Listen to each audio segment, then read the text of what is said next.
Wait.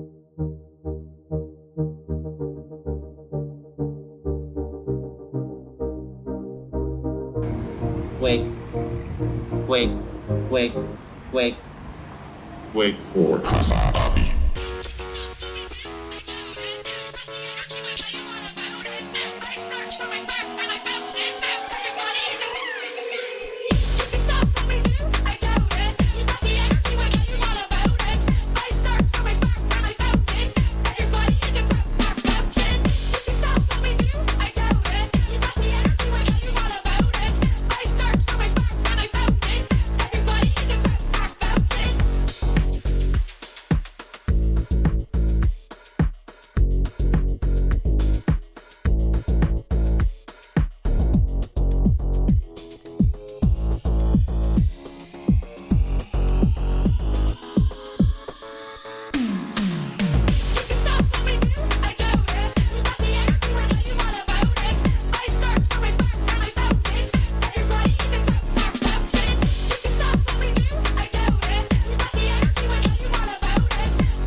Everybody,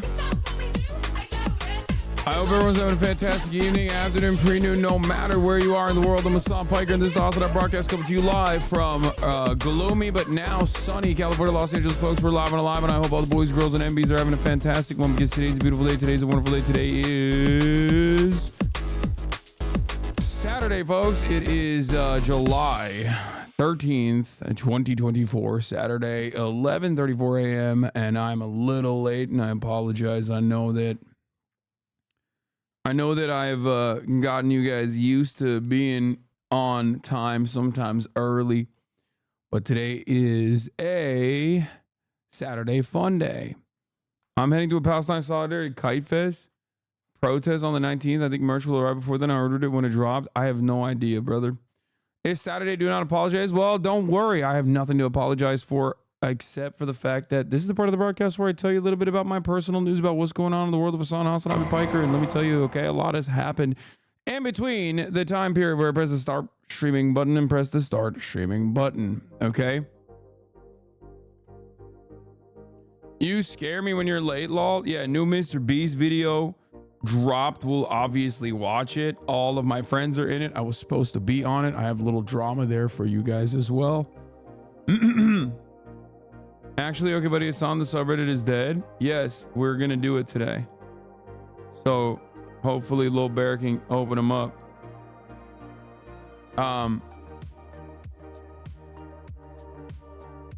Anyway, folks, I ended the broadcast yesterday after a short stream, another half day, 8 hours. What's the deal with this guy? Thinks there's dirt on that jacket. Yeah, good one.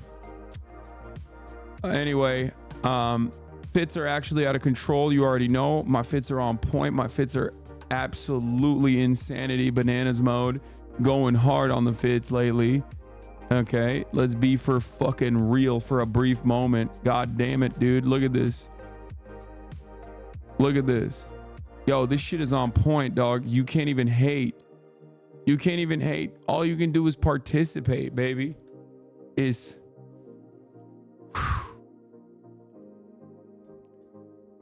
King, your fit is actually cute. I came here to tell you thank you. The shirt is sick. Is Acne Studios. Yeah, I got the zombies on. I got the Carhartt pants. Stunners. They're the only Sambas that I like. I used to have Sambas when I was growing up. It's beautiful. Thank you for the art. Anyway, yeah, end of the broadcast. You can fit into Acne stuff. chat, I'm getting to a point where I'm unfortunately too skinny. Okay, let me tell you, it's starting to get to a point where I'm too skinny, boys. A skinny legend, the skinny kid. Got them Ranger sick Rick shorts on. Take me on a hike through a national park. Why don't you? No, these aren't Rick. Okay, dude, Ozempic ass fit. Hey. Thank you for the compliment.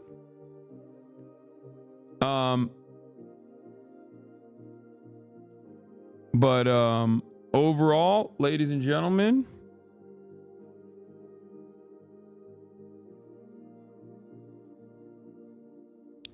top 10 dating show clip. I don't know what this is, but we'll look at it. Okay. So, yeah, I've been watching Tower of God. I've been watching Tower of God. It's really good.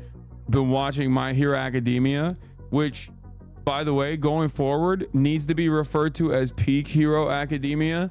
I'm done with the slander. Season 5 is insane, and then season 6 actually amps it up to a different degree. Okay, excuse me, My Hero Academia is so good. No more My Hero Academia slander will be fucking tolerated on this broadcast. That's all I'm saying. Okay, it's so goddamn good. Watch more anime lol. It's very mid. Okay, shut up. All my friends are weebs. I hate it. Dude, just lean into it. Lean into it. There's an anime resurgence. Are you 13? Yes, I'm 13 years old. Hasan, no, it become Neolib Academia. I mean, I don't expect any of the anime that I watch to have like reflect socialist values. We're not talking about like, you know,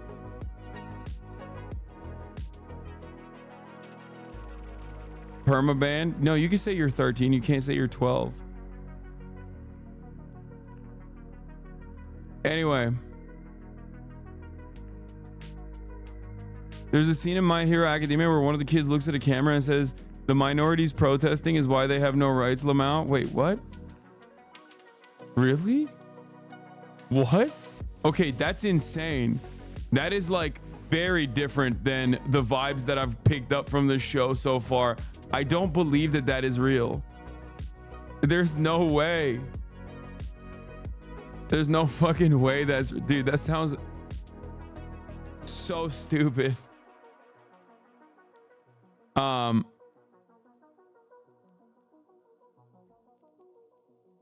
friend likes you. Oh, great. Okay. So, why do you buy fashion made by non-unionized labor? You're rich enough to afford it. Socialism is when not engaging respectfully. That looks like shit. Socialism is not engaging in and encouraging hyper-materialist consumerism made possible with slave labor. Yeah, no, I make all my clothes myself. You're right. I lied to you. I make all these clothes myself. Brother, it's Saturday. Okay. Also, I'm a capitalist, dude. What do you mean? I love capitalism. Why do you buy fashion made by non-unionized labor? Non-unionized labor, you're rich enough to afford it? Wait. He's like, why don't you hire your own tailor? Why don't you hire your own tailor that just sews all of the fucking clothes made to sew? There, no answer, still no answer. I'm telling you, because I'm a capitalist. I love capitalism. Just laugh it off. Brother, you think this is a serious, cogent point? Oh my God, this dude is so... You're so early. We haven't even blasted off yet, and this dude is already fucking... It's okay, buddy. We get it. You get what? I'm saying I'm a capitalist. I love capitalism. You get what? What are you getting? What you see is what you get, bitch.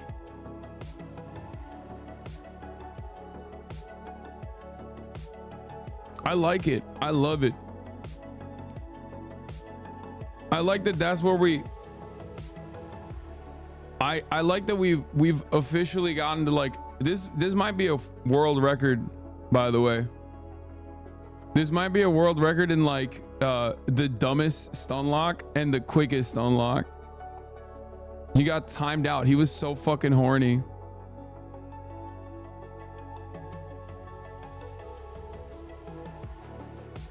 Joe Biden is objectively the second greatest president ever. You are being so openly ableist is disgusting. Okay, we're gonna untime him out because he's got great takes. Okay, I don't know why it won't untime him out. Oh, he is untimed out. Objectively. Anyway, where were we?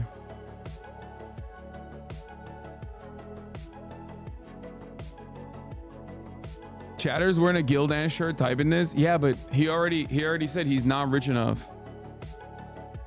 Do you understand?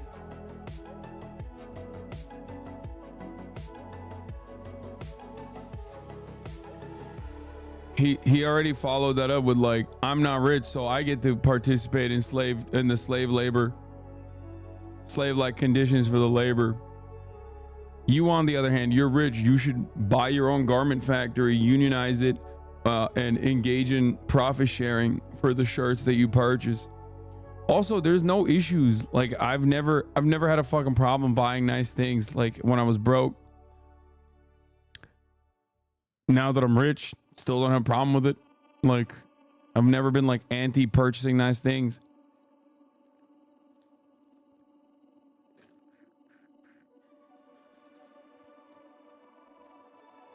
Okay, buddy's up to date. Hell yeah, let's go.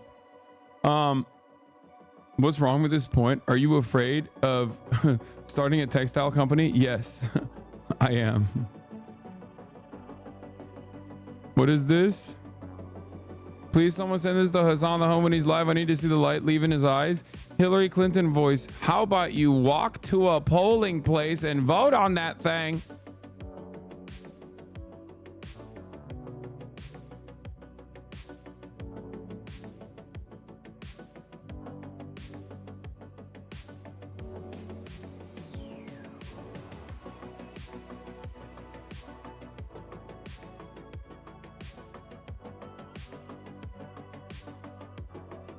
No, I'm done. I'm done. We're throwing today. We're throwing today in the trash. We're throwing today in the trash. We're restarting the whole day. We're throwing the whole day out. Folks, many people are saying that today is done. Well, I guess like the one positive of this all is that ultimately we've already reached the bottom. We've already reached the bottom. Right? So we can only go up from here. You know what I mean? It can't get worse. Nothing. What do you do in your time that when you're not live? Is a great question. This is for the parasocialists. What do? I watch TikToks. I watch anime. I hang out with the boys. I hang out with my brother. And last but not least, I fucking crank 90s on my Steam Deck playing Elden Ring. I've been playing the main game. Dude, so many of the original enemies that I like was fearful of. Like I get that replaying the same game now, not New Game Plus, but like playing the same game, a fear sets in, like a panic sets in. When you actually get to a point where you remember like, oh, there's a tough boss here, right? And like, I just triple tap like a tough boss and I'll be like, God damn, like, why was I so afraid of this fucking guy? But yeah, it's just so enjoyable. I've one tapped 3 bosses in a row. They're albeit not like really hard bosses, but obviously Academia Lugaria, whatever, Renala in the academy, one tapped. Right after that, go to the Caria Mansion, the fucking the cavalry boss, one tapped. Literally defeated them in one, like didn't even die at all, which was crazy. And then after that, I went and fought the magma worm. That one I actually died once and then killed him. So like, would you consider playing Workers' Resources Soviet Republic? You're literally naming the easiest boss in the game. Are you kidding? I know they are. They are super easy bosses. You're right. And I'm playing no summons though. Are you running Rivers of Blood again? No. Did you finally get the rest of your Sacred Tears plus 12 flasks? No, I'm not even. This is a new game. This is a totally different character. Because I wanted to. This is on my Steam Deck. I played the original game on my PlayStation 5. And you can't transfer your PlayStation 5 character to your regular game, like to your PC character. So I restarted on my PC, on my Steam Deck, basically, so that I could like get to the same DLC point eventually, and just like, you know, play offline. But what is this, Brett Summer? Down 999 is a good time. Who the fuck are you? I'm a brat when I'm bumping that. No, I wanna hit my track. Are you bumping that? Till the windows crack, I'll be bumping that. No one ever Brad Summer. Don't sleep, don't eat, just do it on repeat. Keep. When I'm in the club, yeah, I'm. Nah, this Charlie XCX album is ass, bro. You are insane if you think so. It's true. It is Brad Summer. I've been living Brad Summer pretty hard, actually. No. I've been living What's the damn wrong? thing. Nothing. It seems like you were forced into doing this with me. It didn't seem like you enjoyed it. To be honest with you, I don't enjoy this at all. What? I was about to give you the hack too. Why did you have to do that? Why did you?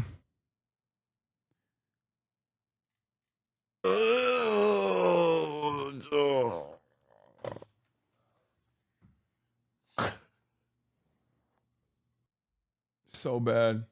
Bro, what are you doing? Yo, come show off. Look at this man, bro. This man just chilling in my house looking like this. I swear to God. Just hanging out.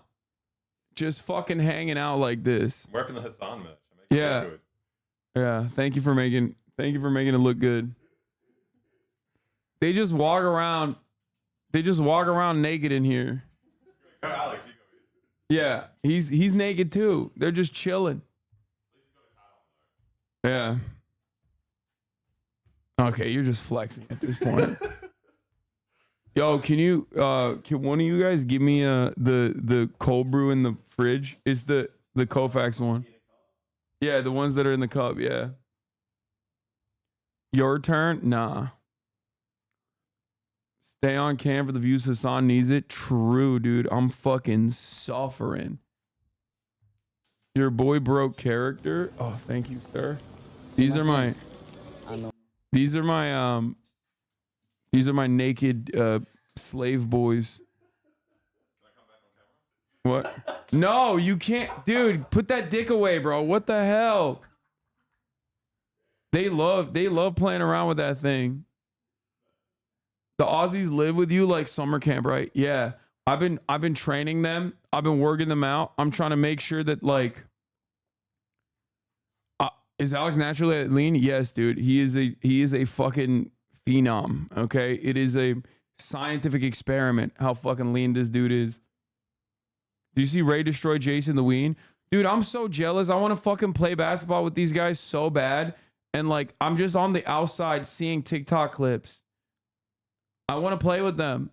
I will literally fucking anytime, any place, name the time and place. I'll drop it. I will go over there and I'll cook them. Okay. You're washed.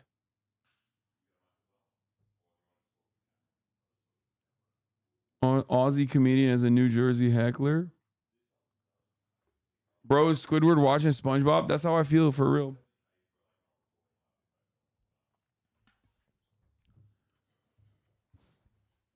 You stream when they ball? When are they balling? You never reach out on your own? I don't know how to reach out to them. I follow Jason the Weed on fucking Twitter and he didn't even follow me back. I'm washed.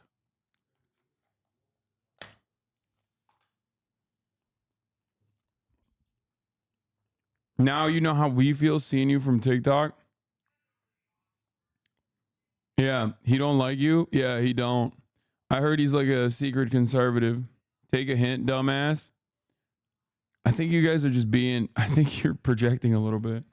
Did you watch the MrBeast video? Not yet. We will. What is this? Oh, our boy drop character. I got the playlist. Timasius, thank you. 僕の動画撮ってくれないですか？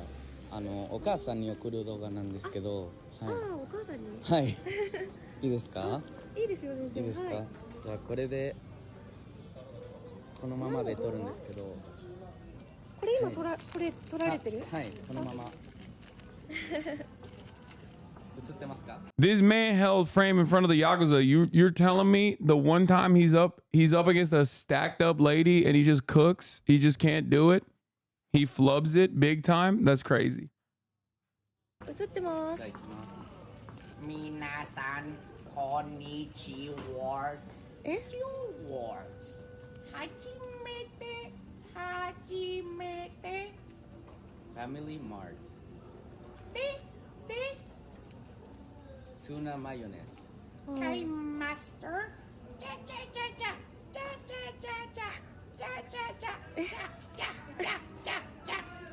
Itadakimasu. なんか尖ってる感じのコンセプトなんだな。どうですか？美味しいです。ああ、よかったです。人気なんでね、それ日本で。はい。ありがとうございます。待って、どういう今のってなんかの真似？誰かキャラクターかなんかの真似とか？独自のキャラクター？そうです。あ、そうなの。はい。領域展開。あ。Illuminati humiliation ritual? I don't know how that works in this situation. Okay, did he break character? I don't understand. Dude, I don't know. I don't know why I watched this. A lot of uncultured chatters complaining right now. Yeah, this one wasn't the best video. He peaked on the Yakuza shit. There are glaring signs that our societal morality is collapsing. Jay said the basketball stream is Sunday. Yeah, at what time though? And I don't even know if I can because I have a fucking podcast that I need to cook up. Do you see the double lift clip of him holding frame? Damn it, they been young Fappy Steamo. Yes, baby? I do want to go with you, baby, but... You know, like I gotta work. I got the hardest job in the world right now. Streaming League all day. It's like a super tough, grueling job.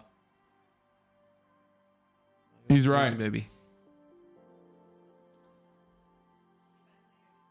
Okay, where you going? What the hell? What is going on right now? What the hell is this? Okay, that is actually kind of crazy. Giga Chad. I know his girlfriend, dude. I know both Doublelift and Leeja personally. I'm saying I don't know what's going on. Like, I don't know why she's dressed like that. Like I don't know which one's okay. Honestly, I don't know which one is like more mentally draining and like more toxic and worse. And I mean it.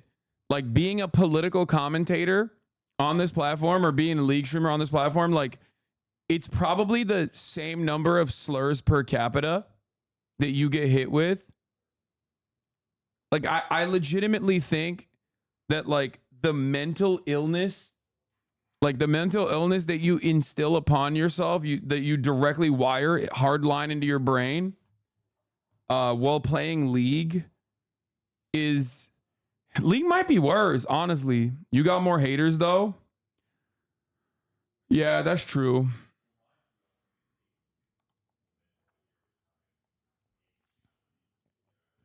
League is worse. At least you can look at different topics and ideas. They're literally doing the same thing. Politics is satanic. League is nothing in comparison. I don't know. I think League is worse. It might legitimately be worse. MAGA versus League. You said toxic immediately. I said nah, it's League. Pick one, black political streamer or black League player. I think they're getting the exact same slurs and with the exact same frequency in both. Like they're getting slurred in the, like I'm telling you, a black League streamer versus a black political content creator, they're getting hit with the exact same slurs with the exact same frequency, I think. with probably the same, it's the same people too that are doing it, most likely.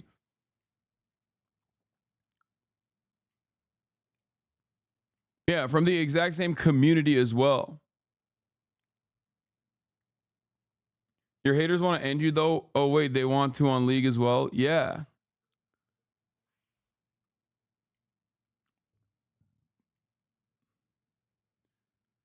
This you? Aussie baby, give him a lemon? The newest sensation coming out of Springfield, New Jersey is the baby content creator, HasanAbi. Oh, I hate it when mommy takes a binky, am I right? It's fucking not nap time, it's pooping in my diaper time. Fuck. Fuck out of here, ho. Fellas, am I right? When you're goo-goo gagaing and your mommy comes over and she's like, it's nap time, and I'm like, no, it's not, bitch. What's up, chat? I'm doing a binky unboxing. This is the Suckmaster 5000. That's right. It's gold-plated. This binky is gold-plated. Because everybody knows I'm the youngest flexer. I want to make sure that everybody knows.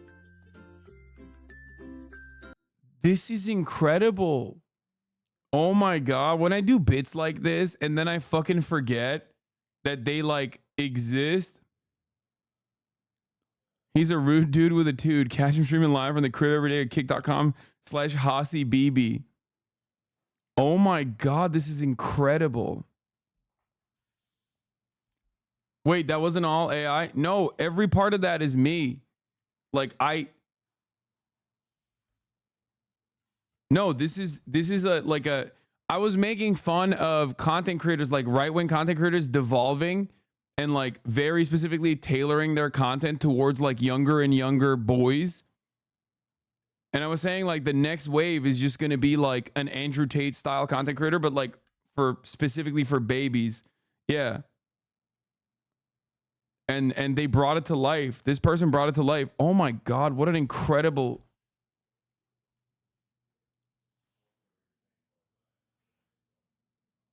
You're funnier than you give yourself credit for. Of course I remember the rant. I thought it was a really funny one.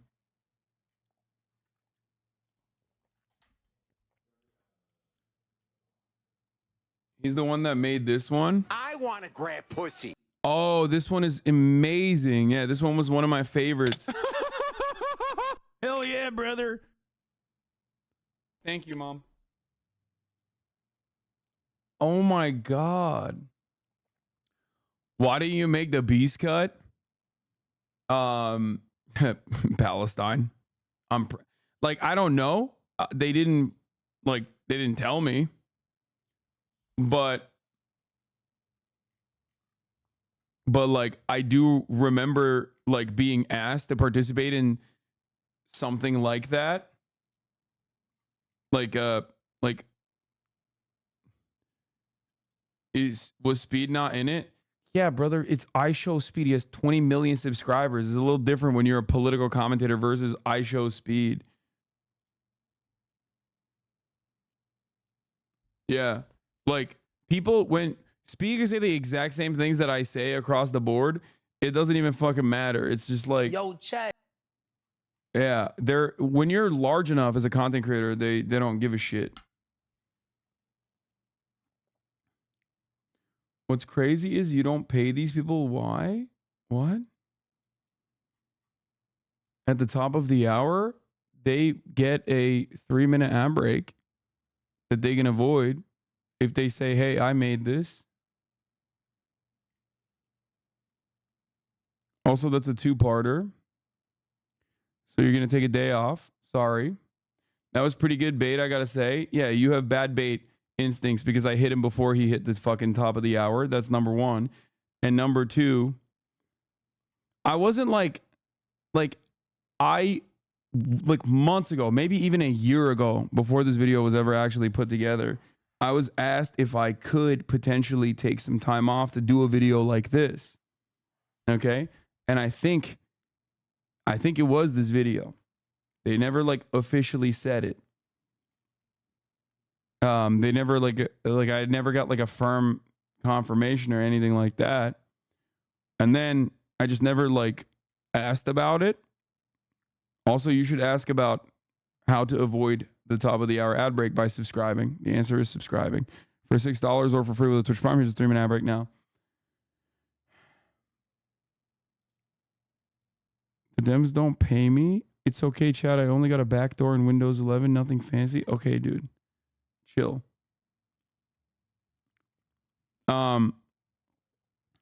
But like, I mean, maybe there was some different reasons. I'm just suspecting that like, I'm suspecting that, you know, maybe I became too polarizing of a figure.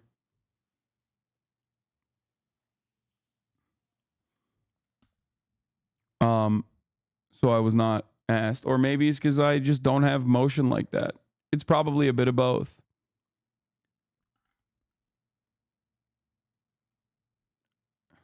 You guys are so funny when you're like, and Logan Paul isn't? Dude, Logan Paul is one of the largest content creators on the fucking planet. He's literally not he's not risky enough to be on WWF. I think you guys misunderstand something. Okay? I think you guys misunderstand something, and this is quite significant. If I had 10 million subs on YouTube, it wouldn't matter. Okay? It wouldn't matter what I say. Like, there would be significantly more opportunities, regardless of whether I'm a political content creator or not. Okay? So that's number one. Number two, for a lot of people, cloud obviously completely overweighs like polarization. But beyond that, but yeah, Logan Paul interviewed the previous president. Like, it's just not even a question. Beyond the cloud, it's also like being a political commentator is seen as like a significantly worse, more polarizing, more like less brand friendly thing than just like being a content creator that's like known for like the Suicide Forest stuff or whatever, right? Like people will always give much more leeway to someone like that than someone like myself, for sure. But like I said, maybe I was just like maybe it was being floated around, and then they were like, yeah, we don't want to have him on because he's not big enough.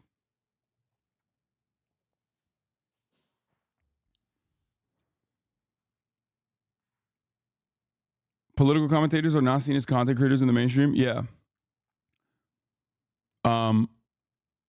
But it's all good. I mean, it is what it is.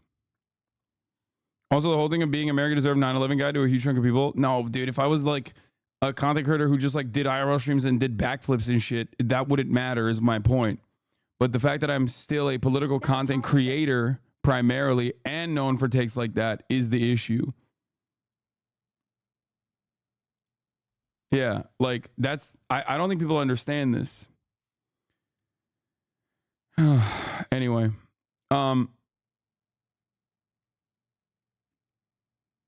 you do non-political content to a larger degree than any other political commentator I know. Yeah, I know. I try to live in like that.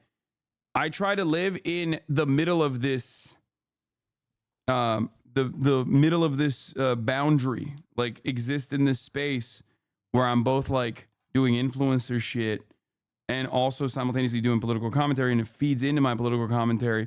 And a lot of people don't understand that. People think that that's like a lot of people in this community don't understand that. They'll be like, why do you do this kind of stuff? You know what I mean?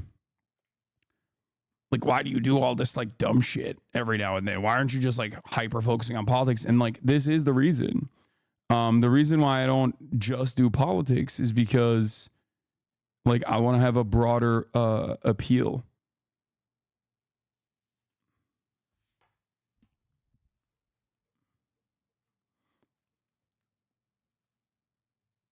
Anyway.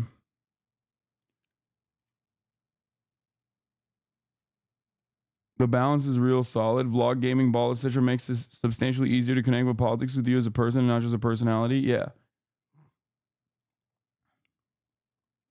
Anyway. Some of my favorite memories of your streams are the semi-political shit, like commenting on that video, the most racist town in America. Watch that live when I played Elden Ring. It was great. Yeah. I never understand those chatters. They're somehow able to figure out that politics is everywhere, but can't figure out that doing those lighter content moments is part of that. Yeah.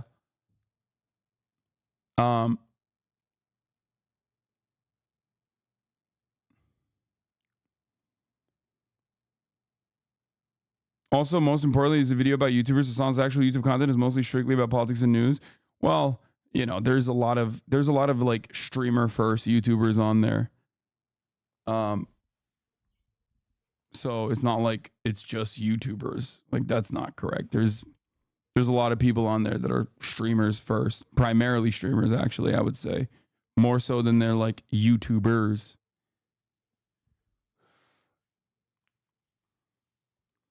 Anyway, I got here with the normies. 2019 to 2021 peak Hasan. What the fuck?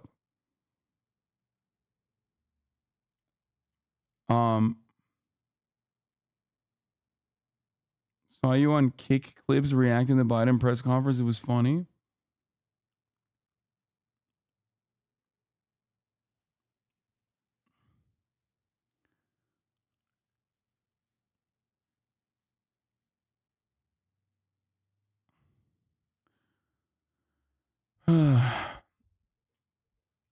Anyway, we'll get to that in a second. Like, we'll get to the MrBeast video in a little bit.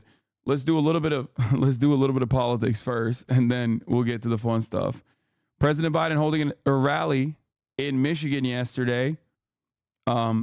This is now officially the month of Biden telling everybody that he is alive. I said light news. I said we're going to do a little bit of Brandon watch before we move on. And President Biden hitting the campaign trail, telling voters he is in the race to win it. ABC's Mary Alice Parks joins us now. Mary Alice, it's been a big week. What's the latest with this? Yeah, Reagan, good morning. The president overnight was more energetic in Michigan. He enjoyed a warm reception. How about you blast off first? I did. I already did. Saturday Fun Day, light news, Brandon watch, reacts galore, watching a new MrBeast video that I wasn't invited to, drama, and Elden Lord later. Get in now.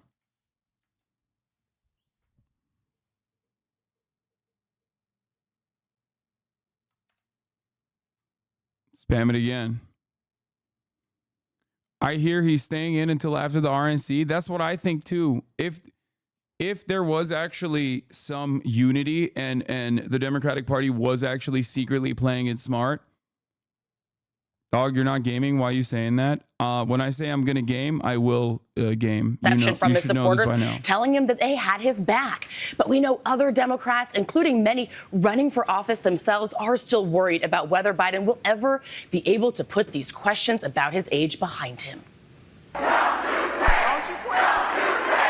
President Biden overnight sounding more energized on the campaign trail in Michigan, boosted by supporters. I've got your back. Addressing the political turmoil in his own party and speculation about whether he could bow out of the race, the president insisting he isn't going anywhere. I am running, and we're going to win. Party, the only Democrat or Republican who has beaten Donald Trump ever, and I'm going to beat him again. Working overtime to try to turn the conversation to his opponent, saying it's time to stop treating politics like reality TV, listing Trump's criminal convictions and Damn, he's starting to look hot, dude. Look at him. He's got that Ozempic going for him, dude. It's unstoppable. 15% body fat Trump is a demon that you are not ready for, chat. I'm telling you, dude. Attempt to overthrow the 2020 election results. Do you really want to go back to the chaos of Donald Trump as president?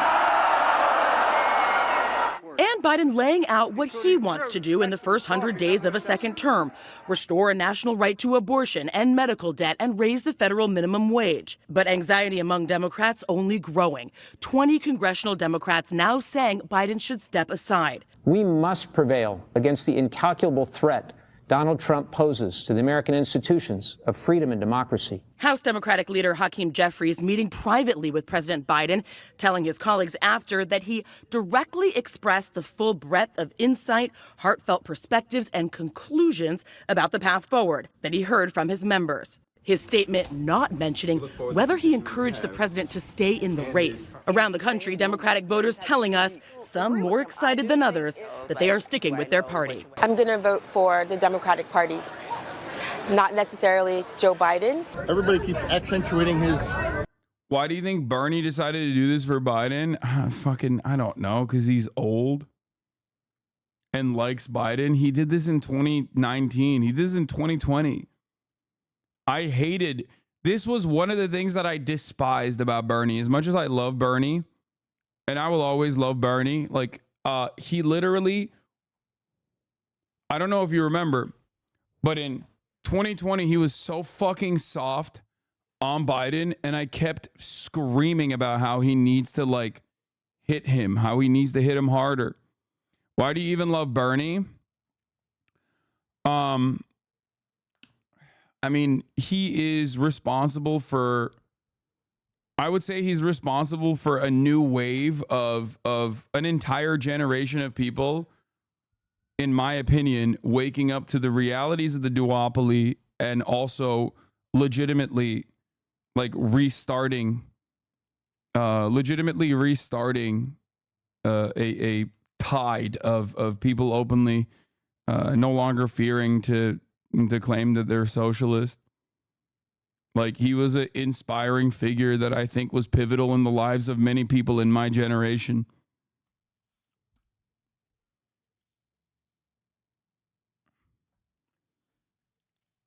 And that's like, that is unchangeable, I think. That's just his legacy no matter what. I love Bernie too, but I think Occupy Wall Street was a bigger deal for that. It absolutely was not a bigger deal for that. You're crazy, I think. I think that you're just showing your age in the chat.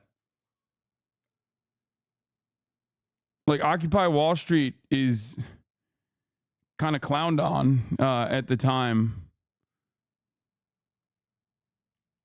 No, Bernie Sanders, not even on his own, by the way. Bernie Sanders running against Hillary Clinton was a massive deal because that juxtaposition in and of itself was the radicalizing factor for so many people.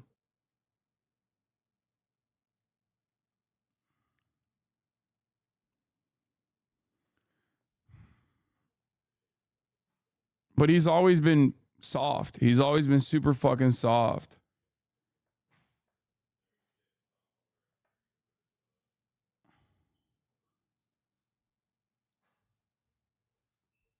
Every time I join your live, I have no clue what you're talking about, lol. We're talking about Bernard Sanders, the movement.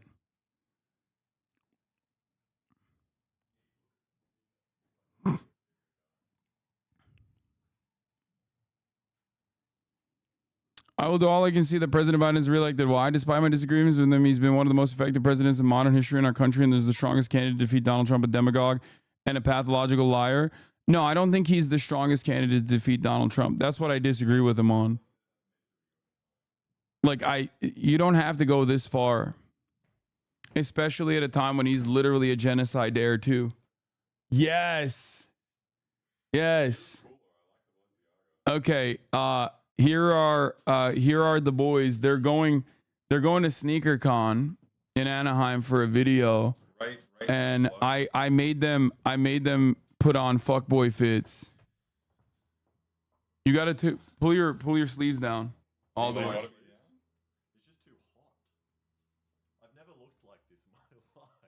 Hold on here.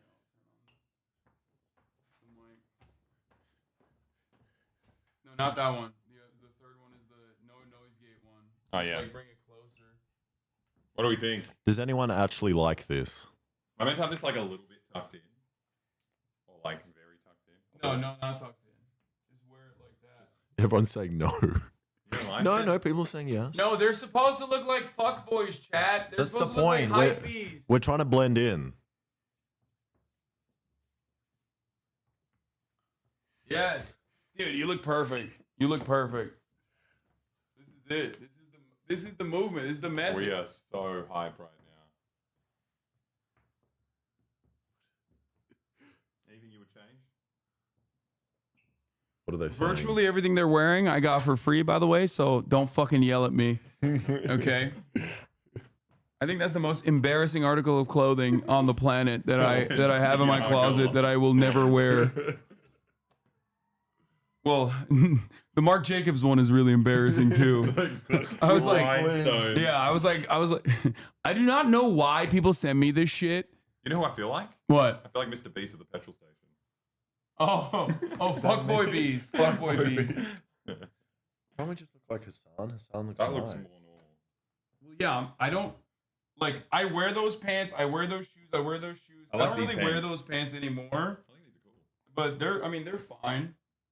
I would never wear either of these tops. Someone said I'm washing my hands perfect. What does that mean? What's this one? Oh, that's this.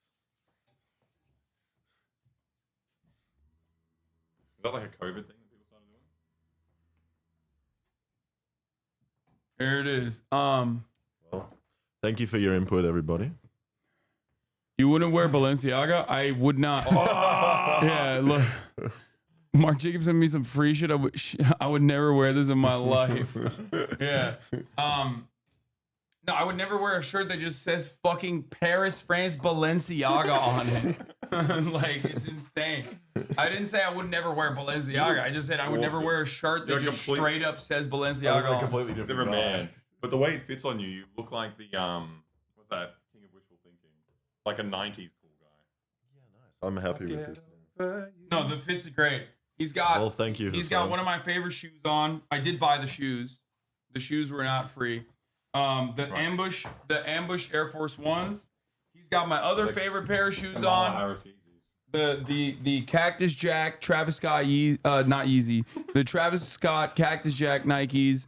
Those are actually, both of those shoes are hard, and you will absolutely get.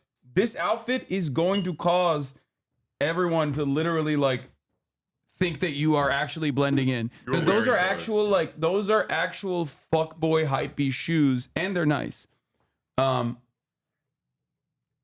Isn't Marc Jacobs Zionist LMFAO? I don't fucking know. I don't think they give a shit when they send me clothes. Dolce & Gabbana sends me shit all the time too. Alexis is Zionist, so Yeah. it's perfect. Yeah. I'm Israel High. Yeah. So yeah, they are. They're doing a video, a new video. Why do I have that much room under my arm? That's like, it's supposed to be oversized. That's the whole point. Nice. Anyway. I'm not gonna lie, it's actually very comfortable. It's like I'm wearing pajamas, but outside. Yeah. Okay. Well, thank you for the input, everybody. And Hasan, thank you for the clothes. Think the same of us. Yeah, you guys got to take a mirror I'll pic show you now.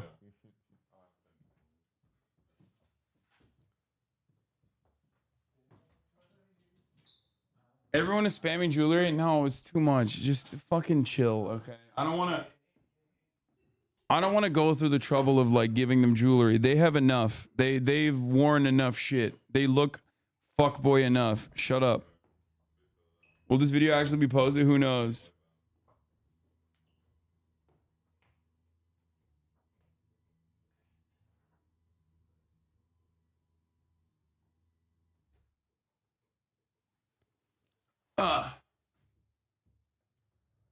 Stingy motherfucker. Oh yeah, me, famously stingy. What's next? Are you gonna say I don't fucking work? I'm lazy? Is that the next thing? There's two things that I am definitely objectively not, and you can't even fucking lie about it. And that's stingy, or that I don't work hard. No rings. That takes the fuckboy energy down. I agree. I was gonna call you fat. Okay, that's another thing that you can't call me any longer. But they need the dangling cross earrings to complete the look. Okay, calm down, dude. Your hairline is receding. I don't know why chatters think that this is like an opportunity to just like say the dumbest shit. Anyway,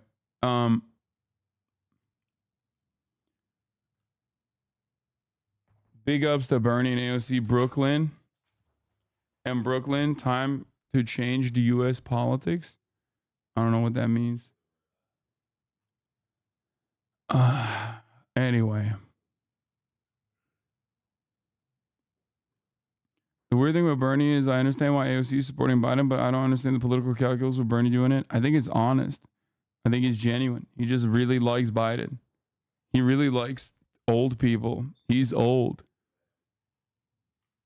I think that's probably what it is. I don't fucking know. I don't even care to theorize on it. Nothing's changed for me. I support Biden. His record is great. His braless wives. Now, the president has been working the phones talking. Bro, what is ABC's like Vaseline on the lens ass fucking coverage, dude? Why does this look like a TV show? Why does this look like a TV show from the 90s? Like, am I crazy? Why does this look like that?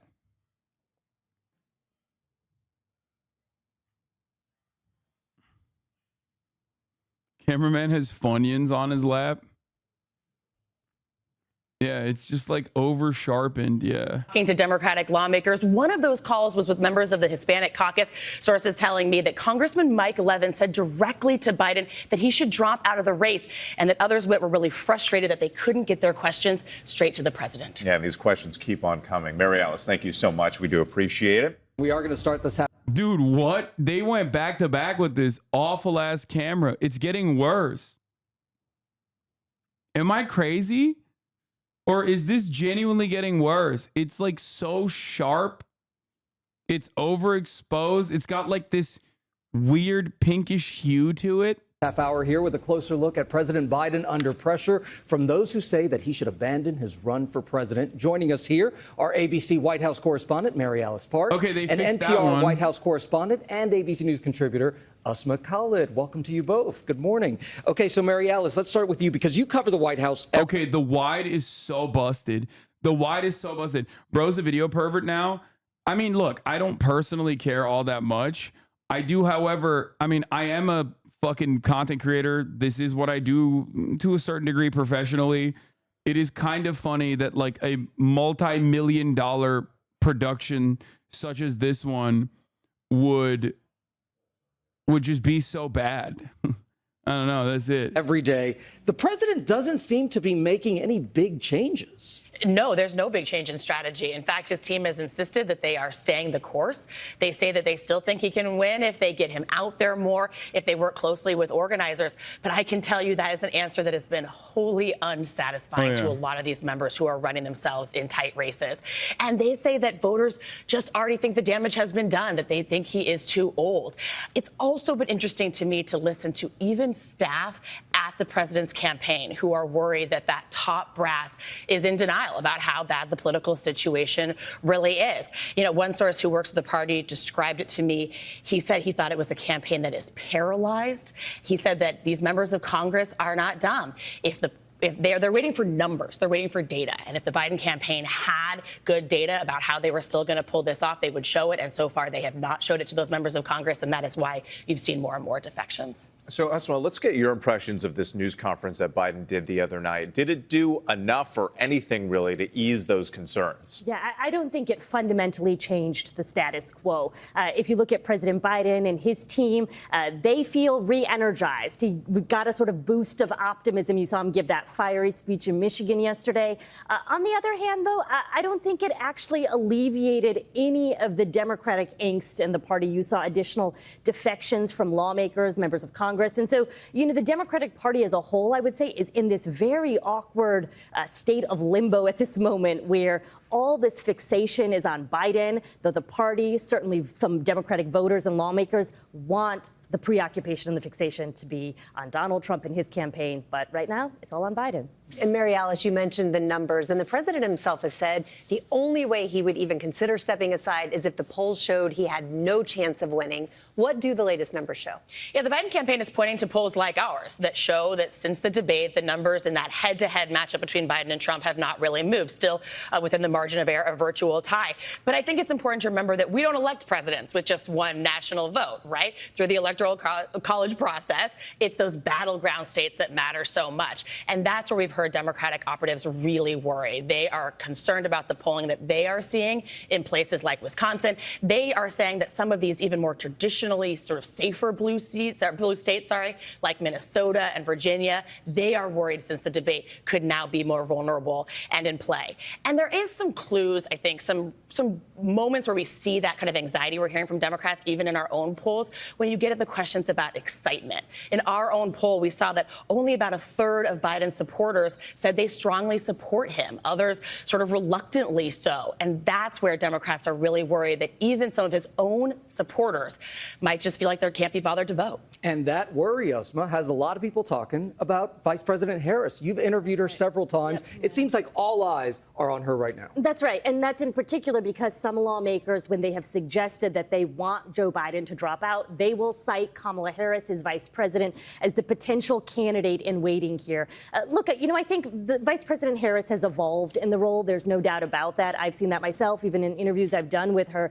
She sort of struggled to find her footing. But I think after the Supreme Court's overturning of Roe versus Wade, she really came into her own. She's been the main messenger on abortion and reproductive rights. But she is in this very awkward position as well right now, where she's been out on the campaign trail. She's the worst possible choice. Y'all are fucking high. I don't think so.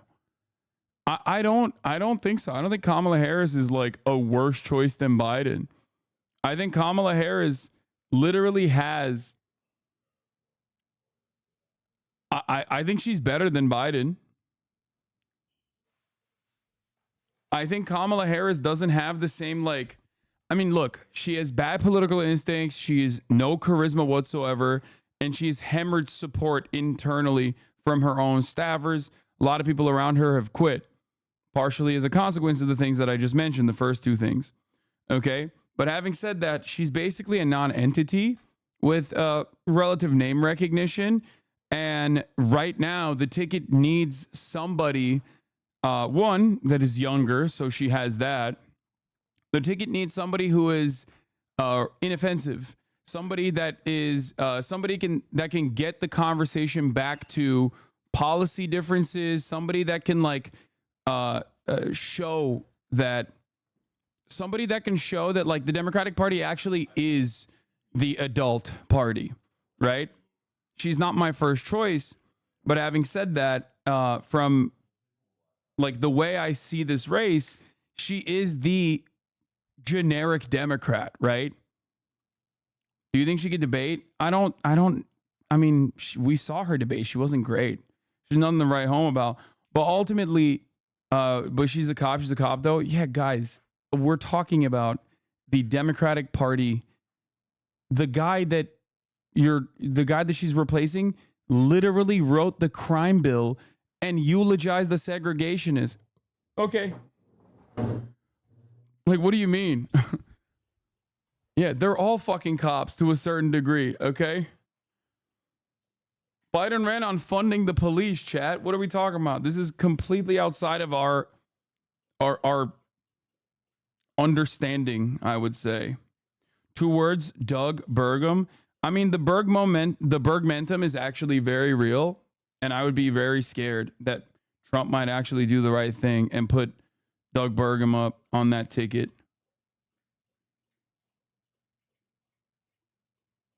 That's all I'm saying.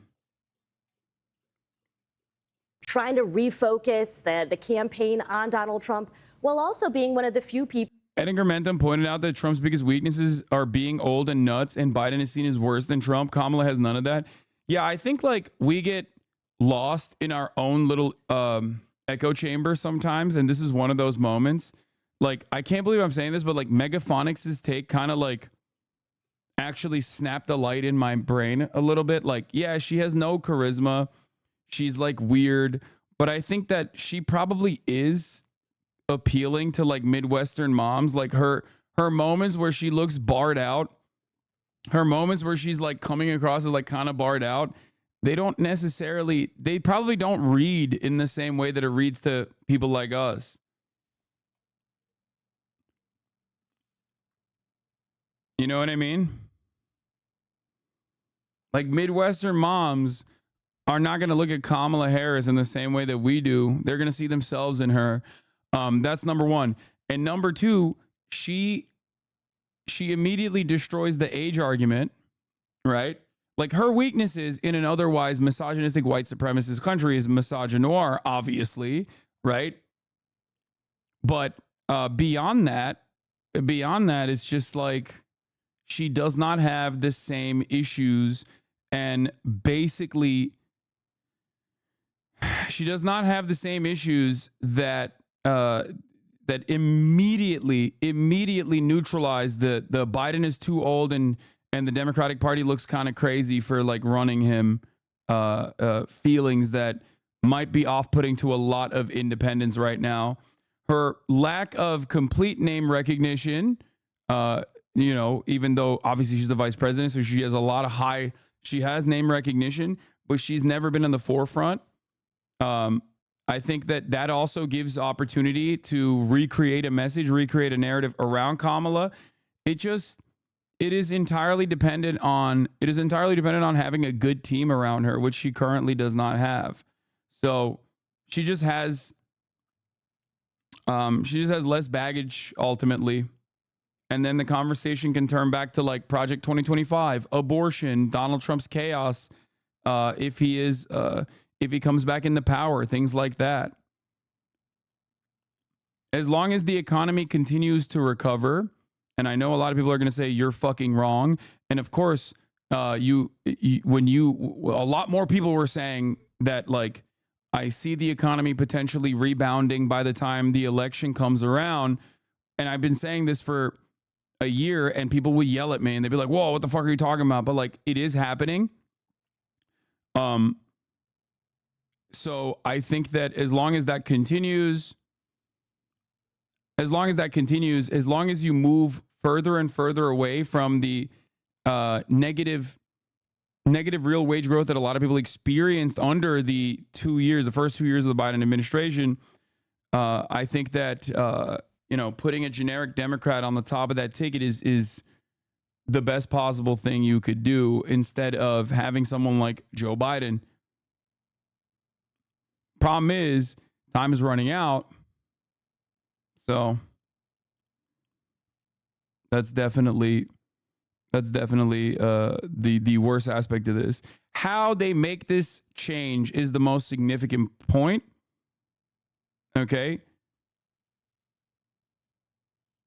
How they make this change, if this change is done in a swift and efficient way, then it's like, then, you can recenter the message around like this new ticket and also Biden's legacy, and maybe even actually on the tail end, maybe even actually talk about how like for Michigan votes that do matter a lot, talk about Gaza and how Kamala Harris's opinion on the matter is like definitely different than Biden's.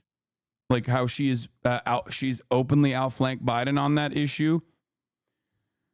We'll see. I think putting a black woman on the top of that ticket also will cause Republicans to go back to the classic like racist, misogynistic takes that they have. And I personally think that might come across as off-putting and reaffirm the or like repeat the same chaotic feelings that a lot of moderates and independents have. It would genuinely be off-putting for more people to hear the Republicans consistently call her like the N-word. So I think that ultimately Kamala Harris is not as bad as you would think she is, especially because she is relatively inoffensive. People who can really be a key validator of Biden in this moment, telling people, I see him in the Oval Office, she says, I see what he's been able to be like. And that's what she's trying to do. At the same time, the Trump campaign Republicans have wasted no time in trying to focus on her. You heard Donald Trump just this week talking about her, giving her a nickname, calling her Laughing Kamala, mispronouncing her name. And I can anticipate you're going to probably see more of that. Asma, Mary Alice, thank you both so much. And finally, new rule, stop fucking around. The issue with President Biden isn't if, it's who. Who will replace him, because he is not going to be the Democrats' candidate for president in 2024, all due respect. Above any matters of politics or what's right or wrong, the one thing I know for sure about America. Oh man, they lost Bill Maher. It's Jover, dude. They lost Bill motherfucking Maher. Folks, the Democratic Party has fallen. Okay? I hate to see myself in agreement with one of my mortal enemies, okay? Like I have so much smoke for this piece of shit. I hate him so much that I hate him almost as much as I hate Ben Shapiro. Okay? Like the amount of resentment and anger I have in my heart for this person. Why? He is the most smug, arrogant, like he is basically functionally a boomer who's a little bit younger than a boomer with a television show and a media presence. He's so smarmy, so pompous, so arrogant, demonstrates exactly the things that I despise about the entitlement that like liberal elites feel in their hearts. Like he is just as stupid as the average Republican in so many ways. Okay? Oh, he is a boomer. Okay, there you go. You hate his demeanor more than his politics, LaMafau? No, I hate his politics too. He is a conservative liberal. I definitely hate his politics. Okay? He's a conservative liberal. He's very racist. He's unimaginably Islamophobic. He's also incredibly hypocritical about the way that he analyzes religion. He's always like, I just hate religion. But also, Israel has a right to defend itself and also be a religious theocracy. Muslims, though, those are the barbarian sand monkeys. But of course, Israel, I'm Israel. Hi. Like, that's him. Okay? I despise him. I despise him. Everything he represents is just like, I hate. Okay? Anyway, yeah, he is such a smarmy piece of shit. Okay. What was I going to say? Oh, his demeanor I despise. His attitude I despise. His ideology I despise. He is just the most annoying, most like, yeah, he's like a Reddit atheist, but but beefed up. So, having said all of this, seems like he also sees the writing on the wall. Is this his humor? He has no fucking humor. What are you talking about? He's the least funny comedian on the planet. It's run by mean girls. Mean girls in the press and in politics and in life. And when they smell blood in the water, the lust to finish off a vulnerable person will never be denied. Biden is toast. The walls will keep crumbling, and my pick in the office pool for when he gives it up is August 9th, the 50th anniversary of when Nixon did, for, of course, very different reasons. Yes, replacing a president as his party's candidate this late will seem like a big deal for about 3 days. And then we'll all be over it. It'll be like when a coworker gets her tits done. I mean, okay, that's actually not only a good joke, but also absolutely correct. I hate that. Oh my God, Ben Shapiro's on the panel. Oh my God. Oh my God. This is literally like the Avengers of all the smug elitist pieces of shit. Oh my God, jump scare. What is happening? I hate this. I hate that I agree with him on this, and he's right. And that's not even a bad joke. Yeah. At first, it's, oh my God, and a week later, they're just her tits. America is going to do this. We're going to get new tits. So let's start handicapping the candidates. I just want to be your guide here and tell you what the choices are. Kamala Harris, vice president, will get all of Biden's campaign money. And on the Democrats' best issue, abortion, she's a walking reminder to women that Republicans are coming for the abortion pill. She won't just protect Plan B. She is Plan B. Oh my God. Nightmare blunt rotation. Oh my God. Oh, he did it. Oh my God. Who's the fourth person? Satan? What's going on? What a roster. Like at least it's not Richie Torres, okay? Bakari Sellers, very annoying. At least it's not Richie Torres. Like it could have been worse.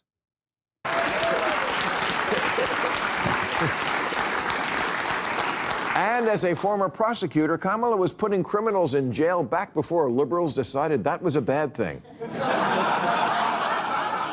And now that CVS is locking the shaving cream behind plexiglass, Democrats are coming around to her again. Harris would be the first woman president, first black woman president, and first Asian president. But I don't vote for who will be the first. I vote for who will win.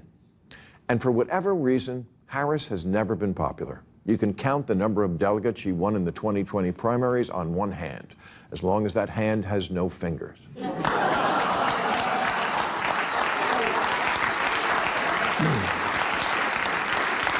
I legitimately, it's not even a joke. Like, I think that's a benefit. I'm not even kidding. Like, she is, in so many ways, a generic ass Democrat. And I think right now, a younger generic ass Democrat is what will truly change the outcome of this election. You have the capacity to captivate a shit ton of voting blocks with one quick switch.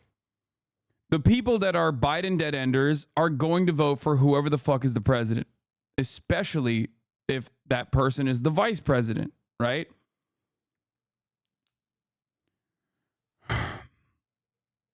Establishment versus populist is risky. I don't think so, because I don't think Donald Trump is as populist as you think he is. He was literally the president. And people remember how shitty it was. Americans have amnesia, for sure, but Donald Trump will remind them very quickly. Donald Trump will remind them very quickly, because Donald Trump's populism turned into chaos for a lot of people, for a lot of voters. That's why they voted him out.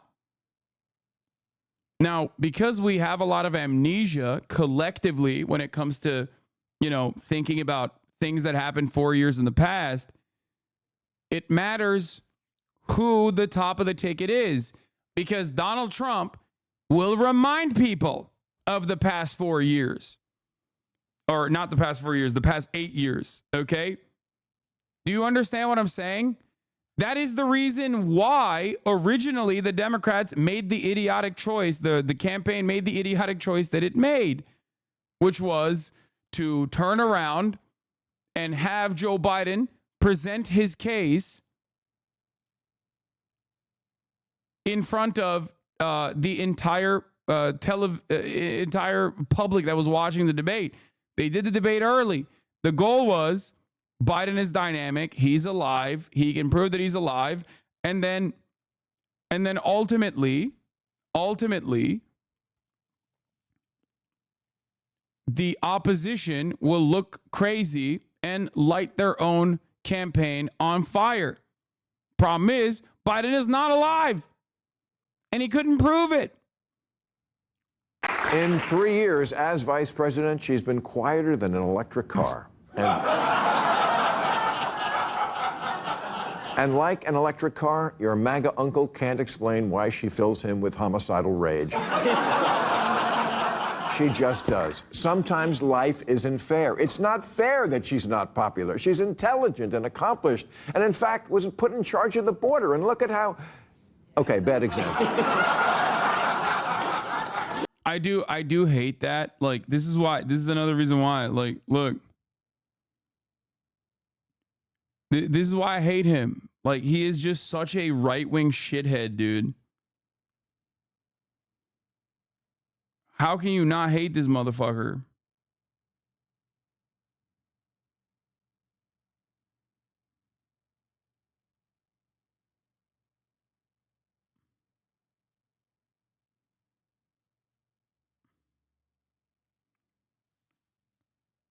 Oh man, the border is out of control. Oh, yeah, bitch.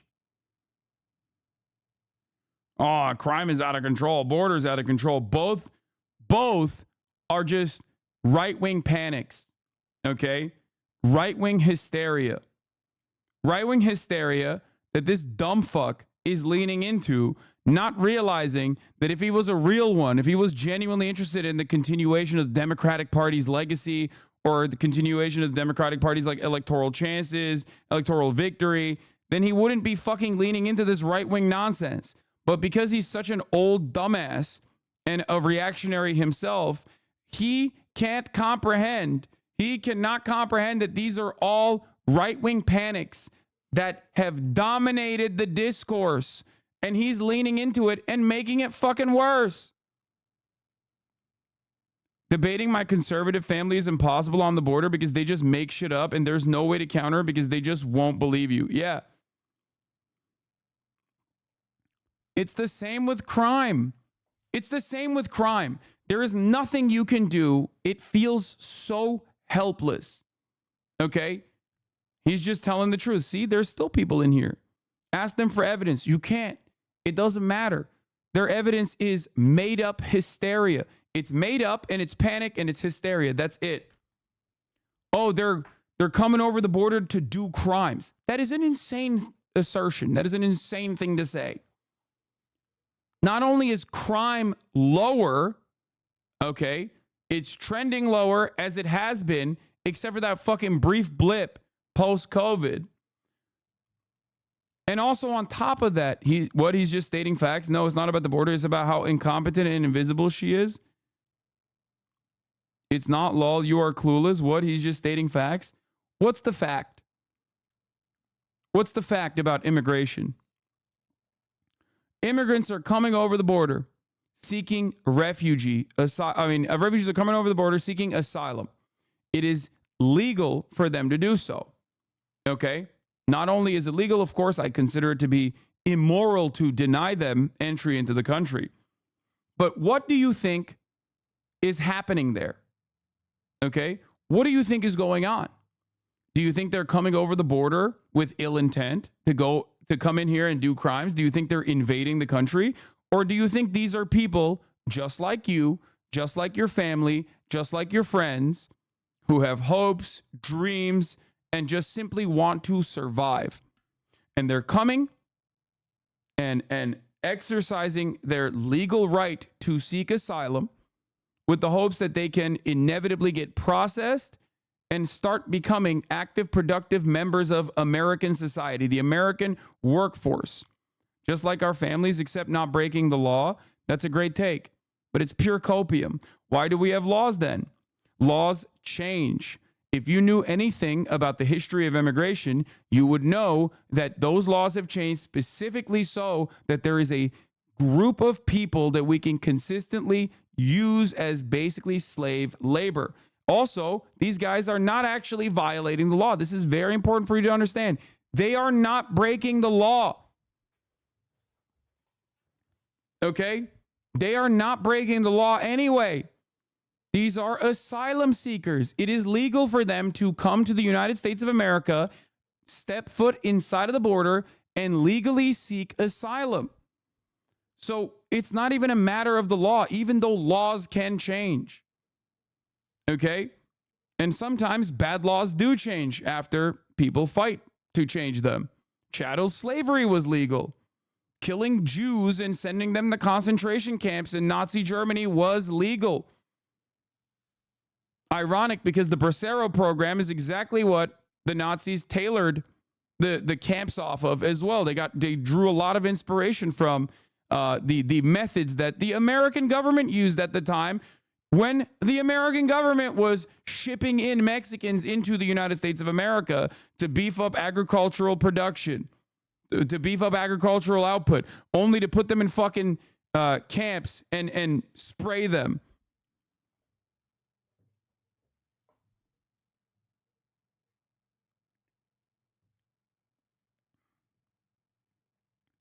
You have to be extra racist to make a sock account to try and debate immigration. Yeah. And it's really funny how much this discourse has changed. I don't really know. I don't normally do this, but I think it's good to hear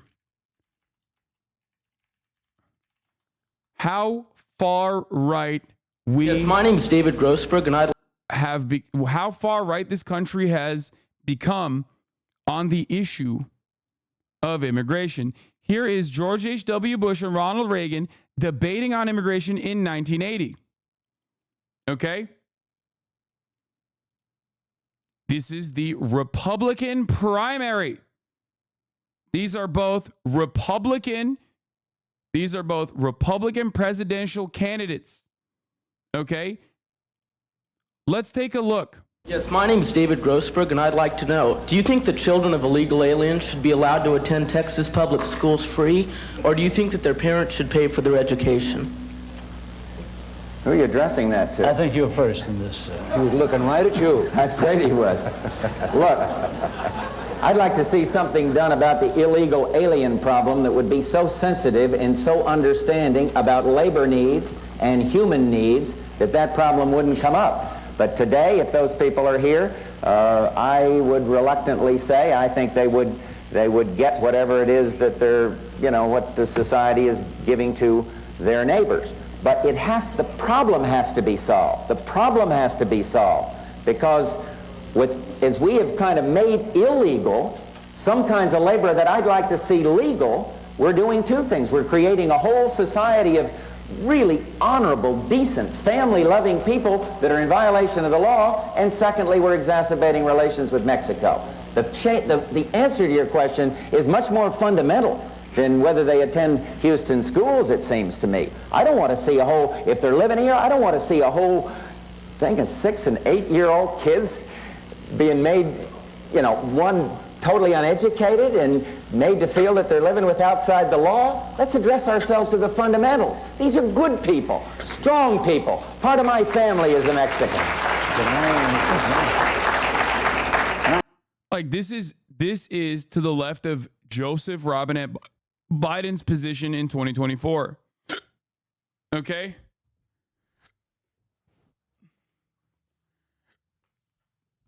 Do you understand? The Democrat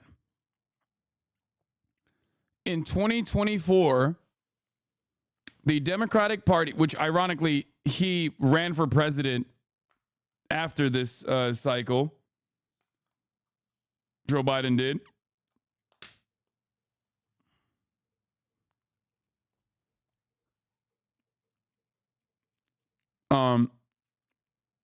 True. The situation in 1980 is the exact same in 2024.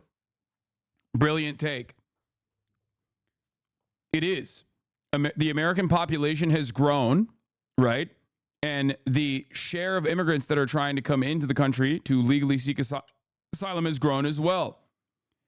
Unless you think that the undocumented migrants now are somehow more like violent than they were back then, okay?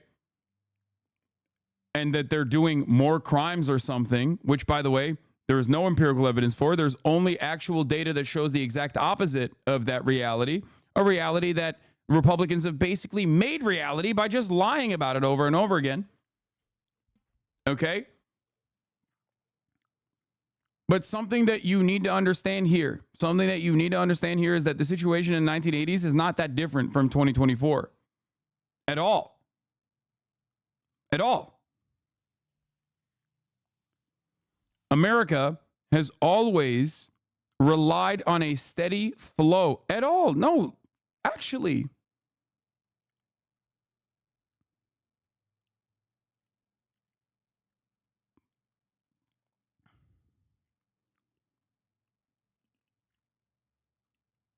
Let's continue. I add to that, I think the time has come that the United States and our neighbors, particularly our neighbor to the south, should have a better understanding and a better relationship than we've ever had.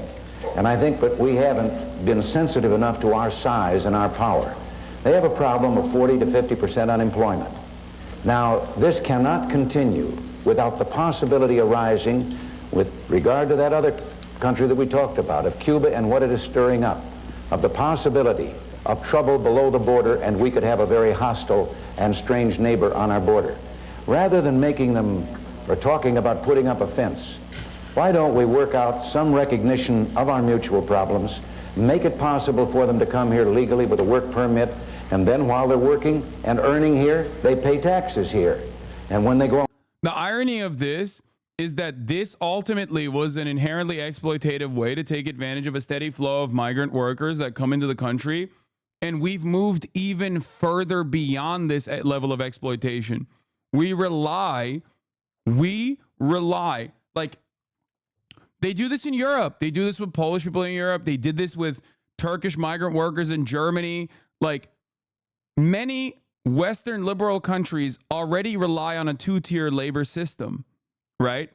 Where they actually process all of the people that are coming in, give them paperwork, and take advantage of the material conditions of their of their home countries, and take advantage of the currency exchange in an effort to drive down wages for the entire fucking population, and take advantage of a group of migrant workers that they can exploit more than the average American worker, the average documented worker of whatever the host nation is.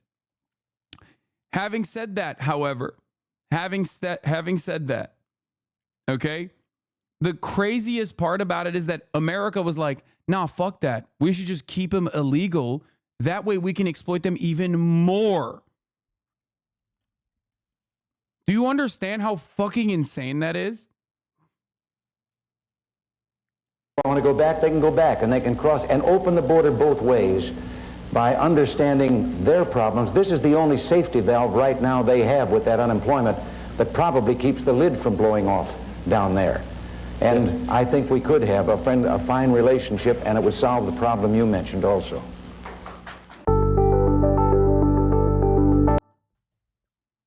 Yeah. Here's Ronald Reagan speaking about, in 1986, signing a ceremony for Immigration Reform and Control Act in the Roosevelt Room, talking about amnesty. As you guys know, this is one of the biggest pieces of shit in American history. One of the worst American presidents of all time. Okay? He's up there with George W. Bush. He's up there personally. He brought about the accelerated neoliberal era that caused Twitch Primes to be $6 instead of $5, or Twitch subscriptions to be $6 instead of $5 at the top of the hour, caused the ad breaks to be 3 minutes instead of 1. Okay? He is responsible for pretty much every inequality that Americans face, every inequality that Americans see. He is responsible for all of the bad and none of the good. Okay?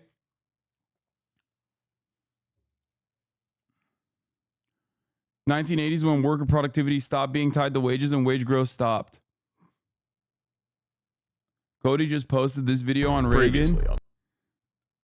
Everything bad is Ronald Reagan's fault. Oh, I love this. Okay, we can watch this. Damn. Anyway, at the top of the hour, there's a 3-minute ad break. I'm going to run that right now, and we're going to continue. But here, this is what he had to say about fucking amnesty. Tuesday's election, and I want to congratulate all of you in the House of Representatives who've just been reelected.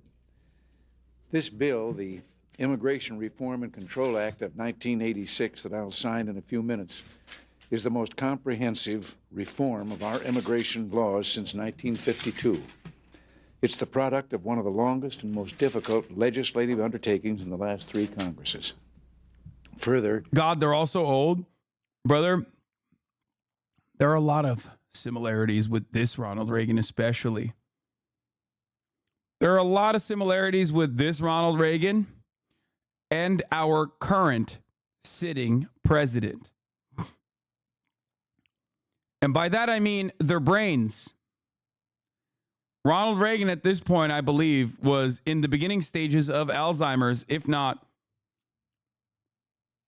Yeah, Leeja Miller has shorts that say Reagan ruined everything. Yes. Ronald Reagan in the United States of America and Margaret Thatcher in the UK is responsible for, is perhaps most singularly responsible for the fall of Western civilization, okay? Not that I give a shit about that sort of thing, but yes, absolutely. When you think about like material conditions worsening, when you think about gross inequality, the wealth disparity, okay? These two brought about the absolute worst change in the Western world.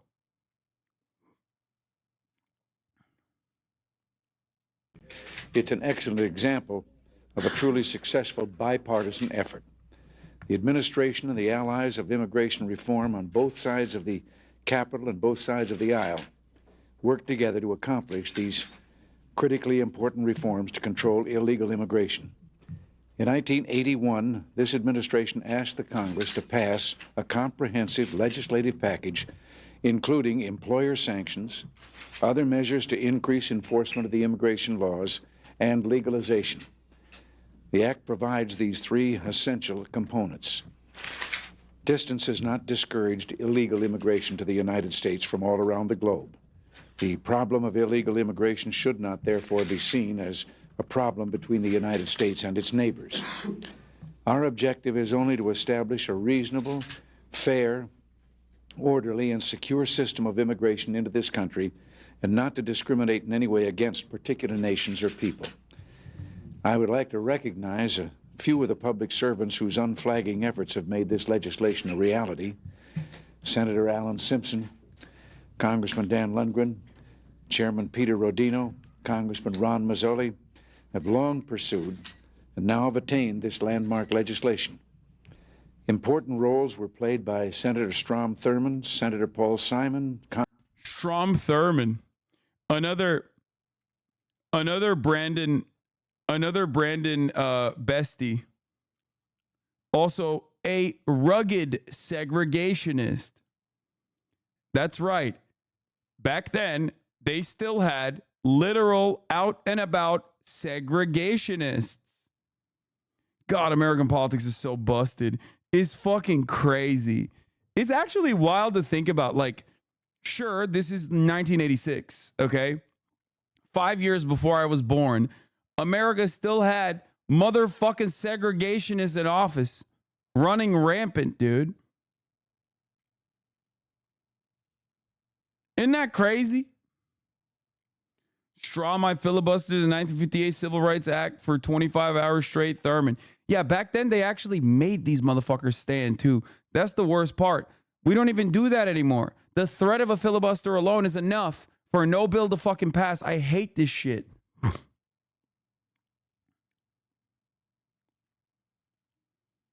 They need to literally force people. They need to force people to stand up, stand on business.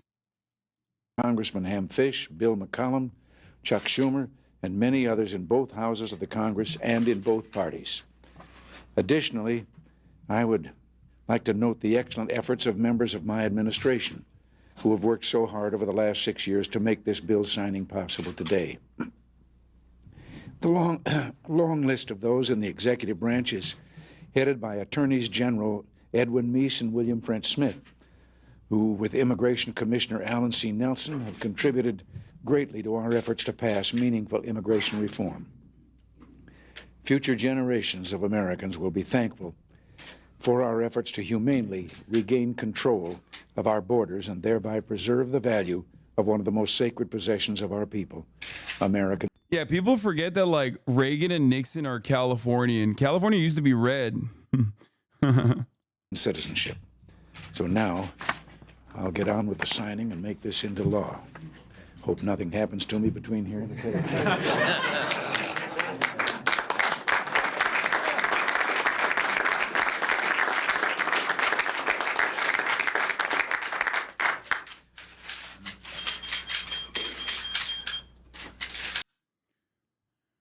Oh, man. Back when California was a good place. Yeah, dude, totally. So much better. Trump supporters losing the sun. Medical emergencies left and right at the Trump rally here in Butler County, PA. They've offered no shaded areas in the audience, and small pallets of bottled water aren't sufficient. Several calls for medic amid the crowd. We're here for CBS Evening News. That's awesome.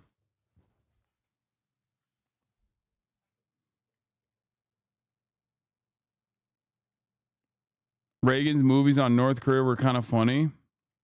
We're not doing that. Okay. Anyway, let's get back to this fucking dickhead. I can't believe we just strayed away so far because we talked about immigration. I just wanted to show you guys like how different things used to be in terms of like looking at immigration as not like a roving gang of barbaric monsters that are invading the country. Military-aged males was not the conversation being had. Attitudes change. Attitudes change throughout time, okay? We have the capacity to push for progressive messaging on issues that can only be normalized through progressive legislation on the matter, or we obviously can allow the ratchet effect to take place and become more and more and more reactionary.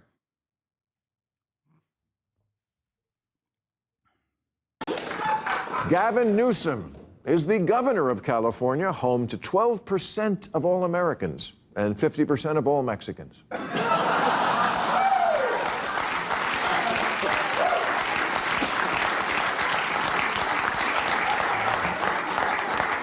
On the upside, Newsom is the only governor, with the possible exception of Kristi Noem, who looks like they could do porn.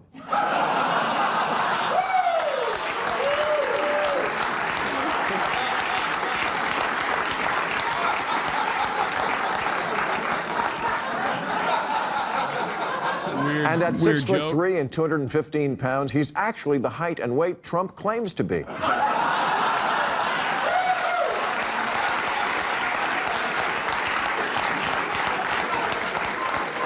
I don't want to say he really wants to be the guy who steps in if the current nominee goes down, but he gets an alert on his phone every time Biden can't think of a word. The downside is that governor of California is kind of like being conservator for Britney Spears.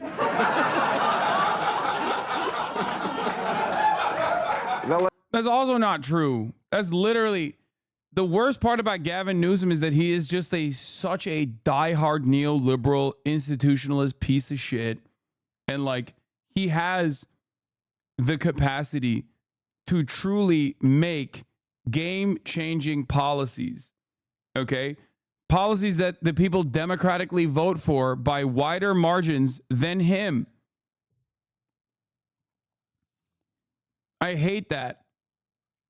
He will never, ever allow the democratic wishes of the Californian population, whether it be instituting some kind of socialized medicine, which he has vetoed on multiple occasions, or even tackling the homelessness issue by directly building new housing units and using the massive amounts of budget surplus that we have in the state of California that is, in some instances, specifically accrued to deal with the housing problem, with the housing crisis. We'll attack him on California's homeless problem, but there's a response to that. The homeless can live anywhere, but they choose California. Yeah.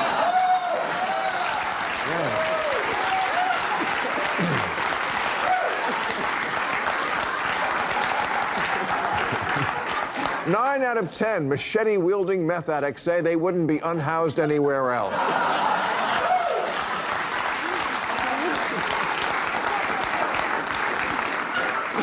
Of course, the knock on Gavin has always been that he's slick. Yeah, you know what? I'm okay with that. I noticed slick is something no one has been accusing Biden of lately. Do you want good at talking or don't you? Newsom is the best communicator in the party with a history of standing up to bullies, and his name lends itself to the best slogan since I Like Ike. I'm having Gavin.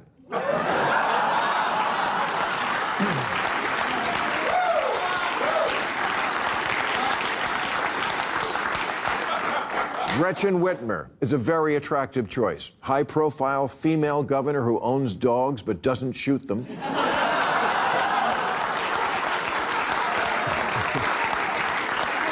Facts. Polls show Whitmer would beat Trump in the must-win swing state she governs, Michigan, and she's a pragmatist who told the Detroit Free Press, I want to get shit done, and has, building up a string of victories on increasing wages, universal background checks, expanding health care, legalizing weed. By the way, this is the reason why I say, like, this is the he's basically describing why I talk about Mama Gretch, Big Gretch, and why she would actually be pretty solid in comparison to all of the other alternatives. And protecting abortion rights and gay rights. No wonder rednecks. This is so funny that, like, it is also so funny that on that panel that I was on with Piers Morgan, the lady that is supposed to be like, the lady that likes Ron DeSantis was trying to explain how she's actually a communist and bad for this reason. Most people from Michigan do not like her. You are objectively incorrect. What are you talking about? That is just objectively untrue. No, she polls very well in Michigan. You're wrong.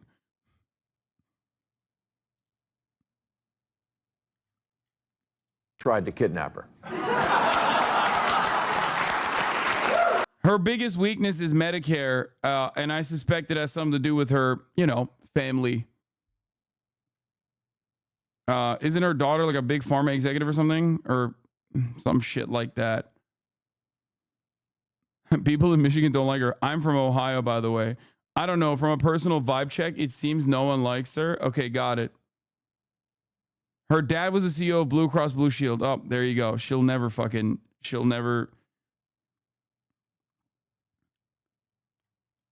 Not her daughter. She's the daughter of a big pharma executive. Well, not a big pharma executive, but a insurance executive.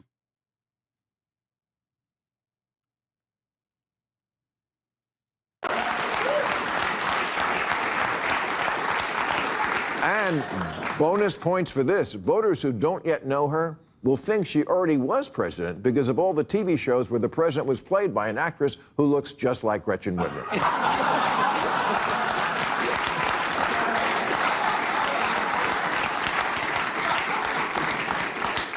Pete Buttigieg. Wow. Impressive. Impressive. Fought in Afghanistan. Came in third among Democrats for the nomination in 2020. Is a Rhodes Scholar, former mayor, and now he's the Secretary of Transportation, and he's only 10 years old. Boo.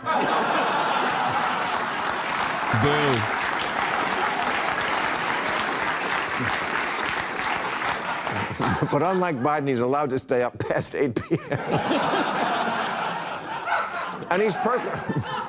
And he's perfect for the moment because as our transportation secretary, Pussy Angel says, I will lead the homophobic attacks against Pete. Has experience cleaning up train wrecks. And he has the balls to go on Fox News, although it's no secret that he brings something that makes Fox conservatives very uncomfortable. Facts. Oh, God. Oh, you said it, sweetie. For our liberals, Pete checks the gay best friend box, and he speaks 8 languages, which is 8 more than Trump.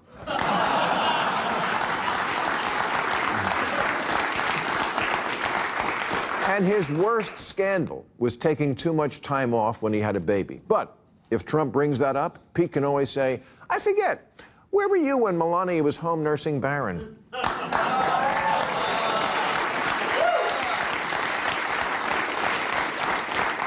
Okay, finally, there's this. 37% of our presidents were governors first. The Democratic Party has all these very capable, popular, progressive, but not stupid woke governors. Wes Moore, Andy Beshear, Josh Shapiro, Jared Polis, J.B. Pritzker, Tom Claymore. Ew. You can't put fucking J.B. Pritzker with Jared Polis. Jared Polis would literally, oh my God. He is somehow more of an annoying neoliberal than Pete Buttigieg. He is literally like, he is so gross, dude. He is like, Andy Bashar is fine. That's okay. But like, Polis himself is straight up like, that would be the one election where 3 people vote for the Democratic Party. Okay? He is so unimaginably awful. The vibes are unmatched. Do you not like him because he's Greek? Shaking my head. He is literally an active Redditor. This is true. He behaves like the moderator of r/neoliberal, the subreddit. Like, openly. And he plays League. Oh my God, I can't hate him even more than I do already. Okay, I made up Tom Claymore. But that's because it's important to understand no one knows who these people are, and that's good. We need some new characters on this sitcom we call a country.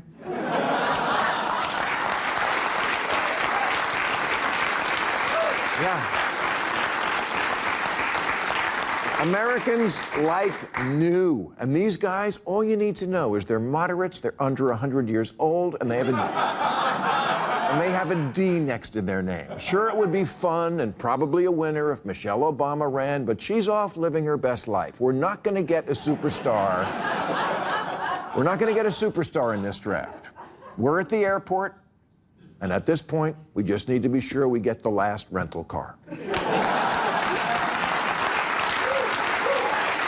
You hate Rogan or Bill more? Oh, dude, Bill, what do you mean?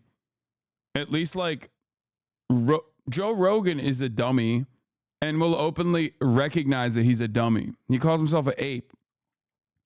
Bill is just as stupid as Joe Rogan is, ironically, on issues like the vaccine, as a matter of fact, in the exact same way that Joe Rogan is a dumbass, except Bill has this entitled attitude that he's like, he has the smarmy liberalism down pat, where he's basically like, I know more than you. You're a dumb Republican. You don't know anything.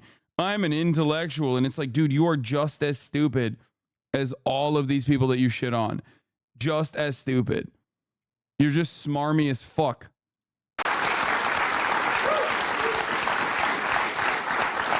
Something reasonably safe, relatively clean, and not Trump. If there isn't a dead Girl Scout in the trunk, we're good to go.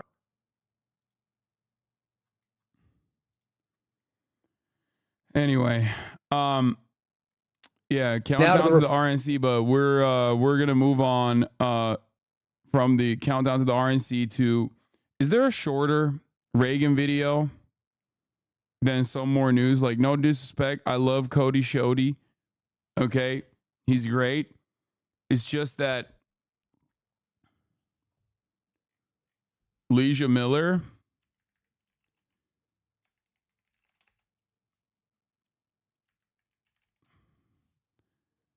how Reagan ruined everything. And make America great again. Make America great again. Didn't I watch this? Make America great again. And we will make America great again. What is this? Why Ronald Reagan was the can devil? burn in the flames of tar. Modern Republicans left who aren't blithering idiots look for conservative tones that would. Let's do Leeja Miller's video. Also, I have a lot of fun stuff on the docket. Don't you worry. We're gonna watch the MrBeast video as well.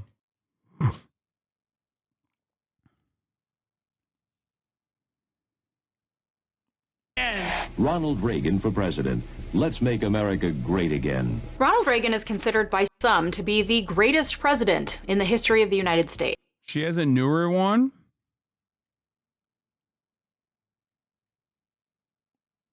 She has a newer Reagan video. Damn, this she got 1.5 million views. Yo, her videos bang. She does a great job.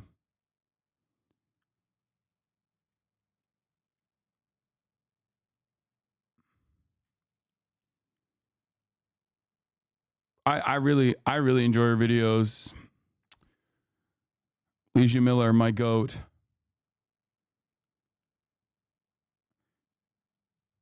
The one on Cop Cities? No.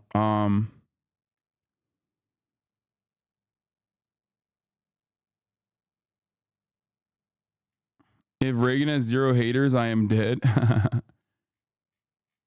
Wait, why do you hate Cody Shoddy again? Wait, what?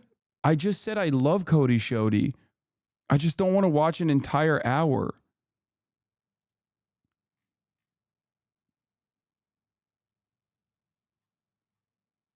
What are you talking? I've had him on the stream. He like people are so funny, dude. I've always understood that to mean that people loved his version of supply-side economics, also known as trickle-down economics. Tax the rich less, and the benefits would trickle down to all of society. That's just basic economics. Well, turns out, no it's not, and also Reagan's trickle-down theory is just the tip of the iceberg when it comes to the many theories and agendas that Reagan pushed during his administration. Ronald Reagan was elected president in 1980. The 8 years that followed ushered in not only the largest redistribution of wealth in a generation, but also the termination of welfare benefits for thousands of Americans, a dramatic rollback of unions and labor organizing, and an infiltration of Christian fundamentalism into American government, the consequences of which we are still very much feeling to this day. Ronald Reagan walked so that Donald Trump could run, and he altered the American way of life for everyone but the top 1%. 40 years after first being elected president, the myth of Ronald Reagan still lives on in the minds of people who are too deluded to see that the American dream Reagan stood for is the same American dream he irreversibly decimated during his time as president. Someone asked, was Reagan like Thatcher for the US? Yes, Reagan and Thatcher are identical in policy, and absolutely 100%, like their impact is nearly identical. This is how Reagan ruined everything. I gotta pee real quick.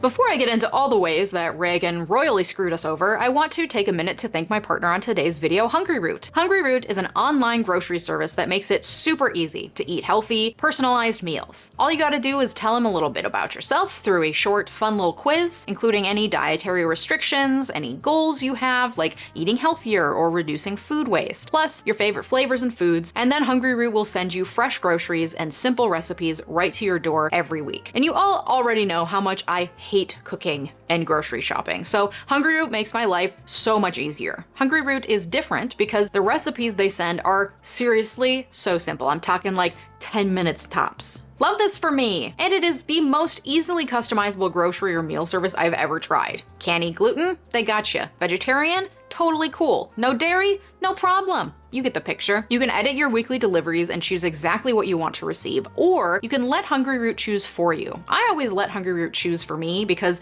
listen, I run my own business, I'm making choices all day long. It is such a relief to just be able to say, hey, Hungry Root, here's what I like, here's what I don't like. Please just send me food. And once you get your ethical reacts, baby, that was a tactical piss. I knew that the ad break was gonna happen.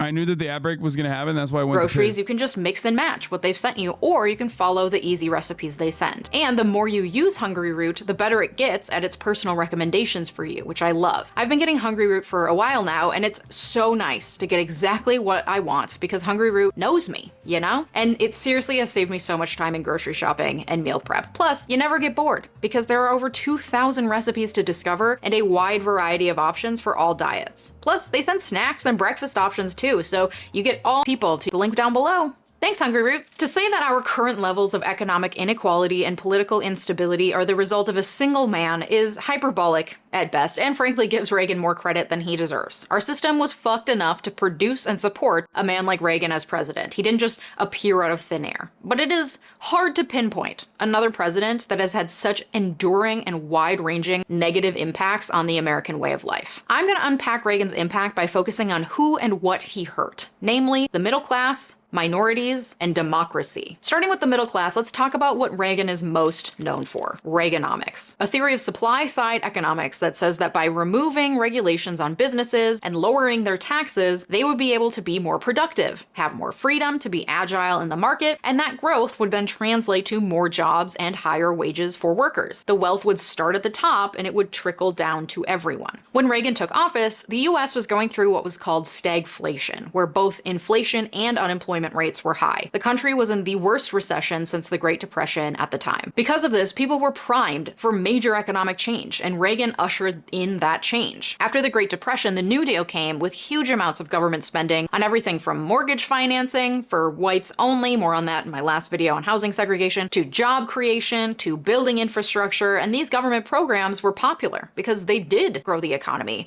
and create jobs and build a large, thriving middle class in America. Minimum wages stayed consistent with productivity. The more productive the average worker was, the I think saying Reagan ruined everything is lazy liberal analysis. Sure, he kicked off neoliberalism in the U.S., but this was an inevitability with the erosion of the wider global socialist movements around the world. Western capital no longer needed to placate to the working class to stave off socialism domestically.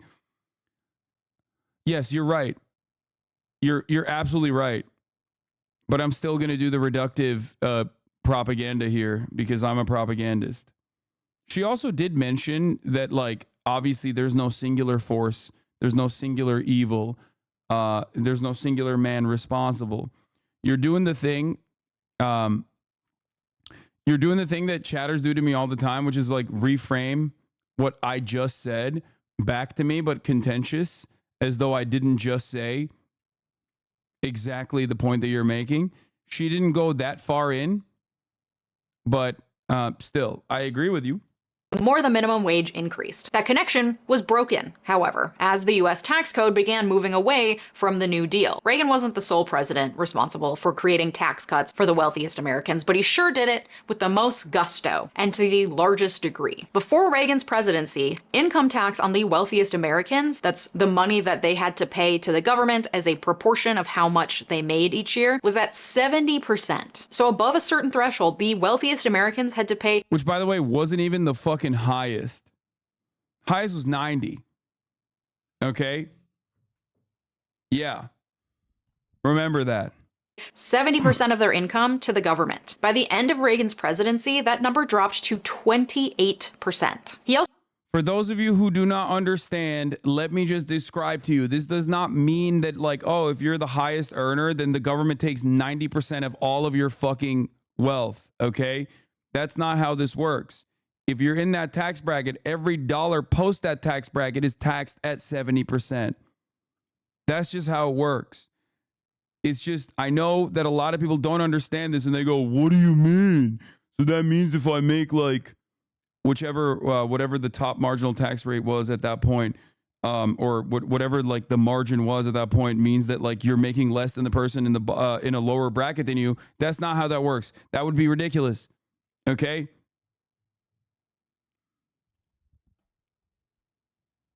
FDR wanted to go even higher, I think, to 99, which was the equivalent of 300K now, I think.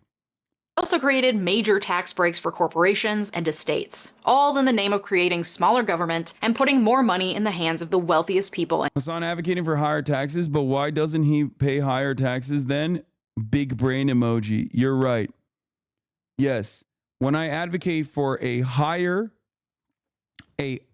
taxes for top earners, I am directly advocating against my, in the American sense, self-interest. Why? Because it's short-term benefits that I'm casting aside in terms of having more money left in my pocket for much better returns overall in the long term. Okay? Hasan famously pays the most taxes. I mean, I do. I literally do. But having said that,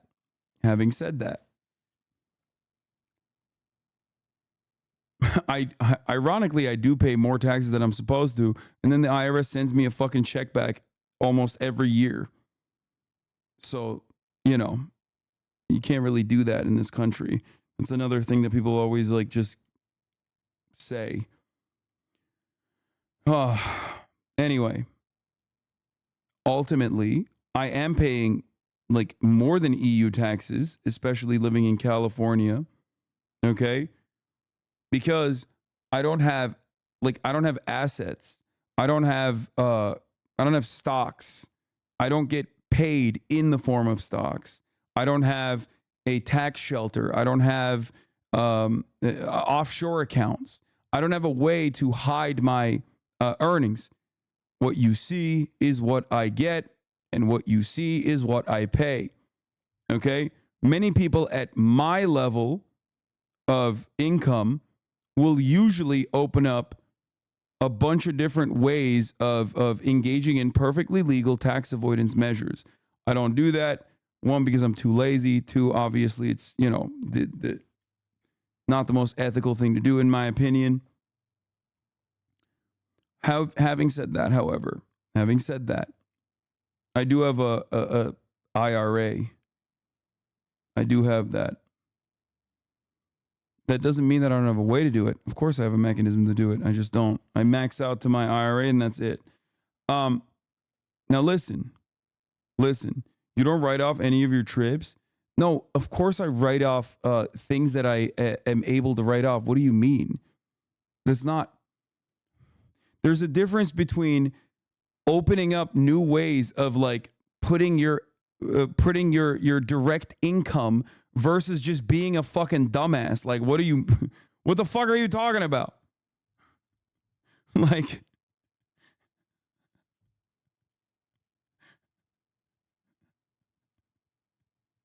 write-offs are not tax evasion, and it's also not free money. It just lowers your tax burden. People don't understand this.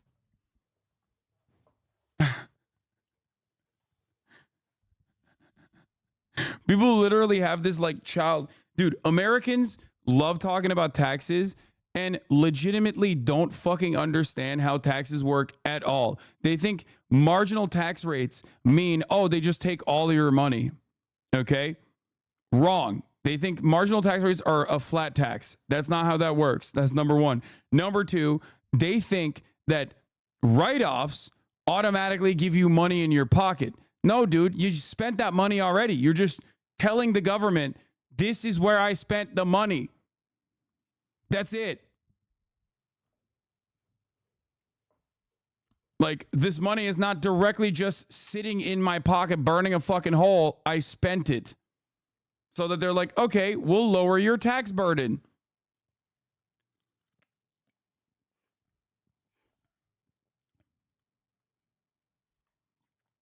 The average American's taxes are much simpler than yours. They have no idea how it works. Not necessarily.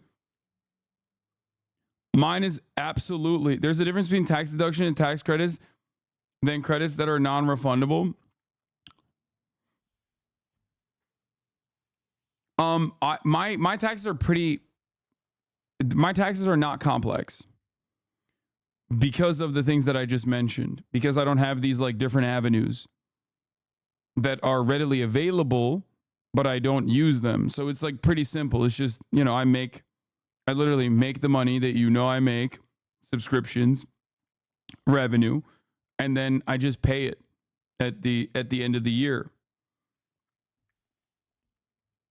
We have a regressive tax structure is about percentages of income that impacted. It used to be different. Yes. Ultimately, the effective tax rate for the wealthiest Americans used to be much higher at the end of the year. Okay? Nowadays, it's unimaginably low for a bunch of different reasons.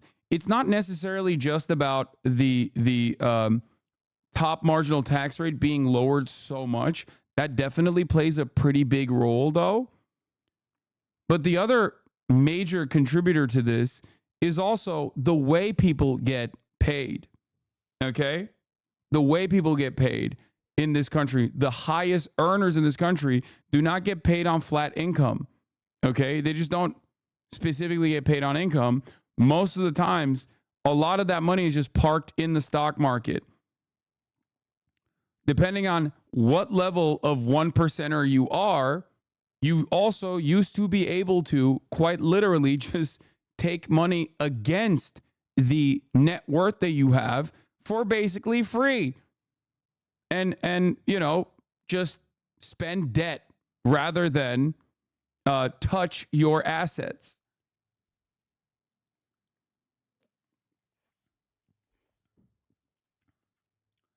I'm a tax accountant. There are many loopholes, but you need to have a high enough income that it would make sense to do it. Most average Americans will not be able to exceed the standard deduction no matter what they do. Yeah. Isn't that what most billionaires do? Yes. By used to, you mean when interest rates were lower, right? Yes. And companies in the country. Some of the effects of his economic policies in the short term were positive. The period of stagflation became. Should asset value be taxed? Abso-fucking-lutely. We have a mechanism for to do this for property.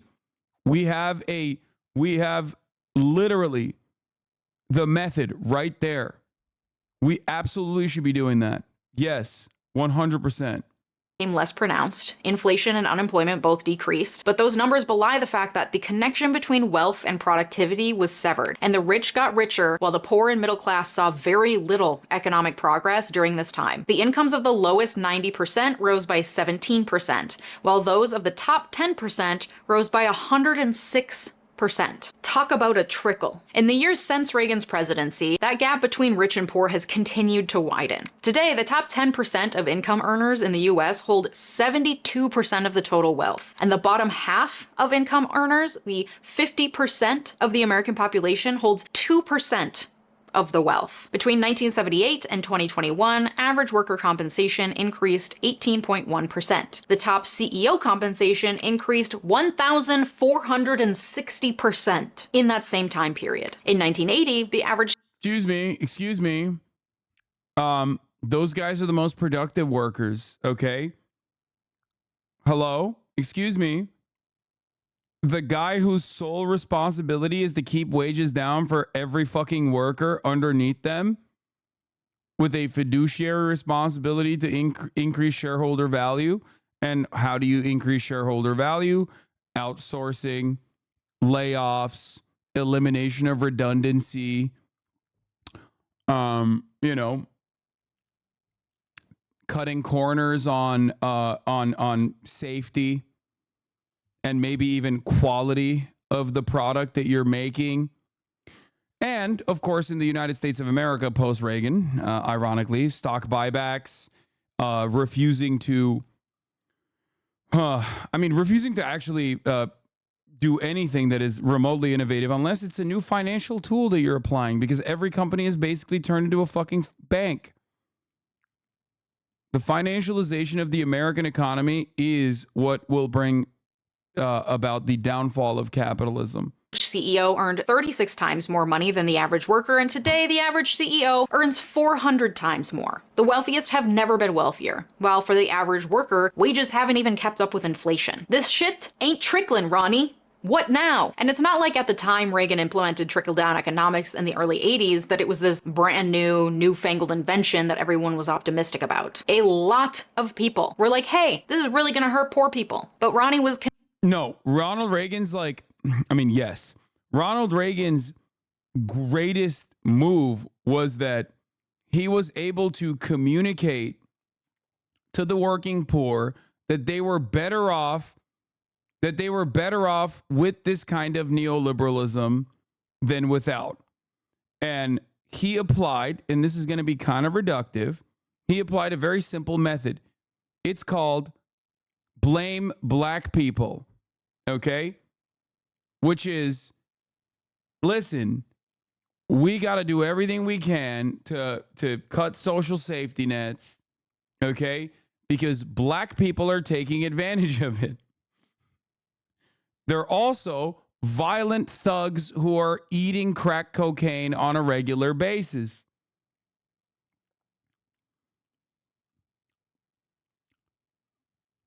Americans love that shit. Okay? White Americans loved that shit. Specifically, white Americans on welfare loved that shit. They were like, yeah, that's a good idea. We should definitely do away with the social safety nets. We should definitely do away with the rich actually fucking, paying their fair share. Because one day I too will be rich. convinced by his neoliberal economic pals that keeping the wealthiest people happy will mean prosperity for all. Because Ronald Reagan was convinced that the American dream was alive and well, and the common theme through all of his policy choices was that individuals are the creators of their own destiny, that anyone could pick themselves up by their bootstraps if they really wanted to, and that any struggling was simply a moral failure on the part of the individual, and not a failing on the part of the system that stood on their necks. And it was through Reagan that this idea that the government is your enemy and stands in the way of your freedom and prosperity really took hold in the Republican consciousness writ large, to the point that working and middle-class people voted to re-elect him, even though it was actively against their own best interest to do so. Sound familiar? This was clear in his Yeah, Americans are very stupid and have been for quite some time. trickle-down economic policy, but it was also clear in his stance on labor rights. The 20th century saw a peak in labor unions, especially in the 40s and 50s, when over 1/3 of all workers in the US were members of a union. Unions were strong and could mount strong challenges against employers, and they brought about important labor laws like the 8-hour workday, minimum wage, child labor laws, and civil rights laws in the 1960s. During this, it's pretty cool that we've like basically destroyed all of that, by the way. Like, we're now living in a universe where, like, obviously 1099s is the method. Contracted work has done away with almost all of that in general. I'm talking about, like, specifically the 8-hour workday. We have governors all around the country signing into law labor deregulation that makes it so that children can actually work. Yeah, the gig economy, the gigification of the economy. It's great. Whew. period, Ronald Reagan himself was the president of the Screen Actors Guild, a labor union for actors. At some point in the 50s, Ronald flipped from Democrat to Republican. He claimed it was because his party, the Democrats, failed him. It could also be that while he was president of the Screen Actors Guild, he granted a rare waiver to MCA, his own talent agency, to allow them to start producing television shows. They needed a waiver because it was a real conflict of interest when the people who manage talent become the people who also hire the talent. You see, after that waiver was granted, Reagan conveniently was given a cushy TV job through MCA that paid him $125,000 per year in 1950s money, and he became a walking spokesman for GE, an influencer before there were influencers. The FBI eventually investigated MCA and the waiver granted to them by the Screen Actors Guild, including Reagan, for anti-competitive behavior. Nothing came of the probe for Reagan, though MCA was forced to break up. It was around this time that Reagan conveniently was like, you know what? Fuck unions. Fuck the government. Too many regulations. I'm a Republican now. Interesting. But he, of course, used his history as a union president to his advantage while running for governor of California and later for United States president, pointing out that he was the only candidate who's actually been president of a labor union in order to win over the working class white vote. Convenient. Where free unions and collective bargaining are forbidden, freedom is lost. And a lot of them voted for him, which was against their self-interest. Donald Trump's populism, I don't think he studied Ronald Reagan that extensively. I think he just basically, as a television guy, was a really good room reader. And Donald Trump's Trump is seen as pro worker, even though he went to that scab rally. Exactly. Donald Trump routinely does this shit as well. He is poison for the fucking labor unions, okay? And yet, there are a shit ton of card-carrying rank and filers out there, and I know many of you are in unions yourselves, and you know exactly who the fuck I'm talking about, that absolutely love Donald Trump. And that was made abundantly clear not long into his presidency when, in 1981, PATCO, the Air Traffic Controllers Union, went on strike to demand better working conditions and increased pay. See, the problem with this is that the workers were technically federal employees, and it was against the law for federal employees to strike. Roughly half of all U.S. flights were grounded during the strike. And Reagan held... Trump is seen as everything because he owns the libs. That's all that matters to them, even at their own demise. His politics is spite. Yeah, the reason why the American political equation is just about owning your political opponents is because of neoliberalism in general and how it took over both of the parties, especially post Ronald Reagan. Because Ronald Reagan is bad. Bill Clinton also drove the fucking the final nail into the coffin. Okay? You have to understand. You have to understand, like, this didn't happen overnight. It wasn't one fucking person. It was both parties genuinely responsible for this. And the reality is, this is why we say like there are two, neoliberal right-wing parties in this country. And when both parties are basically aligned on these issues, either through the democratic capitulation, which is what they claim is the reason why they have to do this, because there's too much interest from the public to do certain things that are incredibly right-wing, or directly because they are agitating and demanding this because their donors are demanding it, like the Republican Party is doing. Ultimately,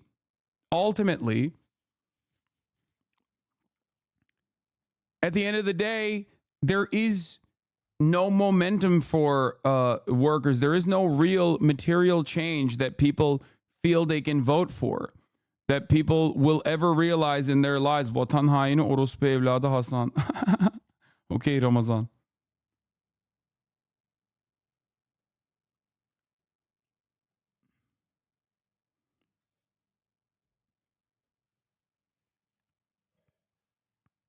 Anyway, Jimmy Carter has some blame in introducing neoliberalism in the Democratic Party. See airline deregulation, for example. No, absolutely. Truckers, too, if I'm not mistaken. Held a press conference on the matter and made his stance very clear. And if they do not report for work within 48 hours, they have forfeited their jobs and will be terminated. And then, 2 days later, 12,000 federal air traffic controllers lost their jobs and were barred from ever working for the federal government again. It was a show of strength that debilitated the organized labor movement, and it hasn't recovered since. Where at its peak, union membership accounted for over a third of all workers in the United States, by the end of Reagan's presidency, that number was cut in half. Today, union membership accounts for roughly 10% of all workers, which is a historic low. The reason for this dramatic decrease in union members is twofold. One, Reagan's firing of the air traffic controllers sent a strong message to the private sector that union busting is fair game. And two, Reagan appointed his own cronies to head the National Labor Relations Board, the federal board that oversees unions. And they worked to loosen regulations on businesses and let them get away with like nearly whatever they wanted. And the suppression of the labor movement is shown in the numbers, not only in the dwindling number of union members, but also in the dramatic decrease in strikes, a common tool used by unions to counteract the power imbalance between workers and corporations. Prior to 1979, there were on average between 200 and 400 large-scale labor strikes on any given year. There were 187 in 1980. By 1989, there were 40. And in 2017, there were 7. Even the recent stirrings we've seen to unionize Amazon facilities, Starbucks coffee shops, and recently the first unionized strip club pales in comparison to the power of the labor unions in the middle of the 20th century that helped shift the balance of power away from the large corporations, who had all the money and all the bargaining chips, into the hands of workers. For example, my experience, having worked numerous jobs in this, I think, is both in Europe and even in the United States of America to a lesser degree, is a direct consequence. Like unions having this much power, prominence, and being able to operate was, well, one, because the assembly line was so perfect for unionization, where people could, definitely genuinely recognize class solidarity. In comparison to like the white collar stuff, but in comparison to the white collar work that is readily available, in comparison to even like retail, that's like gig economy work in general. But beyond that,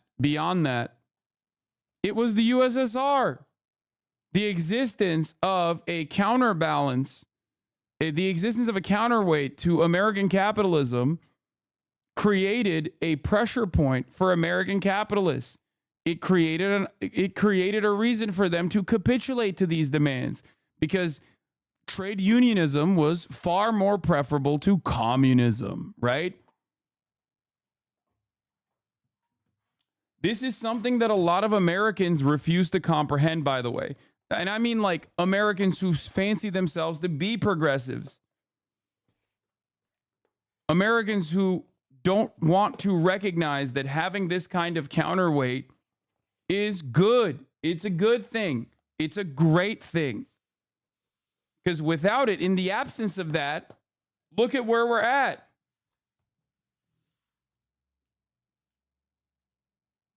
It's also one of the reasons why I don't like talk too much shit about people who are, you know, legitimately to the left of me. What's up? Down. Good girl.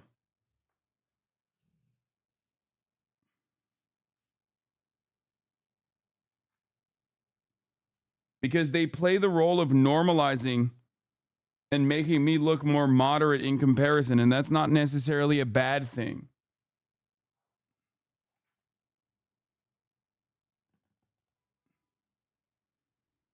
Okay?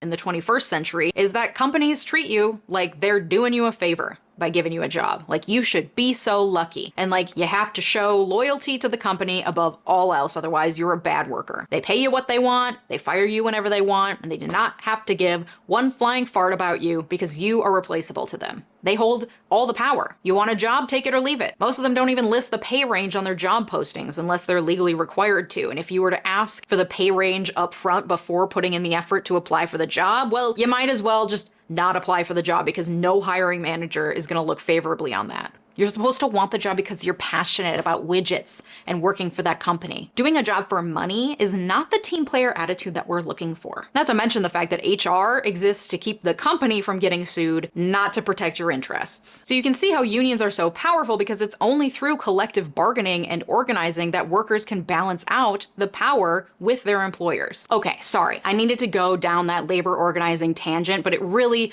can't be overstated the devastating impact of the Reagan administration on workers' rights and workers' income. This combination, the huge tax cuts for the wealthy and the busting of unions, absolutely decimated the middle class and concentrated the power and money in the hands of big business and the top 10%. But it wasn't just the middle class he was coming after. Before taking office, Reagan ran for president in 1976 and lost the Republican nomination to incumbent Gerald Ford. During that first presidential run, Reagan was touting the failures of big government and discussing what he claimed was rampant abuse of the country's welfare system. And he kept coming back to this same story. In Chicago, they found a woman who holds the record.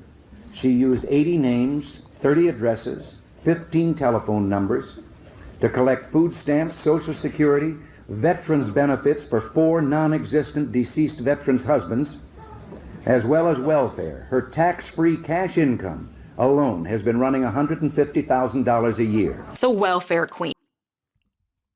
Sound familiar? Not just specifically on the issue of welfare, okay?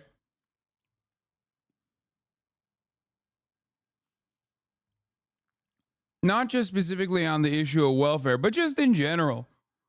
That is at the heart of getting one guy is at the heart of Republican politics, okay?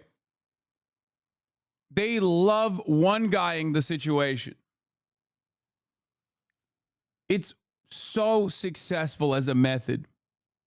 You know her, you love her, she's a scam artist, she's having babies just to make more money from the government, she's a liar, she's a cheat, she's sucking the system dry, she's black and she's everywhere. Boo. In reality, this story Reagan kept telling out of Chicago was about a woman named Linda Taylor. Her crimes were many, she was a scam artist, she was tried and convicted of welfare fraud, but the total they could prove she ever defrauded the government for was $8,000. Not $150,000 per year, nor was she an accurate example of welfare recipients, because most welfare recipients were and are white people, an uncomfortable truth that detractors don't want to face. Nor is there any shame in benefiting from that system. I've benefited from food stamps, unemployment, and veterans benefits numerous times throughout. My favorite thing is being a West Virginian on disability. Okay, and just being fucking the most right-wing guy you've ever seen, consistently talking about how black people are buying Hennessy with EBT and how we have to cut this. And it's like, dude, what are you saying right now? The entire reason why you are kept alive is because of the federal government. Okay? Like, also, I think people should be able to buy liquor with EBT. They can't, but they should be able to. But that's besides the point. I'm not even having this conversation.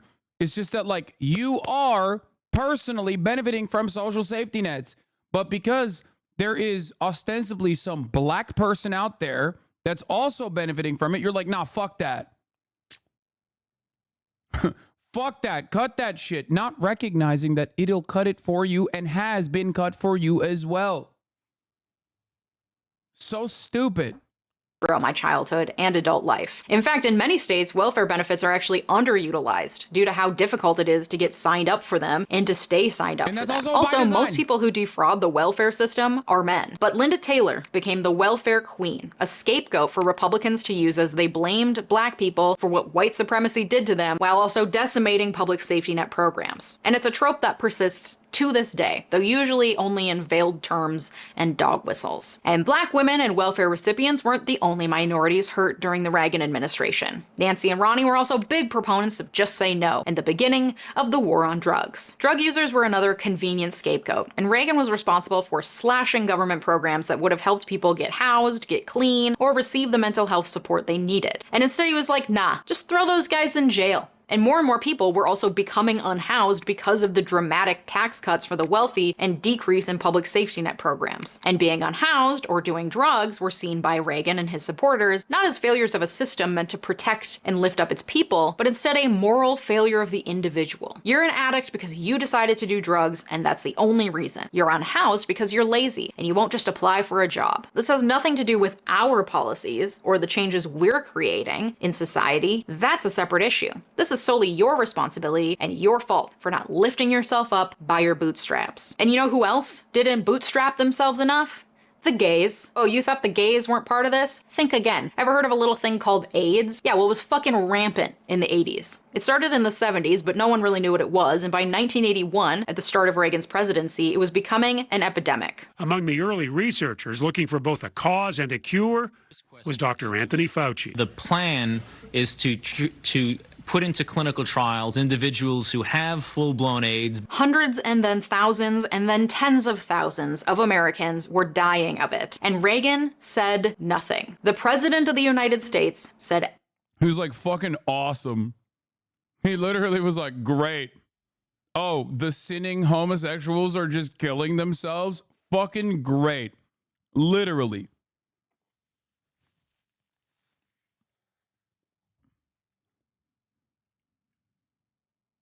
Do you actually disagree with the war on drugs?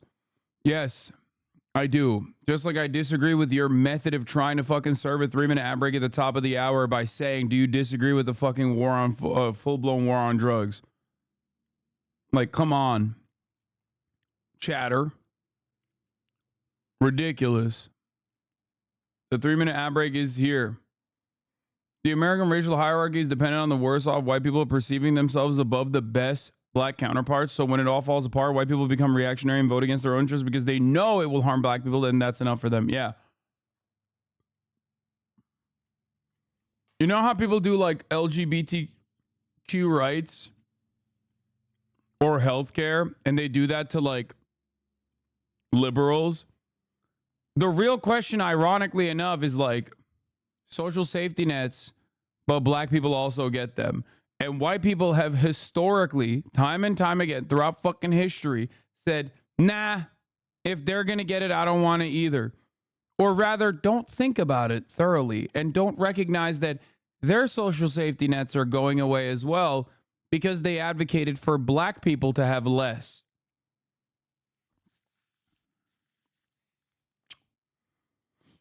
It's great stuff. Wonderful stuff. Anyway, what's also wonderful is the safety net of being subscribed at the top of the hour and not seeing a 3-minute ad break. Here it is now. absolutely nothing for years, because this was a disease of gay people and drug users, two groups that decidedly were not constituents who voted for Reagan. People who mattered so little to him that a disease that was associated with them and killing thousands of Americans remained on his periphery until it wasn't. Rock Hudson was a major film star in the mid-20th century at the same time Reagan was still pursuing his acting career. Rock Hudson and the Reagans were friends. Rock Hudson was also gay. Rock Hudson was also the first major celebrity to die of AIDS-related complications in 1985. It took the death of a friend for Reagan to even give a shit about this disease that was killing thousands on his watch. And another such a classic conservative move too. Conservatives only care about an issue when it directly impacts them. Dick Cheney, daughter's a lesbian, super quiet about that sort of thing. Everything else, unimaginably right-wing. It's always until they like personally and directly are harmed by something that causes them to have empathy for it. And usually even then it's like a little bit of empathy. Okay, let's make no mistake. It's not like they turn into fucking like legitimately nice people. Classic conservative trait.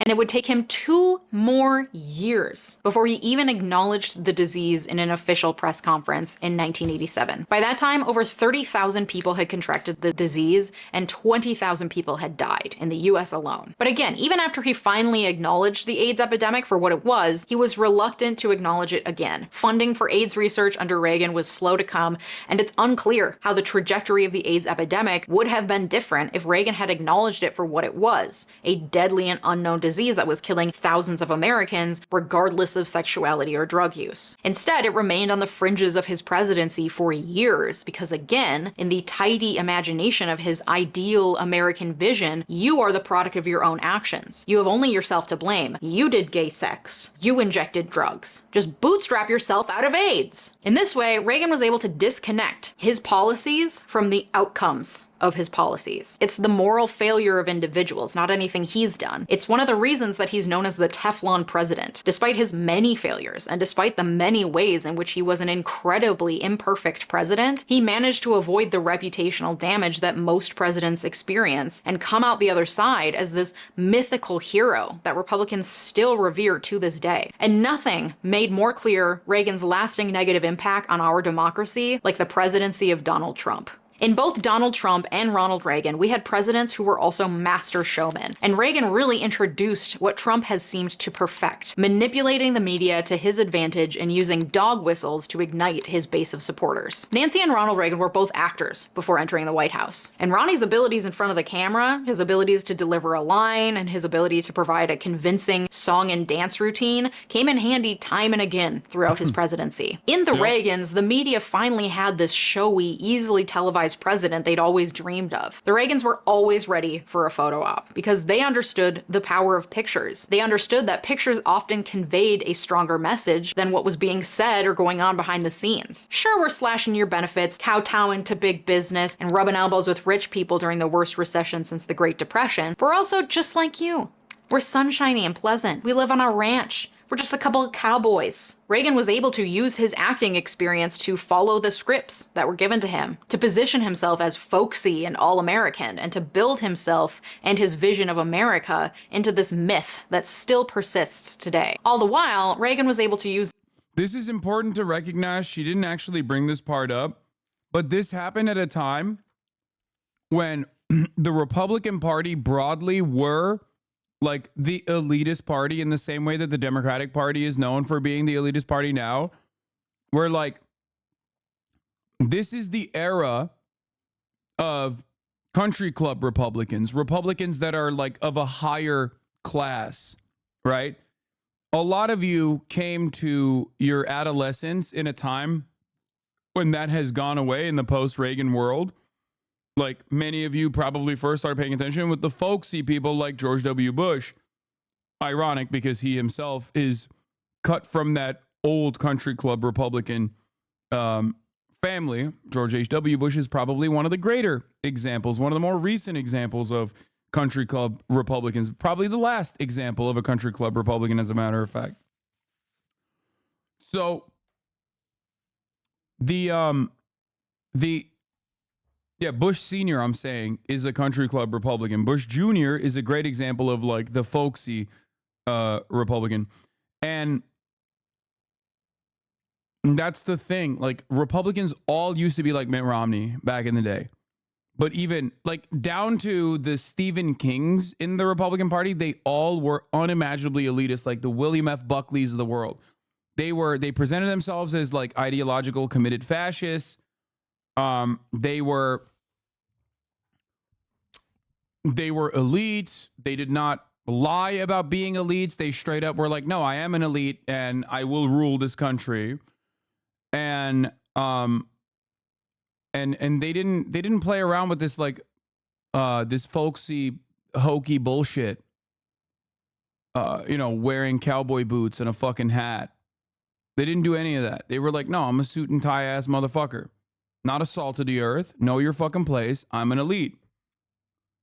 Reagan, on the other hand, kind of flipped that narrative entirely on its head and was super folksy.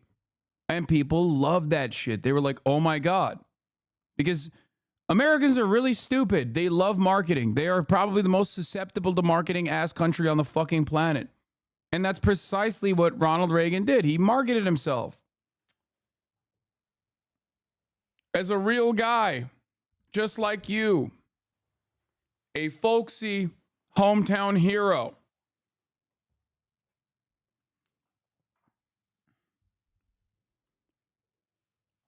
So that is why it's very interesting and very important to acknowledge Reagan's aesthetics. Like, because if you look at it now, you're like, what do you mean? That's not that different than like Ted Cruz does that shit. Ted Cruz, Yale graduate Ted Cruz, wears the fucking cowboy boots and shit and walks around like he's a real American working class individual. That's how normalized it is now. But back then, that shit was very unique. The media during his campaign for presidency and when he reached the White House to drop dog whistles for his supporters who were almost entirely white. And he was really the first person to perfect the dog whistle and use it to his political advantage. For example, he believed in the ultimate right of the individual to own property and to do what he wanted with that property, including excluding whoever he wants from that property. Wink. He believes in states' rights. Wink. And he warned his supporters of the increased dangers in our cities, of welfare queens, and of a need for increased law and order to quell the, and I quote, jungle paths taking root throughout the country. Yikes. He was sunshiny and folksy, but in the end, Reagan was able to capitalize on what Trump later perfected. Fear. Fear of economic instability and fear of racial unrest. I mean, Joe Biden also used the term racial jungle when talking about desegregation. He was against it. But something to remember, liberals also like hyper focus on the aesthetics, and as long as you're like civil, it doesn't track with them. Like if your policies are like unimaginably racist, liberals oftentimes do not have the capacity to recognize like, oh, this person is like incredibly fucking racist. Just like Jim Crow was not promoted as fuck black people, but instead was promoted as separate but equal. Okay? Conservatives, reactionaries historically always understand how to soften the most damaging, the most historically cruel policies. So that's something that you need to remember. And it's ironic because Ronald Reagan quite literally, recently resurfaced audio in private phone correspondences between him and Richard Nixon, called African diplomats monkeys who don't know how to fucking wear shoes. Okay? Like, that's the level of racism that he had. Of course, his policies reflected that reality, but liberals have to hear that for them to understand. Remember that whenever some dumb fucking parent of yours turns around and says, like, what do you mean Ronald Reagan was racist?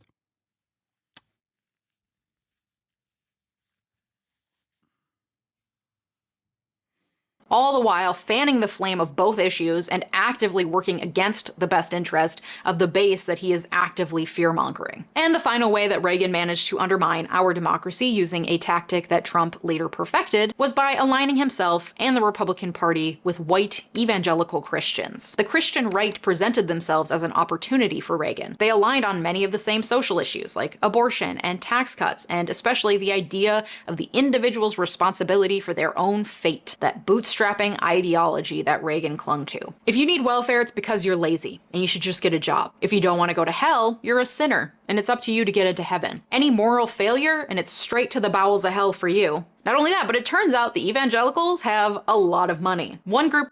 Dude, by the way, this is also the Paul Weyrich moral majority era. Like, this is when white evangelicals, like post-civil rights movement, white evangelicals were like this voting bloc that was incredibly white supremacist. Oh my Lord. Unimaginably white supremacist. They were also very active.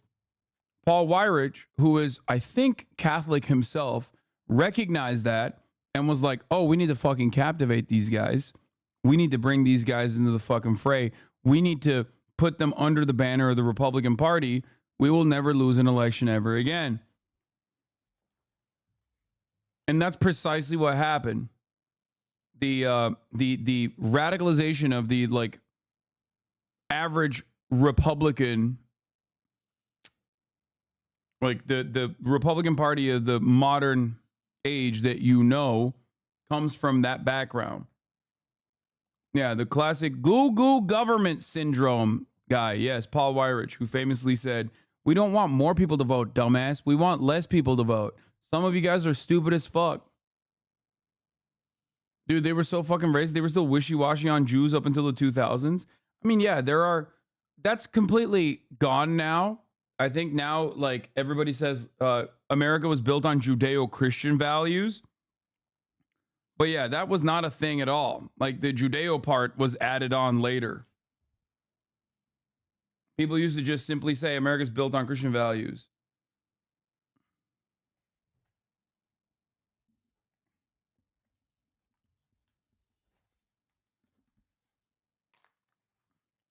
Of the religious right that had particular sway was called the moral majority. It fought against abortion, the Equal Rights Amendment, and in favor of the family and traditional family values. It was founded in the 70s as a response to counterculture and the gay rights and women's rights movements of the previous decades, and it had a powerful lobbying arm. The moral majority is credited with helping Reagan win the 1980 presidential election. It was through the moral majority and Christian... By the way, pre-watch, I mean, come on, dude. This is my job, and I know this very well. Its major point of contention was almost always fought on school choice. It literally was first deployed against desegregation in schools because white evangelical Christians did not want to fucking have their kids go to school with black kids. Okay? They used religious freedoms as a way to try and hammer in that point. So much of American politics is still aesthetically played on the boundaries of black people and white people not being around one another. You have to remember that. It sounds reductive. It sounds like some rad lib shit, but it literally is, okay? So much of American politics is done on the boundaries of white supremacy. So much of it. Still to this day. Fundamentalists, that Reagan was able to find a strong and fervent base of supporters. So it was, of course, in his best interest to make religion take a center stage in his politics. At the 1984 Republican convention, Reagan addressed a group of Christians saying, the truth is, politics and morality are inseparable. And as morality's foundation is religion, religion and politics are necessarily related. He concluded, if we ever forget that we're one nation under God, then we will be a nation. This is why he didn't give a fuck about abortion. And then after this, he was like, I want to make it illegal. I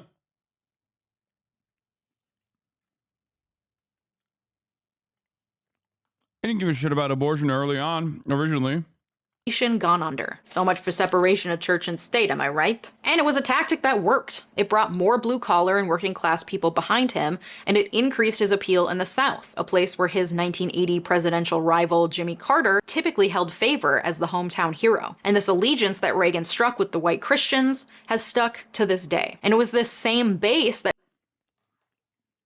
To be fair, I think another aspect of this also was like in the Nixon era too. Framing anti-war hippies against the hard hat wearing like real working class Americans who want to go to war all the time. Like that was a big point as well in the elitist Republican Party trying to captivate a higher percentage of the working class vote. Charter school movement was started as a segregation academies in Virginia because the state closed all public schools after Brown v. Board as a way of preventing desegregation from happening. There's a good book called Democracy and Change by Nancy McLean if people want to learn more about the racist roots of anti-public schooling in the U.S. Yeah. Every single issue that you can point to in American politics right now still somehow is historically and in contemporary society fought on the boundaries of separating black people from white people. Straight up.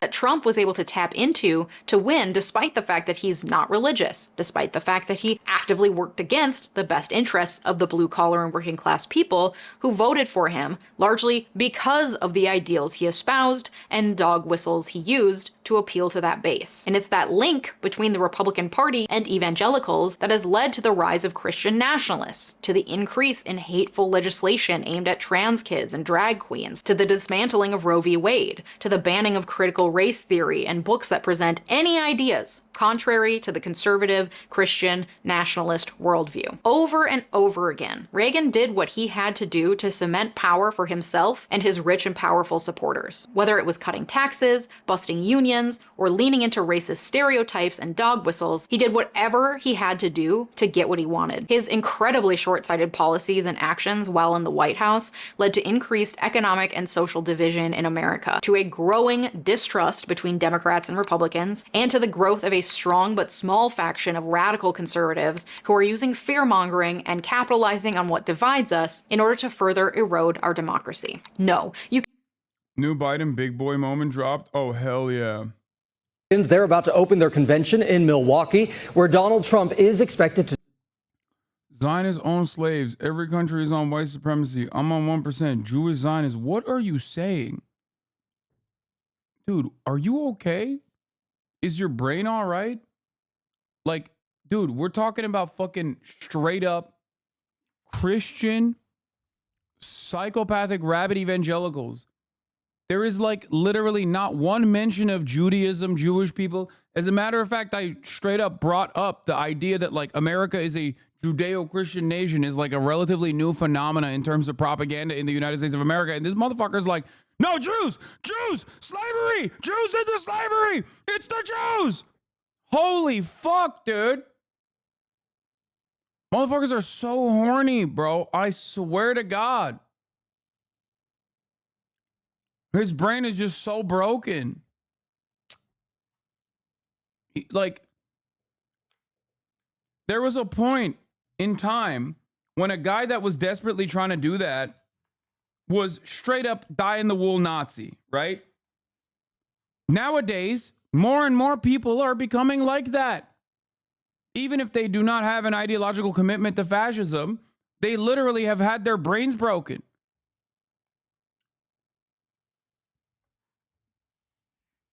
I don't think people understand how fucking scary that shit is.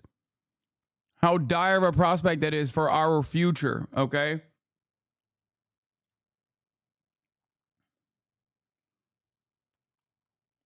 I'm telling you right now. I'm telling you, dude. Listen, the Jews in this community already know this, already know what the fuck I'm talking about. Everyone in this community knows already what the fuck I'm talking about. But like, I don't think people understand how much of a nightmare this presents in terms of like future political discourse when everyone is just looking at the actions of Israel and going, yeah, no, it's the Jews and this is for Judaism and I will never trust Jewish people ever again. And just hearing what so many people have said for so many years about how like Israel's actions are directly a consequence of Israel's Zionism, and its actions are directly a consequence of Judaism.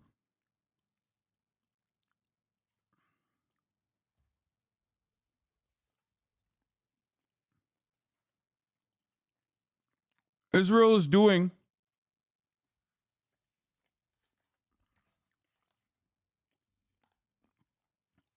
fucking straight up doing like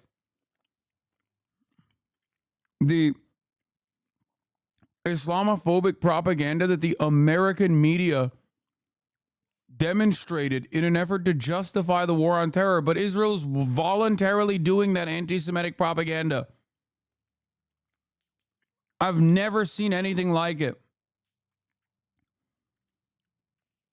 It's like being ISIS, but instead Jake Tapper literally has like the head of ISIS on CNN, and the head of ISIS is like, yeah, we're doing this for Islam. And all of the supporters of ISIS are just like prominently displaying their allegiance as Muslims. You know what I mean? They're like, yeah, no, this is how Islam is supposed to work. ISIS is doing a great job.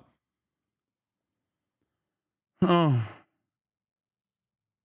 Biden read a note from his staff out loud during a call. Oh, my Lord.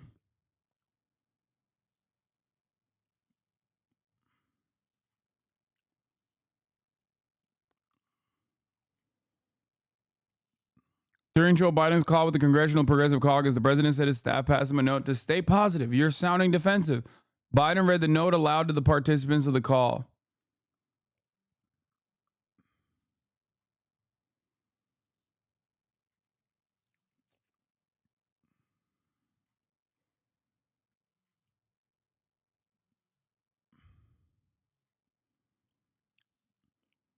Lawmaker on the call says president was making fun of his staff who passed him the note. In context, was him acknowledging the note, but then being the way he wanted to be on the call. Not like he didn't know what he was doing. I don't believe that.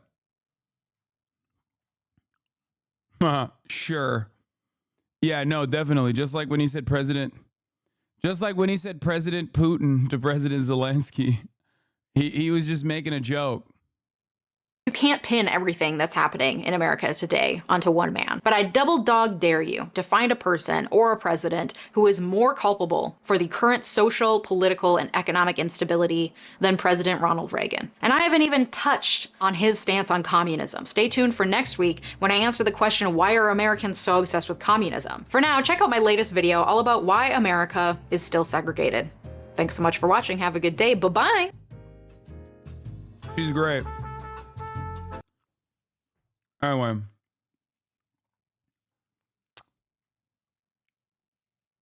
Jesse Waters having a nervous breakdown. Jesse Waters has some interesting analysis on the crisis in the Democratic Party. The nominee used to be selected at convention. Go out tonight and say I'm tied in the latest ABC News poll. Yep. What are you guys talking about? Reagan was down. JFK was down. Mm-hmm. These people came back and won. I've come back and won. The red wave. Oh my God. Oh my God. Dude, they want Biden in so bad. Dude.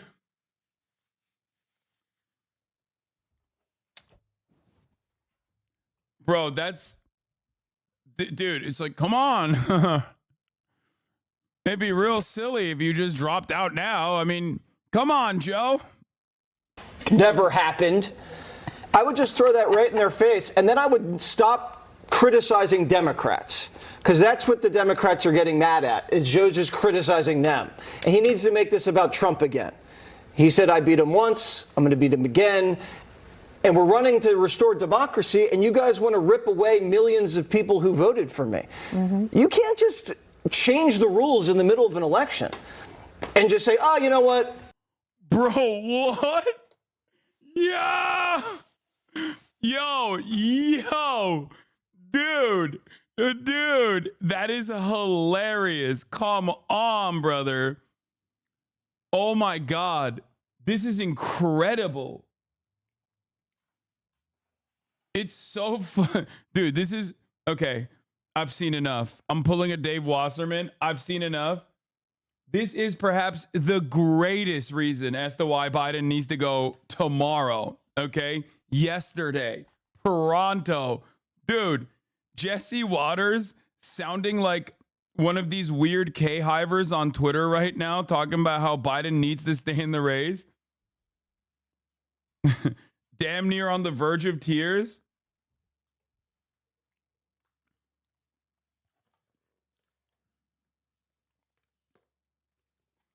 This is incredible stuff, chat. He won the primary. It's against the rules. Don't change it. My candidate's probably going to lose. The polls are bad. Let's just rip them off the ticket. When has that ever happened before? It's never happened before in the history of this country when just because a candidate is down in the polls right before the convention, he's gone. They're not ripping him off this ticket because of his mental state. They're ripping him off because they think he's going to lose. The Democrats can't lose one election? It's one election, Richard. And Trump's only going to get in for 4 more years, and then you guys will get back with Gavin. Everybody knows. So it's like lose an election. Like you're just going to just throw this democracy up in the air and just shoot it with a cannon? Yo, this is the method. This is the momentum. This is the way, baby. Why did he just deliver such a perfectly gift-wrapped gift? That's the craziest thing I've ever seen. Why did he do that?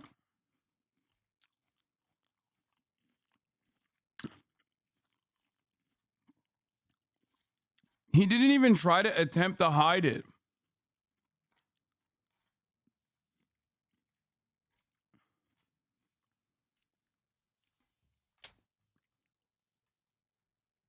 This is incredible. So, Joe, I want to show this to every Biden dead ender.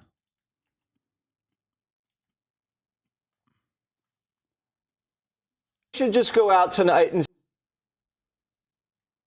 He did that because he supports the black community who stands with Biden. Oh yeah, when I think about it, like who is like definitely pro-black people across the board, I'm thinking of Jesse motherfucking Waters. Rest in peace, Richard Simmons. Okay, yeah, R.I.P. Richard Simmons. Like, I don't understand why you're spamming that in the chat, but R.I.P. to him. I don't even know who that is. Is that the Kiss guy or the Rolling Stones guy or something?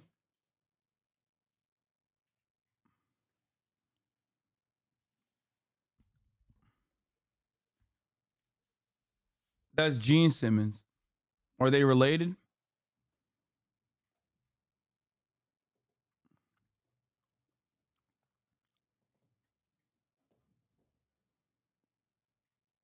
He was a gay icon.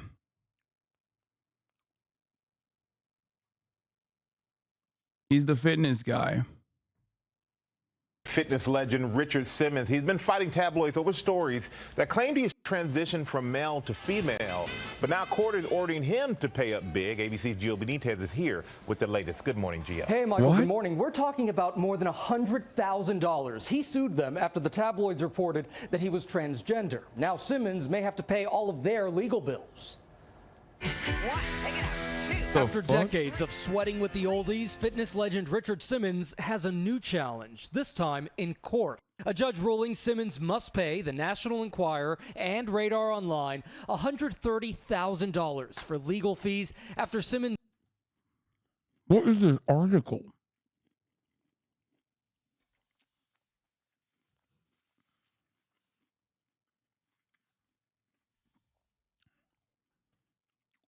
R.I.P. What, that video is terrible. Holy shit. RNC speaker, let's just drop. Vivek, Ben Carson, JD Vance, Carrie Lake, Nancy Mace, MTG, Peter Navarro. That's interesting. Why is JD Vance the only one on that list that is actually on the VP list?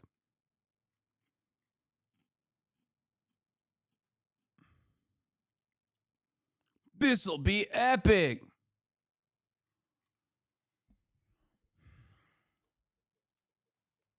JD Vance is not going to be VP. He has a beard. Who the hell is Laura Trump? Trump's daughter-in-law. Sean O'Brien, worst day to be a Boston frog. Yeah. Oh, Amber Rose is going to speak too, which I think is cool. Kind of fucked up that they won't let me go to the fucking to the RNC, but Amber Rose is allowed. Like, what are we doing here? Okay, I gotta piss. Oh, I wanted to watch the torture camp, and I wanted to rise the rise and rule of Elon Musk. Mind is a storm. I don't think most people would want to be me. They may think they would want to be me, but they don't. They don't know. Is your storm a happy storm? No. I've grown tired of hearing the name Elon Musk and not really understanding what's going on. Who is this guy? Where is he from? How has he built a huge business empire to become one of the richest people in the world? And what can we learn about his purchase of Twitter? So I've been going on a deep dive, finding everything I can about this guy, his upbringing, businesses he started, talking to people who have worked with him, who have worked for him. Many of these people want to remain anonymous for reasons you will soon understand. I've talked to people who love him, people who hate him, people who used to love him and now hate him. If I were an employee at Twitter right now, I'd probably just do your job. Don't let them know your name. So after a few months of reporting on this, I feel like I finally have a handle on who this guy is. I understand how he built his empire, how he treats the people around him, and the real reason I believe he bought Twitter. Elon Musk put in an offer. An unsolicited bid to buy the social media platform. $44 billion. So let me show you the rise and rule of Elon Musk. You're a super villain. That's what a super villain does. Yeah. He's addicted to drama. He's addicted to risk. And whenever things seem to be going smoothly, he almost has a compulsion to stir things up.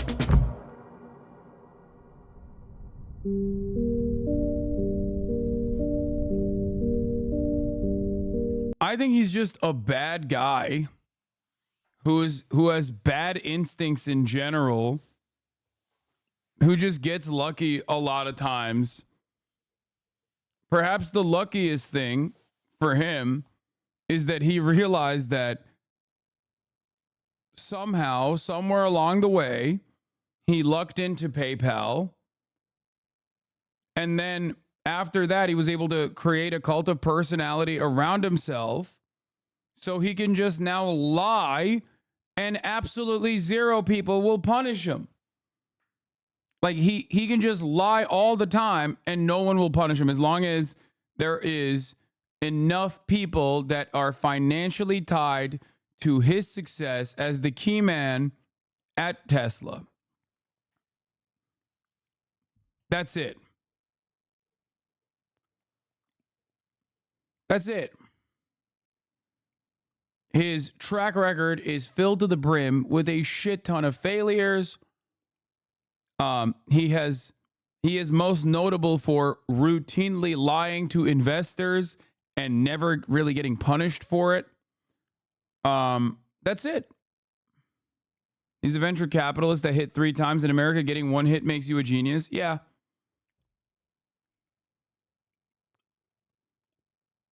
He's never actually been, he's never actually had like a personal success that doesn't rely on government funding, which I also ironically think is makes him the most hypocritical piece of shit. Like biting the hand that feeds you by being like this right-wing charlatan.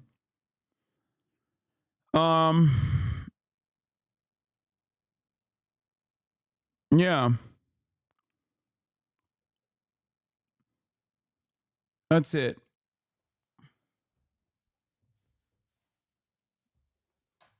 Let's see what Johnny Harris has to say about him.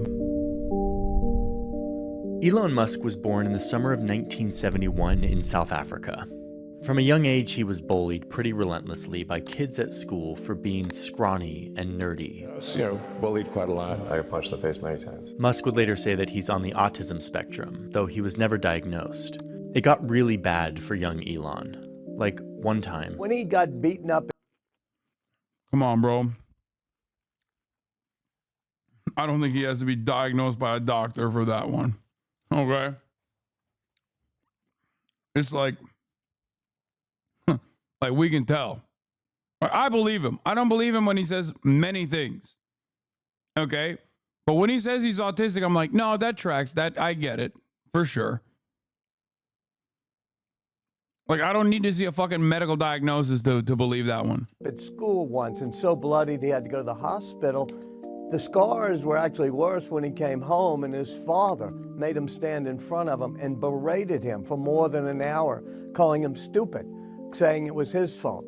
stories like this make me sick to my stomach, and you realize that the trauma and scars from this kind of abuse, BetterHelp ad, both physical and emotional, they don't go away. BetterHelp ad. Speaking of his dad, there's a lot of rumors. Oh, dude, that would have been so fire. That Elon came from a rich dad who owned emerald mines in South Africa, and that he was set up to be successful because of family wealth. This isn't factually accurate. Elon. Okay, I hate you, Johnny Harris. God damn you. God damn you. Why do you do this? You're such a piece of shit. You're such a fucking piece of shit. Dude, you're so... Why do you do this? Why do you literally do this? Why do you do this all the time? Why are you lying? Oh my God. Oh my God. This is... If you come from profound wealth, it doesn't fucking matter. Okay? If you come from profound wealth, it doesn't matter. I don't even come from profound levels of wealth. I don't have like diamond, emerald mine wealth. Okay? And even then, I have been very open about how helpful it was that I had an affluent beginning. This is so stupid. You don't have to have your fucking family literally maintain billions and billions of dollars of wealth to have this level of privilege. Okay? You do not have to have your parents be billionaires to have a tremendous amount of privilege. And Elon Musk's parents were that rich in general. It's a lot of Americans have this weird notion of wealth transfer where they think that, oh, your parents are wealthy and then they fucking die and then you get the money and then you're wealthy. That's not how it works, man. That is not how it works. Okay? When they're wealthy, they send you to the best schools. You go to schools with other kids that are also... You go to schools where most of the students are also the children of other wealthy people. You are taking advantage of a massive network. And even if you don't do that, even if you don't have that, you ultimately, in my level of affluence, for example, when I grew up in Turkey, in my level of affluence, I was able to not have to worry about things, okay? That's a massive privilege in comparison to the average person. Not have to worry about working, for example. These are things that most rich people and their children take for granted. They don't even think about the fact that that is a major privilege, a major leg up in comparison to other people who have less. Okay? Coming from a wealthy background, and I'm telling you this as someone who came from a wealthy background, whose parents lost all of that. By the time I got to college, even then, I had an affluent beginning, which was profoundly privileged, which was very helpful. Okay? They lost that shit. And it doesn't matter because the early stages of help I got in my development was enough. That was it. That's massively consequential. Massively. Like, even if they fuck up the bag, later down the line, it still doesn't matter. That's how significant that shit is. Do you understand?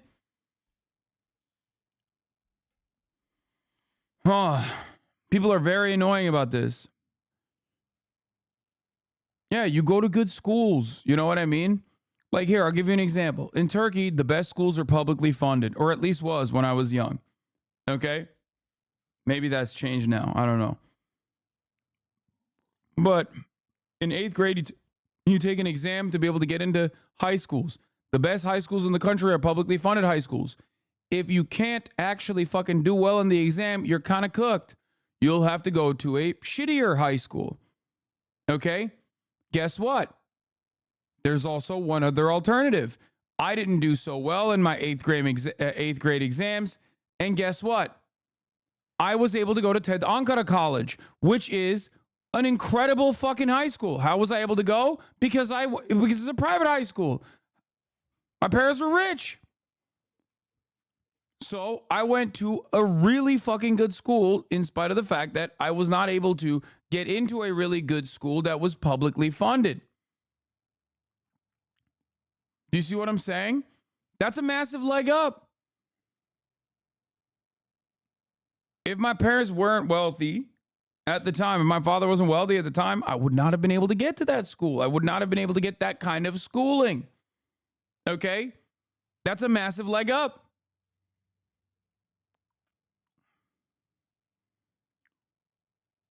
Not only that, but rich families can afford tutoring for their kids. That's another, you're right about that.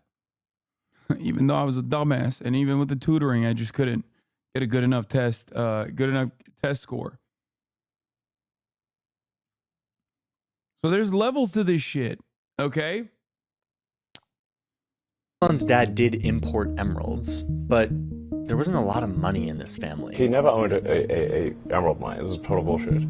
If you want more detail on that, you can go check out our sources where we put the fact check for every one of the assertions in this video. Anyway, what Elon did have at a young age was a skill for computers and programming.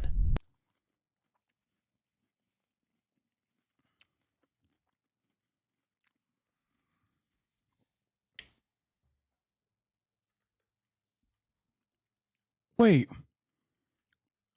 He has routinely lied about this. Why is he putting this in here? No, it's like there's news articles on this shit.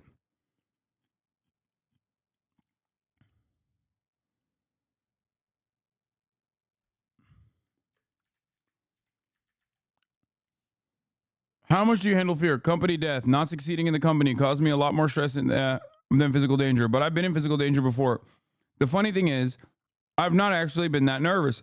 In South Africa, my father had a private plane. We'd fly in incredibly dangerous weather and barely make it back. This is going to sound slightly crazy, but my father also had a share in an emerald mine in Zambia. I was 15 and I really wanted to go with him, but didn't realize how dangerous it was. I couldn't find my passport, so I ended up grabbing my brother's, which turned out to be 6 months overdue. So we had this plane load of contraband and an overdue passport from another person. There were AK-47s all over the place, and I'm thinking, man, this could go really bad. Elon Musk's dad says his son's whole career was funded by his emerald mine. Elon knows it's true. All the kids know about it.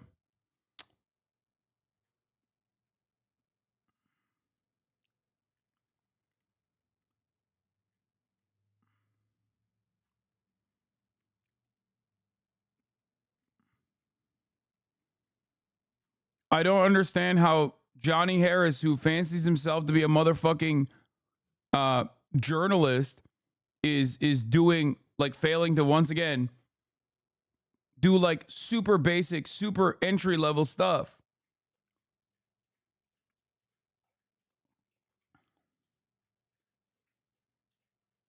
What the fuck?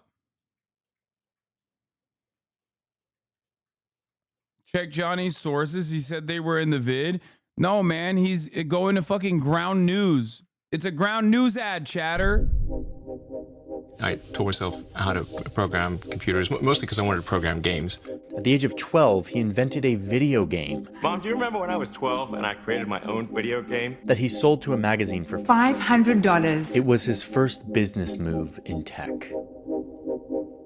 His first interest in space. Around 12 or 13, I had kind of an existential crisis, trying to figure out the meaning of life. From an early age, Musk found meaning in the idea of the potential of humanity, what humans can do as a collective, how we as a species have somehow been able to work.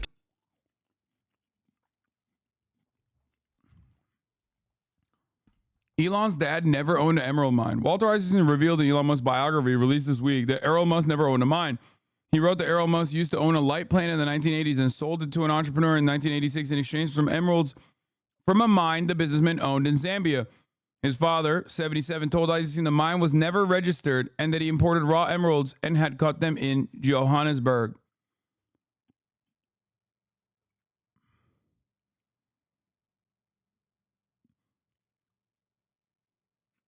Wait, this is his own source.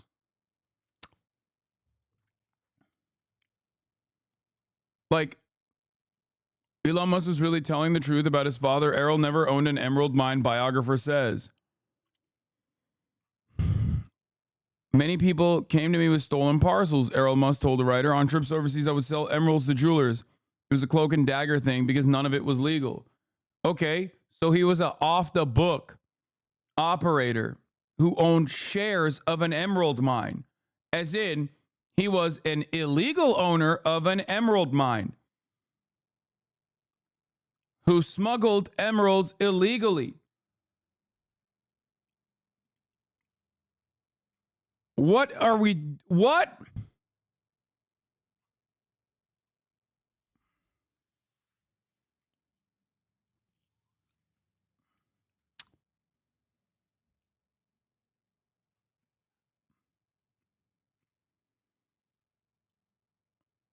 I don't understand. How can you say that that is not like an owner of an emerald mine? When Elon Musk himself has personally said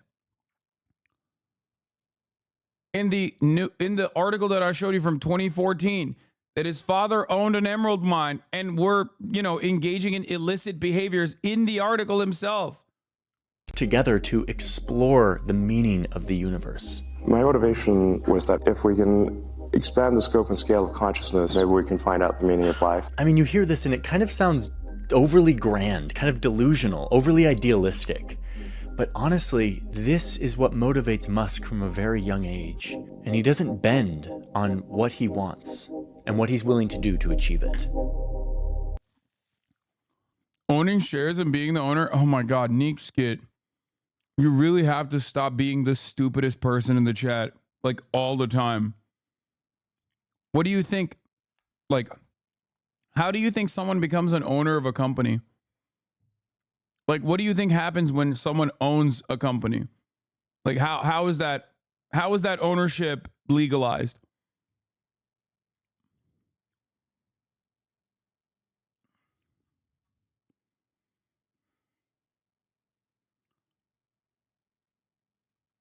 Yeah, but that's owning more than 51%. No, you're wrong. No, it's not. You can have an ownership stake over a company and not have that be 51% at all. What are you talking about?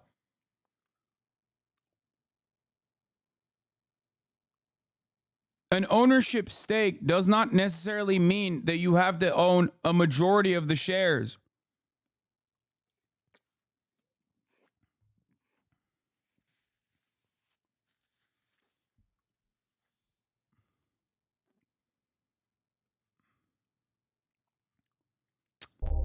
So he leaves South Africa when he's 18 and moves to Canada, and eventually ends up in Pennsylvania, where he goes to college and gets a degree in economics and physics. At the age of 24, he moves out to California to pursue a PhD at Stanford, but he never starts the program. Instead, he starts his first business.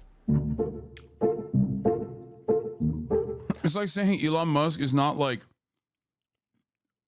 a significant owner of Tesla. Okay, so I'm not going to go into the details of every one of Elon's companies because there are a lot. If you want a deep dive, read this very thick book. This was a foundational part of our reporting, and it details the He bought it. He originally bought it.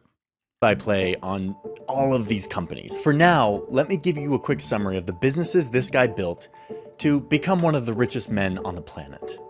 His first company was called Zip2. He started it in 1995 with his brother, who seems to have an affinity for cowboy hats. Yeah, and also, And also Jeffrey Epstein, okay? Kimball Musk literally stayed in the Jeffrey Epstein fuck palace in New York in the dungeon.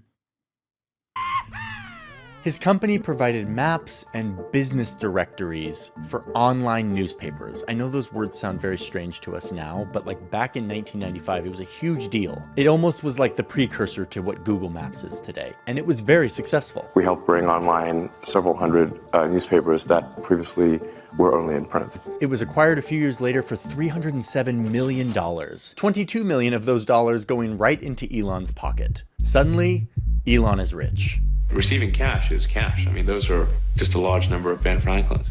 He uses the money to start another company called X.com. No, not that X.com. The first X.com, which you now know today as PayPal. So this is an ATM. What we're going to do is transform the traditional banking industry. It was basically an online bank, and it was revolutionary at the time. So much so that in 2002, eBay bought it for $1.5 billion. It was so revolutionary when like they didn't do basic security on it, that people could just like go into other people's accounts and just directly take money out through direct links. Elon got 180 million of those dollars, and now he's officially super rich. There it is, gentlemen, the fastest car in the world. So what to do with all of this money? The answer for Elon Musk. Dude, I'm so mad. There's so many parts of this. This is literally like the exact opposite of the TrueAnon 4-part series, or however many parts that Brace and Liz endlessly toiled over to put together, like exactly why Elon Musk is a fraudulent bitch. This literally is like the reverse of that, where it's just doing straight glaze propaganda with an unimaginable amount of revisionism. There are glaringly obvious flaws within the security structure of X, okay? It literally does not do the major job that it's supposed to do as you know, an internet, like as an online bank. It fails to provide security for its clients. That's a massive problem. But that's not where this ends, because once PayPal owns it, once PayPal purchases it, they literally push Elon Musk out anyway, because Elon Musk wants to control PayPal. And his ideas are idiotic.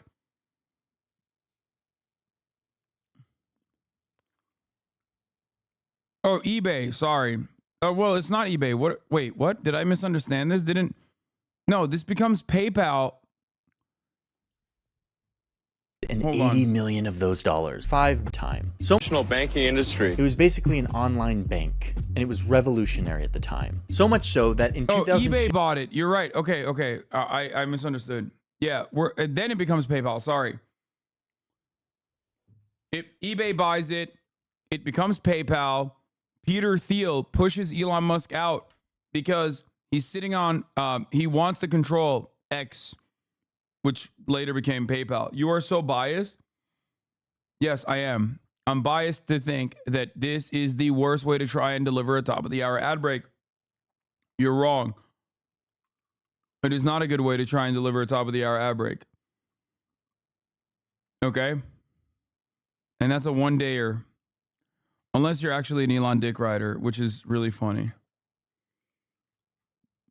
Here's a 3-minute ad break. Now, by the way, if you no longer want to see those ads, all you need to do is subscribe for $5 or for free. Here's a 3-minute ad break now. Hasan, dude, you sit and criticize a hardworking man while sitting, eating, and reacting to someone else's content. People that can't criticize, not glazing. It's admiration and respect, lol. Oh my God, there's actually, Hasan, this take is lame. Dude, you sit and criticize a hardworking man. Yeah, dude, hardworking man. Elon Musk has never fucking worked hard a day in his goddamn life. He's literally serially tweeting. And all he does is ruin fucking companies like Twitter that he bought and drove into the goddamn ground. Stop eating his dick. Stop behaving like a goddamn peasant. Okay? Holy shit. Have some self fucking respect, dude. Hardworking. Brother, when you're rich, you don't have to work hard. You are such a fucking idiot. You have to work hard. You're currently working hard, basically eating Elon Musk's dick, but you are actually have to work hard. You have to go and do gig economy jobs. You have to work on Uber. okay? You have to go and, I don't know, whatever your place of employment is, you have to go work at Jiffy Lube. You have to make ends meet. You are actually working hard. Elon is rich. He doesn't have to do that at all. When you're rich, you don't have to work. And the biggest fear that the wealthy have is to actually have to work hard, become a worker again. That's a fate worse than death.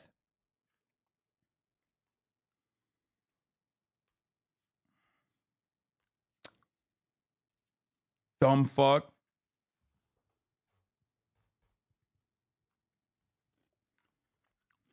That's the funniest part.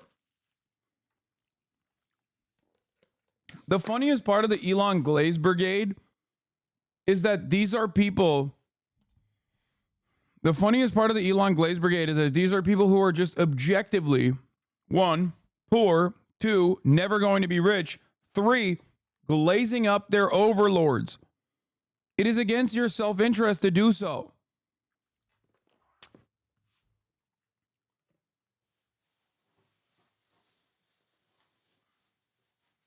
His entire job is just basically fucking tweeting shit that actually, under normal circumstances, should harm his fucking stock prices, and just lying.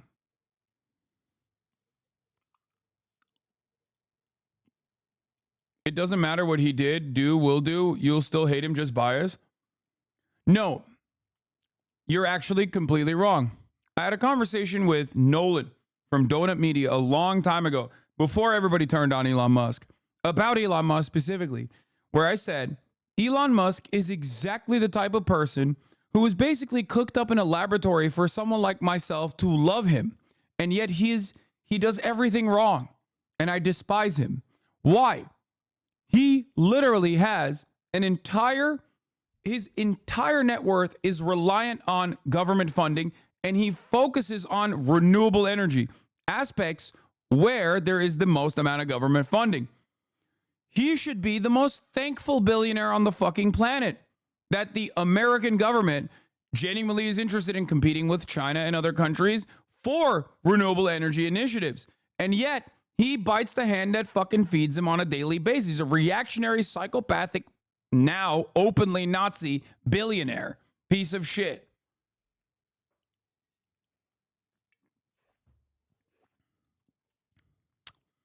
That shows bias. What would he have to do to admire and respect him?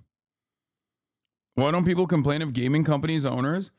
Once again, this is whataboutism, but also very stupid whataboutism, because everyone complains about gaming companies' owners, you fucking idiot.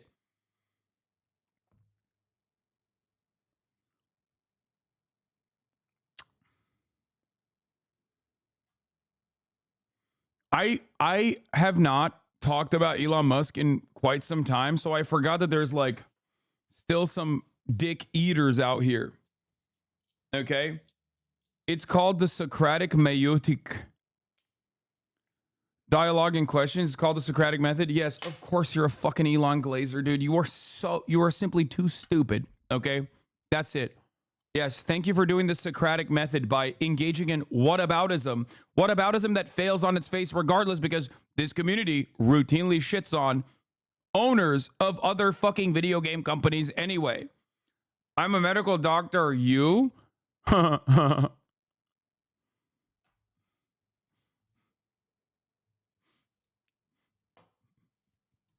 You are not a medical doctor. Want proof? I do. I want proof so I can send this to your fucking board of medical examiners. So they take your doctorate away, okay? Unless you're a chiropractor. Which I think you are.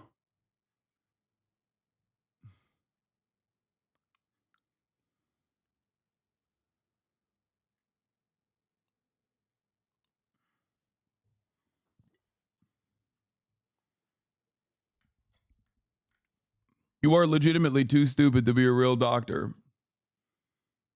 I think. Call them a DO. I doubt they're an MD. I mean, I would be shocked.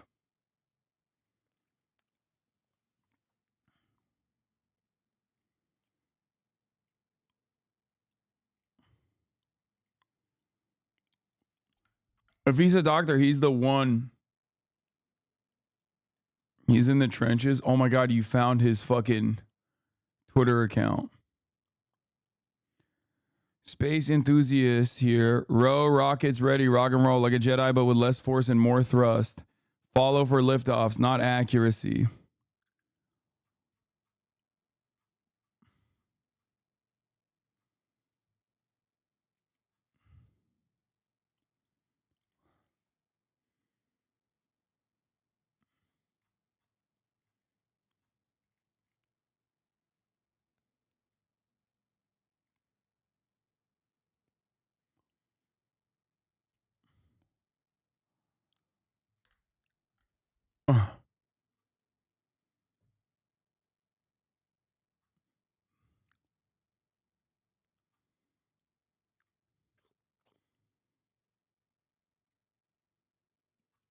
Yeah, I'm not shitting on Dios. I don't even think he's a Dio. Oh my God. I can't. All right, let's just get back to this Elon Glaze sesh. eBay bought it for $1.5 billion. Rich. For Elon Musk was to try out the craziest ideas he could think of. Well, I had like about 180 million from PayPal. I thought, you know, I'll allocate half of that to SpaceX and Tesla and Solar City. That should be fine. I'll have 90 million. Like, that's lots. Once again, he got pushed out of PayPal by Peter Thiel specifically for his own good, because he would have driven the goddamn company into the fucking ground with some of his ideas. And then he ended up making a massive payday off of that anyway. I thought our probability of success was less than 10%. It would be foolish to think anything else other than that. Ever since he was a kid making video games about space, Elon has been motivated by this idea of humans expanding outside of Earth. Humans becoming a multi-planet species. We would like to help make life multi-planetary. The extension of life to multiple planets. In the early 2000s, Tesla already existed. They were making electric cars, but they were kind of high-end niche sports cars. Elon was really interested in this, so he came in as an investor and eventually became the CEO, with the vision of turning electric cars mainstream and ushering a whole new era of transportation. But these ideas were more expensive than he anticipated. Things cost more and took longer than I thought, so I had a choice of either put the rest of the money in or the companies are going to die. His rockets kept blowing up. His electric cars were... Yeah, Tesla isn't niche, right? No, it's not any longer. This is one of the only areas where Elon Musk actually was right. He made a bet and he succeeded. Okay? I no matter how biased I am, I will also earnestly, openly tell you what the truth is. He is one of the factors. He is one of the factors in like America having EVs in general. Obviously, many will say, well, it would have happened no matter what. And that's true. That is true. Okay? Yes, it would have happened no matter what. But Elon Musk absolutely, while still failing to have a successful company and only surviving due to carbon credit swap schemes that the government had put forward to basically keep his company alive by purchasing the carbon credits of other companies, green credits of other companies that were not making EV fleets, survived as a consequence of that and was able to basically keep Tesla alive as a consequence of that. But if you were to ask, like, did he make the right bet on EVs? Yes, he did. Superchargers and many of his other instincts, even though they were fucking lies, were correct. Here, I'll give you an example. He lied about battery swaps. Okay? He did. He just straight up lied about it. He was like, yeah, Tesla's going to have battery swaps. And even other EV evangelists in the chat, like Megaphonics and Fango Lives, have in times told me that battery swaps are impossible to conduct. Except they do it in fucking China. So I guess they're not that impossible to conduct.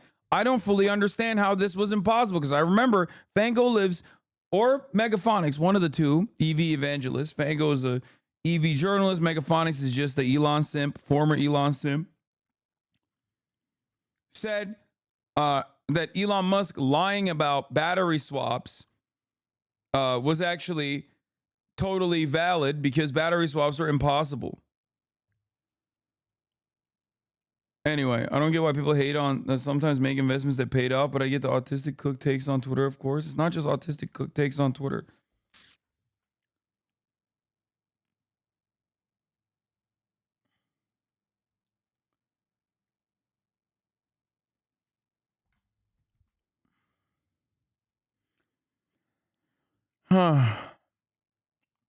One of the major problems with electric vehicles is that it takes a long ass time to fucking charge the battery.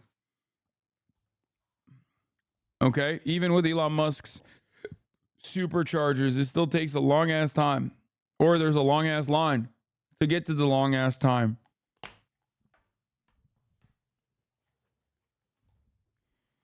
No, the story on the battery swap thing is that it was an attempt to game the California credit system, but to be fair, the credit system was stupid. It was set up in a way to give extra credits to hydrogen cars, and Tesla figured out how to get its cars to qualify, and then California changed the system. Okay, then it was Megaphonics who said battery swaps are impossible.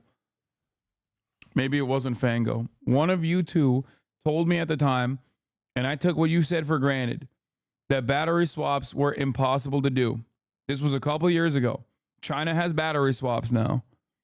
Like, and by a couple years, I mean like a while. It was like 2-3 years ago, maybe. Anyway.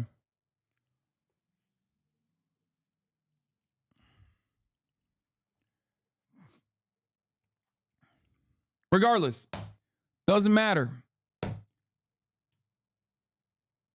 He lied about so much shit. He's just like a classic con man. Devilishly complicated to manufacture. But Elon developed this addiction to risk and intensity that kept him pushing forward despite these challenges. Tesla reinvented how cars were made. Thanks to innovative technology in manufacturing, really clever engineering, and a waterfall of government subsidies, he was able to skyrocket Tesla into one of the most valuable companies in the world, overtaking every other car company by a long shot in just a few years. And this company was weird. It wasn't obeying all the rules. Like, there was almost no... Dude, every step of the way, Big Daddy government literally helped him. Big Daddy government gave credits to people who were first-time EV purchasers. Big Daddy state government, Big Daddy federal government.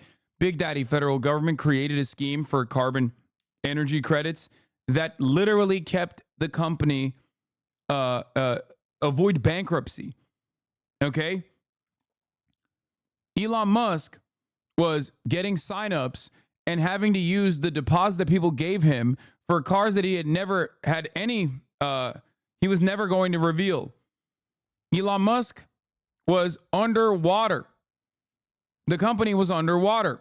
It also was never viewed as a car company anyway. Tesla has always been a technology company taking advantage of the different mechanisms of analysis. That's precisely the reason why Tesla can get 90% of its cars recalled and it doesn't take that big of a fucking hit in its stock performance, because it's a technology company. Okay? Tesla does not have the same number of cars. Like, it doesn't have anywhere near the number of cars that other car manufacturers have. Okay? And yet it's still significantly more expensive a company than like Volkswagen. It's ridiculous.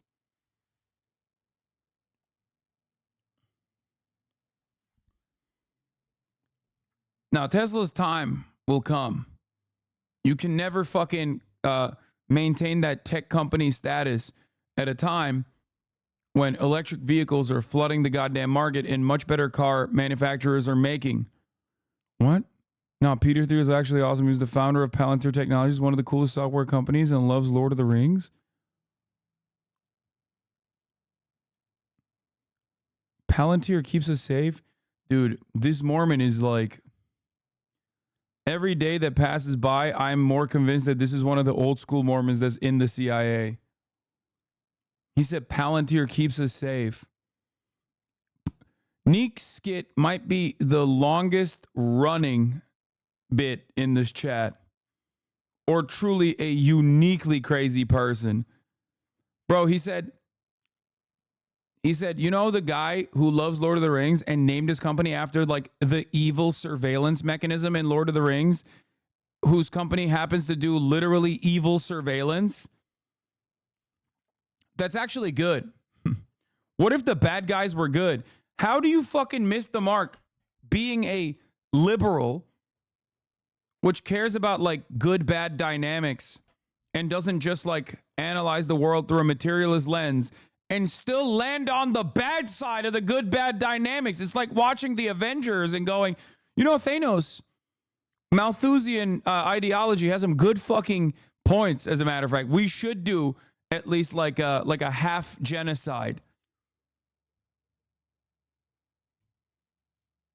Doesn't Palantir help our government keep watch over people? On what planet is this statement accompanied with, and that's good? Gunshots at the Trump rally? Shut the fuck up. No.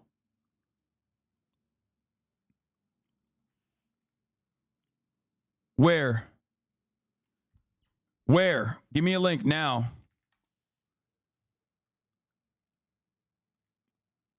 Holy fuck. Dark Brandon?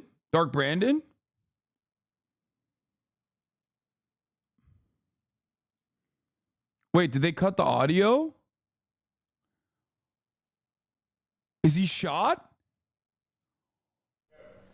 Well, there you go, guys. Unbelievable information right now as we see President Trump being taken away from the podium there in Butler, Pennsylvania. We did hear some shots there. We don't know what it was that happened. You're looking at the same thing we're looking at right now. I was literally without the Aussie boys suit were supposed jacket, to be just at this watching rally. the coverage. We heard the loud noises, and we are live right now on Right Side Broadcasting Network. I told you, and motherfuckers, this has capacity to be the craziest race of all time. Is very concerning at this point. Not sure, again, what happened there. We do know that people got towards the ground. We don't know any details. We're watching this live with you throughout this country and some around the world. The leader of the free world is right there. He's not the president, dumbass. He's not the leader of the free world, a former leader of the free world. Wait. MAGA means make. That's all we wanted. A place with. Thank you. Instead, I'm here with the White House. Not easy, because we have millions and millions of people that should. You know, we had the strongest border ever. I don't know if they can do it. Do you guys have? You take our left officers comes right out of Border Patrol. Legal in the history of probably starts a couple of.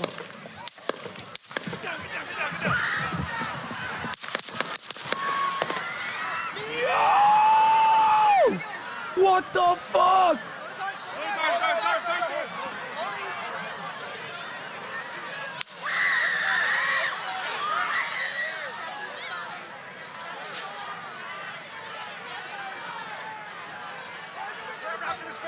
Move his spear. Hold. When you're ready. On you. Ready. Move. Up. Move. Go. They cut the audio. Oh my God. They cut the audio. How are they not running? They're, brother, they are motherfucking hogs, okay? This is crazy.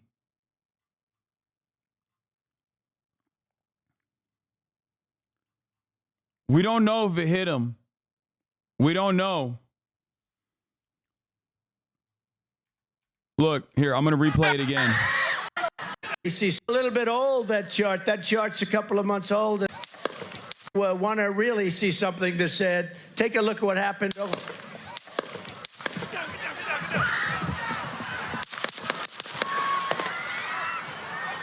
First shot rings out. He grabs his fucking neck. You have the full screen version of the shot.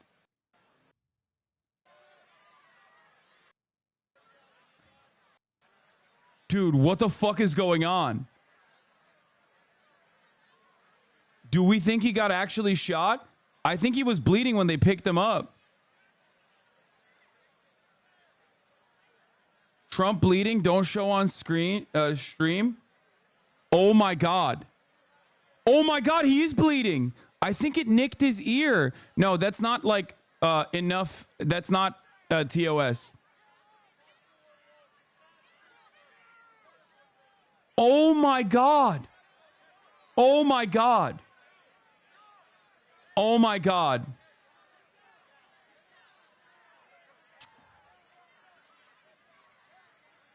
Dude. Dude.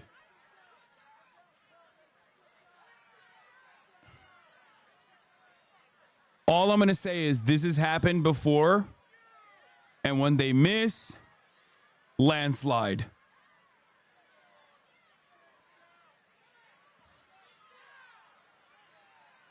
Oh my God. Oh my God. You said this was the boring election cycle? No.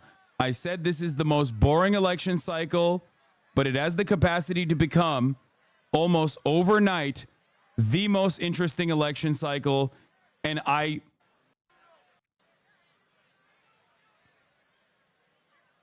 this happened with Bolsonaro, Reagan.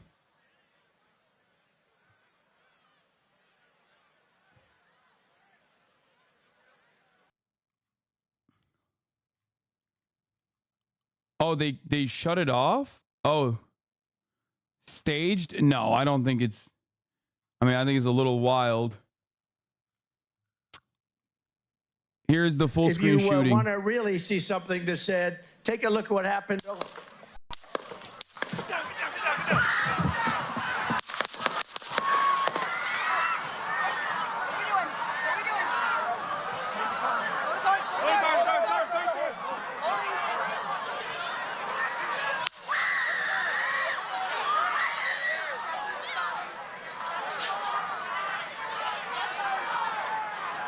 And if you want to really...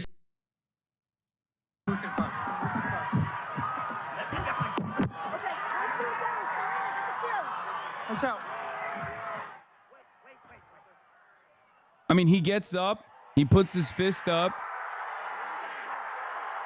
This isn't live, right? This is like they escorted him out already. We watched him get escorted out. But I think... Dude, hogs are crazy. They just shot the former president. Okay, you just saw there that hogs are so insane, bro. They shot the former president and they're doing a USA chant. Yo! What is going on? Screen here what the fuck? But we have not had a confirmation on what that noise was, so we are going to continue to refer to it as popping noise. Bro, I said light news. I didn't realize. Bro! God damn, America is a fucking spiritually see something broken. that said, take a look at what happened. Where is it? Oh, is the shooting. He's bleeding, he's fine. Here's a hog video.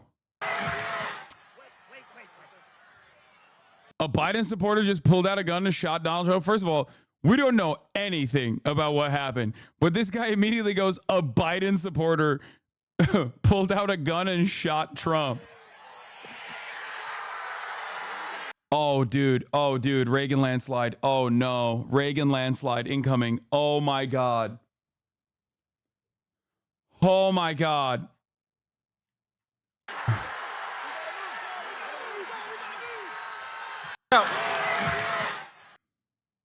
First shot, Trump's hand moves directly to the side of his head.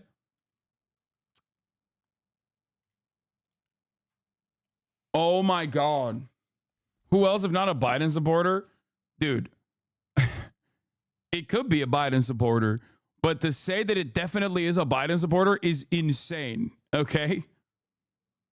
Like, to say with certainty, what do you mean, who else? This motherfucker was the president, dog. Why do you think former presidents get lifetime Secret Service? For this specific reason. What are you talking about? American presidents, for those of you who don't know, get lifetime Secret Service. There's a reason why he has Secret Service right now. Not every person that's like running for president until they become presidential candidates, presidential nominees, actually get full-blown Secret Servants. Secret Service. Former American presidents do. The reason for why is because when you're the president of the United States of America for however many years, you are in control of a lot of shit. You make a lot of enemies. There's a new angle. No, this is the angle that we saw originally.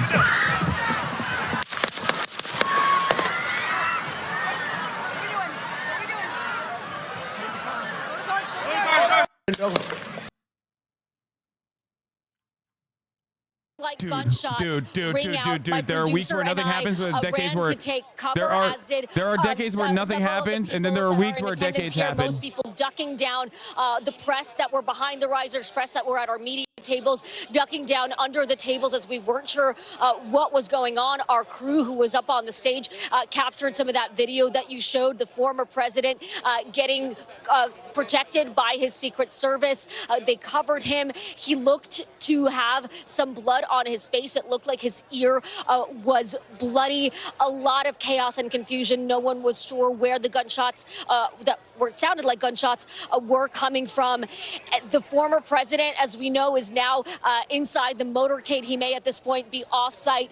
The folks here are now evacuating. A lot of confusion, some anger, people yelling at the press here, not sure what to make of what has just happened. The press brought a blicky out. It was just standing on the stage. She was talking about immigration under President Biden when all of this erupted into chaos. Again, just moments into his appearance here in Butler, Pennsylvania. So far, we're safe. Our crew is safe. We have not seen anyone injured. We have not heard of anyone injured yet, but certainly unexpected, confusing, and we are still waiting to find out are not at this what rally. exactly they were supposed transpired to be here, Jose. And Dasha, we want to go back to that video because, as you indeed state, it does seem as though what appears to sound like shots, a number of them did ring out, and the former president clutched his right ear. We saw him that after that he was taken towards that motorcade, and here, or just moments afterwards, you can see from what seems to be his ear, blood in his ear, and there's some blood on his cheeks, but he is conscious. He is with his fist raised in the air as there seems to be blood coming from his right ear. He was conscious the entire time, still is conscious in every single one of the frames of the video that we have here on NBC News as he is being taken into that SUV. There were also moments right after those apparent gunshots rang out where we were able to hear the officials. And let's just listen in together to this. If you want to really see something that said, take a look at what happened.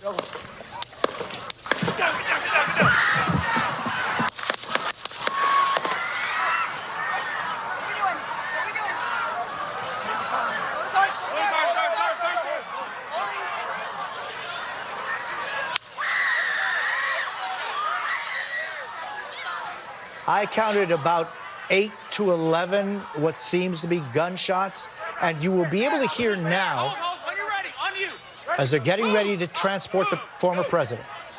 And we see now some heavily armed special SWAT team members. But listen to what they say here.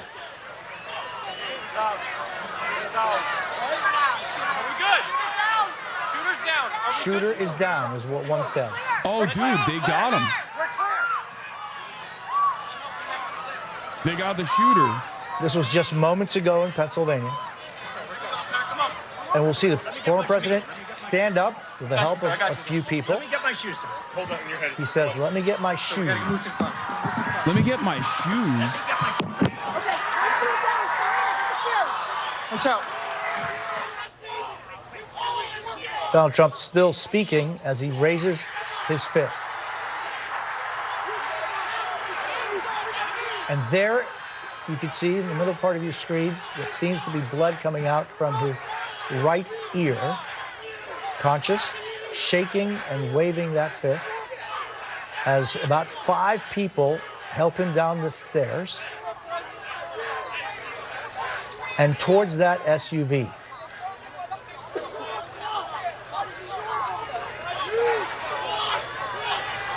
And I could hear about 8 to 10 or 11 what seems to be gunshots. Dasha.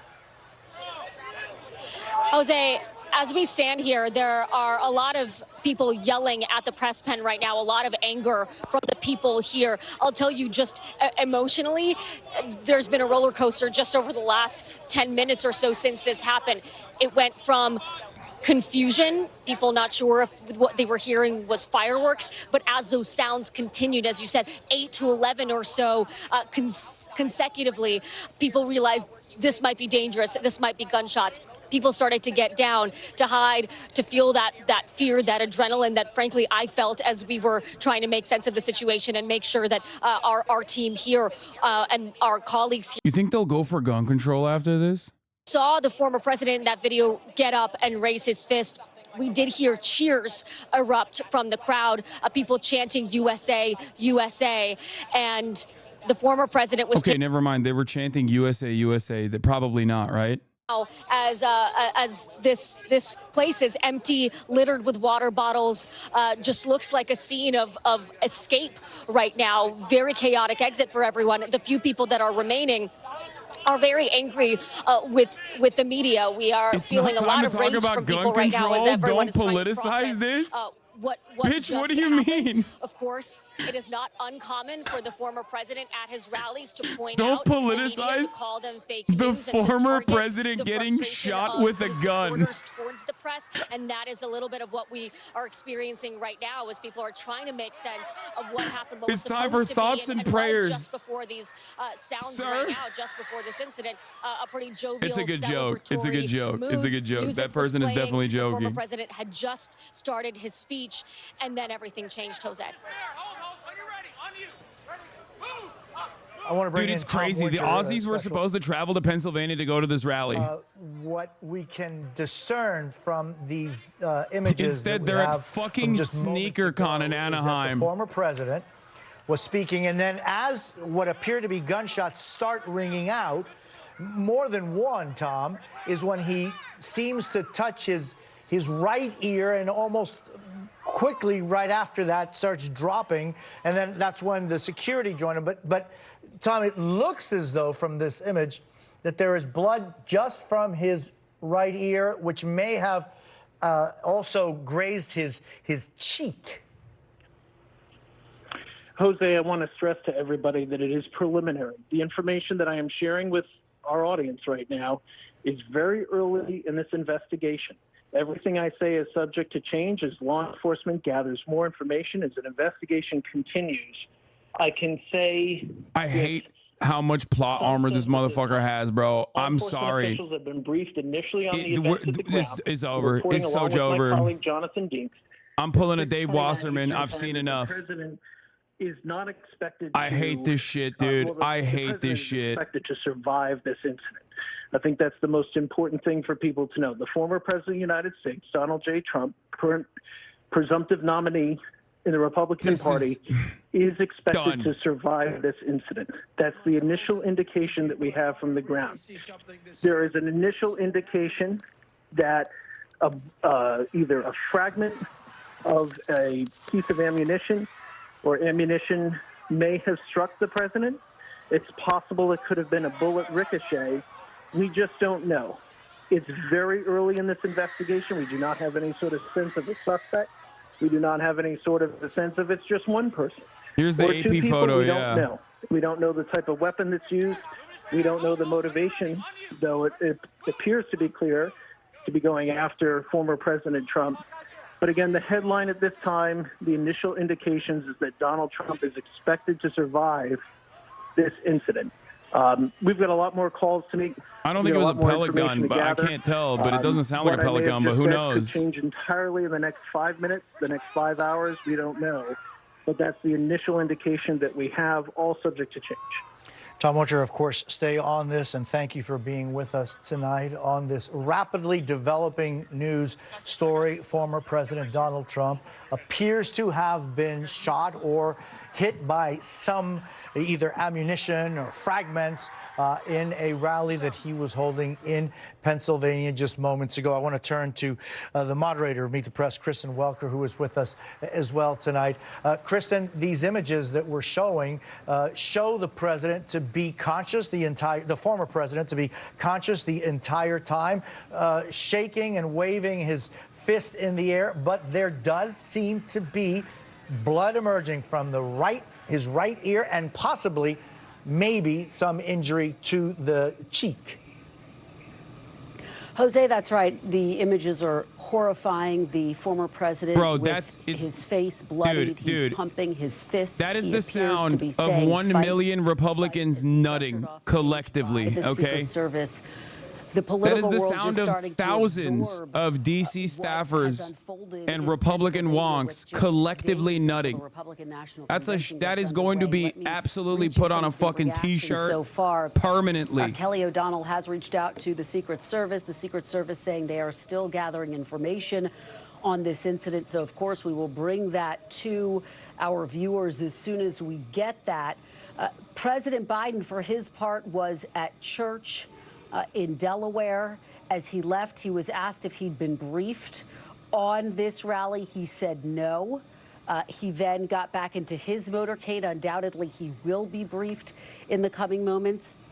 J.D. Vance, of course, the senator from Ohio, who is a potential contender to be Trump's VP nominee, tweeting out, "Everyone join me in praying for our President Trump and everyone at that rally. I hope everyone is okay." Jose, we cannot just remember that after Lincoln got shot, he wasn't reelected, so there's still hope. Yeah, JFK too, but as everyone absorbs those what were very has happened different again, the ones. former president rushed off stage, pumping his fist, appearing to have been injured at this rally in Pennsylvania, Jose.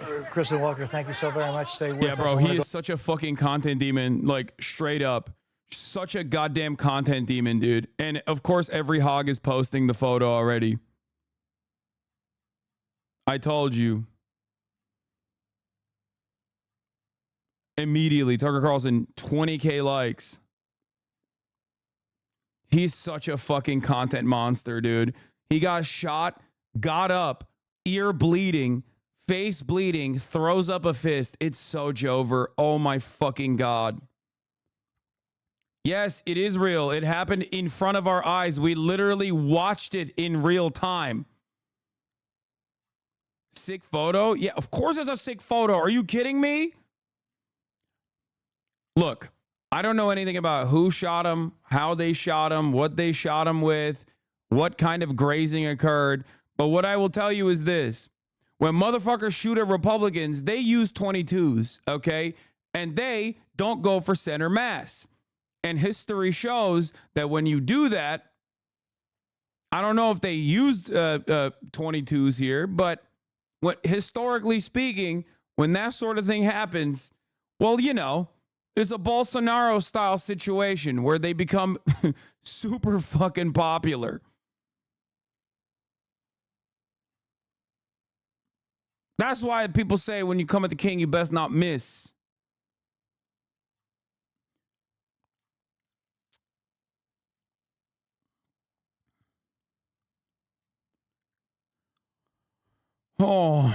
Oh my Lord. It was the anti-Castro communists again. Man, I keep thinking about what you say. Anything can happen before election day. COVID was very sudden. Is history rhyming? This is why I always tell you that, yes, polling is good to understand what's going on for now. But that doesn't mean you will know what happens come election time. Just like COVID. Okay? If it wasn't for COVID, the likelihood of Trump's reelection was almost a complete fucking lock. Not only did COVID happen, Trump got COVID like literally 2 weeks, 3 weeks before the election.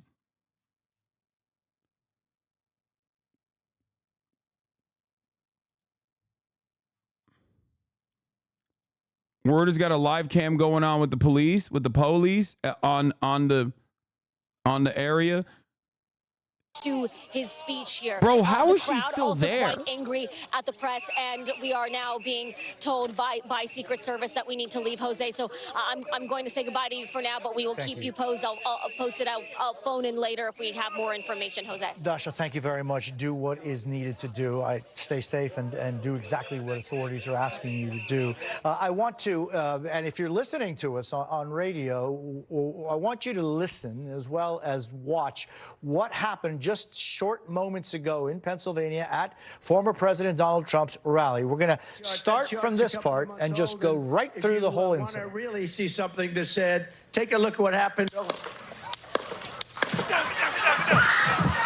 Bro, they're going to play that forever, dude.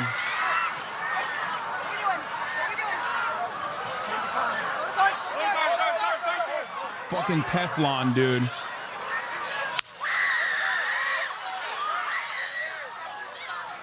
Yeah, unbowed assassination attempt victim who showed poise and courage right after nearly being killed versus a guy who can't remember his friends' names is beyond over. No, it has never been more Jover than it is at this very moment. That's the reason why so many of you are looking at this and going, it must be scripted. Because it's so perfect the way that all of this unfolded that it literally feels scripted. And the reason why you feel that way is because it is so fucking Jover.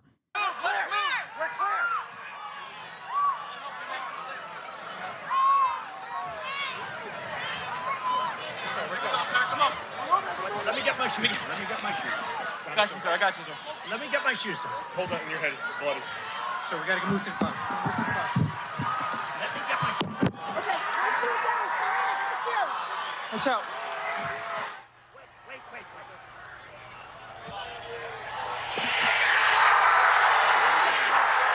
They went crazy. And before you say, oh, it just like feels scripted because he like just walks it off. Dude, shock, adrenaline is incredibly powerful.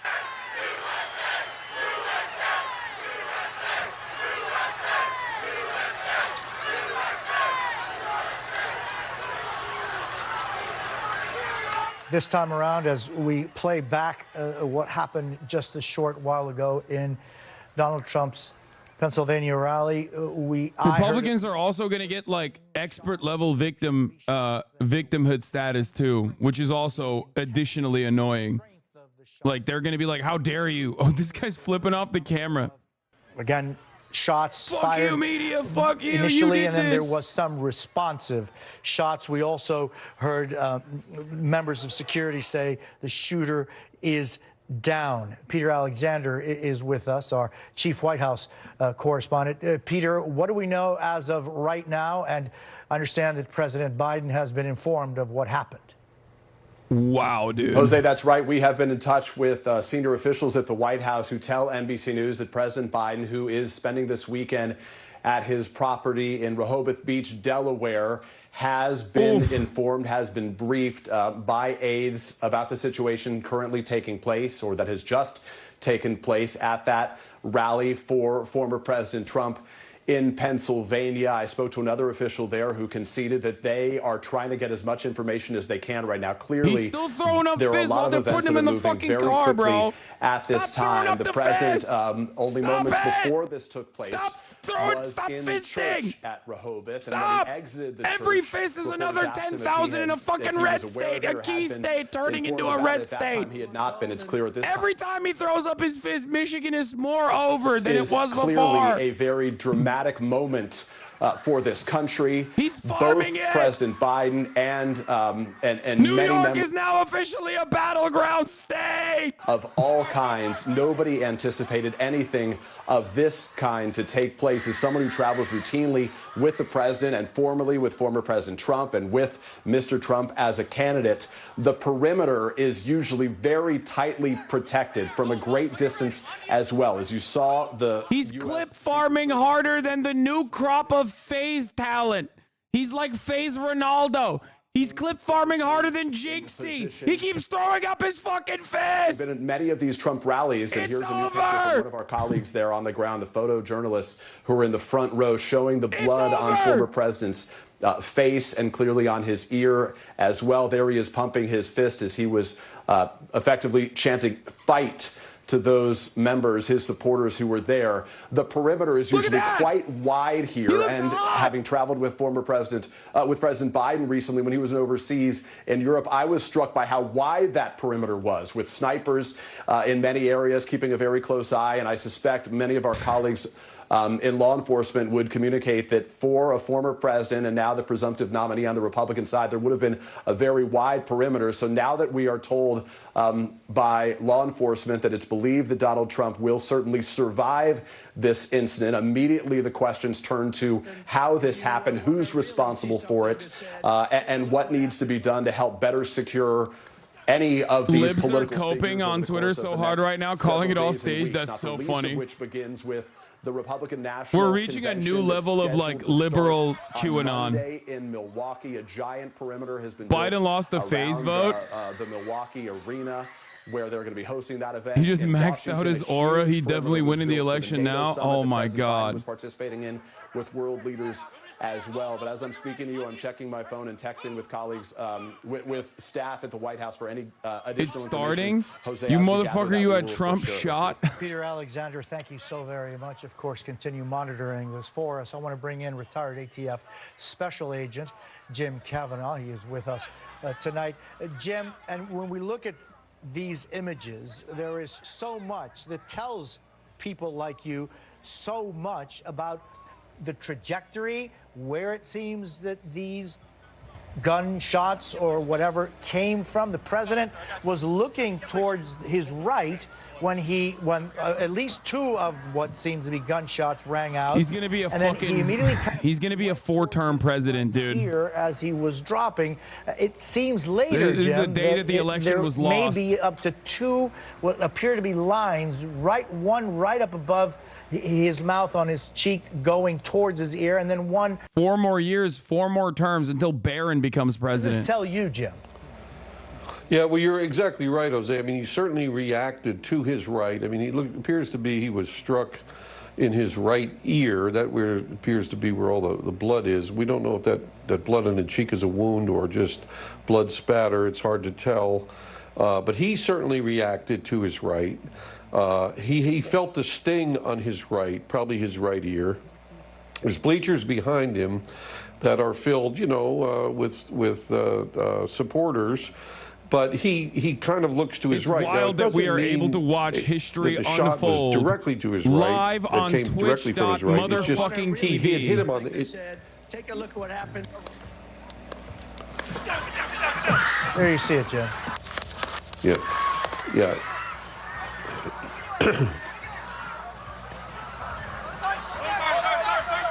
This is like, I mean, we watched Jim, January stand by. 6th I want to go unfold. to Kristen Welker, who has some very late-breaking news. Jose, Secret Service spokesperson just posted on X saying an incident occurred the evening of July 13th at a Trump rally in Pennsylvania. The Secret Service has implemented protective measures and the former president is safe. This is now an active Secret Service investigation and further information will be released when available. Again, that is from the Secret Service. Everyone just absorbing what has occurred and unfolded in Pennsylvania. We're also getting reaction from a number of the vice presidential potential picks of former President Trump. Again, just to reiterate, the Republican National Convention is just days away from getting underway, set to begin on Monday. Senator Rubio posting praying for President Trump and all those attending the rally in Pennsylvania today. Senator Vance, everyone join me in praying for our President Trump and everyone at that rally. I hope everyone is okay. North Dakota Governor Doug Burgum, please join Catherine and me in praying for President Trump, his family, Butler, and PA. everyone Trump attending the says rally he is today. fine. In Carrie statement, it Lake, says he's being checked for at a Senate medical candidate facility. posting, please pray for President Trump. So reaction just beginning to pour in Fox from News. the political world. Of Representative course, Dan as Peter just Moiser, who was at the reported, Trump rally, says he heard 8 President to 10 Biden shots. has Appeared like multiple been people in the crowd were hit, according to Fox News. The scenario that everyone, of course, feared and was trying to protect against. Certainly as we head toward the conventions this summer, security is in the spotlight. The questions, of course, now, how could this have happened at a rally for the presumptive Elon Musk Republican? uses this crisis as an opportunity to endorse Donald Trump. I fully endorse President Trump and hope for his rapid recovery. Dark days are ahead of us. I made the joke. I said, oh, you think this will be fucking an opportunity for gun control? But fuck no, dude. The only gun control that will be enforced in this country is like if you have ever demonstrated any kind of left-leaning sentiment. Like, for example, we shouldn't murder gay people or whatever. The government will come and take your guns away only to give it to the people who say they should kill gay people. Going forward, holding my tongue. I got lots of jokes, not trying to get you in trouble. I mean, I've been doing that as well. So I've been holding my tongue as well.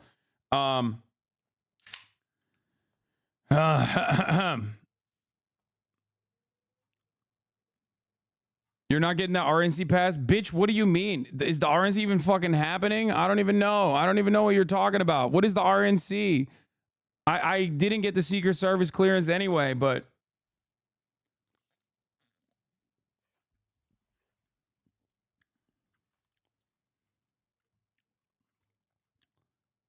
I don't know. I don't know, man. What's Brandon going to say about this? You're going to be like, we beat Medicare. 7 Eastern time. So we're doing a lot of reporting.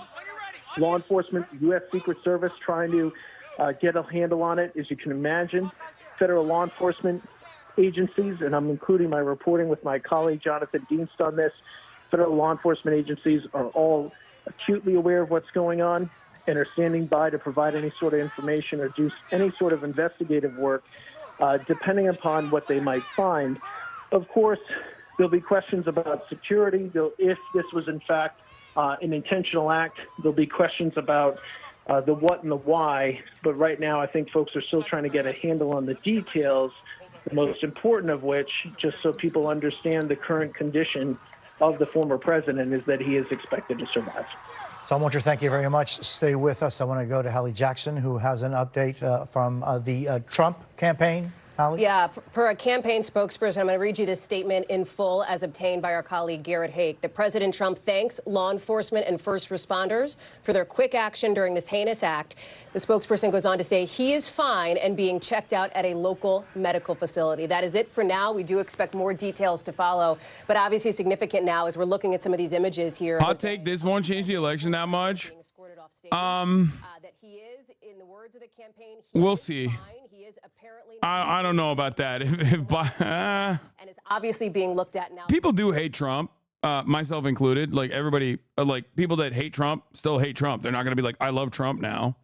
Convention that for the presumptive Republican but this will bring a lot more people to pay attention to what the fuck's going on in the cycle. Just days before he is set to officially accept the nomination. We want to be super careful here because there's still a lot we don't know about motivation, but I will just echo what some of my colleagues have said here, having been to many of these kinds of rallies. There is a security perimeter in place for any time you go to an event with any current or former president. There are mags, there is security, there's a perimeter, and it is usually, obviously, always pretty intense. And so there are going to be a lot of questions here moving forward as to how this could have happened as we're looking at these very dramatic visuals now from photographers who are lined up right there on stage in Butler, Pennsylvania. We have seen a lot of reaction coming in. I know that Kristen just went through some of it from people like Mike Pence, from others in the party, saying that they are praying for the former president. As you see there, the blood on his face as he's holding up his hand, that shot that we have been replaying here, Jose. But again, the word from the Trump campaign, he is fine, they say, and currently being checked out. We're going to update you the second we get anything more. Hallie Jackson, thank you very much. I want to go back to Dasha Burns, who was at that Trump rally north of Pittsburgh and has new reporting. She joins us on the phone. She was asked to leave the area as it is considered a crime scene.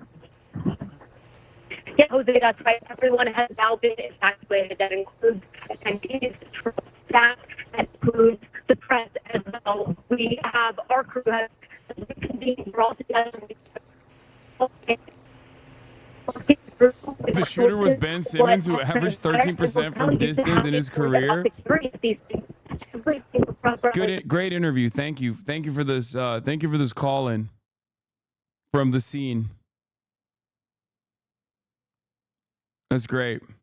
A member who is an elected official. Dasha. You are screened. I'm so sorry. I just can't. We're not able to make out exactly what you're saying.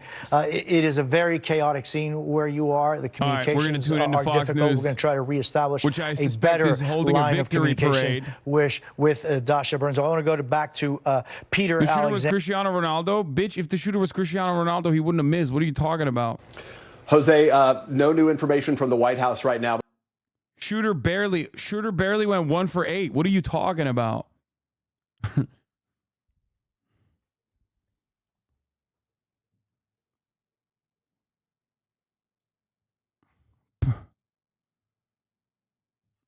Bro's the reason they make scripts. I can't even fucking log into.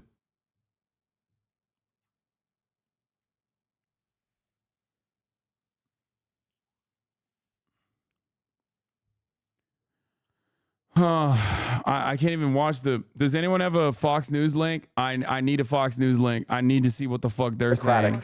Governor of the state of Pennsylvania.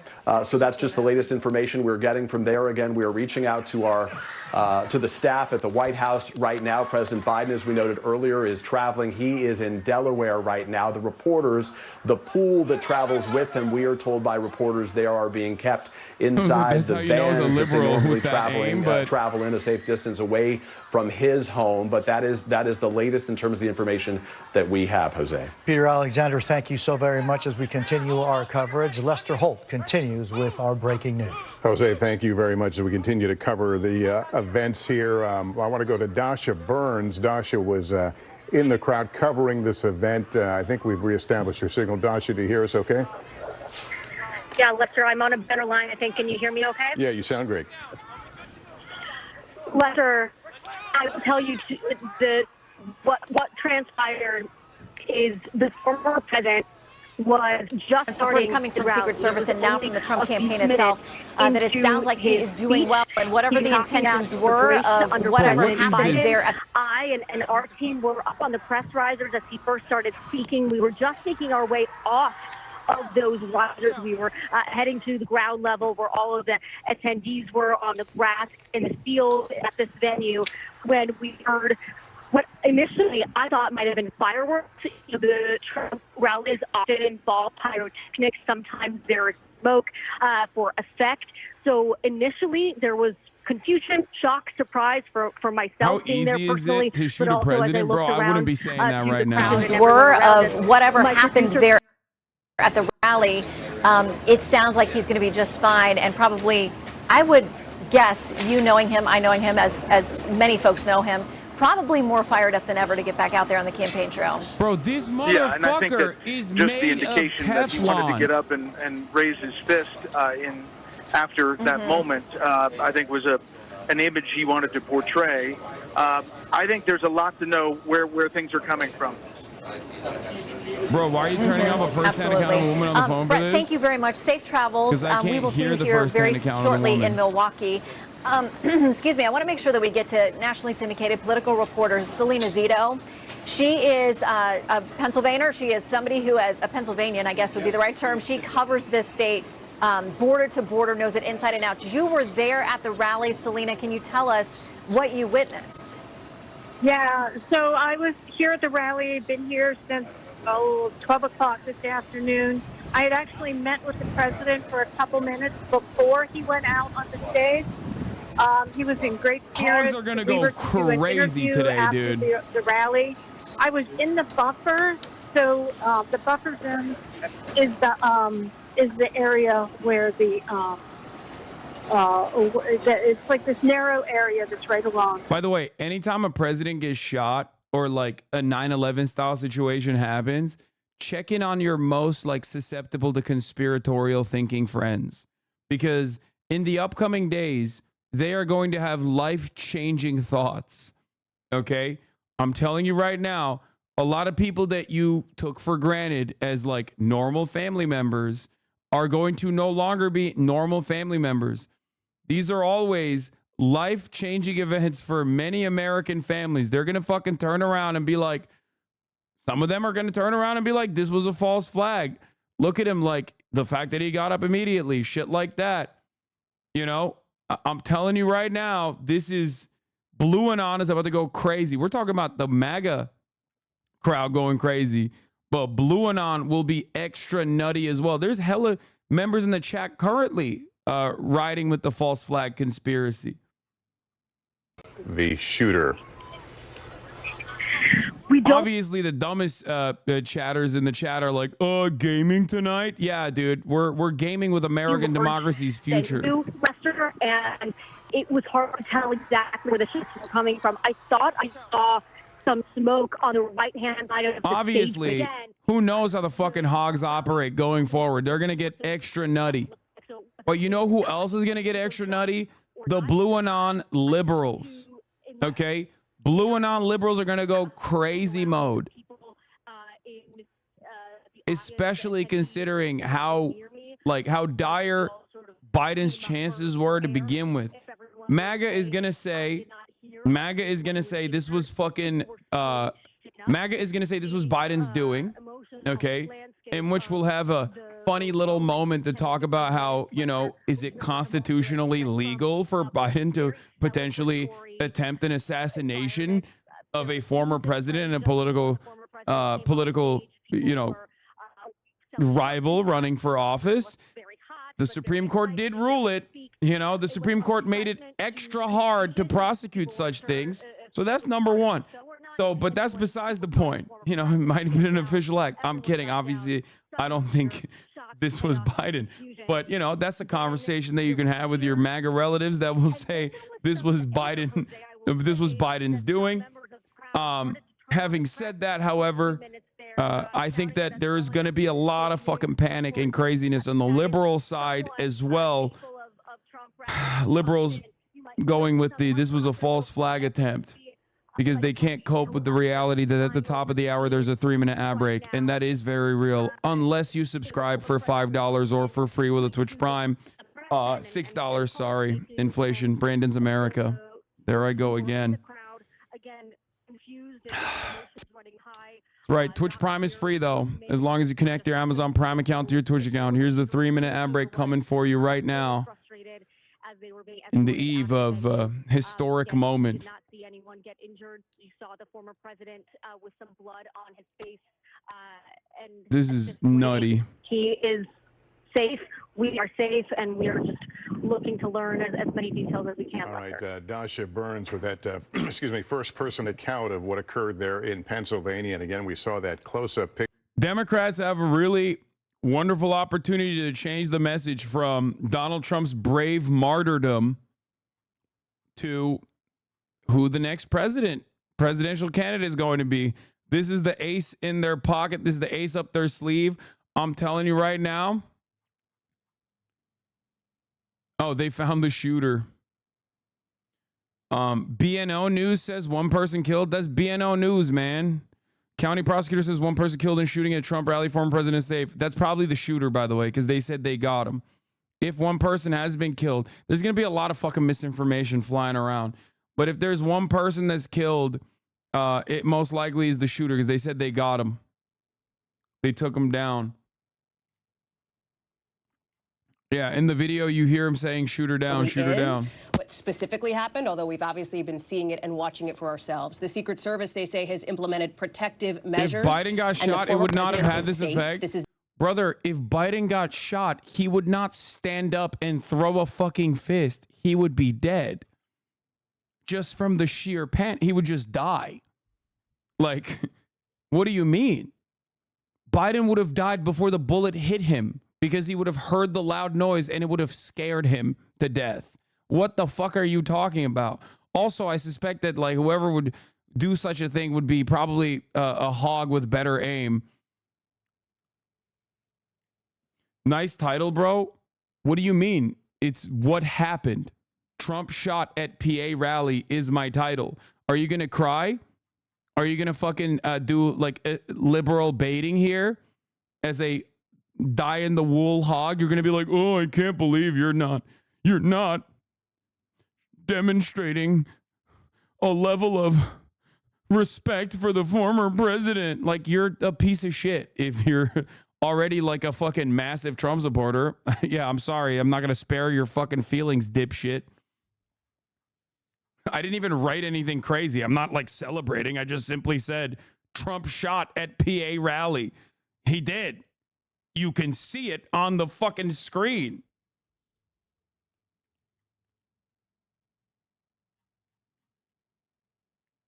New York, we are following the events in Pennsylvania where former President Trump, appearing at a rally, suffered what appears to be a wound to his ear after pops were heard, multiple pops, according to witnesses, believed to be potentially gunshots. The former president, taken from the stage, surrounded by Secret Service, ultimately put into his armored vehicle and whisked away from the scene. You heard my colleague say that rally site is now a crime scene as the Secret Service now takes over in the investigation. There's certainly many details we've not been able to confirm or fill out at this point. We don't know the status of the shooter and or shooters. We don't know if other people were shot in this attack, but there you see the shot. I think that people will see a lot of the former president looking defiantly and triumphantly, even as he's led away with that bloodied face. We want to show you there is video of the incident. We're going to take a moment here and watch. Here it is. That chart's a couple of months old, and if you want to really see something that's sad, take a look at what happened.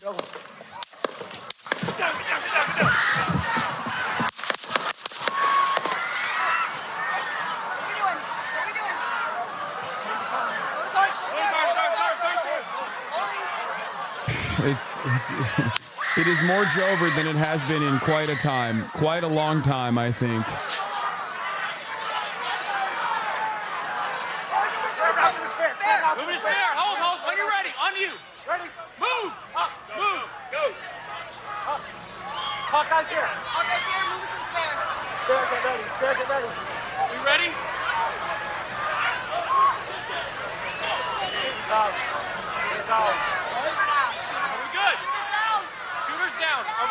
They're saying shooters down. So if you're hearing reports about somebody, if you're hearing reports right now about somebody dying at the rally, it's probably the shooter. And the 8 to 10 shots that were fired could literally be the police firing back, Secret Service firing back at the shooter. Watch out.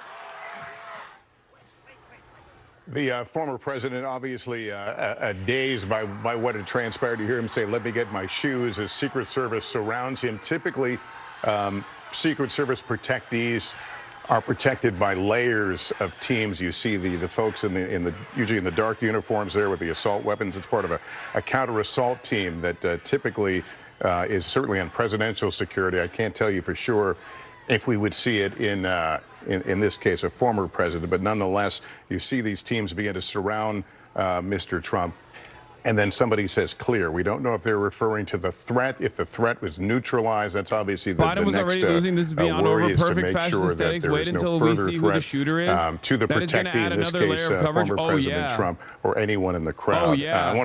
That's the other thing. If it's an undocumented migrant, dude, listen, if you have any kind of like Mexican in your ancestry, you're getting deported, okay?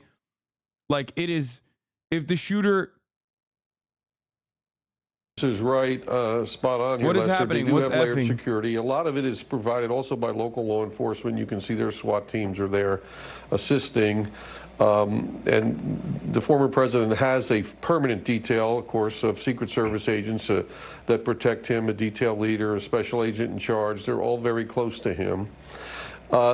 You can see when he was hit, his face is actually turned to the right, and he grabs his right ear. Now, you can hear some small popping noises, and you can also see the crowd react to the noise. So, you know, I think I would probably rule out some sort of a slingshot. I think it is some sort of a weapon. Now, it could be a small caliber handgun that grazed his ear. That's a possibility. Oh, he's saying he's It's ruling open. out a slingshot. It also could be something like a simunition.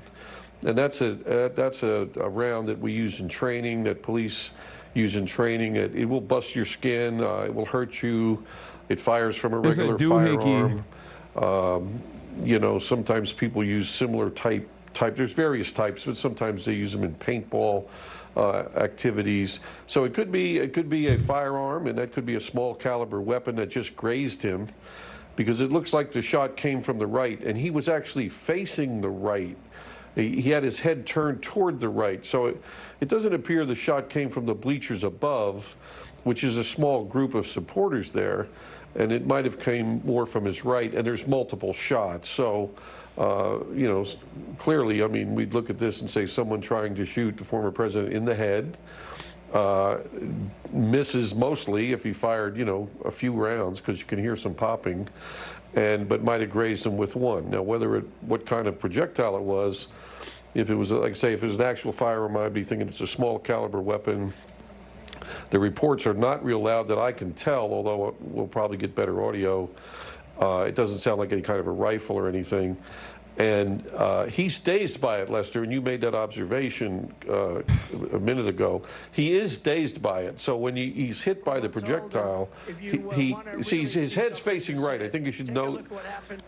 He's looking to the right, and there's the pops. You can hear two pops, and he grabs his ear.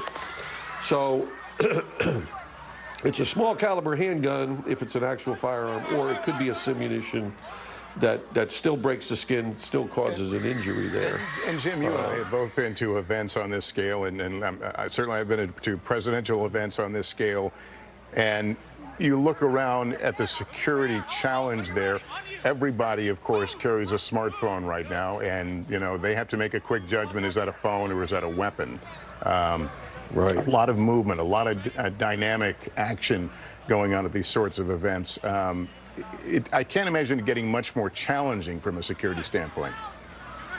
Yes, you're exactly right. You know, I served on many of these Secret Service details as an ATF agent over all my 33 years, and we were always called in on those details, especially the campaign years, to work close to the candidates, to, you know, some of the agents traveled extensively with them to supplement Secret Service. So other agents, and back then we were ATF was in Treasury with Secret Service, so we were always called upon to help them. But watch what happens once the former president is struck. The person who attacked Trump was detained. I doubt that that's the person. They completely get around him. So wait, another really? shot is hard to get. Oh, they're bleeding. That's what they're trying to do. When they yell clear, I would think they're yelling clear to the armored vehicle. They can go to the armored vehicle. That's what they want to do. And I would think that's the clear notice they're giving each other. Clear path to the armored vehicle. Because that's what he wanted to do, is get him in and get him away. Again, this is the weekend for the Republican National Convention. It is also the weekend that we were expecting we might hear former President Trump's announcement of a running mate. I want to go to Kristen Welker right now. Kristen, we have been watching these members of the so-called short list of potential nominees. Are we hearing from any of them? And if so, what are they saying? Lester, we're hearing from all of them, BBC? and I should preface this by saying this is one of those rare, I don't know if this is real or not. I don't know. That brings people together across the political aisle. So let me read you some of what we are hearing from the potential VP and how do you miss our trending in the United States? BB gun is trending in the United States. Senator Marco Rubio putting out on X, praying for President Trump. I don't know if this is from this campaign. You don't know. Pennsylvania today. Senator Vance posting, everyone join me in praying for our President Trump and everyone at the rally. I hope everyone is okay. Doug Burgum writing, please join Catherine and me, his wife, in praying for President Trump, his family, and everyone attending the rally. Carrie Lake also tweeting out her words of support. And then Senator Bernie Sanders, independent senator, posting, political violence is absolutely unacceptable. I wish Donald Trump and everyone else who may have been hurt a speedy recovery. Pausing on that last saying, how do you miss though? You must not be. You must not be aware that this happens to right wingers quite a bit globally. The United States of America literally happened to the one guy that we were watching earlier. That is perhaps the most analogous for the Trump presidency, Ronald Reagan. So, you know, this happens a lot. It has happened. Yeah, it's when it happens to like Democrats, it's a little different. When it happens to Democrats, they die. Or when it happens to like more progressive people on the ticket, even if they are a Republican, back at when you know when the Republican Party first started, when it was very different. It was a force of progress. You know, they die. When it happens, the right wingers, not as much. A mother-son who say that they were right there. They were in the area where this happened. Donna, let me start with you. First of all, are you okay? Yes, I'm shook. I'm definitely shook up, but I'm okay. Yeah, and Trump was talking, watching him. I heard pop, pop, pop. I thought it was like a cap gun. And my son's like, gun, get down. And next thing you know, everybody around us was down. And then once we got down, we was up at the top of our bleacher, the men were yelling to all the snipers and all the cops to come over because he had shot a man and a woman in our bleacher. We heard the one is very fatal. We don't know that for sure, but they were down. They went out on grenades. So Joe, what exactly did you see? Because from our vantage point, we couldn't see what was going on. We didn't see any individuals. All we could do was listen for those sounds. But what did you see? Again, I was watching the president, and you hear the gunshots guys, go off. the idea that Trump did this to himself is very silly. Please don't lean on, blue MAGA conspiracies, please. And after we got down, like my mom said, there was 2 people down. They were calling for please don't do this. His opponent, as of an hour ago, his opponent was already a carcass. Okay, his opponent was already a carcass. And Don, you said 2 people. Were these 2 people fellow attendees of the rally? And what kind of did you see them get shot directly, or did you just see the aftermath? No, you just heard the noise. You heard the pop, pop, pop. Seen the aftermath, and neither of them looked good. They were both down. Nobody was talking. Nobody was moving. What was going through your mind as you were witnessing all of this? Are they still here? And am I going to get shot? That's what's going through my mind. He's holding my hand, and we were going to get up and try to get out of here. And some gentleman there said, no, you stay down. So we stayed down, and then we finally heard everybody evacuate, and he grabbed my hand, and we got out of there. And Joe, what was your state of mind coming into this rally today? What were you expecting, and what are you feeling now as we all experienced a day that none of us thought would come? Well, I was excited. I mean, this is just our second rally, and the first... Bro, Biden is in fucking Rehoboth right now. How is he going to do a fucking State of the Union style addressal? How is he going to do how is he going to do a press conference? He has to. Okay? And he's in his fucking beach home in a goddamn vat right now. Do you understand? He's taking a fucking nap currently. And it's after 4 p.m. It's 7 p.m. over there. Listen, he needed to take this weekend off. He did 1 rally. So cooked. So fucking cooked. Alleged video of the shooter. Don't show on stream. No, we already saw that video. It's just, we don't know anything yet. I told you.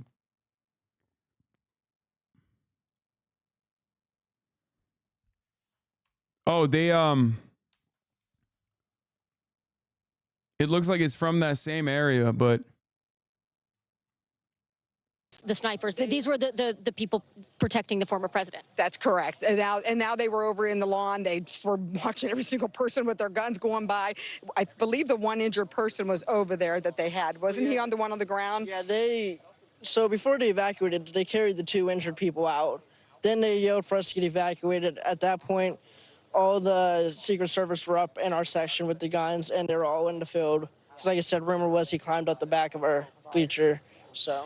Joe, Donna, thank you both so much. I'm so glad you are safe. I know this was not the day that you were expecting, and thank you so much for sharing your story with us. Don't go too far. I might have some follow-up questions for you.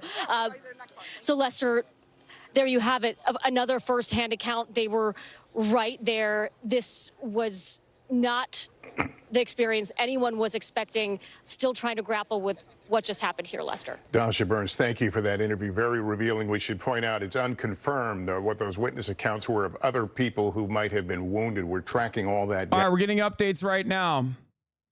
Butler County District Attorney Richard Goldinger told me that the shooter is confirmed dead. 1 attendee at the rally is also confirmed dead.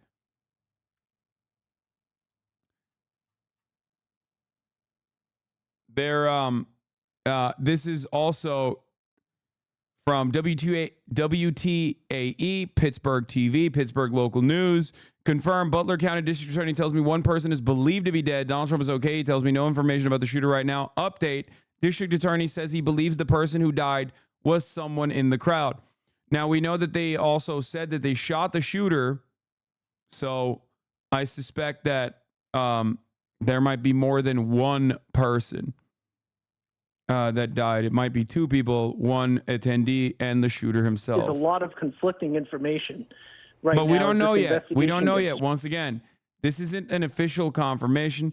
This is not an official confirmation. Remember, in times like this, there's always a lot of confusion, a lot of chaos. I'm not even talking about like people who are deliberately spreading disinformation, but also just people misunderstanding, people rushing to be the first to market with information, with news.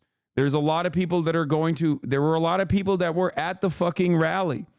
So when you ask these people at the rally, when you ask these people at the rally, like, they're going to try to give analysis on like where the shot was coming from. I've seen reports about people talking about how this actually was, the shooter was on a bar and away from the rally, things of that nature. We don't know yet. Okay. Until there is official confirmation from the police, from the Secret Service, from actual people that have conducted their investigations. Don't run with any narratives, okay?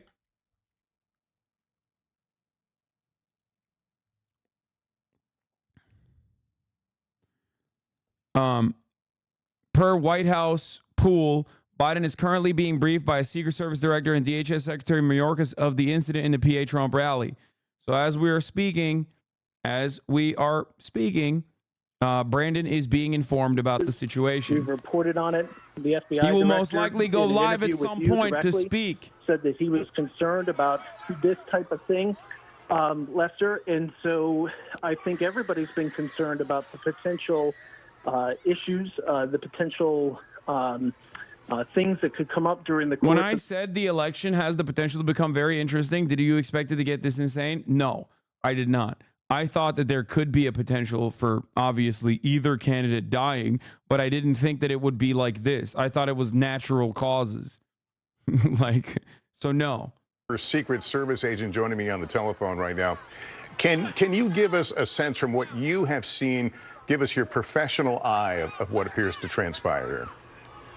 Yes, so what we're seeing is him attending a rally, speaking at the rally, and then we hear the shots. That it almost sounds like these soft popping sounds. So we hear these multiple shots.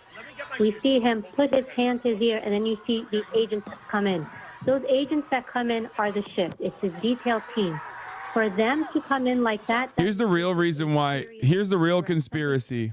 Not that it was a false flag, but the real conspiracy is he says, "Let me get my shoes." Why? Because he has lift shoes, and he doesn't want people to find out. That's the real conspiracy, okay? He's got those elevator shoes that shorter people wear to get a fucking height boost. Immediately comes on top of the That's why he's like, let me get my shoes. Like, I don't want people to know. I don't want people to know. I don't want people to know I'm 5'11". Come in after. Their job is to move out, and we see them facing out toward the crowd, and they are to look for the threat. Clearly, we see the agents that get around him. They shield him, and then they move in this unison to shield him body-wise so that nothing strikes him. They move him slowly down the stairs and make their way to the armored vehicles. That's what we're looking at. Now, Lester, if we're looking at how did this happen, again, this is all alleged, nothing's been confirmed. But if we're looking at what's going on here, what went... All I'm going to say is, like, the only chance this is remotely salvageable for the Democrats, and it probably isn't no matter what, but the only chance that it is remotely salvageable for the Democrats from this point on is if it actually was a fucking BB gun. I don't know why it's effing for some people. It's not effing for me. It's fine on my end, and I think it's fine for a lot of people. Twitch, don't fucking fail me now. God damn it, Twitch. Twitch, what are you doing to me, Twitch? Jesus fucking Christ. Of course there are goddamn server issues. What the fuck? Okay, listen to me. Listen to me. listen. The only way that this is even remotely salvageable for the Democrats is like it's a BB gun, and the people that are fucking it's a BB gun, and they still swap out Biden to change the narrative to their candidate. That's part of what happens in a campaign. But I don't think it is. I don't think it is a BB gun, but I'm just saying to create, a fortress of security at the same time, allowing people to do what people should be doing at rallies like this. So let's go to your first point where there's people there. When you do these events, and I've done these events, it's called a site advance. When you secure an event like this, you're the site agent. So you have two goals, two missions. I am to protect the President of the United States, right? However, the other goal or mission is the people at this event. So yes, they're targeting, or let's assuming, right, that again, we don't have confirmation.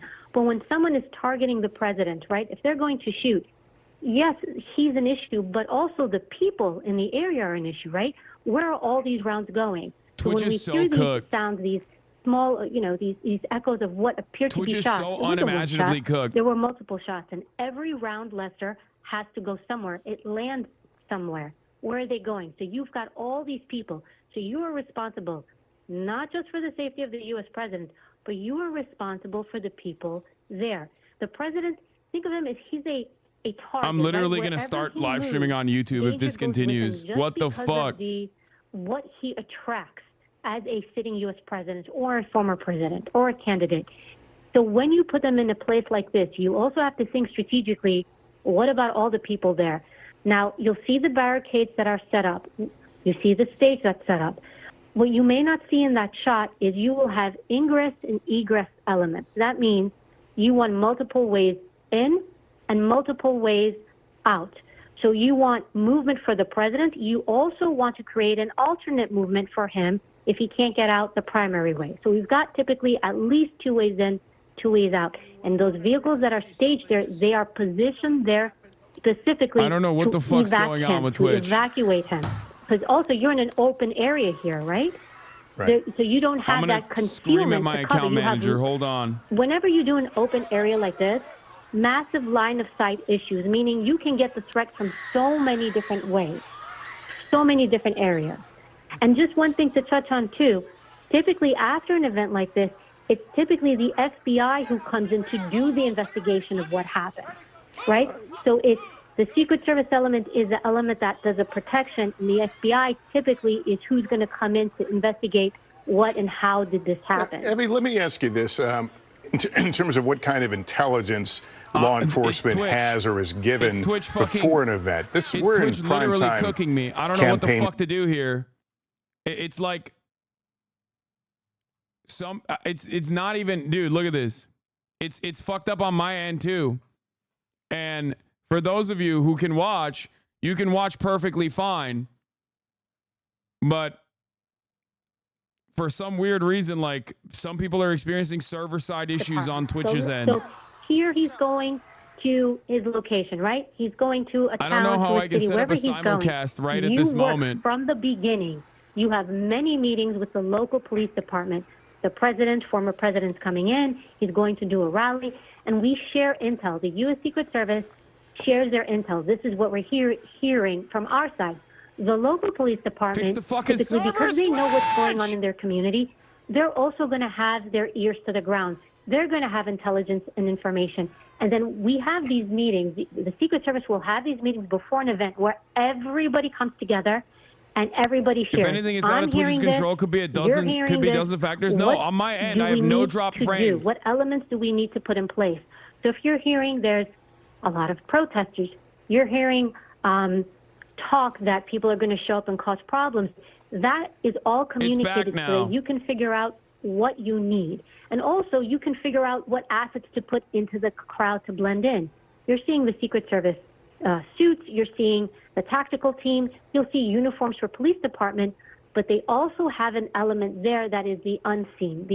We don't call them undercovers, but there's those agents in law enforcement who will circulate in the area and play in clothes and kind of lend their ear out and hear what's going on. All right, Eva, you have been a tremendous help helping us understand the mechanics of security in a situation like this. Hopefully we can rely on you again to talk a bit later, but thank you so much. We continue to look at the video, the shocking video, frankly, from Pennsylvania, where earlier this evening, early evening here on the East Coast, someone apparently took shots at the former President Trump. As we heard, two senior law enforcement officials saying there is a growing concern that there may have been a serious attempt Butler on County the life District Attorney of Richard former President Goldinger Trump. tells me Trump was grazed by gunfire, but apparently a his safe and wounds audience member was are killed and the shooter is survivable. dead. He's barely Another doing person okay, is but we in saw serious him condition. Clutching his ear, a bloodied ear, as he was led from the scene. People heard multiple pops in the crowd. We are continuing to track information we can about any potential The other person that is victims. in serious condition might have also been like shot by the Secret Service, like when they're shooting for when they're trying to take down the shooter. Excited about seeing the candidate, hearing what he had to say. I have to pee. Nobody signed up for this, however. I want to go to NBC's Dasha Burns, just outside Hold that on. Trump rally north of Pittsburgh. Dasha, you were there as the crowds were trying to get out. As you watch the video, of course, your eyes are focused on former President Trump and his reaction, but you're also seeing people in the crowd who seem unaware, don't quite realize what's happening. I suppose that's not unusual. As you were able to exit the grounds, were people beginning to fill in some of the blanks of what they saw and heard? Yeah, Lester, absolutely. There was a lot of confusion initially. You don't expect something like this to happen going in. There's so much security protocol when you come to a Trump rally. And as we were first hearing those sounds, so many people that I've talked to, myself included, our team here, thought it might have been fireworks. We weren't sure what was going on.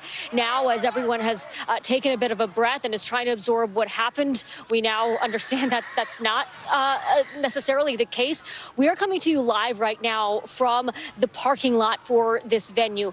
Trump rallies attract thousands and thousands of supporters. There are thousands of cars here. And Lester, we are running into people who have evacuated the rally, are looking for their vehicles and trying to process what just happened. That's how I ran into Aaron here. Aaron was in the front row there near the former president. Aaron, first of all, are you okay? How are you feeling? I'm okay. I was in the first row. I was directly in front of Trump, my seat. I was looking him in the eye. We heard the pops, maybe 3 minutes into the rally, 3 to 4 minutes. I heard 4 pops, pop, pop, pop. The 4 Secret Service immediately jumped on the stage, and we saw him push President Trump to the ground. Then the gentlemen that have the guns came up to start clear right, clear left. They said, get him up. So they lifted him up, and Trump said, I got to get my shoes on first. Elon. Did his shoes come off? Elon, we don't know if that We footage couldn't is see it correct or underneath that, not. but his shoes must have come off when they dropped him down to the ground. First thing he said, we could all hear it. I have to get my shoes on first. And when he stood up, I'm looking at him forward, I see the red teardrop right here of blood, fresh red blood, just a little tear. Then when they got him up and they turned Bro, him. if you ask me one more time, Kronos, if the shooter could possibly be connected to ISIS, I'm going to send you to Syria, okay? Or Afghanistan, wherever ISIS still remains, okay? Are you fucking stupid, dude? How am I even physically capable of making this idiotic fucking assessment live in the midst of like breaking news of historic magnitude? And you immediately go, should it be ISIS? There's like 8 guys left on ISIS. Water The fuck tower are here. you talking about? Now, when I called my husband Even at if it home, who's is. watching TV, he said, I Why thought are you Trump asking heard me it to here when he fucking went make to this the ground. He said, no, speculation? on TV they showed before Trump hit the ground, the ear was bleeding. So that sharpshooter went across, Trump turned his head, his ear must have been nipped. Typical fucking EUND. Could you see anyone injured besides the blood on the former president? All I saw was the gentleman from Beaver County who spoke earlier in the day. He was running for the State House Representative, Elmore, I know his name. He had a white shirt on, and I saw him come from that left stands where the people were mostly shot. I think there was several. They said 3 medevacs left here. Blood was down the right side of his. He wasn't shot, but you could see that he was next to somebody who must have been bleeding profusely. because he either helped them and ran, rubbed against them or tried to get them help or something. It was covered. So I knew that he was near somebody. That was my first indication that somebody was actually shot when I saw his blood on his shirt. Aaron, when did you realize that, hey, this might not be fireworks, this might be something else? When The they emergency got room Trump down doctor on the tried to ground. say someone's live in the We were just so crowd. I concerned that he wasn't hit. That's because we exactly couldn't. where I heard him come It happened so from. What did fast. you see, It's sir? really hard to process it. I heard the Here. shots. I thought it was firecrackers to begin with. Somebody over there was screaming, he's been shot, he's been shot. So I made my way over. I said, I'm an emergency department physician. Let me help you. The guy had spun around, was jammed between the benches. He had a headshot here. There was lots of blood, and he had brain matter there. And so I got him. There's a helicopter coming in to get him.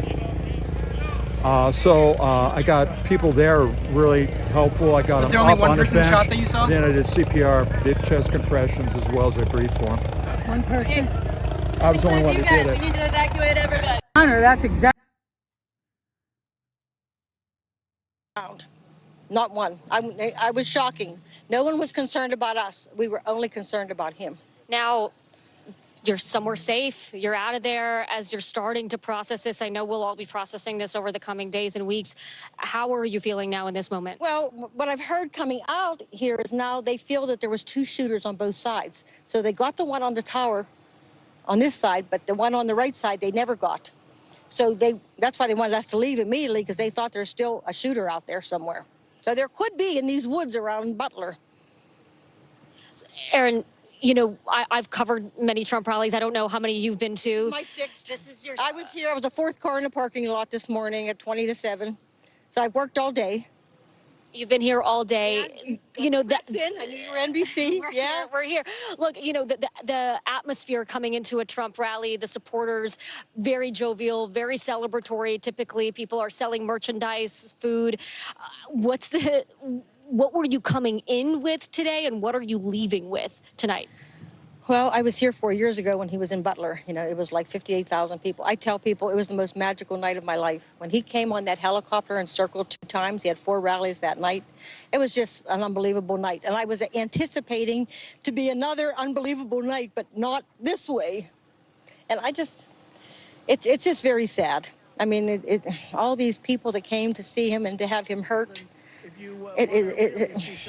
I can't even describe it, I just feel sad. I feel sad for our country. I feel sad for everybody, I mean, you don't like the guy, don't vote for him.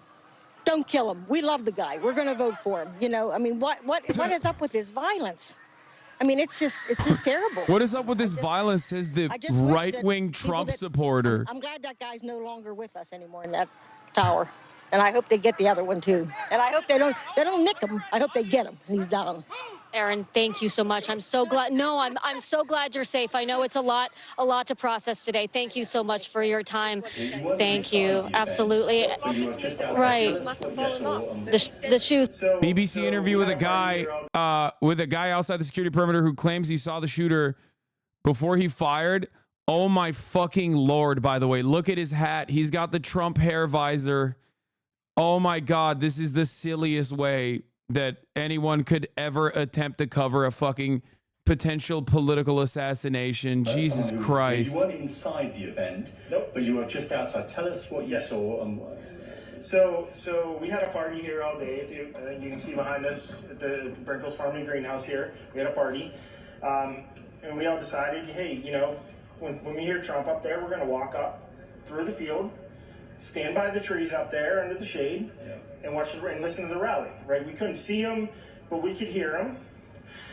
So we walked up, and probably 5 to 7 minutes of Trump speaking. I'm estimating here, I have no idea, but we noticed a guy crawling, bear crawling up the roof of the building beside us, 50 feet away from us. So we're standing there, and we're pointing at the guy crawling up the roof. And he had a gun, right? He had a rifle. We could clearly see him with a rifle. Absolutely. This is classic, by the way. Like, this is actually classic. Multiple shooter theory, things like that. All of that is is a staple, okay? So ultimately, I mean, look, I have no reason to believe this dude's lying, but like, I need you to understand that in a situation like this, there's gonna be a lot of fucking people. There's also an alleged video of a shooter that was on a fucking, not a rooftop, but like on top of like pallets.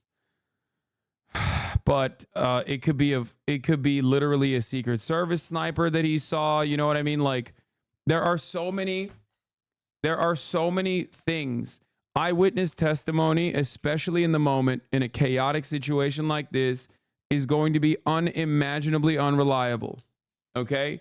I'm just letting you guys know. I don't want you to fucking rush to conclusions off of shit like this. Once again, I will reiterate that statement. Okay? We're pointing at them. The police are down there running around on the ground. We're like, hey, man, there's a guy on the roof with a rifle.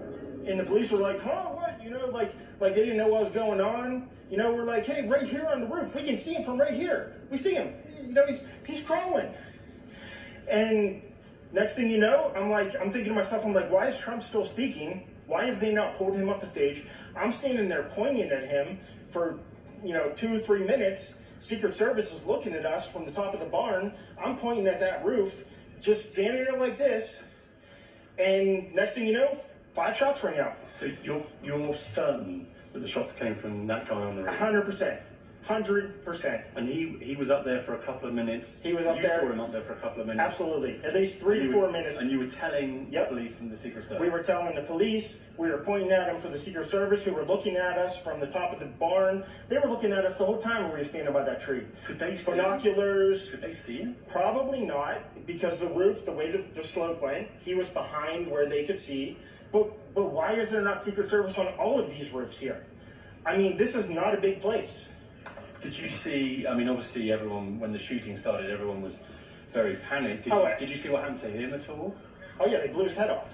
Okay, sorry. Secret Service blew his head off. Okay, just be careful, because we don't quite know who's watching, but you're pretty sure they shot the guy? Absolutely, 100%. Okay. Yep. You saw that happen? Yep. Okay. Yep. And did you see them go up to him afterwards, or? They crawled up on the roof. They had their guns pointed at him, make sure he was dead. He was dead, and that was it. It was over. It's incredibly shocking. The guy was on the roof right there. You can see the white roof right there. Did you get a look at him? Could you? No, other than he was in. I have seen the possible video of a person on a roof apparently dead. Okay. I know. I saw. Okay. If you think you have a new video, trust me, you do not have a new video. I've already fucking seen it. And no, this is not a D-list reporter. Are you kidding me? This is like BBC's official U.S. correspondent. One, it's a terms of service violation to show like a straight up dead guy. Okay. Two,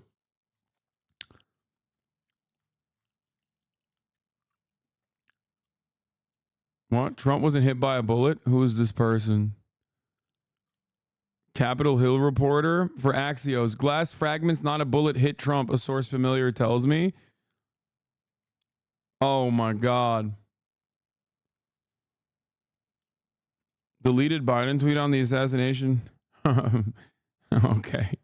Good one.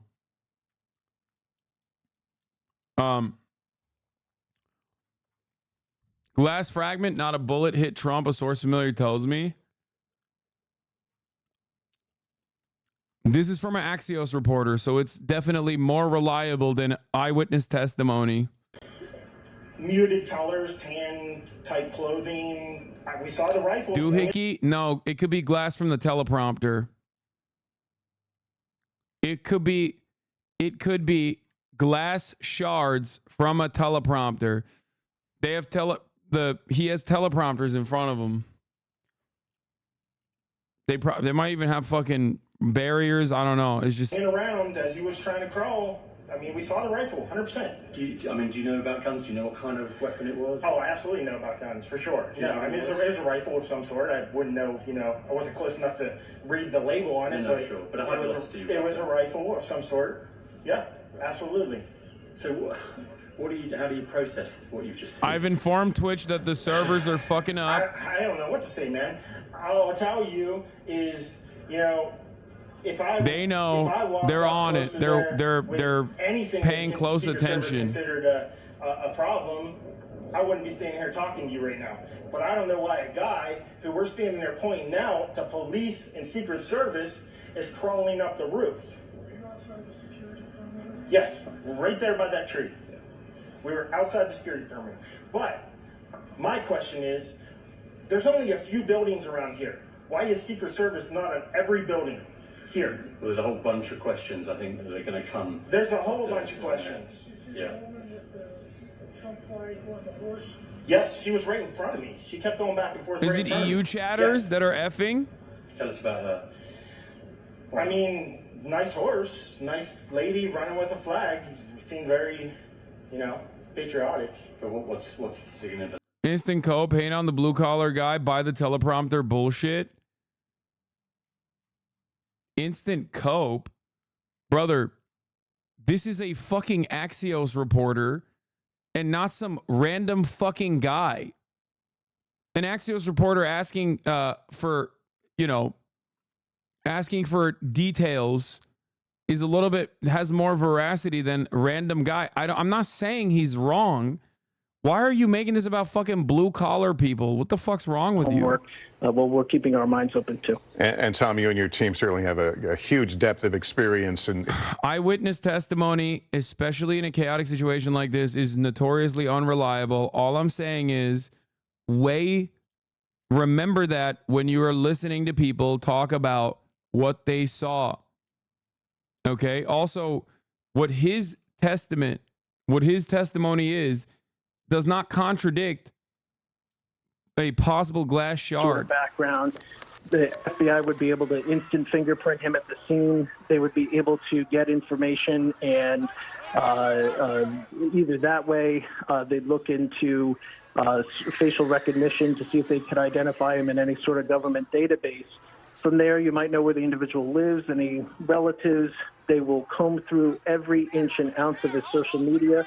They will have the ability to go to social media companies and ask for an emergency warrant, and they will most certainly be granted to get access to those communications, cell phone communications, text communications. Tom? All of that will be part of the instant investigation. I apologize to ask you a question, then I have to interrupt you, but we are getting some confirmation. The Butler County DA is now telling us that one spectator has died in this incident. One has been apparently wounded and is in critical condition, and the shooter, as Tom has been reporting, is dead. So to repeat that news, and this comes via the Butler County DA, one spectator at this Trump rally is dead.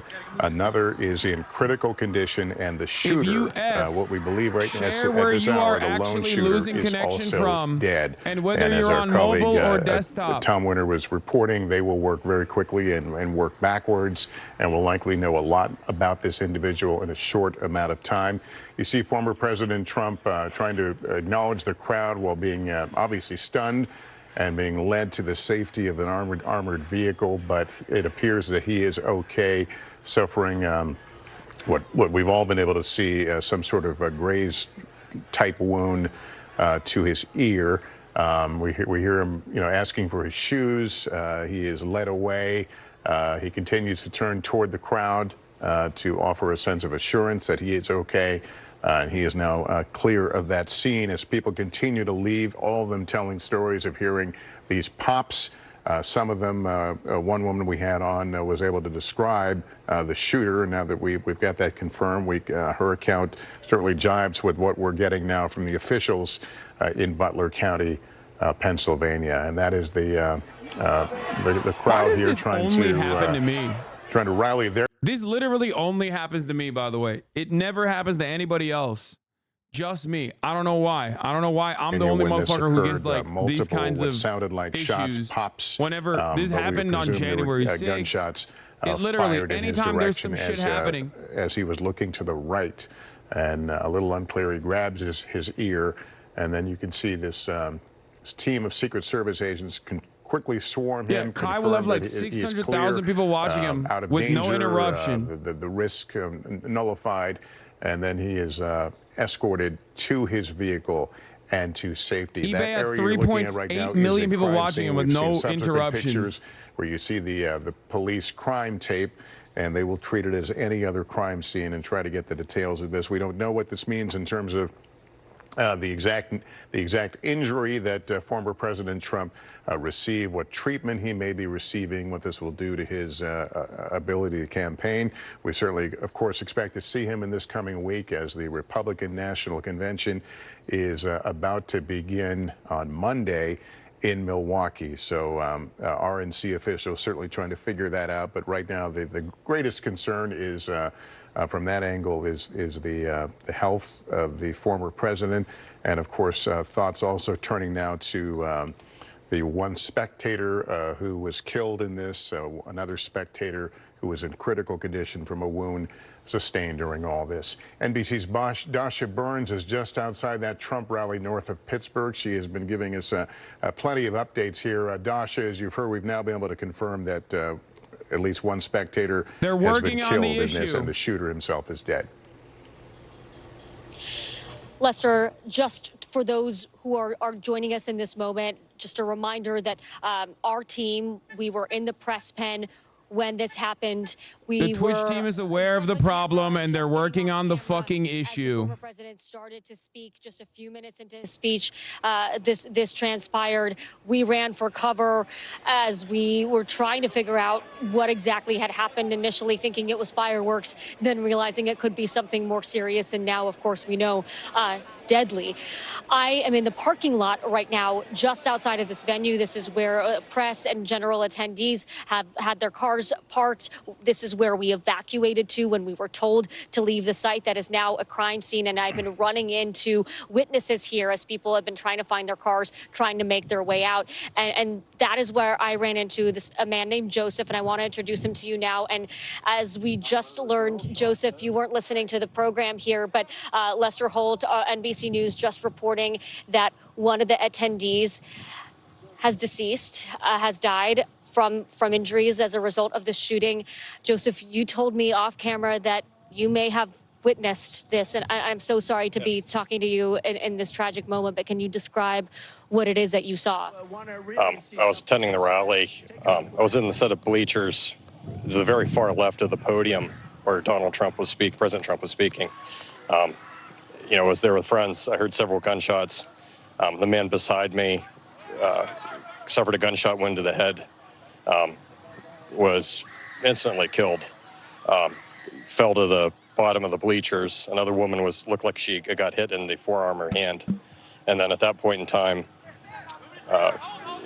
it was rather chaotic at that point because half the people were looking because they thought it was fireworks. I knew it was gunshots right away. My friend, he hit the deck. I was kind of looking around just trying to see where the shots were coming from. It seemed to me like the shots were coming from behind the bleachers. It seemed to me the man got hit in the head from behind. He was killed instantly, as far as I could tell. And at that point, state police and a SWAT team, started evacuating the bleachers, and then I helped carry the man out of the bleachers to a tent that was behind the bleachers. You helped carry the man yourself. What was his condition when you were carrying him? He's deceased. He died. How close were you to him? A couple yards. It wasn't very far. Did you know the man? No, it's a complete stranger. They put a towel over his head and then carried him off. And you said there was another woman nearby who was also injured. Where was she in relation to him? I believe she was in the bleachers, like either above me or just to the side of him. But it seemed like she was kind of at my flank, and then she flinched, and it looked like she had taken a gunshot wound to the forearm and hand. Joseph, from where I was standing, we heard multiple gunshots, 8 to 11 shots. We've been hearing it replayed on the video here. Do you remember, can you tell, I know it was a chaotic scene, but at what point, was it immediately when you heard the gunshots that he was shot, or was it later on into the firing? The first 7, he was hit and she was hit within the first 7 shots. I counted 7 shots. What was going through your mind? You were right there. I know it happened so quickly, but what can you tell us about those moments?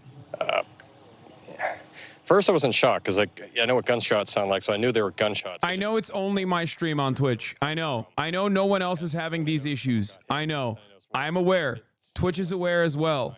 Okay? They're working on a fix. I don't know why this always happens to just me, but I counted the first 7. They were very loud and very close. it is what it fucking is. And it killed one man and wounded another woman. And Joseph, you told me that you're a doctor, you're an OBGYN. How did that background play into how quickly you were sort of able to assess the situation and know what happened to these individuals and know what was going on? Well, I told the police, I tried to render assistance. I told the police I could render assistance. They had another physician on the EMT team, so they kind of took over. Obama came out so with they a weren't really need me, statement. so I kind of helped carry him down initially out of the bleachers. Obama came out with a statement as well. There's absolutely no place for political violence in our democracy. Although we don't yet know what exactly happened, we should all be relieved that former President Trump wasn't seriously hurt and use this moment to recommit ourselves to civility and respect in our politics. Michelle and I are wishing him a quick recovery. Okay? Obama came out. I mean, every Democrat is going to say this, by the way, of course. And what was their reaction? I thought there was 5 people. 2 of them were relatively hysterical. So, but they were, when we took the man out of the bleachers, he went to the tent. There was an aid tent or some type of tent behind the bleachers where they took the body, and they immediately evacuated the family with them. And 2 out of the 5, it seemed, in shock, hysterical. Like they were still trying to process what was going on. Joseph, from where I was standing, The rooftop sniper video might be real. I'm not going to cover it until there's further confirmation. It is irresponsible of me to do so. Please understand. Okay? Yes, I am familiar of the potential rooftop sniper narrative. We listened to an eyewitness testimony from it. Okay? We listened to an eyewitness testimony saying that there was a sniper on a rooftop, potentially, like the rooftop of a container. Okay? Because there's not a lot of high roofs in this area. Okay? There is footage of a dude who's just dead on top of a container. There's a picture on Reddit. I know I've also seen the footage of a person who is on top of a container, but until we have further confirmation, I'm not gonna, I'm not gonna cover it. Directly facing it. It seemed to me like the shots were coming from the rear, behind us. And for me, it seemed like the man was in the way. I guess. In the way of the former president. Thank you for the 10 It seemed like subs. the man was in the way of the shots between whoever was shooting the gun and the president. The man was hit. It seemed like he was in the crossfire. And I know, Expert on it, but that's what it seemed like. and I know you're in shock and still processing all of this. It's sort of hard to evaluate our own emotions in this moment. This but is official. you just experienced Philip something Lewis, horrific. Deputy editor of the Huffington Post says law enforcement officials say shooting at Trump rallies being investigated as attempted assassination of former president. So they are officially investigating it as an attempted assassination. Okay. A couple things that people will do, by the way. A lot of the Republicans who love talking repeatedly about doing political violence.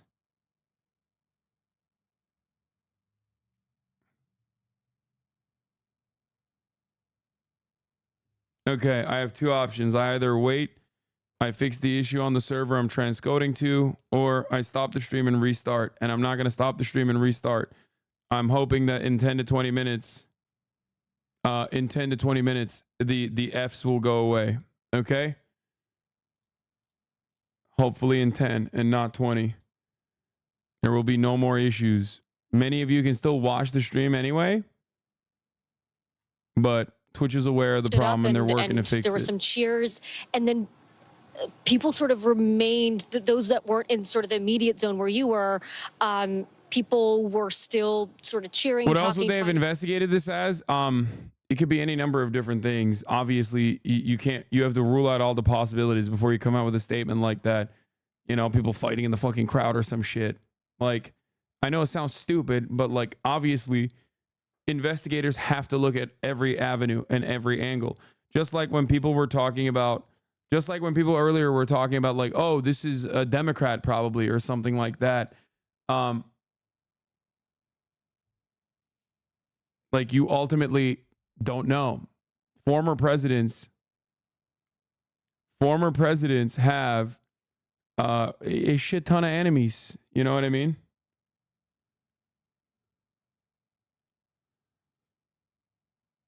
You know that this was, in fact, a dangerous and deadly situation. Oh, it was a dangerous and deadly situation. The problem is it's a large crowd. And when the gunshots went off, I think they were, again, my sense was they were being shot from behind, so they sounded a bit muffled. So it sounded more like a firecracker going off. So I think the initial reaction from the people around me were like, okay, well, someone brought fireworks. I just knew better. I knew what gunshots sound like. And, you know, when I saw the guy took a gunshot wound to the head, and I saw the woman who got hit in the forearm and the hand, I just knew that it wasn't fireworks. I mean, it wasn't fireworks initially, but I think the majority of the crowd didn't understand that it was gun. This gives more veracity to claims that the shooter was outside of the rally. Law enforcement officials say shooter was outside Trump rally and was killed by U.S. Secret Service. Biden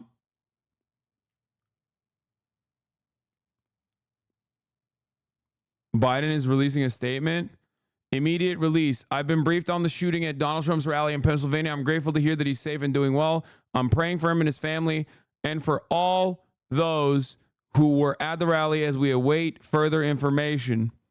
Jill and I are grateful to the Secret Service for getting him to safety. There's no place for this kind of violence in America. We must unite as one nation to condemn it. I'm shocked that he's not going to come out with like a full-blown statement, possibly live.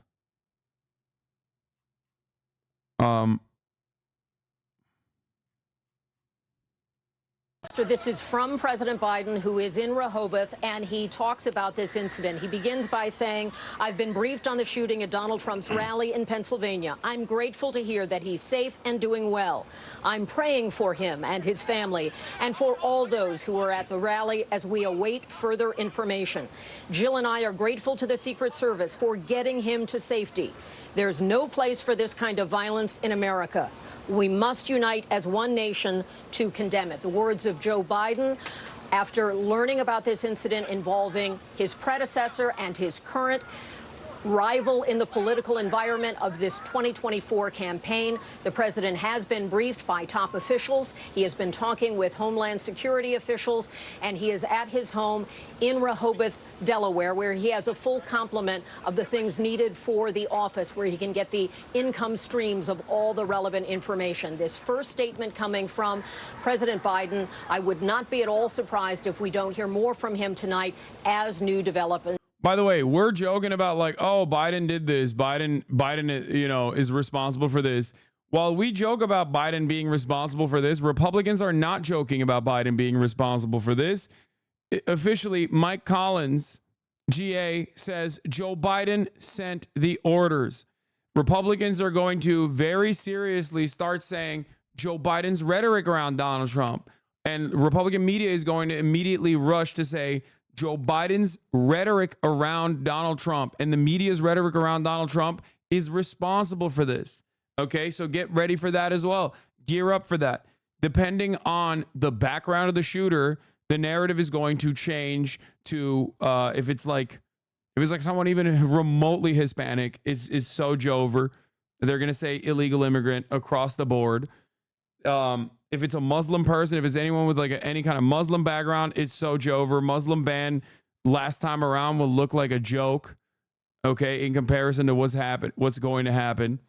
I'm just telling you the narratives that are going to occur in the upcoming days. Yeah,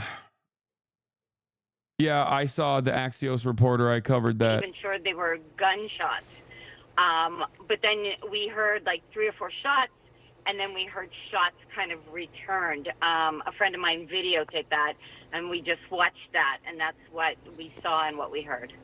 From your vantage point, were you able to see where the shots were coming from? Was it obvious? It was not, but you could hear them, and as soon as you heard the shots, your head turned towards the left. We have a route that runs outside the Butler Farm Show, Route 68, and it sounded like the shots were coming from out there near the field to the left-hand side of where we were. So it certainly was scary.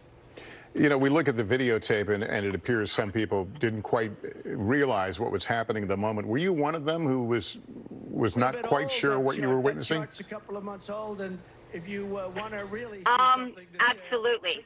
And again, until I was Joe Wheeler 24, thank you for the 5-2 on gifted subs. A bullet takes 0 off, has to be glass damage. We're pulling us down and saying you have to get down. So developing Butler police report. Mark Viles is the shooter. Viles appears to be a member of Antifa. Have you been to one of these rallies before? From One America News Network. I have not. It was my first time at a rally, and I was certainly excited, to go to one. We had so many people there. But I can tell you the chaos that this a member of Antifa. Everyone was scared. You see the former president and what's happening, and and then when I ascertained what had happened from my Pennsylvania. Antifa is not an organization, okay? It was very just scary. means anti-fascism. That they got the shooter, but that really doesn't make a difference because it was just scary. Yeah, that's our understanding is the shooter is deceased. Card-carrying member. One of the spectators as well, and one critically hurt a spectator, and the former president is going to be okay. But you bring up a point I think we will Biden all will be address the talking nation. about. Yeah, okay. Rehoboth Beach. Biden to deliver remarks to the nation after apparent assassination on Trump. It certainly comes at a Biden time that is we're gonna all do- keenly Biden is aware gonna of do- the deep divisions and the risk of an address to the nation. He's going to obviously say like political violence is completely unacceptable, yada yada yada. We're going to beat Donald Trump in the race. To be honest with you, no. Is it safe to show the video of this? Pretty sure the person in the bull hat behind Trump is shot dead. Check Twitter. What? In the country, but in no way. Brother, there is no gore here in front of your eyes, okay? I don't know what the fuck you're talking about. It's not only political, but there are innocent people here, and look what happened, and it should just never happen. Hopefully he doesn't flub the names. Your point is certainly well taken. I know you're with the DA. Mark Voss, the made-up identity for a Moroccan Italian guy who's live tweeting right now that it wasn't him. He'd made up anti-Trump videos on Twitter in the past, but yeah, it's not him. Well, I know that I'm seeing a lot of news trucks around here. I know that there were tons of Secret Service here. And again, I guess for me, I just question how it, somebody got through security, or where this person was in a field that somebody wasn't looking after them. And I guess that's just me and from my perspective of what I do.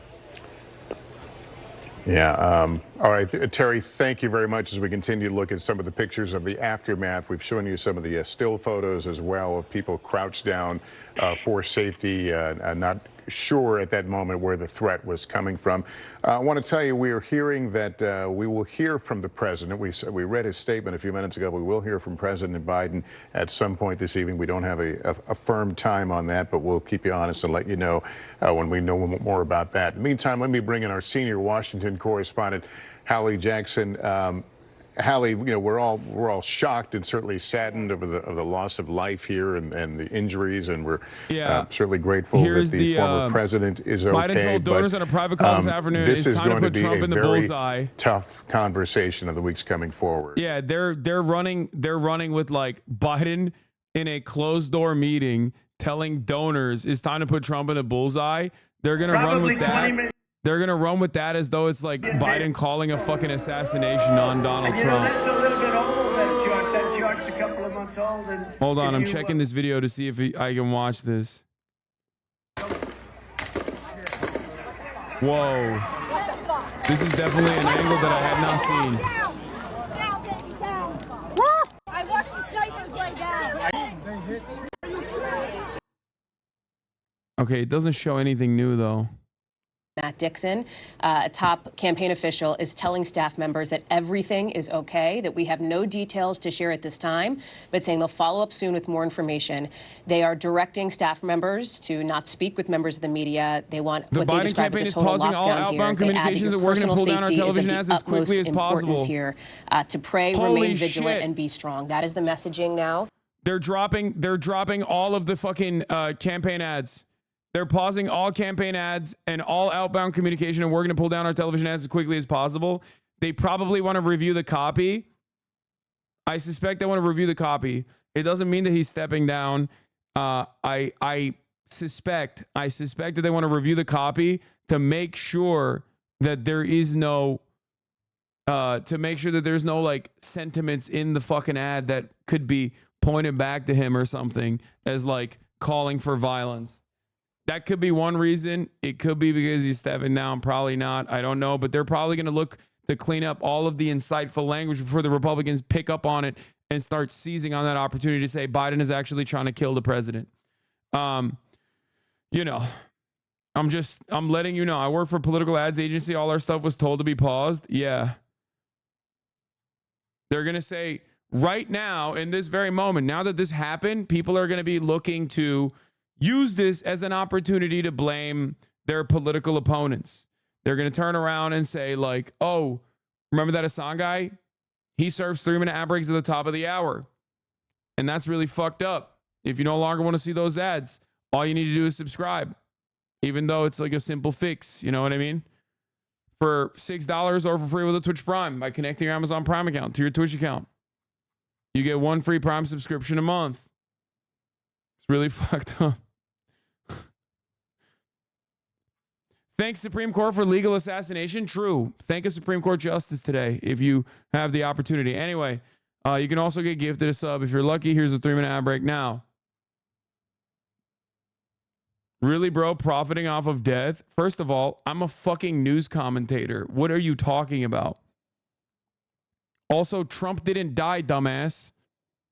I just spoke to Donald Trump Jr. tells ABC News he's spoken to his father, who remains at the hospital. Don Jr. said his father is in good spirits as he remains under observation, adding that his father is never going to stop. Meanwhile, Chatter's acting like they killed him. They're like, wow, I can't believe they killed Donald Trump. I know bystanders died, assholes. I know, but that person is not talking about that. It's also a really bad look if the coverage of your political opponent's assassination attempt gets interrupted by your ad. Yeah, that's probably another reason. Yeah.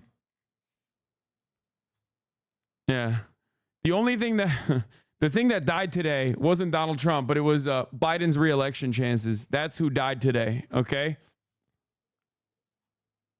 On the eve of the Republican National Convention, former President Trump, his campaign apparatus, Republicans all over the country poised to go to Milwaukee to officially nominate former President Trump as their party's nominee. And as Hallie was just saying, we anticipated and we were working on trying to determine who the former president would pick to serve as his vice presidential nominee. And now, of course, the focus has shifted to this horrifying topic of political violence and what this country needs to do to prevent something like this from happening again. Lester. All right, Kristen Welker. Kristen, thanks very much. Let me reset here for our viewers just joining us on this Saturday evening. We are on the air with breaking news. There has been a shooting at Donald Trump's Pennsylvania rally this evening. The former president has been injured. How he was injured is not clear at this time. I want to pause here. We're going to roll the video of what happened just shortly after 6 p.m. here in the East while Mr. Trump was speaking. Here it is. A bit old, that chart. That chart's a couple of months old. And if you want to really see something that's said, take a look at what happened.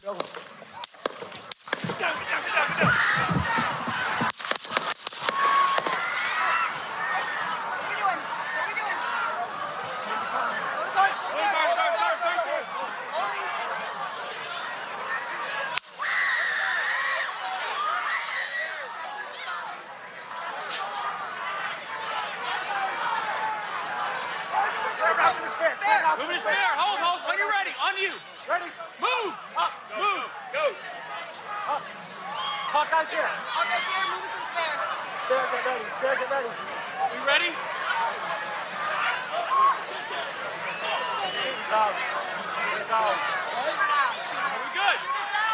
Shooter's down. Are we good to move? We're clear. Let's move.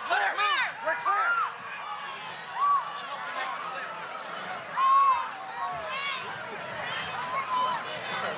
Come on. Let me get my shoes. I got you, sir. Let me get my shoes. Hold that in your head. It's bloody. So we gotta move to the classroom. Let me get my shoes. Okay, my shoes down. Watch out. I want to bring in now Evie Pouris, a former Secret Service agent. We thank you for joining us again. We hear at one point, I didn't hear this in the earlier recordings, we hear at one point one of the tactical clothed individuals say the shooter is down. As you watch that unfold, I take it they were not prepared to move him until they knew where the threat was. Yes, you can hear that clear line of communication, and the communication is very clear and succinct. Can we move? Are we clear? You hear shooters down, and you hear, are we clear to move? Clear to move. So you're hearing them speak to one another. And radio communication is one of the most important things. It's wild that he was Actually, looking for his when fucking it comes to shoes, comms, dude. you always want to say less. You can hear them using very simple words, 3, 4 words. They just want to keep those airwaves clear so that the most important vital communication Trump rally shooters can identifies pass. 33-year-old So California they're resident making Hank sure Pecker. they hunker God. down. You see them Okay, surround let's him. not He make goes these down sorts to the of ground. jokes. They all surround him. Again, when you're an agent, you're supposed to be a human shield. And in that moment, that is what they become. They become human shield. Your job in that moment is to protect your protectee, whoever that protectee is. So they all encompass him. And the other thing you do, you are designed to actually make yourself as big as possible to make sure that any potential rounds or shots that come, you don't want them to miss you and hit your protectee. So as they're hunkered down, they're locking him down. And if you look at the shot, actually, there's a shot where you can see the front of the stage, and around it, you'll see that design, that almost like a smaller, like a design barrier. It's got the flag around it. That typically, and I can't say whether it is or is not in this case, but in some scenarios, when you work as a side agent, you will pick a barricade that's actually something strong and sturdy. It could be concrete or steel. Usually it's some type of steel, and that is used for that when something does happen, unfortunately, like we're seeing here, they can actually get down to the ground so that they have some type of cover. Evie, thanks. Really important information we're learning from you. I want to let folks know we believe moments away from hearing President Biden. He is going to stand at that podium, and we believe this is in Delaware. Somebody can confirm for me. But he will address the nation about these events tonight in Florida. The shooting that apparently wounded former President Trump, who is said to be okay. It killed a spectator, wounded another who's in critical condition. The shooter, who has not been identified, we know nothing about that person's background or what might have motivated him. That shooter is said to be deceased as well. This story has been rolling out, and here is the president. Thoroughly briefed by all the agencies in the federal government. Damn, that was quick. Based on what we know now. I have tried to get a hold of Donald. He's with his doctors. Apparently he's doing well. I plan on talking to them shortly, I hope, when I get back to the telephone. Look, there's no place in America for this kind of violence. It's sick. It's sick. It's one of the reasons why we have to unite this country. We cannot allow for this to be happening. We cannot be like this. We cannot condone this. And I want to thank the Secret Service and all the agencies, including the state agencies, that have been engaged in making sure that the people and we have more detail to come relative to other people maybe injured in the audience. I don't have all that detail. We'll make that available to you. I may be able to come back a little later tonight, but we'll put out a statement if I'm not able to if it's not convenient for you all. But the bottom line is that the Trump rally was a rally that he should have been able to be conducted peacefully without any problem. But the idea that there's political violence or violence in America like this is just unheard of. It's just not appropriate. And everybody must condemn it. everybody. I'll keep you informed, and if I am able to speak to Donald, I'll let you know that as well. They're going to say he's So not far, calling him the president. He's doing well. As former number presidents one. are normally Number called. two, that they're thoroughly investigating what happened to anyone else in the audience. We have some reports, but not final reports. And every agency in the federal government, I'm going back to my phone to speak with the federal agencies that are being put together again to give me an updated briefing. Has anything happened? They learned any more in the last couple hours. So thank you very much, and I hope I get to speak to them tonight, and I'll get back to you if I do, okay? Mr. President, do you think there was an assassination attempt? I don't know enough to. I have an opinion, but I don't have any facts. Don't answer questions, Joe. So I want to make sure we have all the facts before I make. Don't answer questions. Don't do it. Was the security failing the president stopping short of calling this an assassination attempt, but just noting that he plans to talk to Donald Trump and that his understanding is the former president is doing well. President Biden speaking out against the scourge of political violence, saying there's no room for this. He almost fucked it up. And as we had reported a few moments ago, the Biden campaign moving to take down its advertising, a pause in its political advertising in the wake of this. We know that the president couldn't confirm, but we have confirmed that at least 2 spectators were shot, 1 killed. Another who is in critical condition, and again, the shooter, who we don't know a lot about right now, is also deceased. Let me go back to Kristen Welker in our Washington, D.C. bureau. The White House getting out in front of this very quickly, Kristen. Lester, they sure are, and President Biden condemning this in the strongest terms possible, which is what you would anticipated. He has long condemned. You think Trump will talk to him? Probably not. He said this is unheard of. Everybody if I'm Trump, I ain't talking to him. This is my moment in the fucking spotlight, dude. You kidding me? Give him a fucking layup to make it seem like he's conciliatory and defending him and shit? Fuck no. I'm fucking coming out of the gate swinging, dude. The man who threw up a fist after he got fucking shot? Yeah, I don't think so. I think he's going to use this momentum. Would they admit if Secret Service shot the wrong people? Yes. It will inevitably come out because people died. So crazy that the photographers gave no shot, gave no shit, try to get the best possible photo. Of course, this is the job of the media. Dude, I cover gruesome things on a daily fucking basis. Like, I think most journalists that have been in a situation, been conflict reporters and whatnot, this is their opportunity. They have complete fucking, they're locked in. That's the whole point. That's their job. Will be quite strong, quite large. They do it in way worse situations than this one too. The convention is taking place will undoubtedly require going through magnetiles, making sure that no one is armed going into that event. But again, Lester, this just underscores, I think, that something fundamental has really shifted in our American politics today. Yeah, it's certainly, the threat has been talked about, but to see it play out on this scale is certainly horrifying. Kristen, thank you for that. We'll go back to you in a bit. Let's bring in our senior Washington correspondent, Hallie Jackson. You have a statement from Donald Trump Jr., the former president's son. Yeah, via a spokesperson to our colleague Peter Nicholas, that listen, you heard President Biden say he tried to reach former President Trump on the phone. We know that the former president's son has spoken with him in a statement saying they just talked on the phone, with Donald Trump Jr. saying that his dad is in great spirits, that he will never stop fighting to save America, no matter what in Donald Trump Jr.'s words, no matter what the radical left throws at him. So what we can glean from this, a couple of things, that former President Trump is, as his campaign says, fine. He is well enough to speak. He is well enough to be on the phone, at least with his immediate family members, at least with his son, Donald Trump Jr. We know that Bolsonaro suffered a knife attack back in 2018 and went straight to win the Brazilian presidency. Of course, in Butler, Pennsylvania. And we know that there has been a slew of reaction, as Kristen, as you, as others have talked about from both sides of the aisle here, strongly condemning political violence after this very I mean, the teleprompter does look intact. I don't know. I don't know how it could have been potentially All right, Hallie, thank you. Kip Tom, it could have been potentially glass. We'll find out more about it in a little bit. From the former president when the shots rang out. Thank you for joining us, sir. Can you tell us what you saw?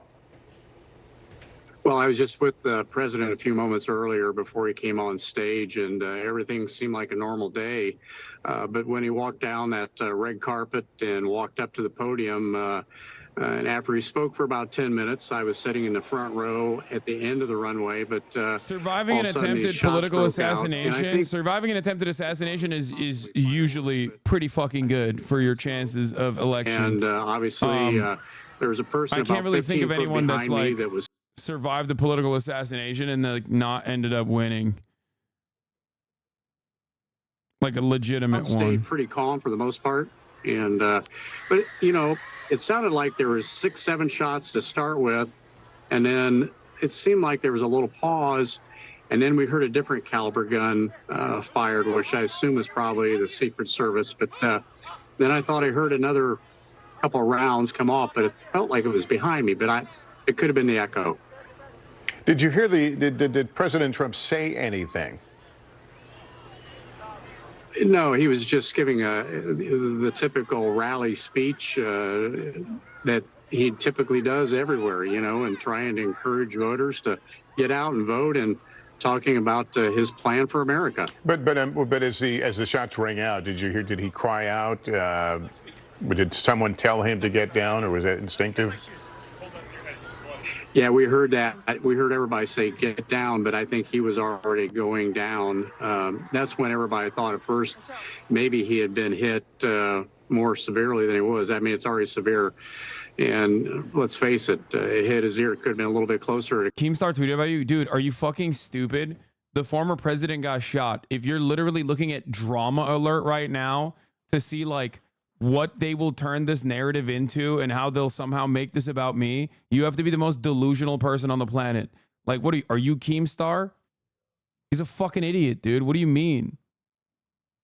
Like, yeah, dude, I know. I can't believe that like right-wing charlatans and idiots will be like, oh, somehow the former president got shot. Let's make this about motherfucking Hasan. You have to be literally the dumbest person on the planet. You have to be such a fucking gross loser to do such a thing. To be like, oh, let's cancel Hasan now. Like, suck my dick, dude. Like, get the fuck out of here. Obsessive loser. Those and thinking about those and then moving forward to where we're at today. And we still have a problem with this. So it's shocking. You gotta have real brain most rot people, in this situation. Are pretty upset. There's no question about it. Understandably. Ambassador, thank you so much for taking the time being with us. We're glad you and yours are safe after this tonight. Retired ATF Special Agent Jim Cavanaugh is with me. By now, as you know, we've been reporting that the shooter in this case is deceased, presumably shot by law enforcement. I think the next question will be, is this a lone operator, the proverbial lone wolf, or is this part of some kind of conspiracy? Those are two different things. How will they begin to get at least put the dots together? Yeah, well, let's start with the deceased shooter, Lester, and identify him, and then Libs of TikTok posted a photo of you saying you were the shooter, then deleted it. I swear on everything I have. It might be Chuds of TikTok that jokingly said I was the shooter. Start interviewing around the circle around him. Luckily, I have a fucking alibi, as in I was here when it happened. We were literally before NBC News on the story. That's how fucking crazy this chat is.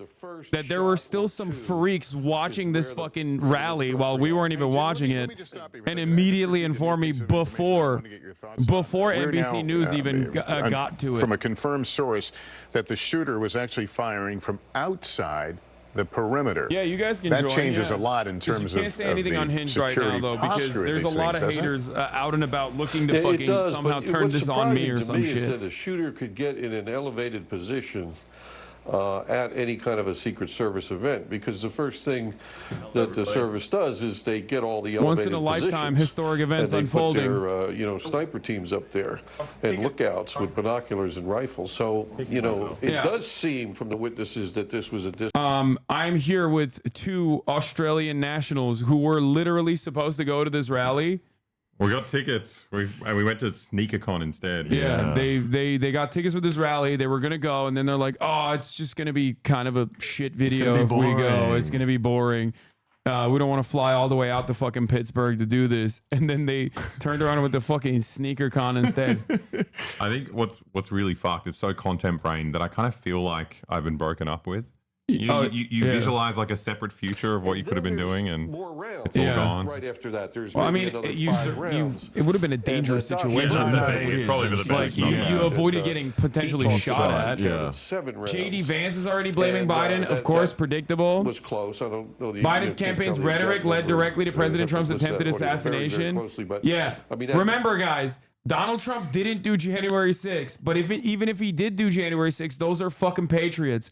Also, Biden directly is responsible for the assassination attempt. It's such a... These guys have literally no fucking decency whatsoever. First of all, Biden is a fucking cadaver, okay? He is not... Mike is going in and out. Fix audio. Jesus. Ah, shit. What did you do? Did you move it around or something? Oh, there's an echo. Oh, it's because of this guy. We can just share this. Fuck. Yeah. Okay. Okay. I mean, yeah. Trump thinks Kamala Harris is. I mean, Biden thinks Kamala Harris is Trump. If he was going to kill anyone, you wouldn't know who it would be. Oh, okay.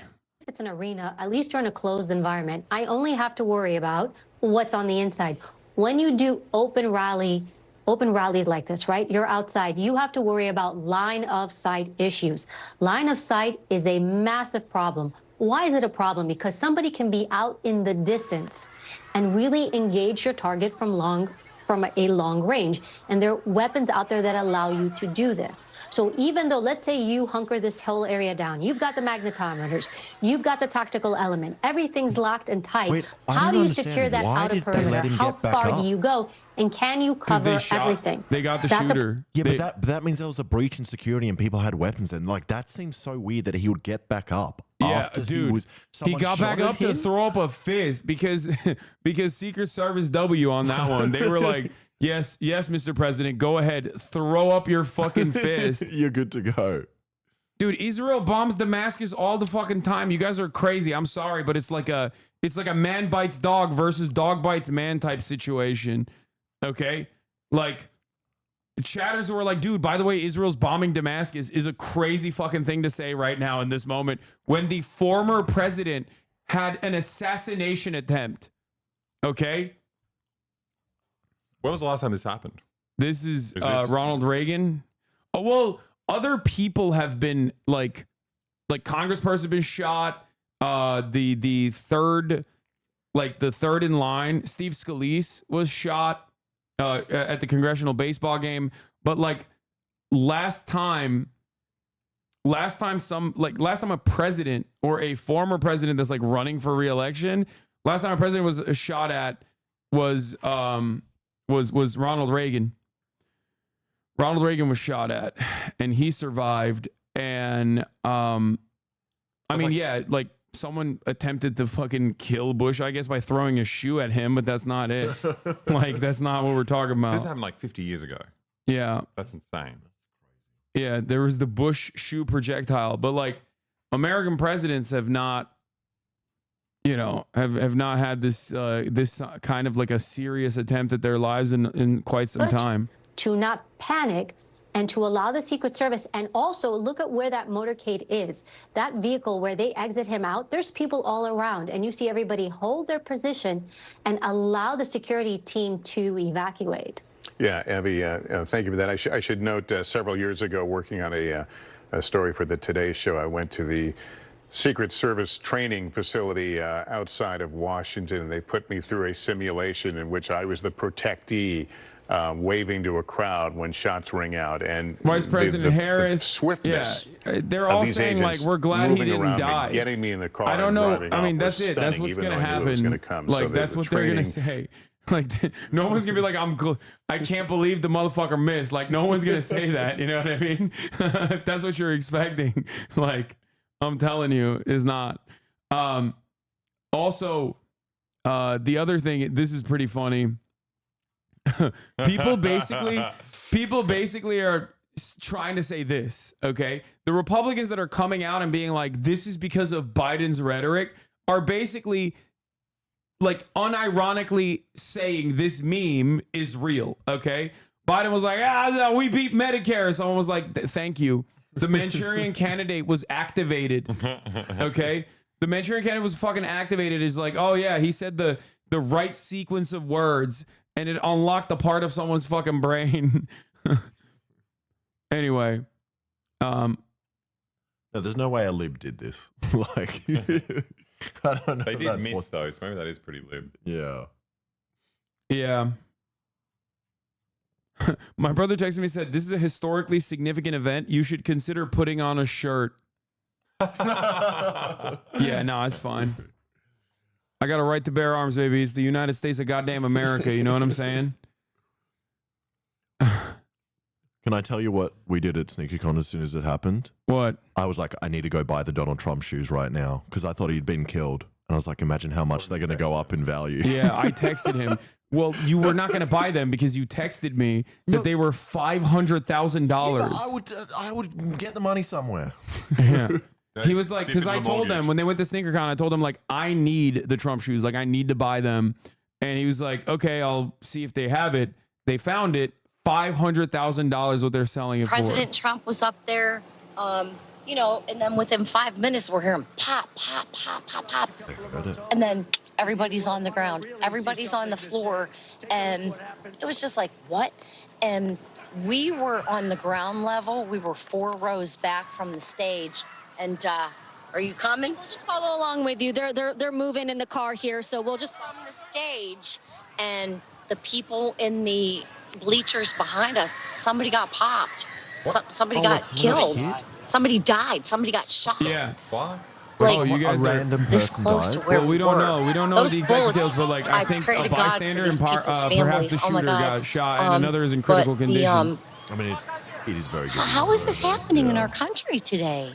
And why? Why is it happening? Why? And Tracy, you were telling me earlier. What do you mean? Why know, is you that? and You guys are Tyler, you know Republican. this You know county, exactly you know why this it's area. happening. Did you ever think? You've been talking about killing pedophile Democrats for so long. Like, it is such a shocking revelation to right wingers when they're like, "What?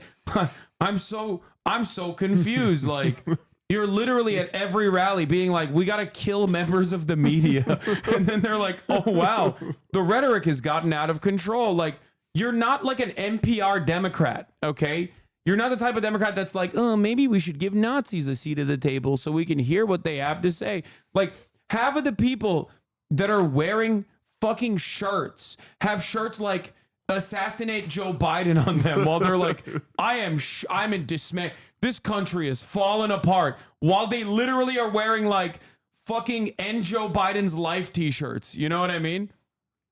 I guess when they say, how could this happen? They mean like, how can this happen to us, to a Republican? You know, we are supposed to have the monopoly on, you know, political violence. And it is technically true. They do have that. They do normally have the monopoly. I want to see what our fucking shirt says. I want to see so bad. What does it say? Parasite was the bottom one. No. How does it make you feel? How are you feeling? It makes me feel absolutely great and wonderful. You know, in my heart. Yeah, maybe they're confused because this didn't happen at a school. They're like, this normally only happens at schools. What's going on? But I do, because this country for so long seems to be going down a path that it really shouldn't be doing. So, I mean, you came in to hear the former president speak, someone you're a fan of. And what is your state of mind now? Not good. There's too much hate. This is too much. We can't do this as a country. We can't. There's too much hate. Dude, at the rally that she was at, Trump probably said, immigrants are poisoning the blood of America.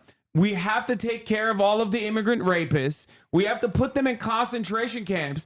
And she was like, yeah! But then, like, she's like, what is happening with this rhetoric? It is so divisive. It So is glad you and Tyler are safe. so Drive messed safe. up. We hope you get home soon. You Thank you. I can't be at the appreciate fucking you. hate rally and be like, Lester, the they've got discourse is out of ways control, to go still. dude. There's a lot of cars piling up here. There are a few different you found places the that shirt. people are trying to exit at this point. A bit of a free-for-all, but people have been kind and generous to one another. People letting cars in that Like are a trying to different come version in. of this shirt. And again, just reeling from what they witnessed. Some people very much firsthand, very much very close to the tragedy that we're describing from sort of the law enforcement point of view, the high level point of view. But at the end of the day, Lester, the people who were here on the ground, particularly those who were close to that violence, it's something they are never going to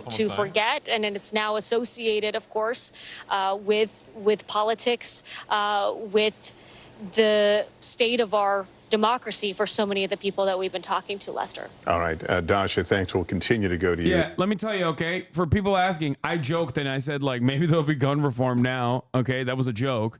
But if you're asking about that question seriously, the only type of gun reform that they're going to engage in now is going to be extra guns, okay?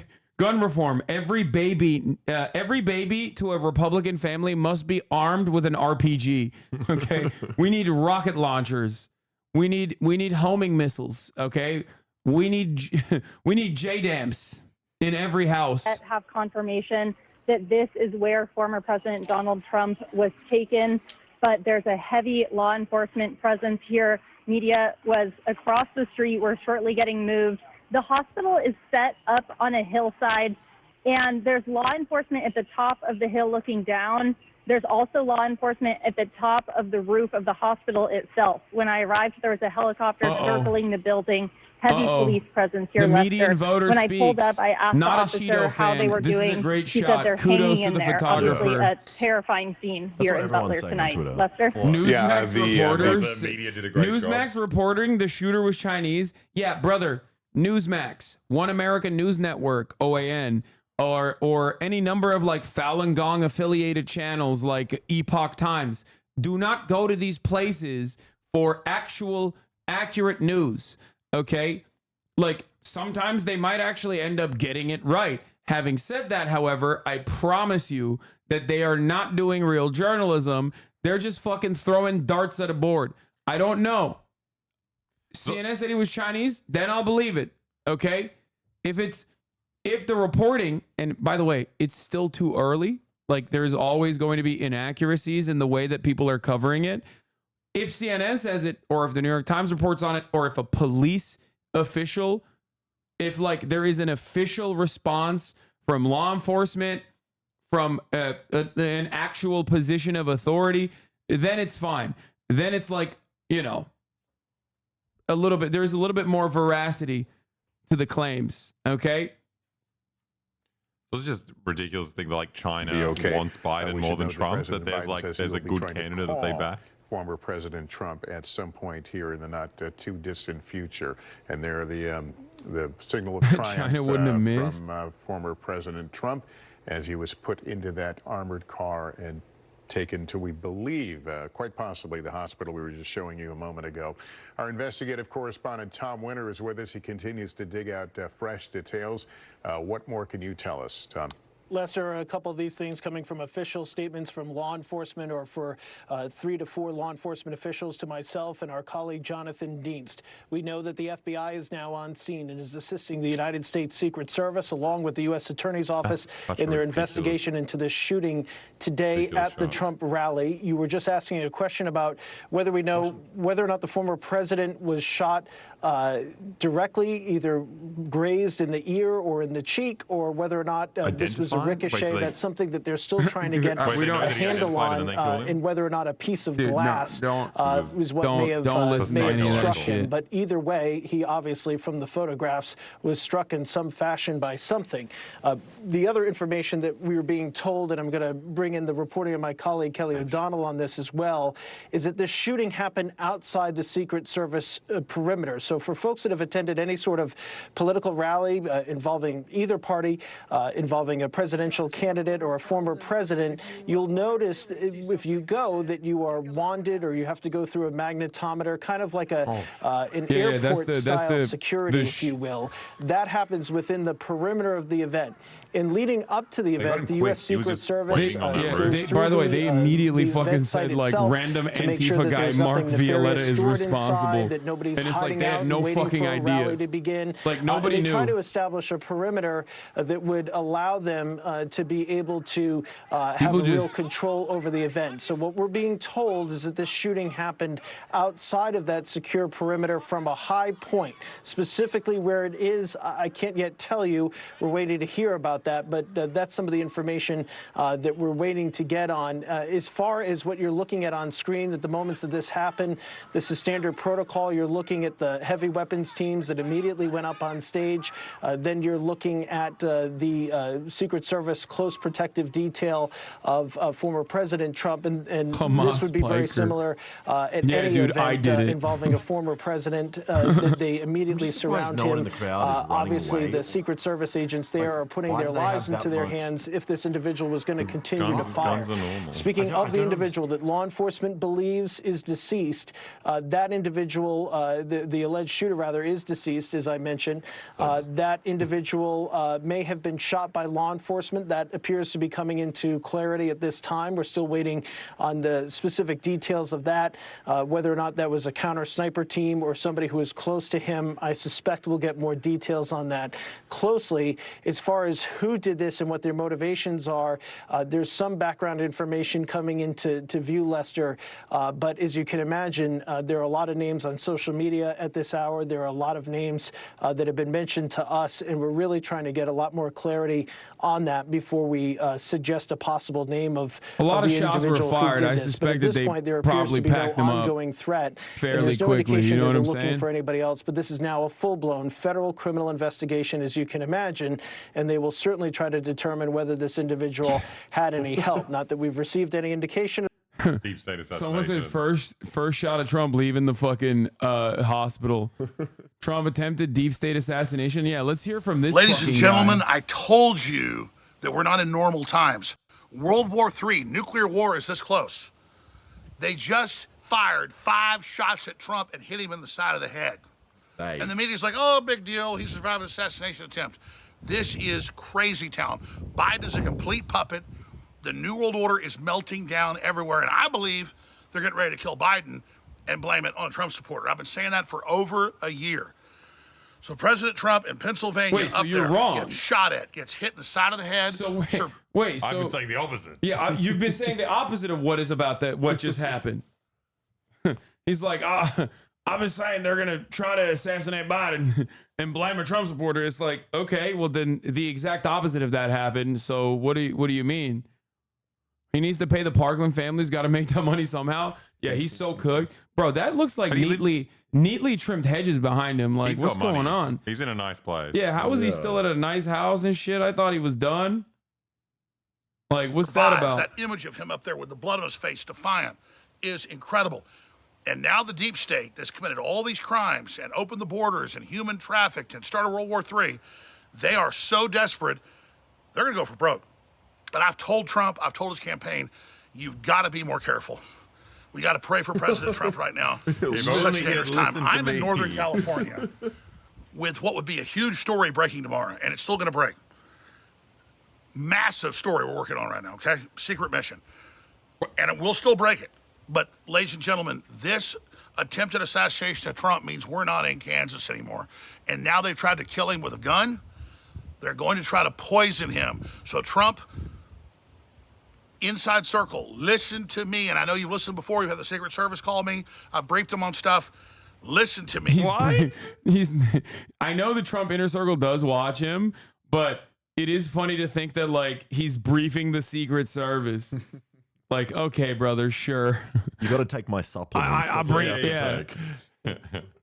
He's like, listen, I briefed the Secret Service. I told them a Chinese, communist, Ukrainian, Chinese, communist, Ukrainian, trans black woman was going to take shots at the president. That's why I always take my anti-assassination pills. Yeah. You can get them for $5.50. I told him, yeah.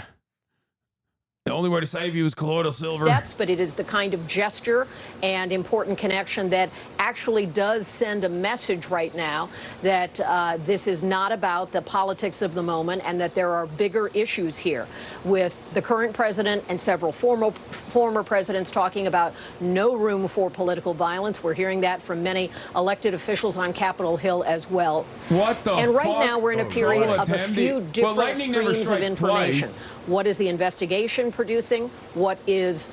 Listen, lightning never strikes twice. You know what I mean? Like, he already survived one assassination attempt. He's probably good for, like, at least a year. You know what I mean? Like, I doubt that he's going to get popped twice. That'd be crazy. Feel me?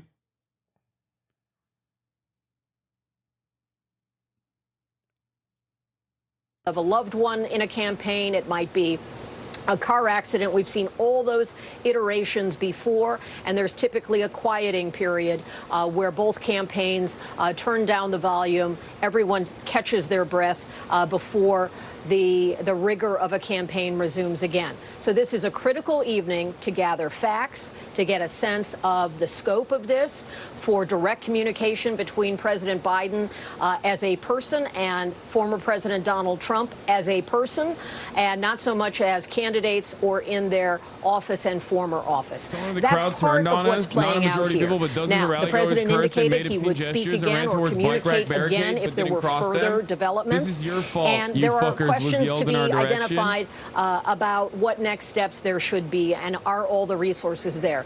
Even a question about where does former President Trump go in the immediate hours ahead. He, of course, was on the road as a candidate in Pennsylvania. What is the... All right, shut up, mainstream media. The king is talking. Said, I want to thank the United States Secret Service and all of law enforcement. He truthed. Okay, he's truthing right now. For their rapid response on the shooting that just took place in Butler, Pennsylvania. Most importantly, I want to extend my condolences to the family of the person at the rally who was killed, and also the family of another person that was badly injured. It is incredible that such an act can take place in our country. Nothing is known at this time about the shooter. I'm shocked that he didn't immediately say, like, this was a Chinese, Ukrainian black woman who's also trans. Like, it's actually, this is shocking. I don't know if, like, the fucking, I don't know if that shot concussed him into, like, doing a normal thing all of a sudden. But, like, this is a wild way to operate here. Nothing is known about this time of the shooter, and he's not speculating, who is now dead. Nuts. I was shot with a bullet that pierced the upper part of my right ear. I knew immediately that something was wrong, in that I heard a whizzing sound, shots, and I immediately felt the bullet ripping through the skin. Much bleeding took place, so I realized then what was happening. God bless America. How can you finish that with God bless America? God bless America. Because God saved him. What? Better resolution? The shooter was a right-winger? I doubt that the shooter was a right-winger, dude. Oh, don't do the liberal version of what the fucking the Republicans are doing. I mean, I see it. Like, I see the photo, and he's got one of those, like, grunt force shirts on, okay? I mean, I got those as well. But, like, yeah. He's got one of those, like, grunt force ass shirts on. You know, those, like, fucking military LARPer yee ass like shirts? Military fatigues as well. The pants are kind of like khaki. Khaki? Oh, yeah, he does. You guys don't say that? Khaki. Khaki. You know?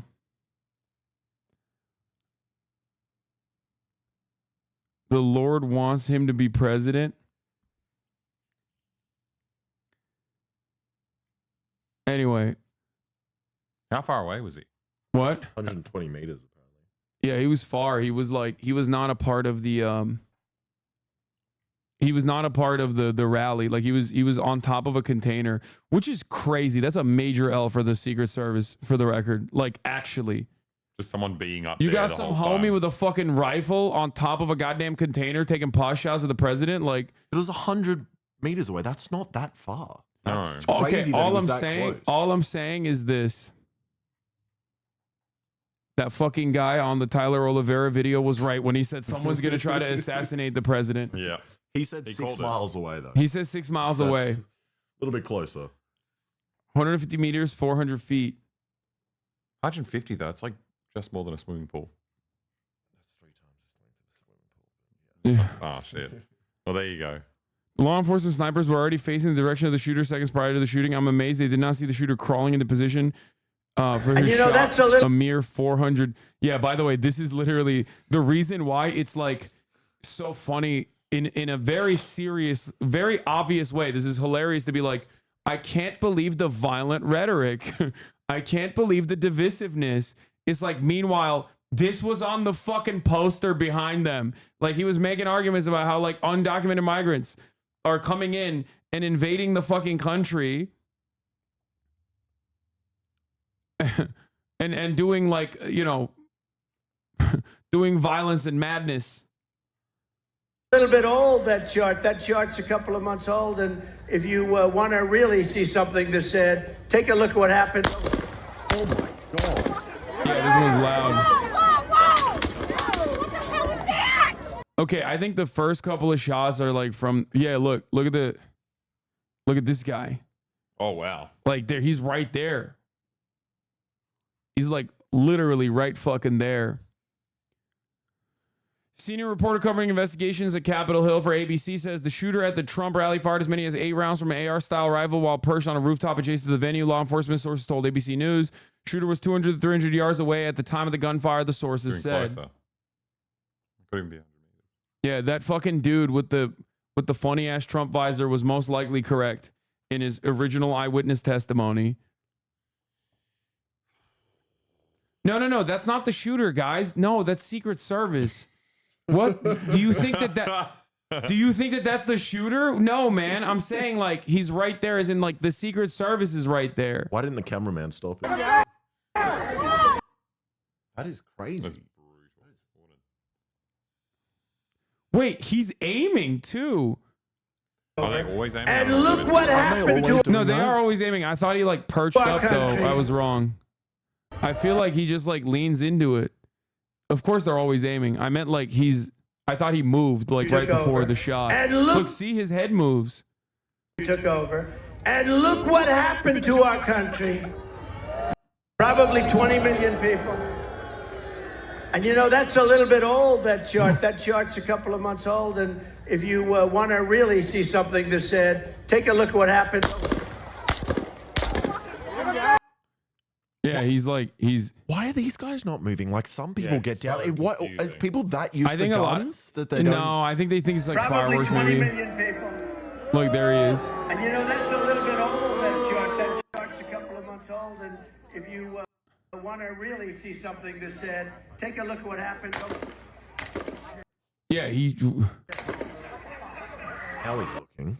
No, I think he shoots. Like I think you see him shoot. A little bit old, that chart. That chart's a couple of months old. And if you want to really see something that said, take a look at what happened.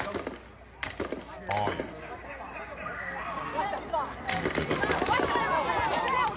Always scanning for threats. This is where the shooter was, it looks like. Yeah, he was on top of these like container things. Yeah. It's such a massive space to get there on the roof. Like But he's so seeing close. A guy walking around. No, he's like literally looking right at him, which is crazy. Insane. Where's Mark Wahlberg when you need him the most? Oh, Alexa's Uber Eats.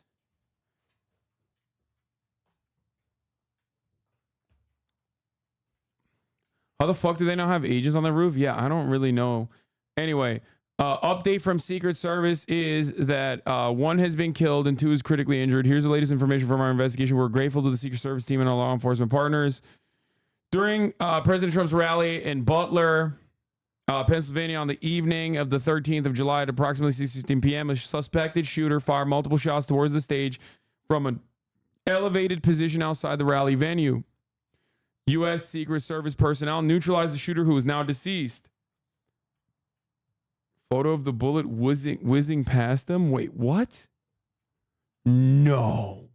No, I don't believe that. Is this real? No fucking. No, Who is that's this not real. guy?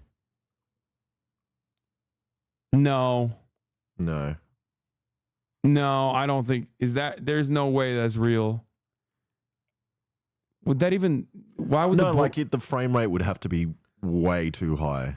They're not. Yeah, shooting no, at I don't that. think so. The direction is like not correct either. so I doubt it. It's just a chemtrail in the background. Yeah.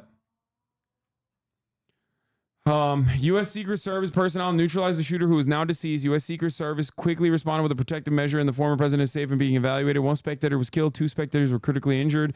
The incident is currently under investigation, and the Secret Service has formally notified the Federal Bureau of Investigation. So they shot at a bunch of people, I think, potentially. You need a slow-mo guy like a 10K camera to pick that up? A Chinese chemtrail from Ukraine? Could be. What is this? Geolocated proof of the location of the shooter? Yeah. Yeah, this video is the one that was like circulating around of the dead dude on top of the fucking on top of the barn. That's like right there. I'm not going to show it to you right now.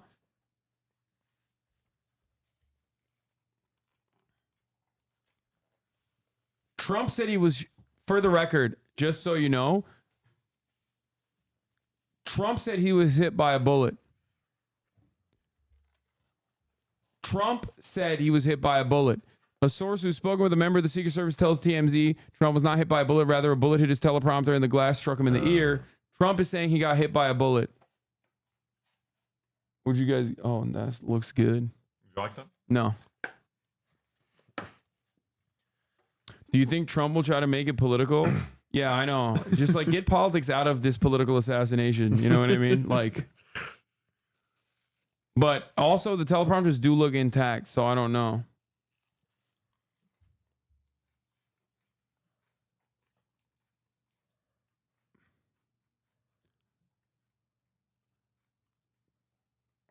Why is it so fucking hot in here? Trump's tweet is more anime? Yeah.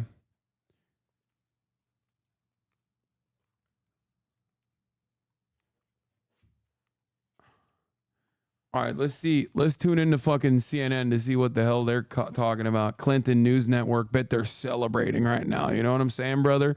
Bet they're having a party over there. If you just look back in history, it doesn't take a lot to just kidding. To dig and find that people take cues from not just leaders, but from people around them.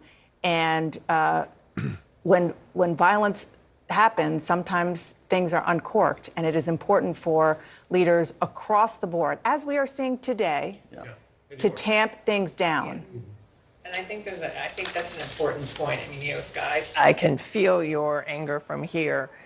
I've felt that same anger too from some of the rhetoric I've heard from the former president. So what I would hope in this moment, to what you said, and we are seeing it across the board, let's all say, stop it. Yeah. Let's all just stop it.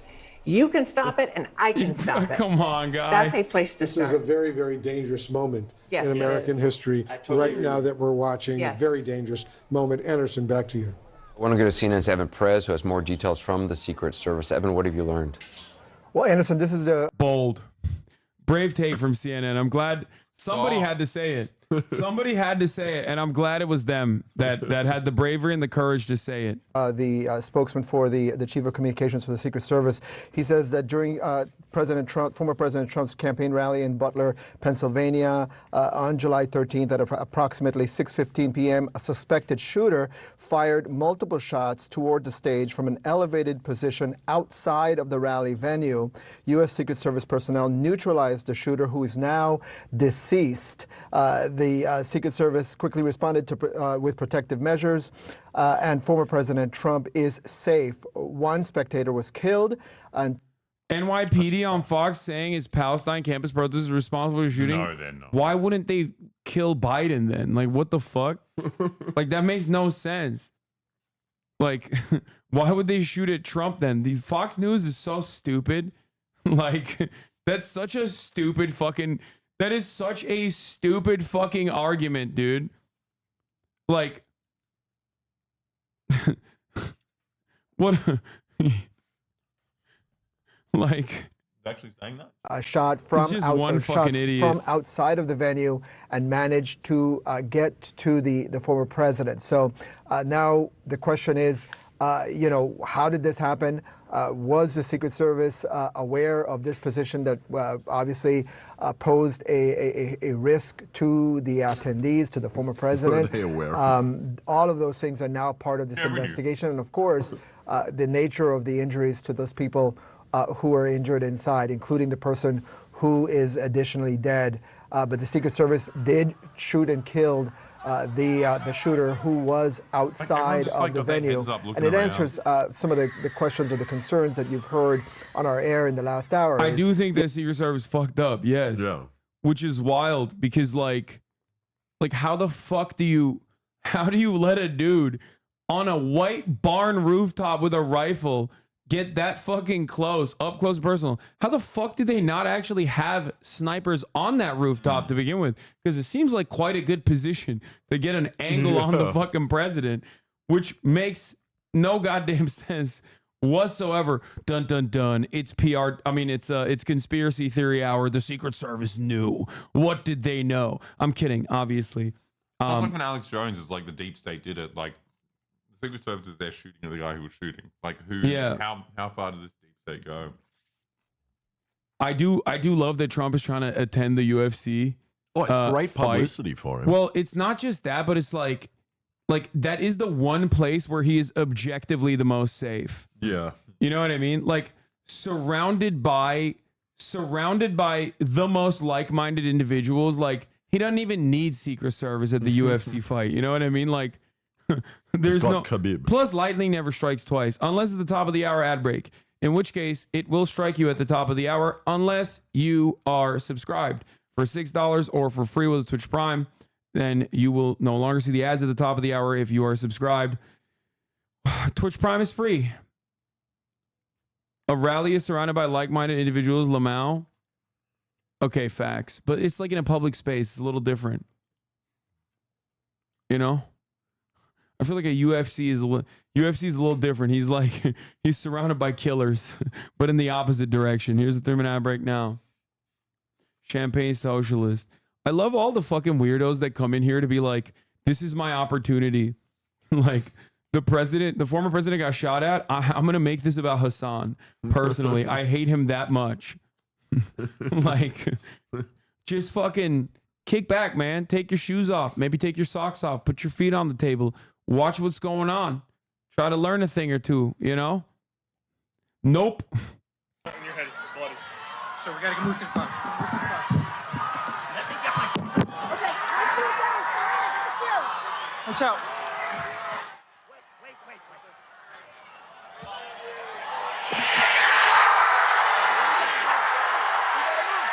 That is so. Imagine everyone cheering while someone is laying dead in the crowd, though. Someone else is just being killed. They didn't see that. They have no idea, dude. I mean, come on, bro. He's literally fucking slamming his fist up. I said every time he put his fist up, that's another 10,000 votes in a fucking swing district. Okay, like, and he swung that shit so goddamn hard. Okay, oh my lord, dude. Oh my fucking lord.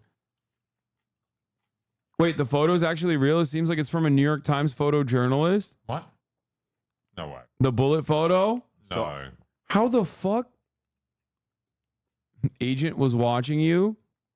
Nice. We're changing the minds of a generation out here. Pretty sure you read his lips. He said, fight, fight, fight. Do you think this makes Trump more likely to support gun control laws? Fuck no. I think it's only going to go in the opposite direction. Yeah. He's like, we need to make sure...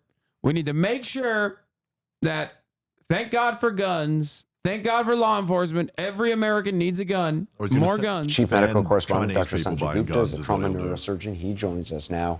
Sanjay, obviously, I mean, if the bullet pierced the upper part of his ear, that is extraordinarily close to a shot that could have killed him.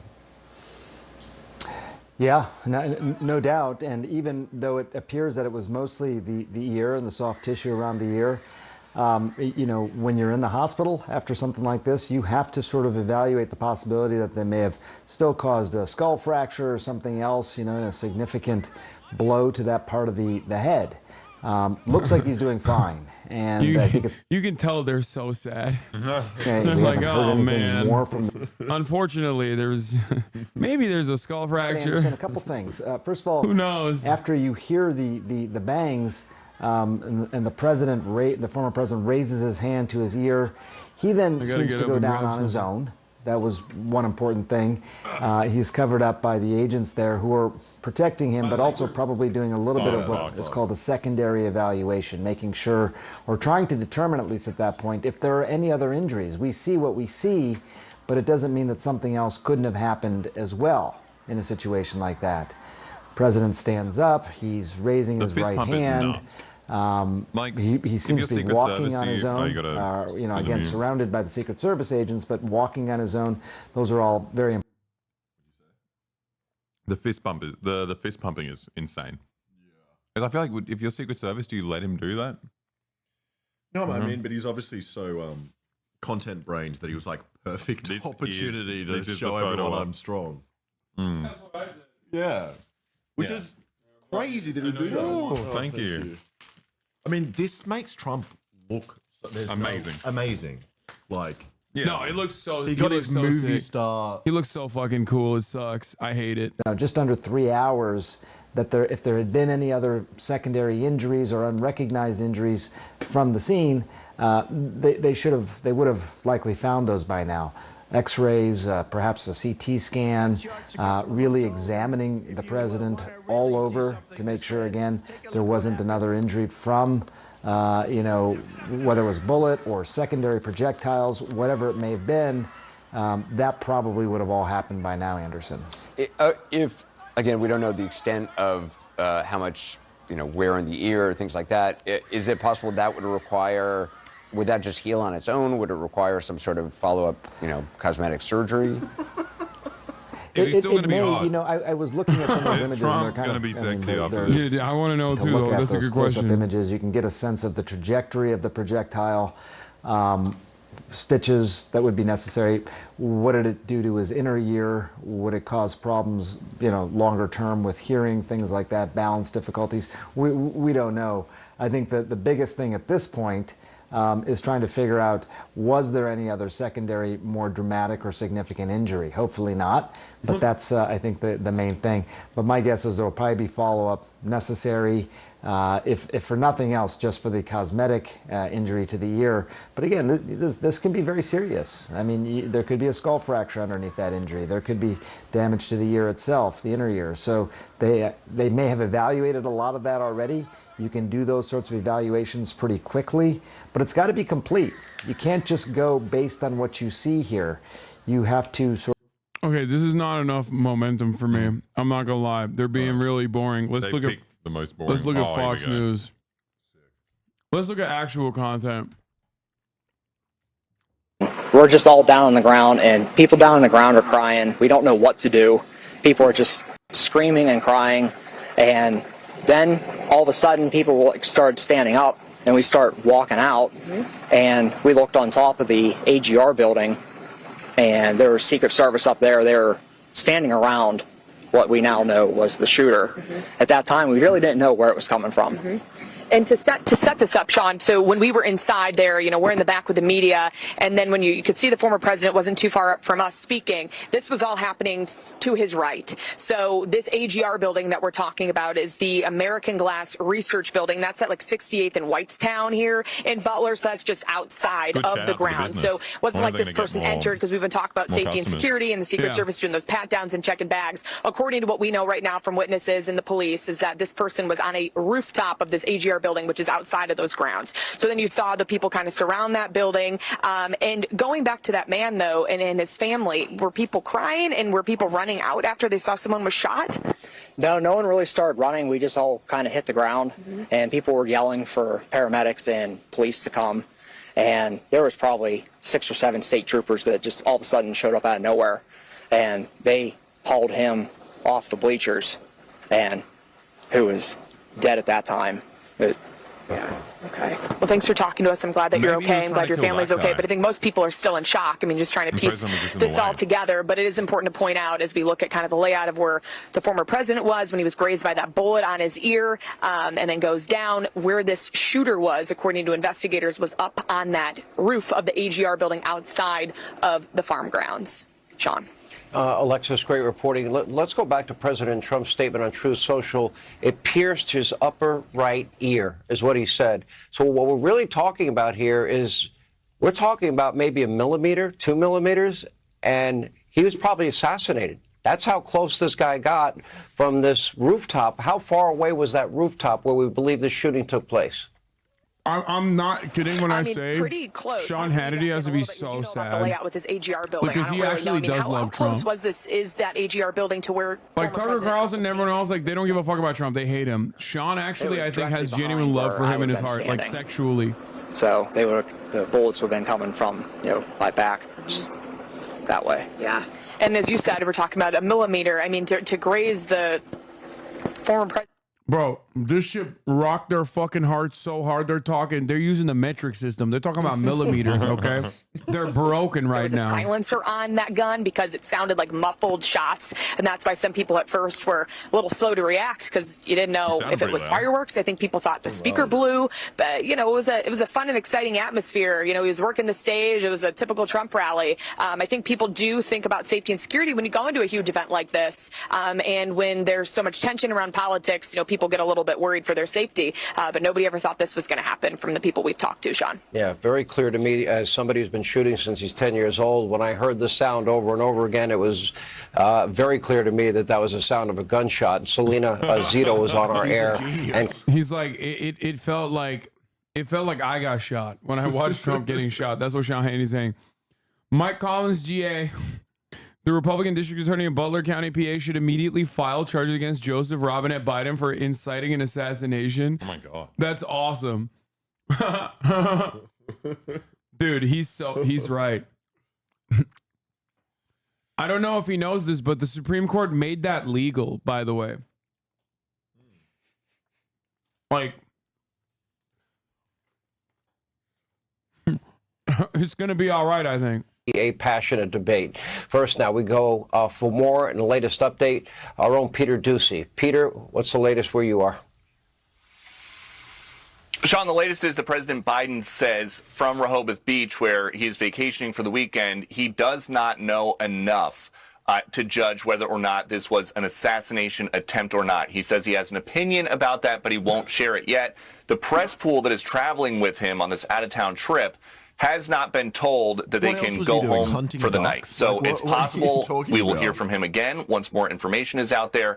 It is possible that we will just get some more written information. The president says he is trying to get in touch with Donald Trump. I reached out to a White House official. It does not sound like that has happened yet. They're going to keep us posted.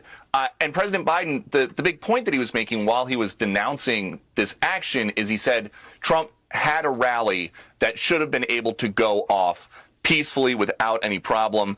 He said the idea that there's political violence in America like this is just not appropriate. He's asking everybody to condemn it. A few minutes after this happened, I phoned a very high-ranking... I'm sorry. It's just so funny when, like, a Republican says, like, any Republican talks about divisiveness or political violence. What would be happening? And this official...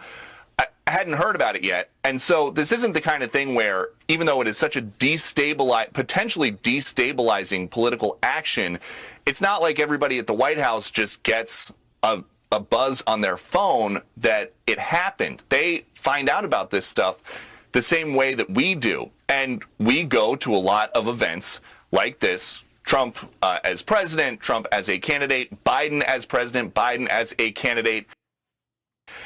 And it's very notable that they're saying now the shooter came from outside the perimeter, because to get in, everybody has to empty their pockets. You can't. No. Fox News is cutting out. His location outside of the venue where the rally was happening. Again, that seems to match what Elena is watching right there behind her. So that's what we know at this hour. Anderson, the other thing that I think this raises, obviously, is the ongoing investigation. They're going to, they know exactly who this person is by now. And they're going to do the necessary work to figure out everything about that person's background, to find out any political beliefs, obviously anything that could explain the motivations, given the fact that we do not have a suspect alive now at this point, according to the Secret Service. So now the work is going to be done the hard way, Anderson, which is to gather evidence from that person's background. So, Evan, just briefly, let me just clarify. It's bullet fly past Trump's rally head. Goer killed. Trump touching his and right now ear you've and then learned removing his hand with blood on it. Others have been wounded. That's correct? Were wounded. That's according to the Secret Service statement. Okay, so none of that includes the gunman himself? Right, exactly. The gunman is a separate person who's been killed by the Secret Service. All right, Evan Perez, thank you. John Miller has new reporting about the shooter. Let's go to him. John, what have you learned?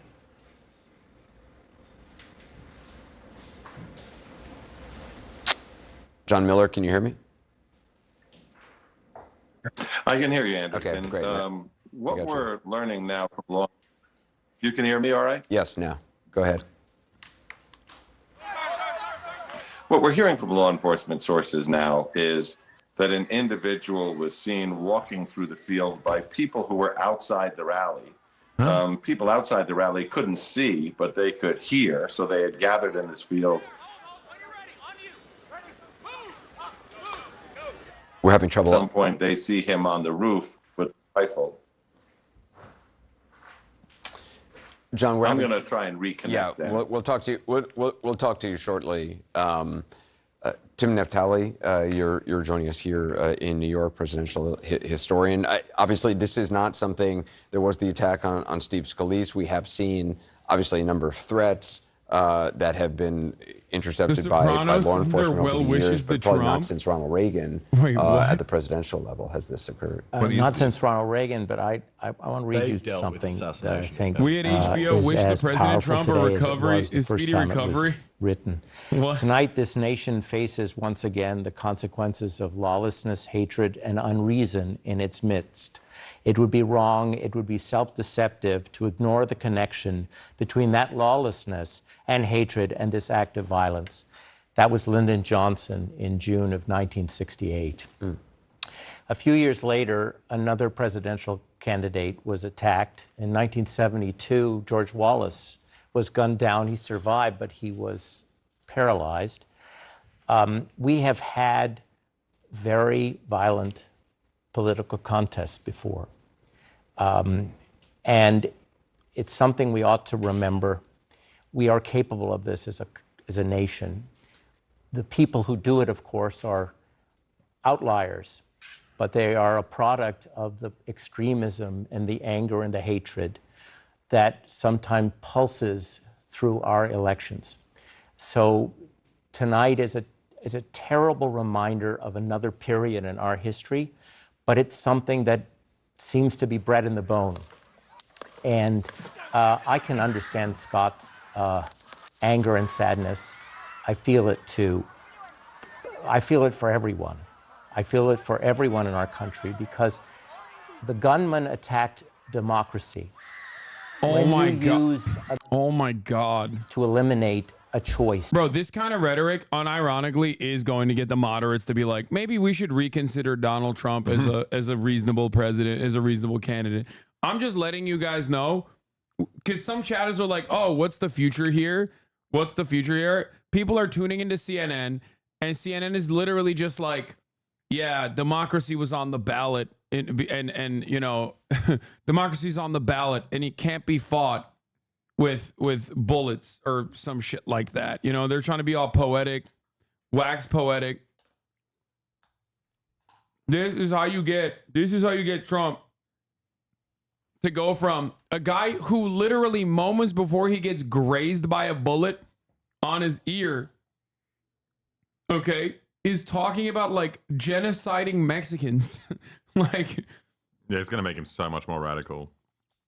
Surely. It's just, it's crazy that these guys are like, yeah, and that's why this man, you know, this is not how we do this. This is not how we do this. You know, we have to dial it back, please. Like they're just doing like the centrist shit, that the mealy-mouthed liberal centrist bullshit that is unironically going to turn Trump into more of a martyr for, you know, moderates and liberals. Differences peacefully, where we settle them through violence. You know, our system is set up so that we debate our differences and we settle them at the polling place. That's how it should be. That's how democracies function.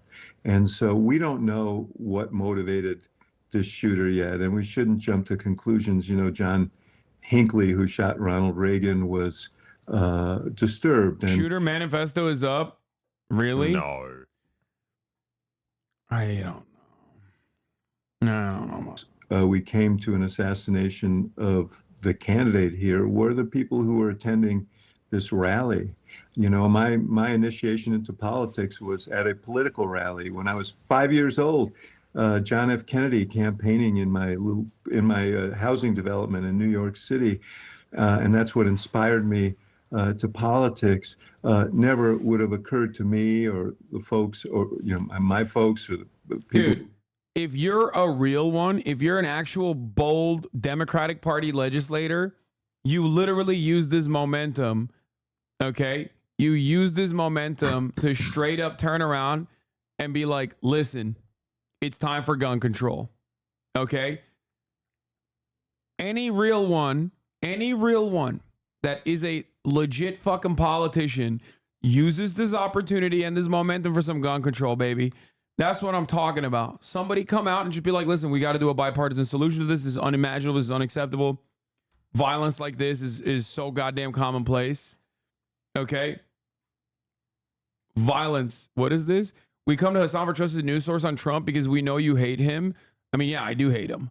And no, him getting shot and looking super cool and throwing up a fist right after he got shot is not going to change my opinion on what he was saying 3 seconds before he got shot at, which is like, again, we need to do concentration camps and mass deportation of like 20 million Mexicans and anyone that I have declared a Mexican for having somewhat Hispanic origin is not the guy I'm going to turn on all of a sudden and be like, oh, well, he was such a small bean. Lamau Shane Gillis guessed it. No, he didn't, because he was much funnier. It almost got me. I dodged it, but it nicked me. Imagine if Trump did that. He's such a bad shooter. Implied what? What did I imply? GG? What? What are you guys talking to each other about? I don't even know. Didn't Shane Gillis talk about Trump getting assassinated and how funny it would be? Like obviously not, you know, like he wasn't, you know, calling for his assassination. No, I'm not trying to fucking, I'm not trying to get him clapped. Do you really think that considering the martyr aspects of this and this likely push some right wings to the alt-right, do you think this will embolden Trump to amp up the fascist rhetoric? Maybe it'll fucking force him to reconsider. I don't know. He's already hit all the fucking high notes. What is he gonna do? But back to what I was saying about, if you had, what I said was true. If you had to rank them from least funny to funniest assassination, easy number one. For real, he'd be talking shit like when it happened. He'd be doing like a rally. He'd be like, my opponent's gay. I walked in, I saw him. I said, wow, this guy's gay. The shooter would be coming out and be like, sit down. You're gay. Get hit. He'd definitely make a funny noise into the, like he'd get hit, be like, ah, and fall. He'd fall funny. He did. Okay, he kind of clocked it. He did say, my shoes. Get my shoes. Did he say that? Some chatter just said, you are literally such a cuck and got permit, but here's their fursona. The only pic I could link. Damn, dude. Wait, they're furries who hate me and love Trump? Like, that's a real thing? Things are changing now that he's American politics is a sea of contradictions. Like, I love that shit. Man, God, I love America. God bless America. As this we shit won't happen in Australia. You know what are I mean? in Milwaukee and the week ahead. Do you see any potential changes? And I would expect we're probably going to see changes going forward as it relates to whether or not there are going to be outdoor events like this for President Trump. He loves to do his rallies. Yeah. Sean, is all great points, and a bit premature at the moment, but you're right about the rallies, and they'll be second guessed, and at some point the president will get back out there because, I mean, you just saw this tonight. I think two things immediately, then I'll come back to Milwaukee. I think these guys are not up to date. America and the world are watching through this 2-minute and 30-second video clip is extraordinary. And all the still photographers who, you know, Sean, from these rallies are there in the front row and they're looking up at the stage. So they're looking up at the president at the time. And to see this history captured, and I don't know what he said when he came up from the podium. But we heard on the microphone he said, "Let me get my shoes. Let me get my shoes." I think he said it 3 times. I think he's saying fight. That's just me reading his lips. Fight a couple times. Oh my God, dude, this is so. Dude, Fox News is so like we look at like North Korean propaganda or whatever, but like this is literally identical, dude. This is that they could stand. Dear leader said, "Fight." Gets shot in the middle of a perfect layup. In what he perceived as his possible final moments, he said, "Fight. Fight for me." No, he said, "Ow." That's what he said, bro. Perimeter. You can, Sean, you can probably see a direct line 200 or 300 yards away where you need to be on the lookout. Now, Dana and I were discussing this interview that's circulating out there that the BBC has. Now, we have not spoken with this man, but he attended the rally and he told the BBC that he saw someone on a rooftop. Oh, when he's slinging his fist, yeah, he is. He is saying that. But I thought he meant like when he was getting shot. When he was investigation. Let's see where that story goes. I think for Milwaukee, Sean, yeah. I can tell you already. Security. Yeah, no, he did. He did say that when he was wagging his fist in the air, looking chill as hell. How fucked? Oh, dude, it's so fucked. I already said Reagan landslide. Reagan landslide. Figure out a way to balance all of this and keep it safe in Milwaukee for the next, well, what is it, Dana? 6 days? Yeah. Starting now. Yeah, you know, Bill, as I listened to you talked about that BBC report. I saw the same report, and it's chilling if, in fact, there was a warning given ahead of time about somebody seeing somebody on a roof. And then, of course, you got to wonder, I'm looking at all of these people behind the president. I'm sure all the people in the audience, all of them have. Bro, if he actually got shot and killed, it would probably be worse. Because, like, I think QAnon MAGA guys, like the most ride or die MAGA guys, will be even crazier. At least now there's, like, still an outlet for them to lend their frustrations. And it's just by like voting and believing in even more conspiracy theories or whatever. But overall, like if he actually got shot and killed, holy shit, dude, they'd be crazy. Yeah, he wouldn't get elected. Yeah, you know who else would get elected? A more competent Republican. This is why I keep saying like Donald Trump needs to stay in the fucking race so he can lose. Okay? A more moderate Republican is going to fucking wipe out the Democratic Party. Trump is the best possible person that the Democrats could run against right now. The man that is singularly responsible in the eyes of the entire country, whether they support him or whether they hate him, for abortion being banned. Okay? You have so many stories of people who will say, well, I was supposed to be on that flight. I decided to take a later one, or I changed my flight at the last minute, or I happened to miss my flight, whatever it was. Like, there are so many of those stories. This story, and it will be the political shock of certainly my lifetime. I hope that this is never ever happens again. I think the other thing is, Sean, there was a lot of consternation for the family of RFK Jr. because of what happened to his father and the political violence there. And there was a request for him to get Secret Service protection earlier.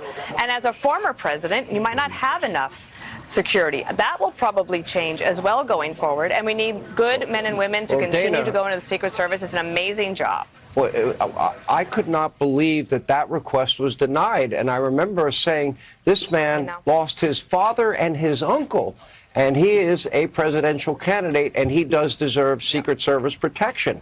And I was shocked that was denied. Sorry, little bro, you don't get it until you get above 9%, okay? You got to get to 10% to get Secret Service. From Donald Trump as part of, quote, retribution against Donald Trump, which I thought was insane. Again, that's the political side of it, Bill. Yeah, and Sean, listen, there's going to be a lot of things that are going to be run back now that have been said in recent days or weeks or even months, and it's not going to be a flattering picture, which again, I think is going to remind us to find a way to lower the temperature. Joe Biden can start that. He said he's going to talk to Donald, in his words, Donald this evening. In all likelihood, we'll see whether or not that happens. I imagine the former president would take that phone call. And then Joe Biden also said, I might see you again later tonight. So I would anticipate perhaps another statement from President Biden this evening in Rehoboth, Delaware. With regard to the president, I don't know where he pops up, but we read the statement. But he's going to, because we saw him, fists clenched. And you might even see him tonight. Up, yeah, correct, yeah. And we'll wait for that, for that moment. I think that will be very iconic, as Dana pointed out, and Dana, I'll throw it to you. I think that picture, and knowing him as well as I do, and knowing him for as many years, almost 30 years now that I've known him, I know for a fact that he wanted to project that strength. That is who he is. It's in his DNA, Dana. Yes, and the other thing I wanted to tell you is that maybe if they could just rerun, I know we've seen it a lot, but of the moment when the shots are fired. One of the things that's pretty incredible about his instincts as well, aside from wanting to reassure people that he was okay, I'm very curious of what the people who are mad at the Democratic politicians for making statements, wishing Trump's recovered, want them to say, yeah, what do you expect? They're like, do you want AOC to come out and be like, I'm really sad that the shooter missed? Like, they're not going to say that. Like, you're crazy. Anyway, Trump motorcade just left Butler Memorial Hospital en route to Pittsburgh. Bro, you could have been there, big dog. Kicking myself. Thinking was kind of cool, though. Is Pittsburgh where the UFC is? Is that actually where he's going? No, I think UFC's in Denver.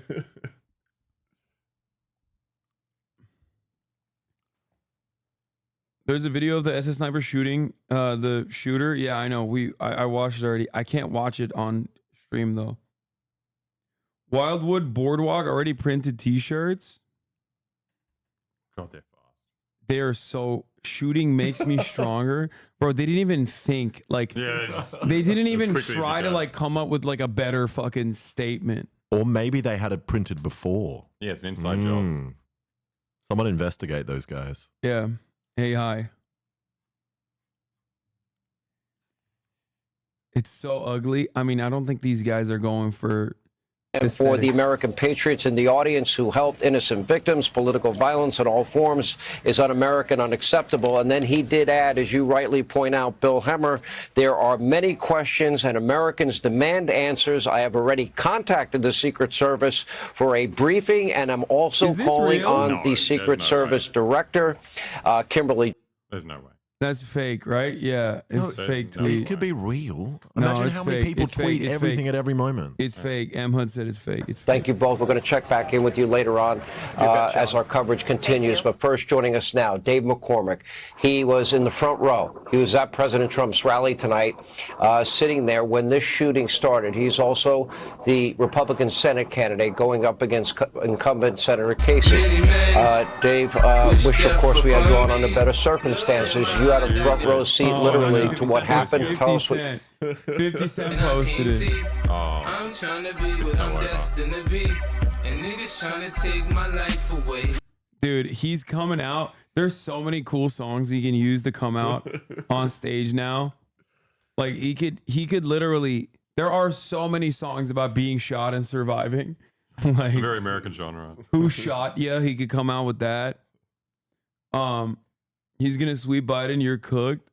First of all, I'm cooked. There's nothing I could do. I'm not the Democratic Party.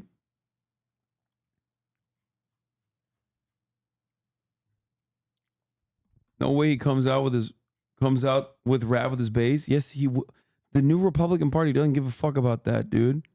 What are you talking about? And then over my shoulder, I realized that someone else had been hit, and unfortunately, someone behind me had been in the stands and had been shot, and it looked like he was very seriously wounded. There were his people next to him were trying to treat him, but there was a lot of blood, and so you have the entire 15,000 people, many of them on their knees. Down because we didn't know if the shooting was over. We didn't know if there was one shooter or two shooters, and the president, showed real strength and composure and reassurance as the Secret Service moved him out, and eventually the crowd dissipated. But we really didn't know what was. 15,000 people there. You're fucking delusional, dude. Did you get shot? Like, what the fuck's going on? So there's like maximum 1,000 people. Okay. Yeah, the town that he's in does not have 15,000 people in it. Yeah, there was 1.5 million people. It's the entire state that was there. So the one thing I'll say is, like, events like this and events like Brandon having this massive like fuck up on the debate stage cause more normies to start paying attention to politics. So I guess like the one way that this actually works in favor of the Democrats is that like people start paying attention to politics again. And then they start hearing Trump be like, we have to literally kill everyone who I suspect is Hispanic. And then when they hear that, they're like, oh my God, this guy's crazy. And then maybe they'll be panicked enough to vote against him again. That's it. And that's like maximalist copium, okay? Like that's maximum amounts of copium. And even then they are not going to vote for Biden most likely. You don't care that people lost their lives? What do you want me to do? Like, do you want me to fucking cry for the next 7 hours? Like, what are you talking about? I'm reporting on the news, dude. I don't know if you know this because you're just checking in. I've been covering an act of fucking genocide for the past 9 months, every single fucking day. I didn't see your bitch ass cry one single tear back then. Okay, what are you talking about? I'm doing the news. This is the news, okay? What the fuck? And then if I cry, you'd be like, oh, fake tears. Fake tears from this fucking demon rat. He doesn't care. Like, yeah, thoughts and prayers, okay?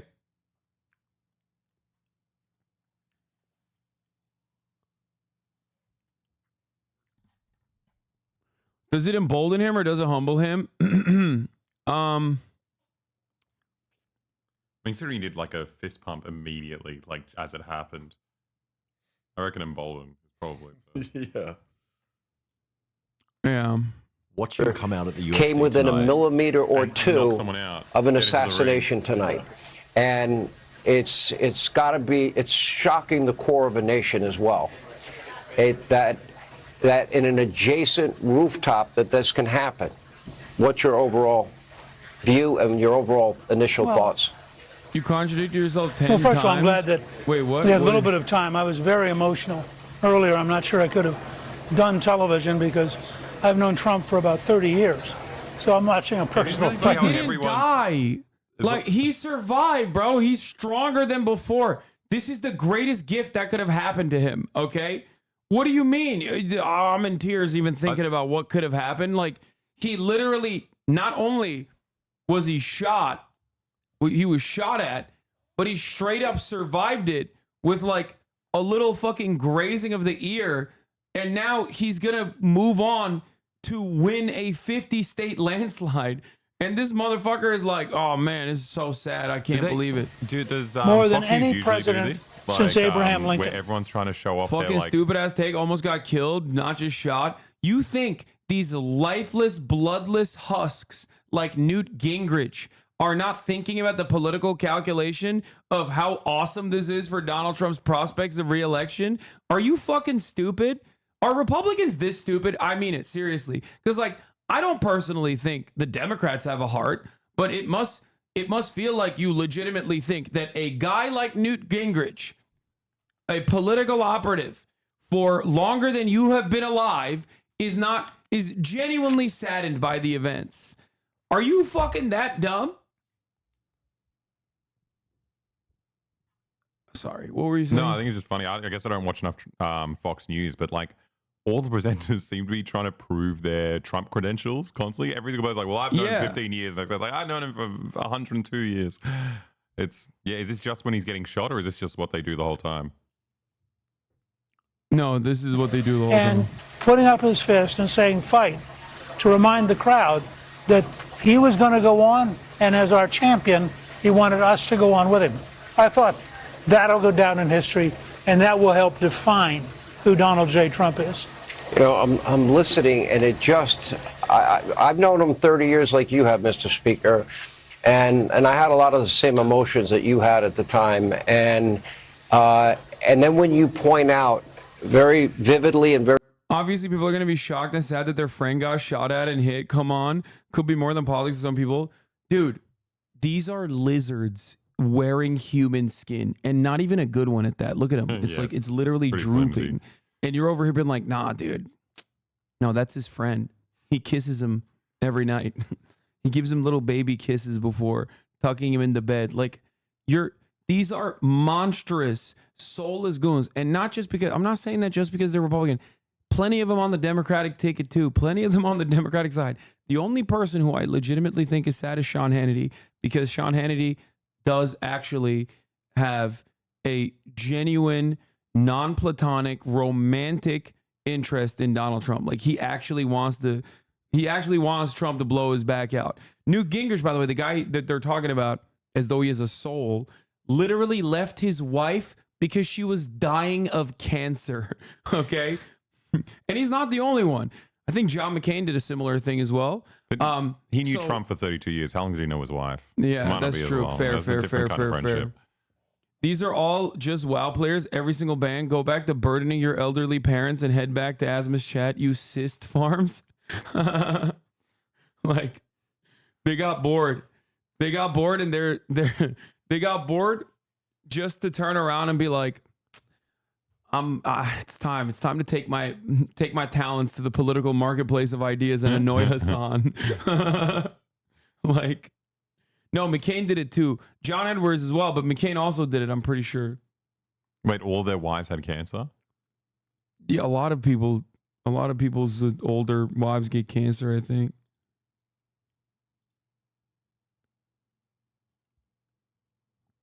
And what did you see? Sean, you know, it was just a really surreal moment. Just 10, 15 minutes prior, we're sitting there, we're watching former President Trump, give a great speech. The crowd was electric despite, the heat, the weather.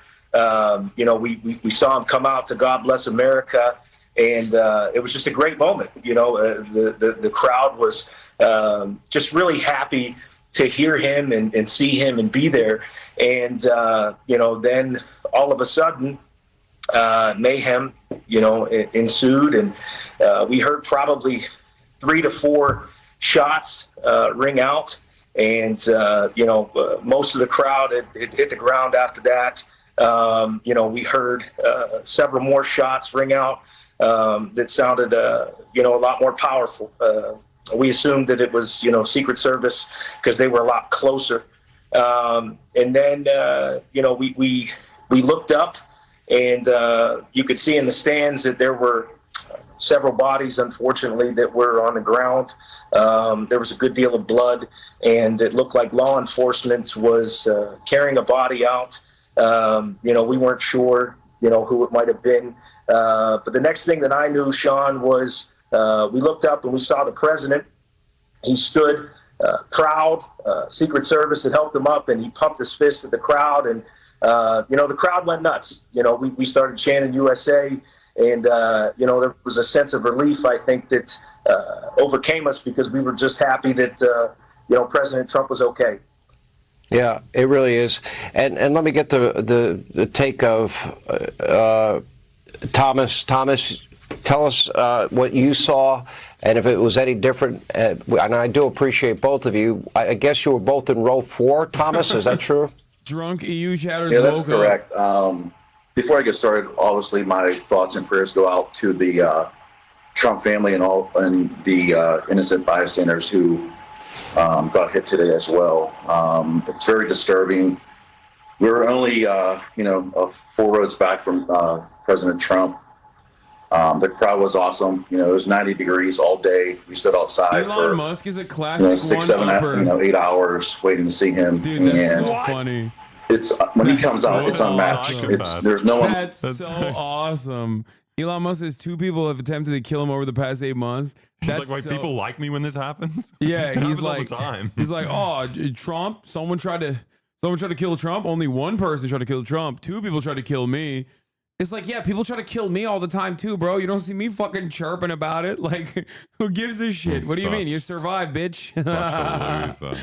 Like, he's like, damn, dude, that's crazy. Yeah, he just saw this and was like, how can I make this about me? Literally. Very normal things happening on X. Jews try to assassinate Trump. Why would they do that? Like, in your world, in your mind, on what planet do you think Trump is like anti-Israel? Because I know when they say Jews, they're talking like, oh, Israel policy, right? But like, Trump this is so anti-Semitic, obviously, but it's also so unimaginably fucking stupid. Trump loves Israel. Trump is more popular in Israel than Joe Biden. What are you saying? Dude, modern Nazis are in a state of panic. They just refuse to recognize how much Trump glazes Israel. They're like, no, he's our guy, I promise. Secretly, yeah. That's funny. You have to admit the blood and the raised fist picture goes hard. No, dude, that's the brother. I saw him get shot in real time. I saw him get up in real time. That was the first thing I said. I was like, it's so done. Yeah, it's over. winning. Pack it up. The election is done today. This is the day that the election ended, okay?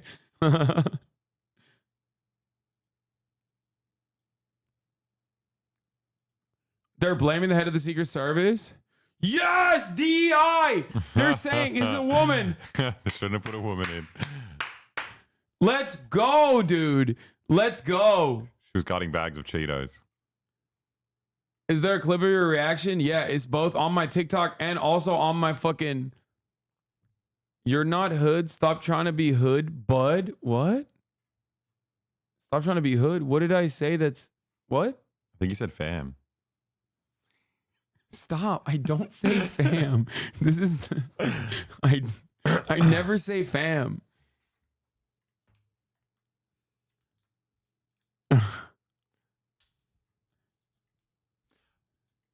Or they look at the director as if she has anything to do with with the logistics dude, you don't on the day. understand. She hates. She said, "Guys, everyone underneath me do a slightly worse job." Yeah, she's like, that's my policy. She said, "I'm a woman, and as a woman, I like doing womanly things. Okay, which is doing my job, but worse." You treat shit like it's a joke lately. This isn't a joke. Wait, what?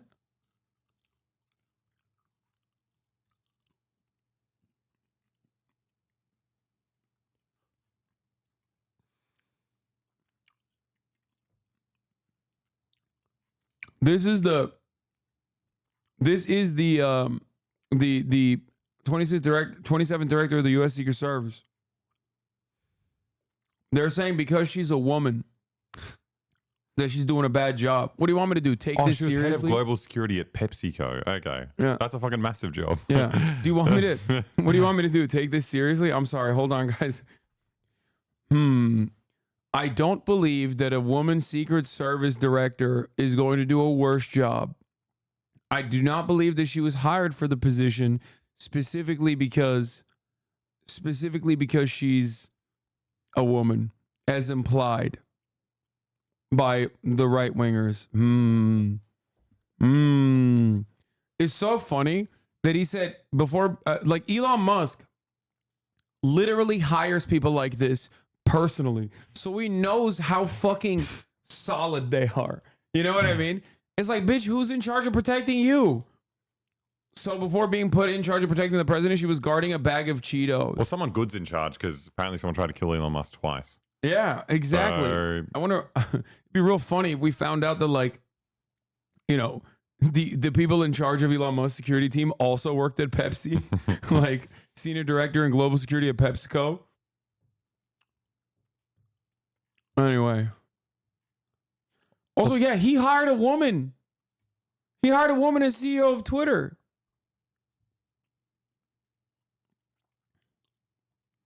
Anyway, was that good? Was that, did I take it seriously enough for this chatter? I hope. It was very somber. I'm proud of you. Yeah. I'm saddened by the events that unfolded today. I can tell you it is in his DNA. I promise you at some point I will have a conversation with him and he will talk about... Like, people are so stupid. What do you want me to do? Like, thoughts and prayers for Donald Trump or something? He's fucking awful. Like... And also he's fine. Yeah, and he survived. Like, what are we talking and he about? got the best photo op he'll ever get. And he's had some good ones. Yeah, this is the greatest day of his life. And chatters are like, why aren't you more sad about the president who wants to deport literally every undocumented migrant in the country? Why aren't you sad about it? Yeah. Show some respect, man. Where's the decorum? Like... And we know that a lot of leaders around the world have been weighing in on American politics and the cognitive state of President Biden, et cetera. But they're watching this, too. Elon never said anything about her being an incapable woman. He's saying she doesn't have the capacity to handle that responsibility. First of all, like, heading global security for PepsiCo is actually a fucking very serious job. Probably more serious of a job than fucking the Secret Service. That's number one. And number two, you know exactly why they're saying that. They're saying that because, oh, it's DEI.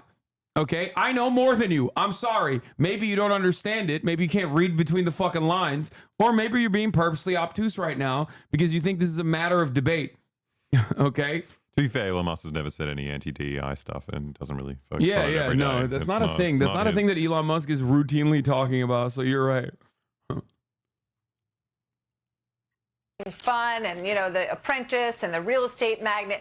And then when he won, the tone changed on a dime, right? I mean, it was a full-on attempt, essentially, to take him down, to find ways to knock him out of office that went on really for 4 years. He was constantly handling incoming, not in the way he saw it tonight, that's for sure. I use that as an expression prior to what we saw now. But no one, regardless of what people's opinions are of the former president, I think it's tough to find anyone who has handled more How does he look so good? The Secret Service guys look shocked President and goofy. Trump. And I think that you're so right. Yeah, it's kind of annoying. Best. Look at the guy on the right. He looks kind of annoying. Horrible. Yeah, they look distraught because they're gonna lose their jobs. Yeah, Trump is like, Trump looks cool and collected because he's like, I'm gonna be the president again. He looks amazing, dude.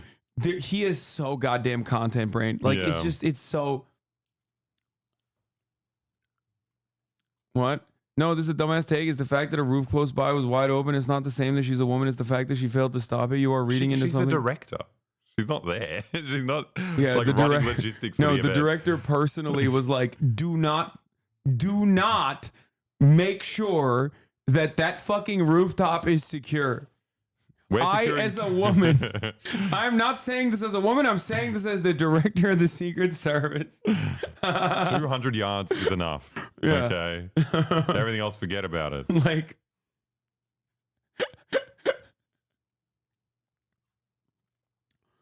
Oh, Jesus. Still receiving care. I am deeply thankful for the Secret Service's swift action to keep former President Trump and rally-goers safe. The attempt on former President Trump's life is horrific Seeing and that the shooter's contrary name to was Mark everything Vilas? our No, nation you're not stands seeing for. that. And wherever you're looking to see that, you should never look at that again. Okay? No.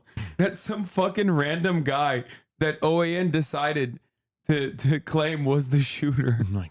Dude, I love people being like, I can't believe, you know, people aren't taking this seriously. Meanwhile, like, every fucking right-wing outlet is like already moved on to being like, this was this was the Chinese, this was the Chinese Ukrainians that actually did this shooting.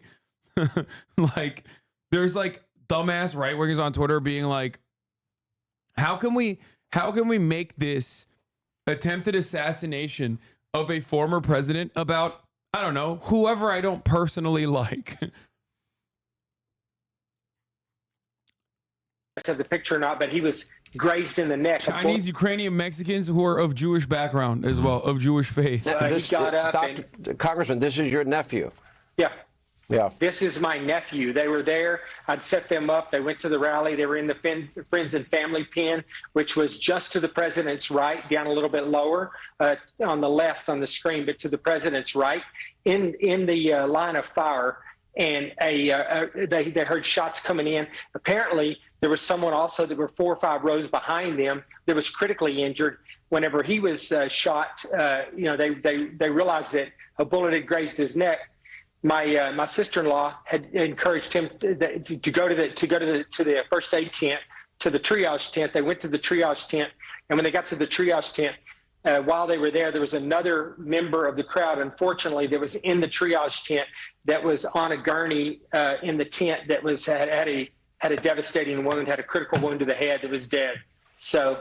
I mean, just a horrific experience. Well, let's talk about what the president did say about his injury. And I ask you not as a congressman, but as a medical doctor.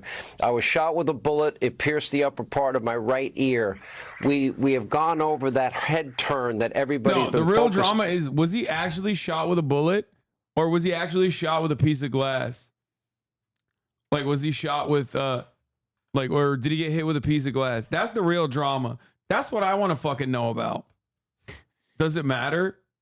No, not really. No. But I would like to know.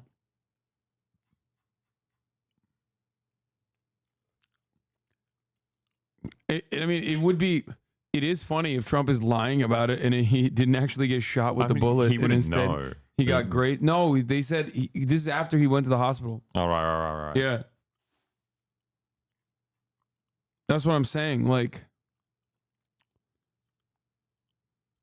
And I'm sure that in and of itself was not exactly a comfortable moment for anybody, but God bless those men for putting their lives on the line and covering him and protecting him the way they did. When you talk about, I mean, life is really... Are they calling him Mr. President? When you're president, the honorific stays, even after you are ratchet. I was wondering why you were calling him president. No. When you're the president, like, when you become the president once, like, they always say the president. Like, they'll still say the president. And if it had entered his head, it would have crossed through his brain and he would have been dead. This is the closest you get to dying. And I just want to tell you a couple things, Sean. No, they'll say former president, but they'll say President Trump. Like, when they're referring to a former president, they do it, but they're not supposed to. It's not a royal title. No, I'm pretty sure. I'm pretty sure it's still like something that most media applies. Yeah, your former highest rank, like your former highest position, is still reflected in your current title. And also, they do actually operate like it's fucking royals. So, that was a projection of strength that I think will symbolize this event as we see it through the prism of history. It's hard in the moment to see that. You know, we've had other moments in history. You know, Ronald Reagan famously saying, for example, before they operated, after he had been shot, "I hope you're all Republicans." That comes to mind. Or George Bush after 9/11 with that bullhorn. The rest of the world will soon hear from us. Like that. But sadly, clearly someone missed that spot right there, and the shooter shot those bullets. They're finally showing the shooter. Quick, I'm not going to show you, but one last thing I will say. I mean, there is from additional video that is out there that shows the Secret Service. They are also at an elevated position, so they clearly had. So CNN showing this gives it more veracity, in my opinion, gives it more legitimacy. But ultimately, I guess that kind of confirms what has been all over Twitter. I'm sure you've probably seen it. I mean, there's no blood. I can show it to you for a second. It's just not like, I'm not in the habit of like showing dead bodies in general, but because it doesn't show them clearly. Anyway, the thing is, he was on top of the barn. That was like 300. I think it was like what? Yeah, 400 feet away. It is legitimately shocking, but Robert Evans' analysis is that he looked close enough to be like law enforcement, wearing like neutral colors in general, but it still doesn't make sense. I feel like they'd know who they got. He's wearing tactical shit. Like, there's a pic of his face on Twitter, very graphic. I haven't seen that. I haven't seen the pic of his face, but he is wearing tactical shit, as I told you guys. He was wearing like military style khaki pants, as Alexa pointed out, and he also, if the pic is gore, don't link it. I can't look at gore on. I don't want to see gore anyway. Either, yeah. but like I also can't look at it on. I also can't look at it on Twitch. It's TOS. So anyway, he has like Grunt Force style. He has like a Grunt Force style t-shirt type of shirt that Alexa is also known to wear.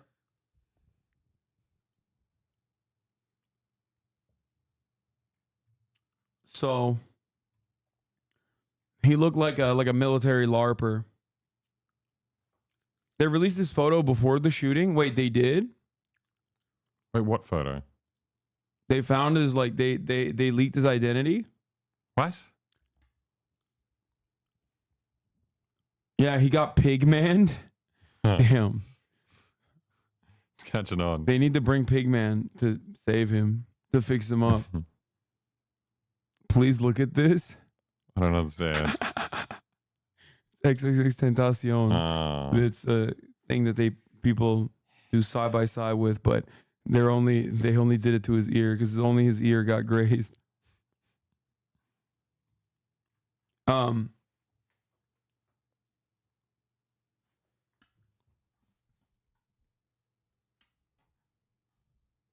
Anyway, yeah.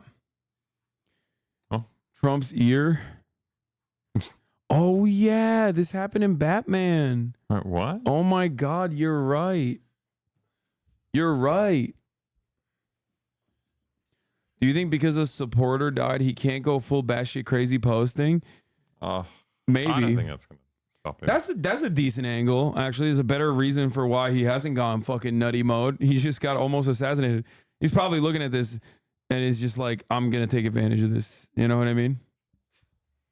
Like, I'm gonna just be cool. I'm gonna keep it cool. I'm not gonna be crazy. I'm just gonna keep it fucking cool. Fellow Aussie, think you and anyone who criticized Trump has blood on their hands? I love Rita. She's so good. Rita Panari. She's like every Sky single News. leftist. Oh wait, this is the woman that is this the she clip covered me. Yeah. She covered me. Loony leftist. Loony leftist HasanAbi came to Australia recently. Every single leftist from Biden to the CNN, the MSNBC and Washington Post, New York Times et al., activists to the celebrities who have called the man leading the polls a threat to democracy and worse, have blood on their hands. It's so funny how happy she is that he got shot. Like the first post, like iconic. Like this is a beautiful moment. Yeah. How was that accent? Oh. I mean, only because there's a lot of people watching. It was very, very good. Yeah, Hasan's really good at Australian. It's funny, my mum just called me and was like, you need to get out of America. Yeah, they're shooting everybody out there. I mean, she ain't wrong. Like, listen, if they're shooting the fucking president, like, you know, you as a rando, you're not safe. All my friends are like, I can't believe you didn't go to the rally. I can't believe you Yeah, I know, me me too. Your mom being like that. Wait. Let me throw it up. Do you reckon he told him? He was like, guys, I'm about to do something so cool. Let me do this. Do you reckon the president has a safe word for when he's like, no, I want to risk it now? Dude, they go USA. They don't give a fuck about If we nothing. were there and people screaming USA, I'd be terrified. But someone just got shot. What are you talking about? Trump got the mandate of heaven. Y'all, GG. True. Did you see the tweet about his head turning just before he was shot? People like, he turned it 45 degrees, and if he didn't, he would have been hit directly in the head. That's God. The former president was hit in the ear and hustled away to a local hospital. The gunman who fired from outside the security perimeter, this is new video of him on the rooftop he fired from, was killed. This is a video of him after he was dead. So one of the rally spectators was also killed. Two others were critically wounded. And we're also going to show you the this aerial photo that we have, just giving you a sense of the location of the building where the shooter was. You can see there the location of the suspect gunman's position toward the top of the screen, and you can see the approximate area of the stage where the former president was shot. It gives you a sense of the location of both, we just and how it was outside the perimeter. That chatter that posted that fucking And just a Sam Hyde short time tweet, ago, ban that Anderson, the fucking former idiot. president, posted on He social posted media a tweet about replying the to incident, literally and the he said, among other things, fucking this, face of the quote, shooter. I want to thank the United busted States out. Secret Service and all of law enforcement definitely for not their Chinese. rapid response on the shooting that just took place in Butler, Pennsylvania. But you don't know he identified as Chinese, maybe. That's the last he said before he got shot by Secret Service. Yeah, He's he like, said. Yeah, dude got fucking domed. Dude is crazy. It is incredible that such an act can take place in our country. Nothing is known at this time about the shooter. Why the fuck were people saying he was Chinese? That was so crazy. Like, now it's like coming. It's kind of crazy. It's kind of crazy to think that, like, that was the first thing that people immediately went with. He's Chinese. That's the New York Post wrote that in their fucking news story. Although they identified as Chinese, as if like he was asked just before he was shot. Yeah. Anyway. And witnessed the shootings. Dr. Mine, thank you for talking to us. Can you just tell us, first of all, where you were when the shots went out and what you did? He was wearing a shirt for the right-wing gun YouTuber Demolition Ranch. He's so chill. He has not moved the entire time. This guy. No, the guy up to the left. There's a lot of guys who are chill. Like, they're like, another day. It's like a normal American thing. Another day, baby. President Trump was speaking at the Guys podium. looking the other way. And once the president was taken, He was wearing khaki shorts and a gray shirt. Do you think that's tactical? Was he wearing shorts? I thought he was wearing khaki pants, like military fatigues. No, shorts. I couldn't tell. I couldn't tell from the photo if he was wearing shorts. I mean, I still think it's ridiculous, by the way. I think it's like absolutely ridiculous that they just didn't see a dude posted up that wasn't them. You know what I mean? Someone sitting next to me and said, "Oh wow, who brought firecrackers to the rally?" And I knew immediately it was gunfire. My friend, hit the deck. I didn't hit the deck initially because I saw where the rounds coming from. There was a man in the bleachers right adjacent to me that took a gunshot. He's dead ass wearing a Demolition Ranch shirt. No fucking way. No way. Wait, is that the Brandon? Wait, no way. That's not Brandon. that's a different gun that's a YouTuber. different YouTuber. Yeah, he's like the biggest gun YouTuber. Bro. At the podium, and that's when I saw President Trump Wait, is this for real? I mean, you can't see any blood here, but Wait, no, that is real. I was in the seated section right in front of the bleachers, so I jumped because I'm a physician, so I thought it would render aid, so I jumped the What the fuck? between the seated section. He's wearing a Demolition Ranch shirt. Who's friends with Brandon Herrera? The man had been, hit in the man had been hit in the head, had been killed. I helped lift him up. Photo of the officer who got the shooter, hog of all hogs. This is going to be a top of the hour ad break debate. I'm not even going to click on it yet, but I know this is going to be a top of the hour ad break debate. 100%. Okay. But I wasn't exactly sure because they were rushing around. Yeah, good I was call. right. Fuck you, chatter. So Demo Ranch's merch sales are going to go crazy. He was shot. No, they're going to get mad at him. They're going to somehow link it back to him. The bullet grazed the former president. What is Demolition? I'm not American. This is just like a gun YouTuber, but I don't know if it's the same shirt or not. Don't show on stream. Check first pick. But the bullets as they were being fired. Oh my God! Wait. He was in the crossfire. He was in the way. So in that. Yeah, but we don't know if that's his merch that's on the screen there. No. I mean, we don't know if this is him. Is that him? Oh, fuck. Yeah, no, that is him. Dude, I see so much gore every day. It doesn't faze me that much. I'm not gonna lie to you. Why were they saying he's Chinese? I don't know. That's when I saw him. It was Demolition Ranch's merch Service, pulled him to the ground and evacuated him out. But that he was wearing. I mean, initially, that might be fake. I mean, there are so many shirts of that color with the American flag on the side. It's not. I mean, you were looking at the Bro, if that's him. That's him. Is it Who him? took this photo of him? I don't know. Yeah. Is someone giving him back shots? Wait, we gotta stop Trump speaking. People responded pretty quickly. I'm not sure when it was. How do they have this shirt? How do they have this? Oh Um, God. We've now seen the aerial picture of his location, the building where he was at, and the stage where the former president was speaking. Was that a building you were aware of? Was it Clear photo of the shooter. Not sure where the photo's from though. I don't know if that's him. Do people take off their glasses when they're shooting long range with a rifle? Yeah. I don't think so. I mean, I don't know. I take my glasses off 7 shots in rapid when I'm succession. shooting. I saw a man get hit, and then I saw the rounds traveling kind of right to my left to right. And so I assumed, I thought initially, nuts. I'm just leaving the venue now, so I haven't seen any of the video.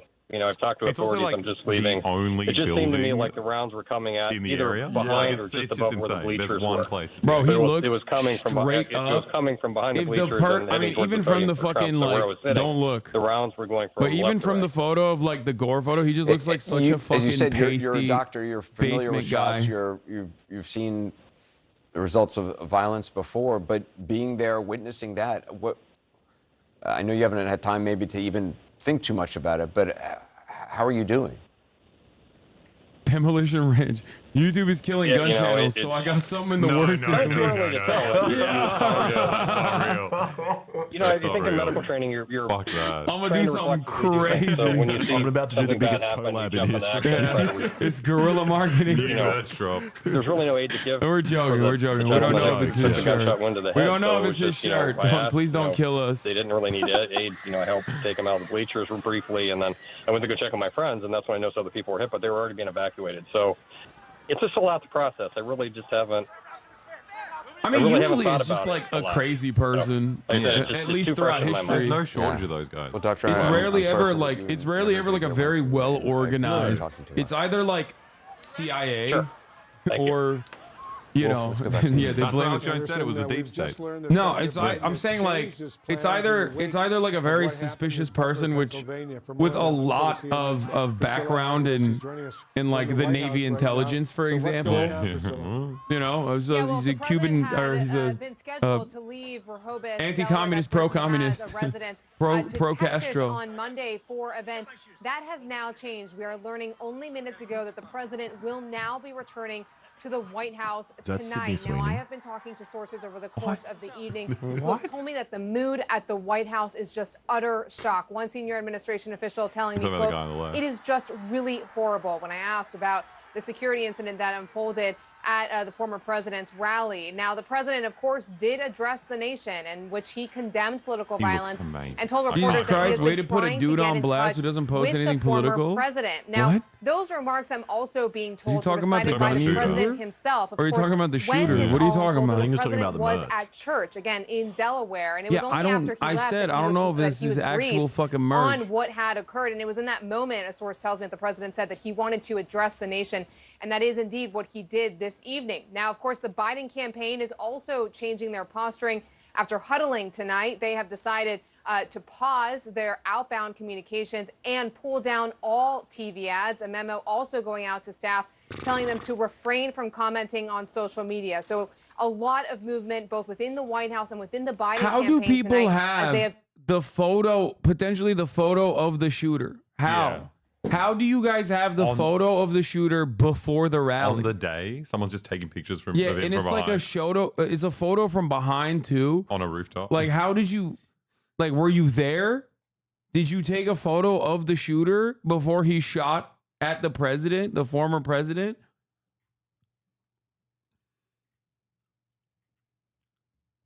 It doesn't make sense. Guys, how many times do I have to suggest this? Staged? Yeah, I don't think it's staged, man. Like, well, if you've been listening to the rhetoric, if you've been watching what's happening, if you've seen, and Dan did a great job pointing this out earlier, that over the course of the last 10, 11, 12 years, there's actually been numerous incidents. It is still a moment where you can't no, I'm believe not that you were talking about the watching- Gore photo. The Gore photo with his face is not what I'm talking about. There's another photo of what people are claiming is like the shooter, but before he shoots. Someone wrote, how lucky do Boy and I did a thing feel for being here right now. I feel unlucky because we fucking had tickets to this rally. No. What are you talking about? People died there. Like, literally. We wouldn't have been let in there. We would have been like Still, I don't know. You would have been hundreds of meters away next to the shooter. Yeah. We would have taken that photo from behind him. Also, if he was a Demolition fan, Ranch fan, he hates us. Yeah. Yeah, he was like, I was here to kill Trump, but Boy was fuck here. you guys. Change I'm your gonna kill you guys target. instead. Like,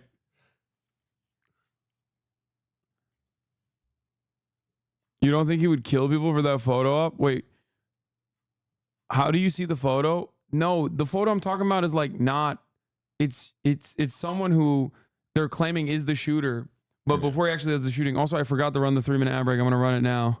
And like I said, if you no longer want to see those ads, all you need to do is subscribe for $5 or free. Here's a 3-minute ad break now.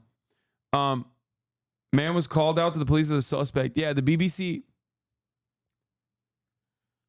The photo of him from behind.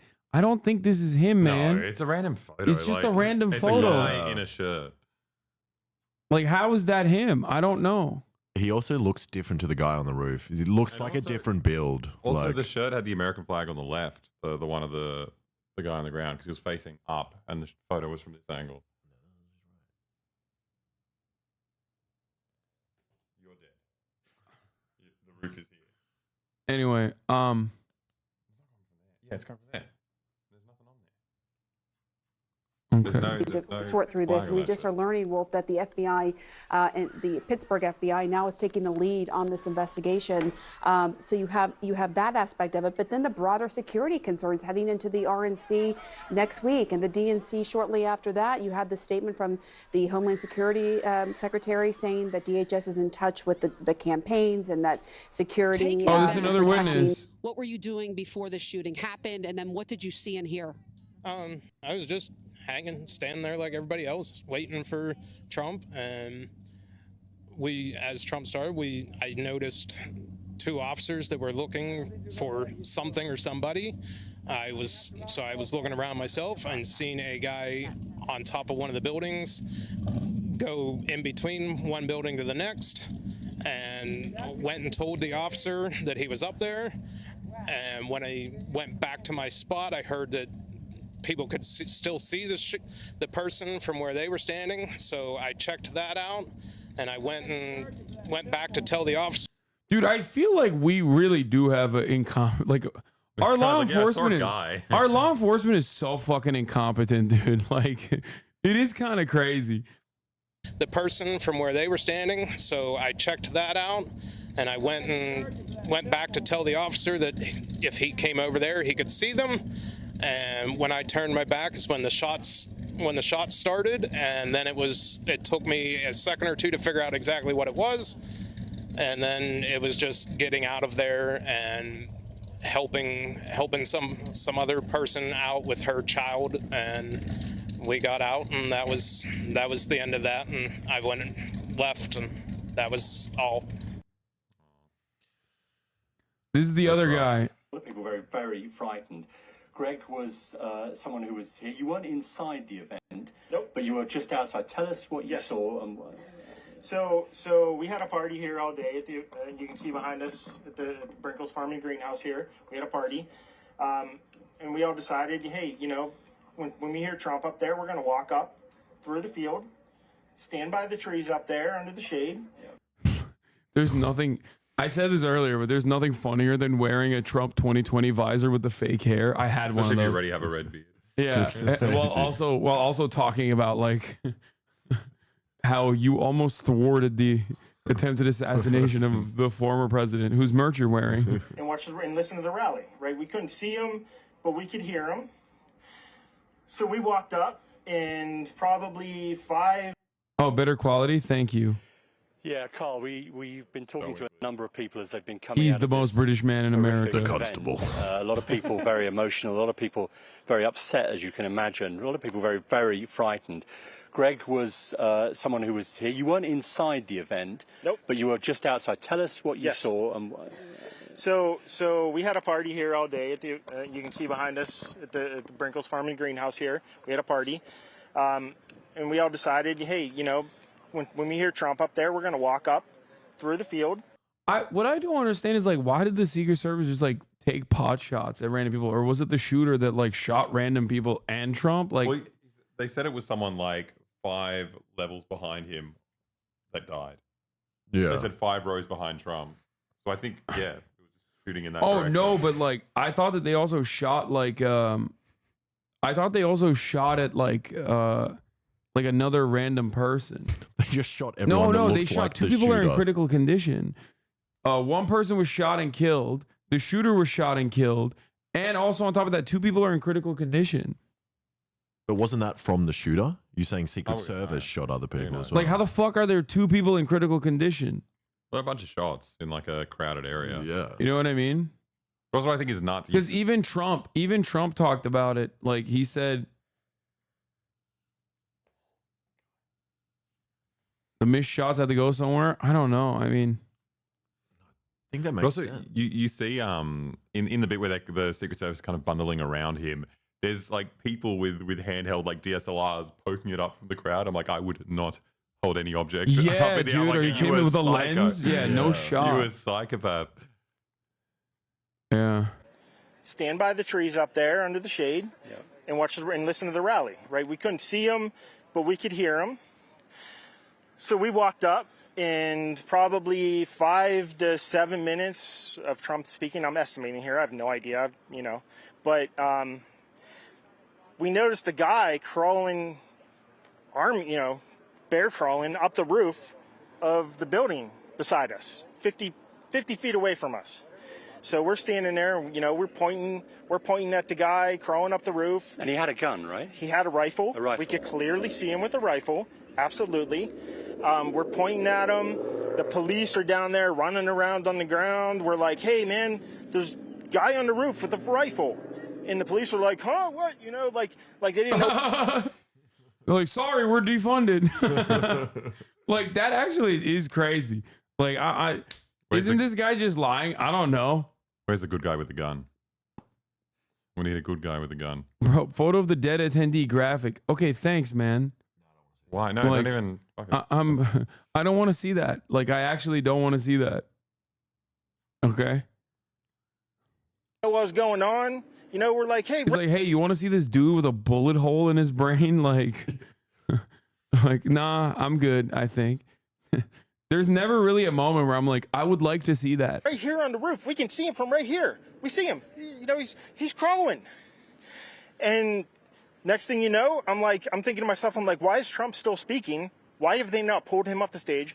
I'm standing there pointing at him for, 2-3 minutes. Secret Service is looking at us from the top of the barn. I'm pointing at that roof, just standing there like this. Also, he's on a roof as well. And next thing you know, 5 shots ring out. So you're certain that the shots came from that guy on the roof? 100%.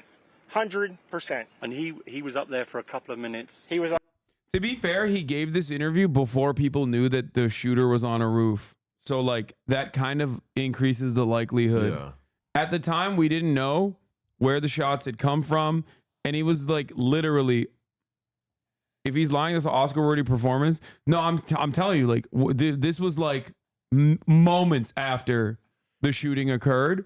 So it actually probably lends more credibility to his statement now that we do know, confirm that the shooter was on top of that fucking barn. Also, if you're looking for your like moment of fame and trying to concoct a lie, you wouldn't come out looking this silly.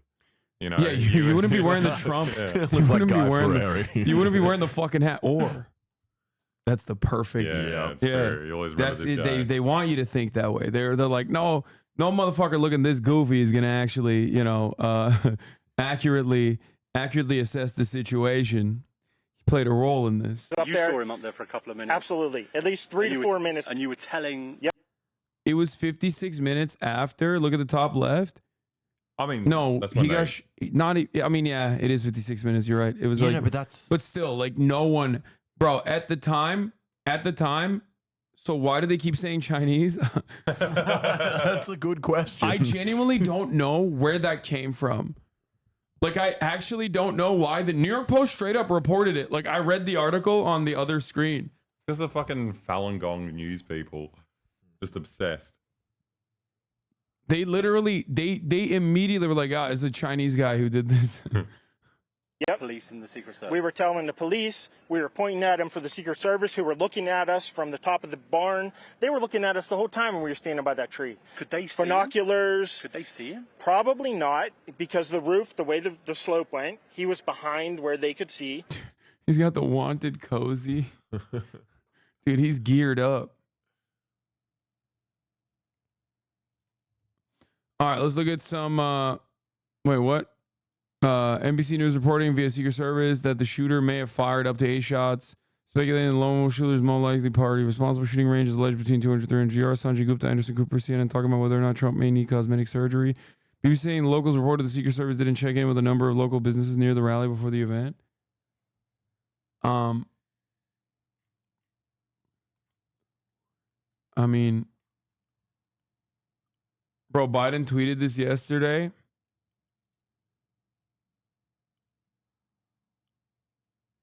Oh, it's an inside joke.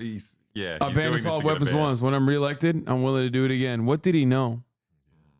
It's not like he ever wanted to ban assault weapons. But also, I don't think assault weapons are really the problem here. Like, no, I mean, I think like rifles. Yeah, no, that's what he means. But he says like no, like long barrel assault rifles. But why is there not Secret Service on all of these roofs here? I mean, this is not a big place. Yeah, that is crazy. Did you see? I mean, obviously, everyone when the shooting started, everyone was very panicked. Did you see what happened to him at all? Oh yeah, they blew his head off. Okay, sorry. Secret Service blew his head off. Okay, just be careful because we don't quite know who's watching. But you're pretty sure they shot the guy. You're talking about an assassination. Okay. Yep. You saw that happen. Yep. Oh, we don't know who's watching. Let's keep these PG. And did you see them go up to him afterwards, or? They crawled up on the roof. They had their guns pointed at him, make sure he was dead. He was dead, and that was it. It was over. It's incredibly shocking. The guy was on the roof right there. You can see the white roof right there. The grifters are revving up their engines. The concept of stochastic terrorism has become the left's new catch-all for mobilizing domestic security state against its political opposition. My God, I just returned from a camping trip and saw the news. My prayers are with President Trump and his family. He needs to win in a landslide. Shame on Biden administration and the media for pushing the Trump is Hitler rhetoric that rationalizes this kind of violence. That's awesome. Dude, you are literally a white supremacist. Like, what are you saying? My God. Dude, everyone's a liberal. Literally, everyone's a liberal. Every single one of these guys who have unironically been like advocating to kill as many migrants as possible are being like, words are violence. Your silence in the attempted assassination, if not direct murder of the president, because I feel like, what if he almost died? Okay, he almost died. What if he did die? Your silence is deafening. Words are violence. Like, you know, we can see your other tweets, right? Like, what do you mean? You work for a think tank. Your job is literally to find new ways of torturing trans teenagers and shit. Like, that's what you get paid to do. Did you get a look at him? Could you? No, other than he was in muted colors, tan type clothing. We saw the rifles. Yeah, okay, this guy, everything he's saying came out to be completely correct. Flinging around as he was trying to crawl. I mean, we saw the rifle, 100%. Do you know about guns? Do you know what kind of weapon it was? Oh, I absolutely know about guns, for sure. Do you know No, what I mean, it it was a rifle of some sort. I wouldn't know, I wasn't close enough to read the label on it. No, but sure. But a high velocity it was a weapon. rifle of some sort. Yeah, absolutely. So how do you process what you've just seen? I don't know what to say, man. I'll tell you is, if I walked up close to there with anything that Secret Service considered a problem, I wouldn't be standing here talking to you right now. But I don't know why a guy who we're standing there pointing out to police and Secret Service is crawling up the roof. Were you outside the security perimeter? Yes, right there by that tree. We were outside the security perimeter. But my question is, there's only a few buildings around here. Why is Secret Service not on every building here? I mean, that's insane. That is correct, by the way.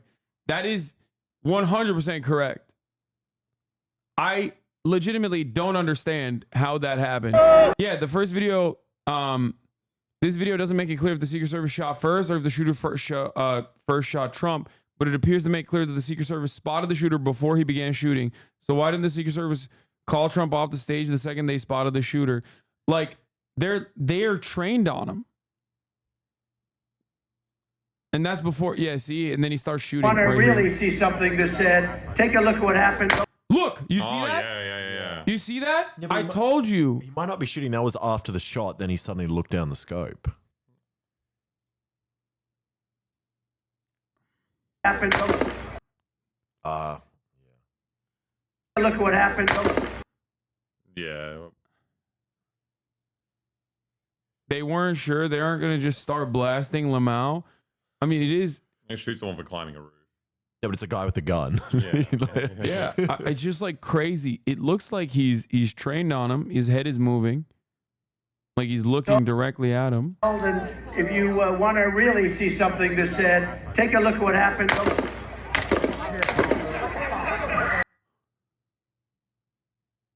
He picks up his rifles and adjusts further to his right after the shots.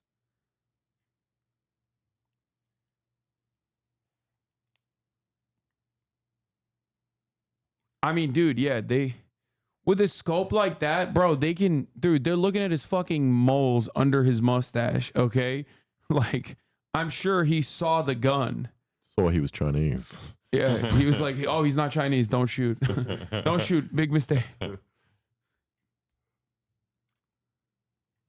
If you want to really see something that said, take a look at what happened.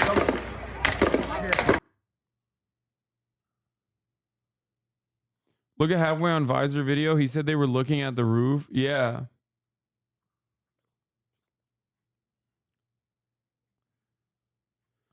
Look at him where the counter sniper's nest was. They may have not had a great vantage point on the roof the guy was on. Okay, that is like legitimately crazy though. Do you understand? Like, this is where the stage is. That's where the counter sniper team is. That's where the shooter is. I mean, that's like a long distance, but how the fuck do they not have someone there? Like the only other roof in the area. Yeah. Like, there's not that many buildings, man. How do these guys do like Secret Service security detail in cities? Like, what? Like, this is a barnyard. There should be people there. There should be people there. There should be people here. So you're saying we need more guns, Hasan? Is that what you're saying? Like, what the fuck were they doing? I don't understand it.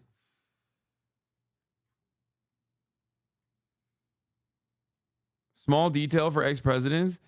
Eh.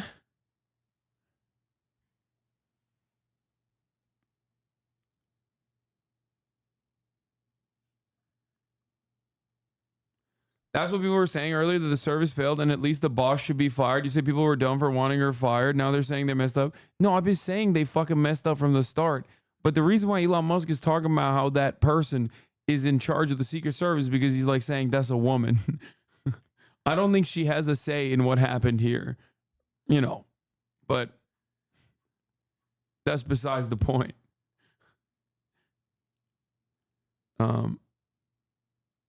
There were 2 Secret Service agents on the roof together. Yes, that's a sniper and a scout. Like, that's normal. They have two people. Like, they have a person on the binoculars and a person on the rifle. That's a spotter. Yeah, not a scout, sorry. But again, how the fuck did they just not, like, there's not that many fucking roofs. Nothing around. How do they? I actually don't understand how they, like, how do they clear, like, cities and shit?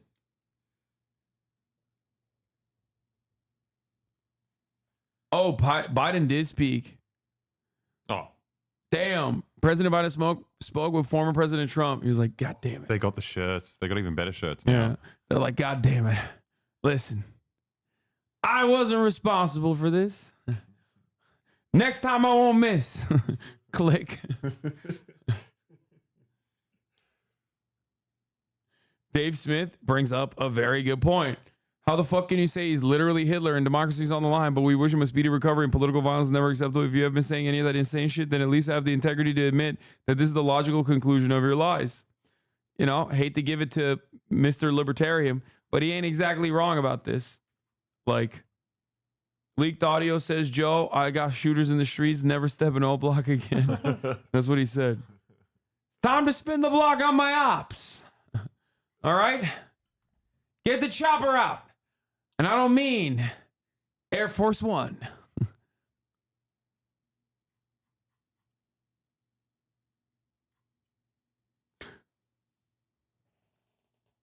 It's even worse. You can see the counter snipers are on the white roof, so I think that diagram is wrong. Yeah, they're on the they're on the left of him. They're on the closer one. Yeah. Yeah, Marine one. Sorry, not Air Force One.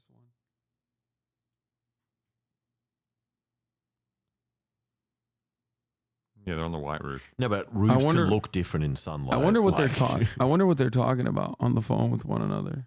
Well, there's a whole bunch of questions I think that are going to come. There's a whole after bunch this of and questions. that. Yeah. Yes, she was right in front of me. She kept going back and forth right in front of me. Yes. Tell us about her. A rifle of some sort. Yeah, absolutely. So, how do you process what you've just seen? I don't know what to say, man. I'll tell you is, you know, if I walked up close to there with anything that Secret Service considered a problem, I wouldn't be standing here talking to you right now. But I don't know why a guy who we're standing there pointing out to police and Secret Service is crawling up the roof. Were you outside the security perimeter? Yes, right there by that tree. Yeah. We were outside the security perimeter. But my question is, there's only a few buildings around here. Why is Secret Service not on every building here? Well, there's a whole bunch of questions I think that are going to come. There's a whole bunch of questions. This is the first British man this man has ever encountered. He's gonna think British people all look like that. They do. This is right. Yes, she was right in front of me. She kept going back and forth right in front of me. Yes. Tell us about her. I mean, nice horse, nice lady running with a flag. Seemed very, you know, patriotic. But what's the significance? What? Of her? One of the cops was running around with a flag? What? No, he asked me if I saw a horse. Okay. All right, well, listen, I'm sorry you had to witness that. That was a terrible thing. Yo, Trump, it's not even a joke, man. Trump literally has, dude, he is Teflon. He has plot armor. I'm sorry. With his it's own fucking eyes, ridiculous. as if to confirm, and then All right, I gotta again, pee. then quickly shoots. Andrew, I don't know if you can see this video from your location, but yeah, what do you make of it? Silly girl. You know, it's a remarkable capture. Well, the first thing that jumps out to me, Anderson, is they, at least that sniper and possibly his, I don't know if that's his spotter that's lying on the roof next to him. You typically deploy as a pair. One person on the gun, the other person on just optics and directing the person on the gun.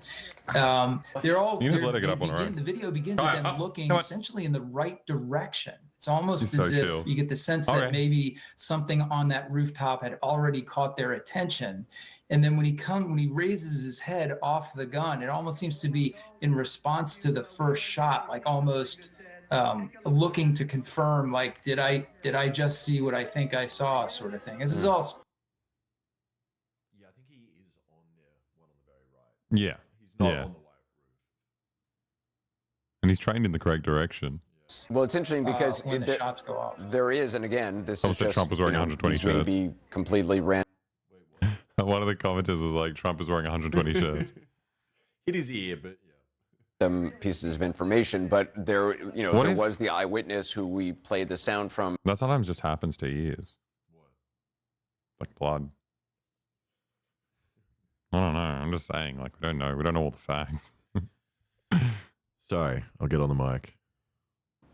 We don't know, but if that is the case, then that might be why the counter sniper is already pointing in that location. John, Yeah. or go ahead, Andrew. Yeah, you would hope and expect that if they had received a witness report like that, it would have at least gone out over the radio channel. And it's Well, I think that's why they were pointing in that direction. Yeah, they saw someone on a roof. Well, they got the witness report and then were like, we'll face that way. And they just couldn't see him. Don't pause it, mute it. Yeah. It's not. It's live. I don't know how these things work. I'm just saying it would have gone different if we were there. Wouldn't have gone down like that. I just stepped on her fucking. I just stepped on her completely. And she still hasn't moved. Yeah, if the Aussies were there, they would have sucked him. They would have sucked the shooter to death. They would have bravely. Counter sniper video. They would have I'm done wondering if what anything needs to stands be out to done. You know what I'm saying? They would have fucking sucked him On my knees. raw. I would have kissed that man so hard. Yeah, they would have stopped it. Or you've got his spotter. They are getting information in their earpieces. It is possible about, we're getting reports of an individual on a roof that's way on the other side. He may be looking for that in his scope when he looks up. When you hear those shots, it's entirely likely that that is the shooter's. Dude, I'm not gonna lie. Every time shit like this happens, I'm like, damn, maybe I am cooked by like my brain is broken by television a little bit, because I do think that like they should be competent enough to like handle this. Yeah. Yeah. Like, not even in the moment, because they were pretty quick to react. Oh, yeah. But like, my expectation is that there is no one ever anywhere near a former president or current president or someone who's like actively a presidential candidate. Like, it's genuinely shocking to me. I think that is something that people are going to probably start asking about as well. I think they got to deregulate and privatize Secret Service. I think it's the only way to keep them accountable. That's right. Yeah, why won't they do that? I think your assessment that he heard the shots, looked up, went back to his scope, and opened fire is highly likely. I want to play the video, which we've been playing pretty much once an hour or so, just for those who are just joining. It starts. This is around 6:15 p.m. in Butler, Pennsylvania. This is a short minutes into former President Trump speaking at this rally when the shots began. No, that's a little bit old, that chart. That chart's a couple of months old, and if you want to really see something that's said, take a look at what happened.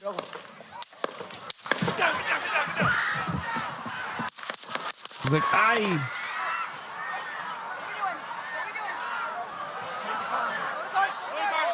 Yeah, this guy running up with a camera, just like. Oh no, that's the guy who caught the crazy photo. It's probably worth it. Yeah, for sure. Yeah, I could die or I could make my career. I would not be rushing the stage like this. On you, ready? On you. Ready? Move. Up. Move. Go. Up. Hawkeye's here. Yeah, that is crazy. It's Like just fucking they have, everyone's they're gonna get clapped by the Secret Service. And he's dressed like the guy who killed Shinzo Abe. He's got the grey shirt and a little like bum bag. Are we good to move? We're clear. We're clear. We're clear.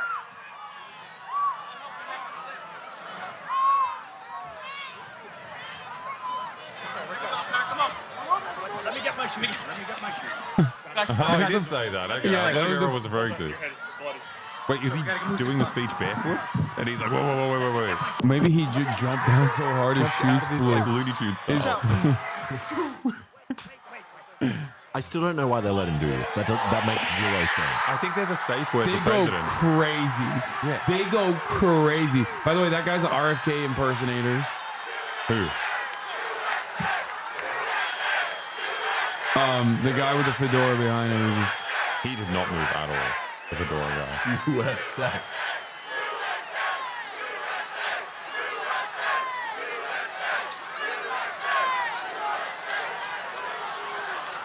But also, this just happened. You have no idea if he's about to die. You know? Yeah, and you feel it.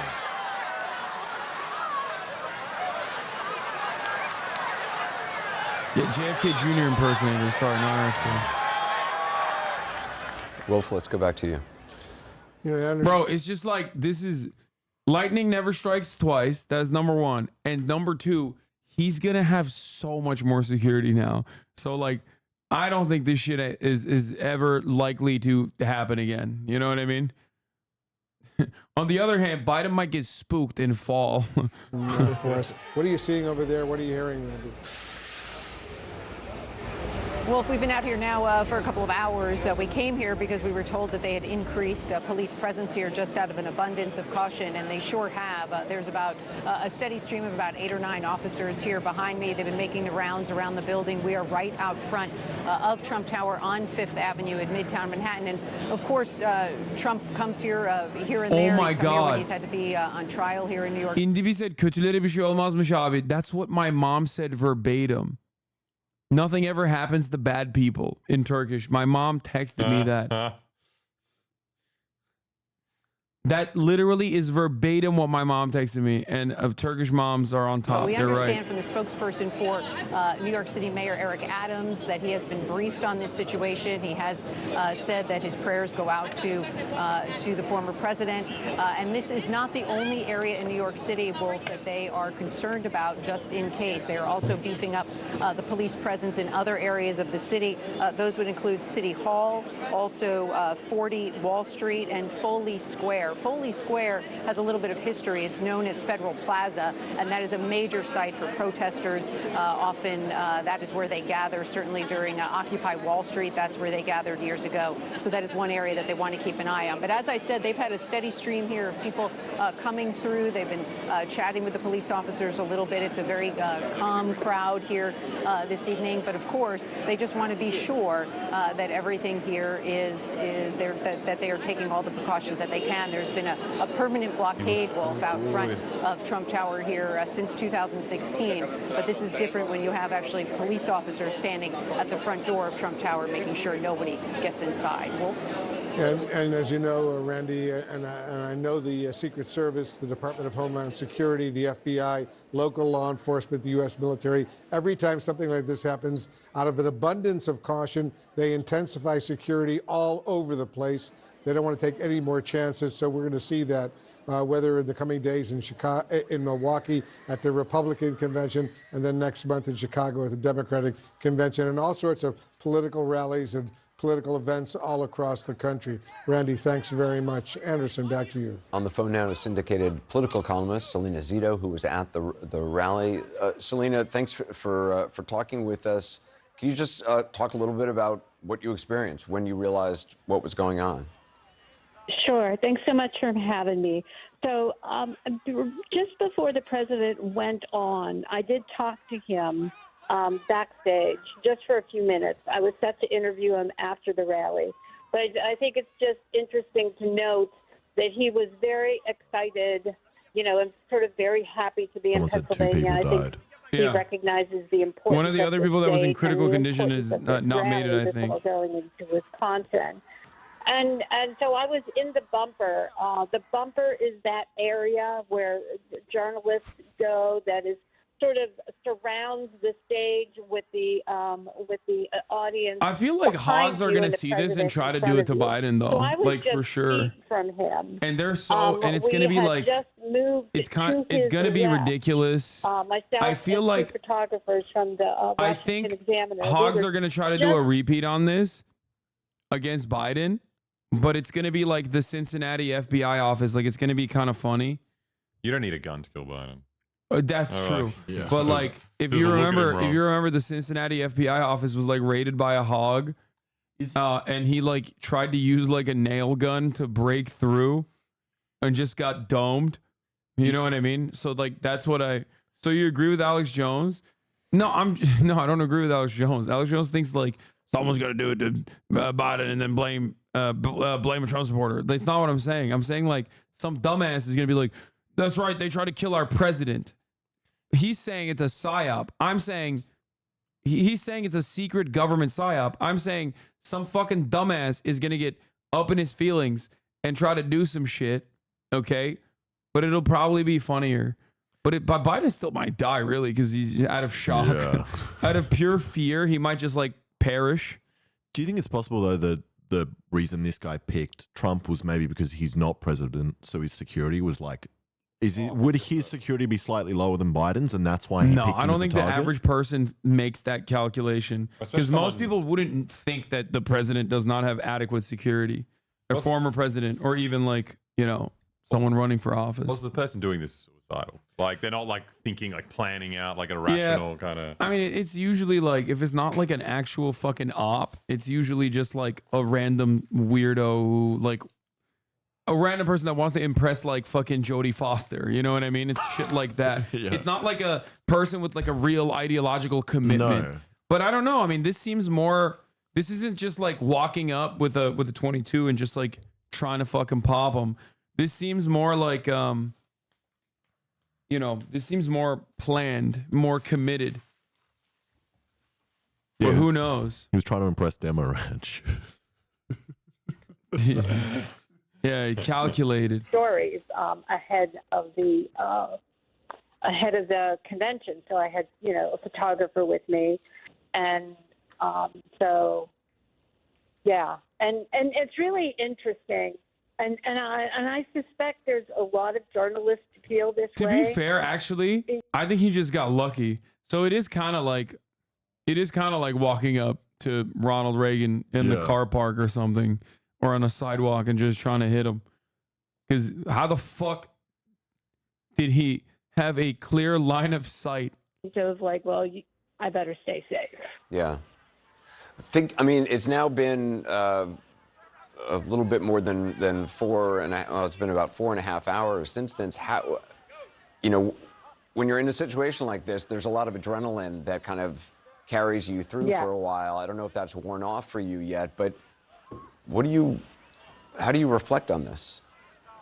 So you're right. There is this adrenaline that flows through you, and I think it's this sort of self-protection thing. Now they're both on 1HP. No, the fuck they're not, bro. I'm telling you. Trump is so much stronger. Trump is not on 1 HP.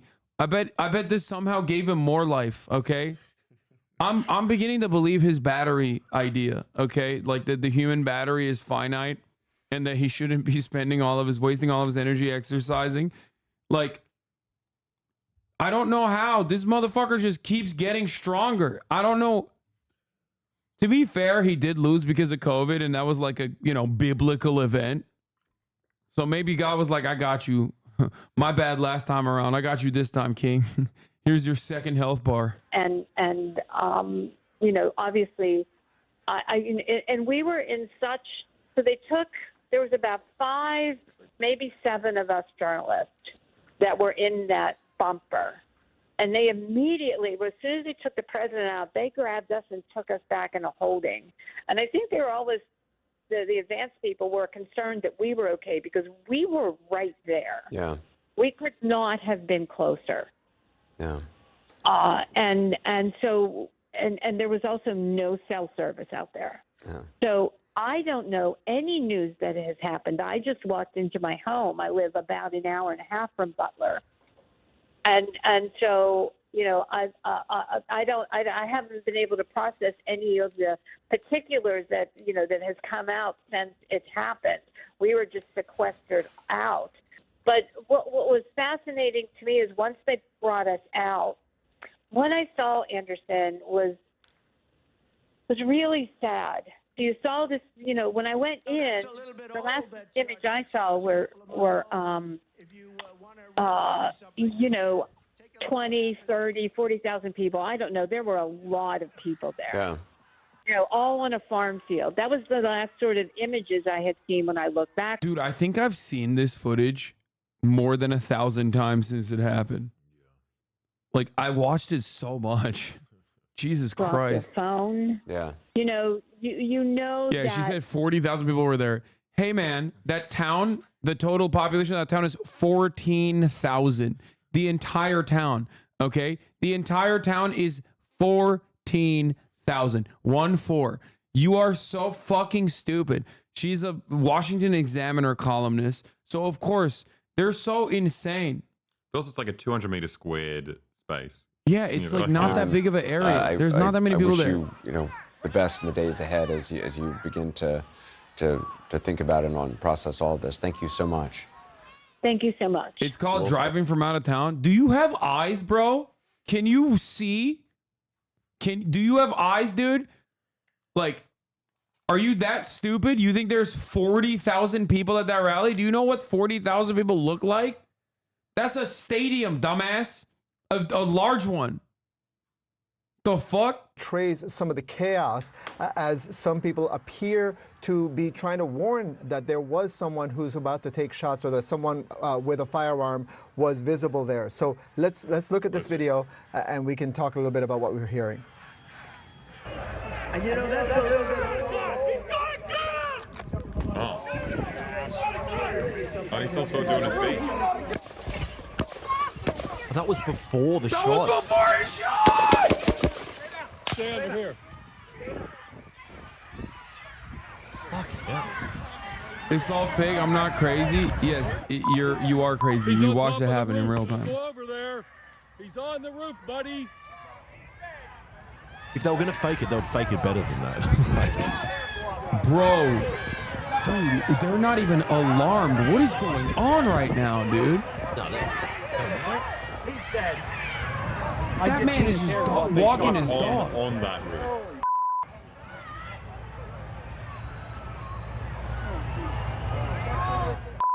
Well, if they hit anybody over there. Did he pull up a shot? He number of shots. I thought that was ours. No, that was him. The first 2 shots were him. That's America. That's America, dude. Yeah, look at that. That's America, motherfucker. Look at these fucking hogs, dude. He's like, yeah, it's a lot of shots were fired. I wonder if they killed anybody. He's right there on the roof. Just on the other side of the Oh, that's so small. Is that where he's going to climb up? It's like, what is this, a school? School's out, buddy. What's going on right now? Oh, that's when he starts pumping. Crowd going wild. And Wolf, what this does is it sort of matches some of the earlier eyewitness. We saw an eyewitness who was interviewed by a BBC crew there on the scene, and that person described seeing this alleged shooter, the suspected shooter. This is a funny take, but you're right. How did every single person see the shooter except for Secret Service? Like, it seems like he was like, I am going to do an assassination today. Hey, guys, like, he's like, here's my rifle. I'm wearing my favorite YouTuber's merch. like, that's crazy. They're just hanging out. What the fuck? That they are the ones that fired the shots that killed the suspected gunman who fired the shots in the direction of the former president. So what you're hearing in that video, again, is a harrowing detail, the chaos, really, as people clearly saw even as this was about to happen and were trying to figure out, like, trying to draw attention. Don't tread on me, flag. And obviously none of that could prevent those initial shots from coming from the suspected shooter. The Secret Service obviously took action very, very quickly and killed him before the former president could be injured. Unfortunately, it appears that there were other injuries. Another person died there. That's another good take. At the scene. So dude probably died thinking he killed the president. Damn. In his final moment, he was like, oh, bliss. His final moments, he was like, I'm Chinese. About a football field and a half. He's like, oh, thank God. I did this for Xi Jinping. That's how he died. Evan Perez, thank you very much for sharing that video with our viewers. Appreciate it very much. Right now, I want to bring in the former U.S. Secret Service agent Jonathan Wackrow and former Deputy Director of the FBI, Andrew McCabe. To both of you, thanks very much for joining us. So walk us through what to anticipate. Andrew, let me start with you right now. I take it the FBI will be in charge of this full-scale investigation. Say a prayer for this woman tonight. She almost lost her husband. Yeah, that's right, Wolf. And I think they've made a public announcement. Yeah. Doesn't care. She would be so stoked. She's probably fucking so mad that he's alive. Are you kidding me? Resources have already been deployed, that evidence response teams and personnel and counterterrorism investigators from all of the regional field offices and some from headquarters are heading towards Pittsburgh right now.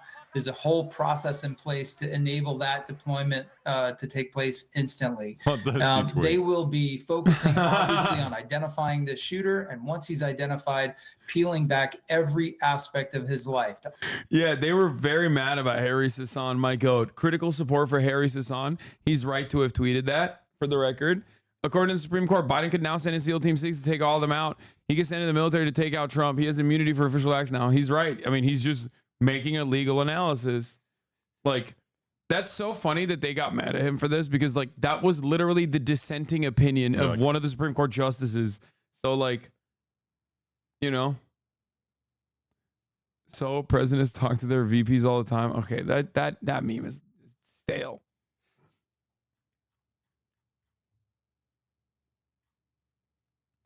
Robert Evans talking to someone who worked in the building. What?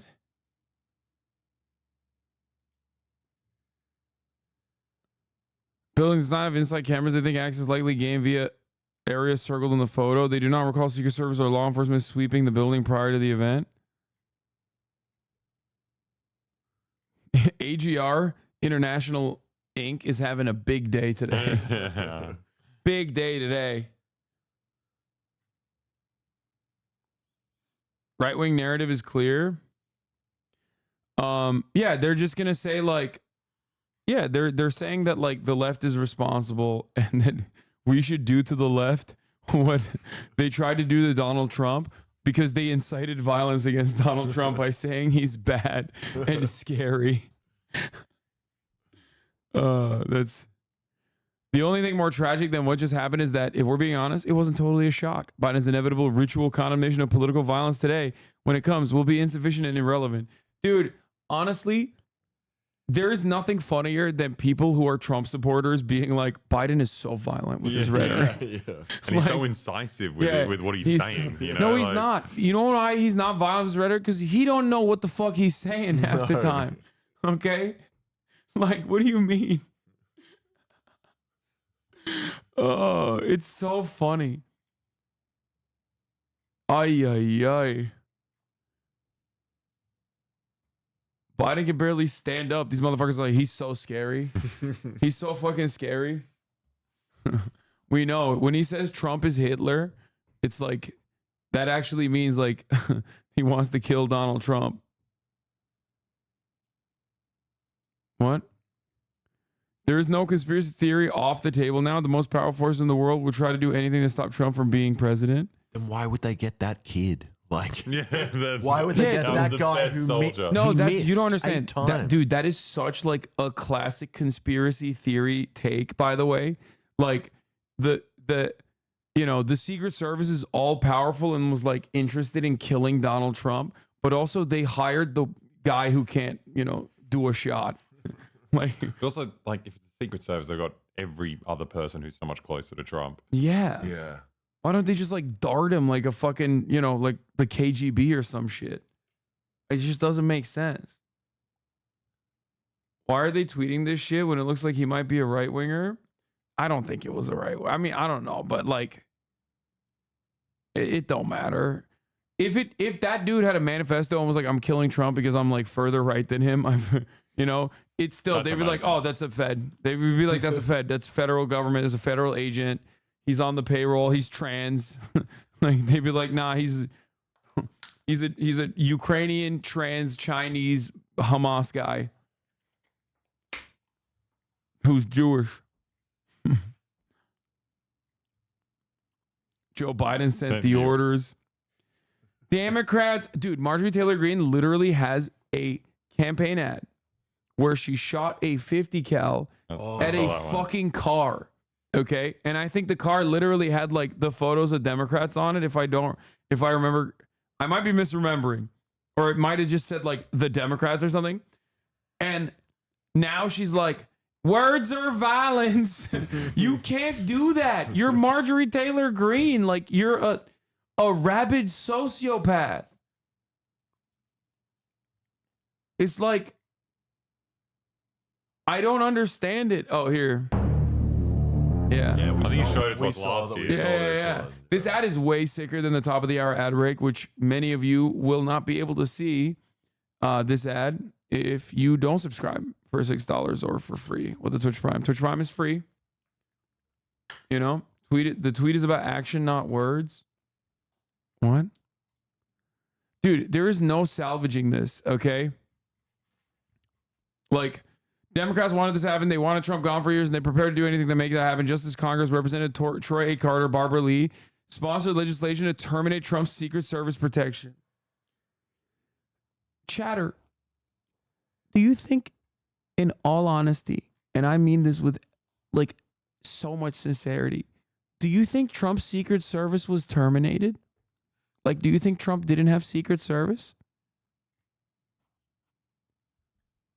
Do you think that Donald Trump has just been walking around without Secret Service? He's been walking around with DEI Secret Service. Yeah. That's the real trap. That's why they lost.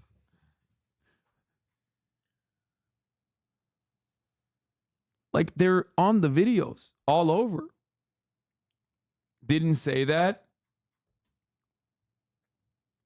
Boy getting on that Indiana Jones. Dude, I love Republicans. I'm so glad that this brought back all the fucking Trump supporters, because they're always like trying to debate on the dumbest virtues, on the dumbest talking points of all time, where they're like, they didn't mean that. They're actually secretly plotting to assassinate Donald Trump. That's why the Congress actually did this. And they successfully. She was saying they tried to, I guess. I don't know. It doesn't fucking matter. Okay? Because they failed. That's not why this happened.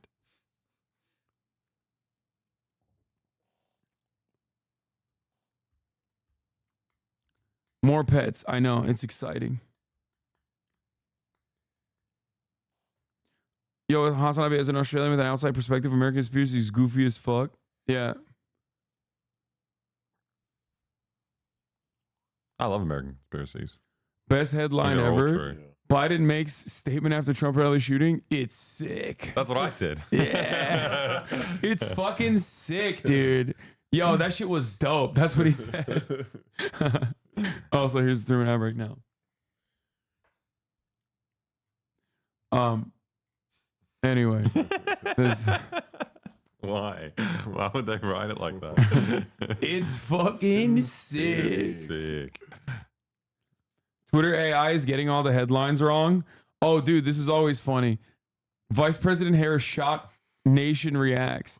Actor Home Alone 2 shot at Trump rally. That's good. Trump rally incident. An ode to Jodie Foster. Wait, why is Jodie Foster a thing? Is this a meme? Oh, okay, that makes sense. That makes sense. Because Jodie Foster. So, the guy who shot Ronald Reagan and failed to kill him, it wanted to impress Jodie Foster. Hinckley. Yeah, he was Jodie Foster's stalker.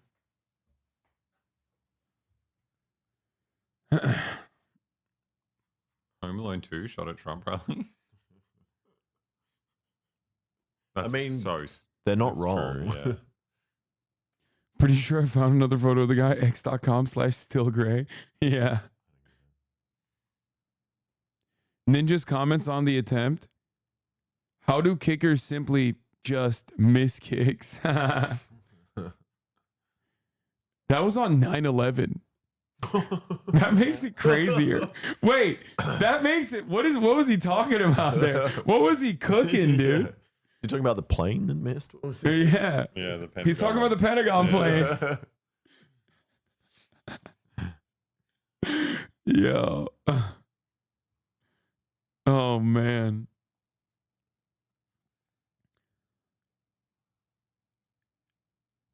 What? It's happening already? No. President Trump, I await command. Small, weak, gay, liberal man destroy country. Try to attempt assassinate. Not allow. All small, weak, liberal, gay men will perish at the hand of Manchu. Civil war immediate. This is the Chinese guy that the media was referring to.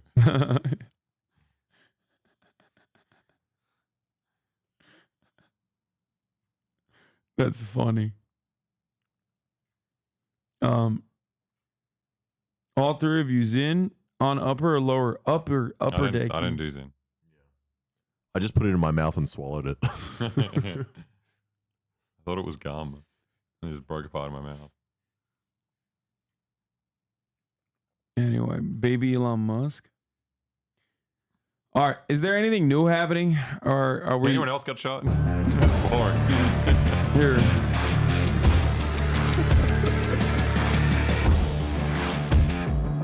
Joe Biden abandoned Americans in Afghanistan, got 13 of our best soldiers killed, I can't get over that. It's like, those were our best soldiers. Like, if they were the shittiest soldiers, I wouldn't care, but those are our best soldiers, okay? kill list of Americans to the Taliban, an armed and Islamic terrorist nation with $83 billion in weapons like this one. Biden should be impeached. Now I'm doing a gun giveaway of my own, but for Americans only. I want you to win this. Oh, man. That's awesome. God damn it, dude. I'm a part of the Taliban, and I was really excited. I'm a big Marjorie Taylor Greene fan. .50 caliber rifle that Democrats will ban if they keep the House next year. While Joe Biden broke America's pledge to never leave a man behind, Nancy Pelosi is sneaking the Green New Deal into the $3.5 trillion budget. And in 2022, I'm going to blow away the Democrat socialist agenda. Dude, someone needs to fucking make this into the Trump shot. Someone needs to cut Trump on the other side going, ah! You have to do this. Oh, she's shooting that's at- all right. Yeah, it's not that bad. That's good.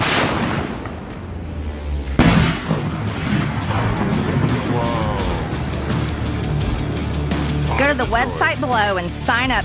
Greengun.com. I wonder who won. The guy, The the guy, shooter, yeah. the shooter. Nah, dude, if it was shooting 50 Trump with a cal. 50 cal, the entire podium behind him would have been fucking pink and purple, sprayed. Marjorie Taylor Greene could be disarmed by a Kong full of peanut butter thrown down a hallway. Yes. What is that? Chew toy that you can put peanut butter in that dogs like. That's a great take, M. Hood. Oh, that guy won the gun? Wait, you know him? Damn. You know that guy? No, but they don't even give him the fucking scope. Like, what the hell? That's kind of ass. Yeah, that's pretty mean. Anyway. How have they not identified the shooter? No, they have already apprehended him. They just haven't released his identity to the public. They're probably fucking searching his background and shit. Trump Vats? No. I can't.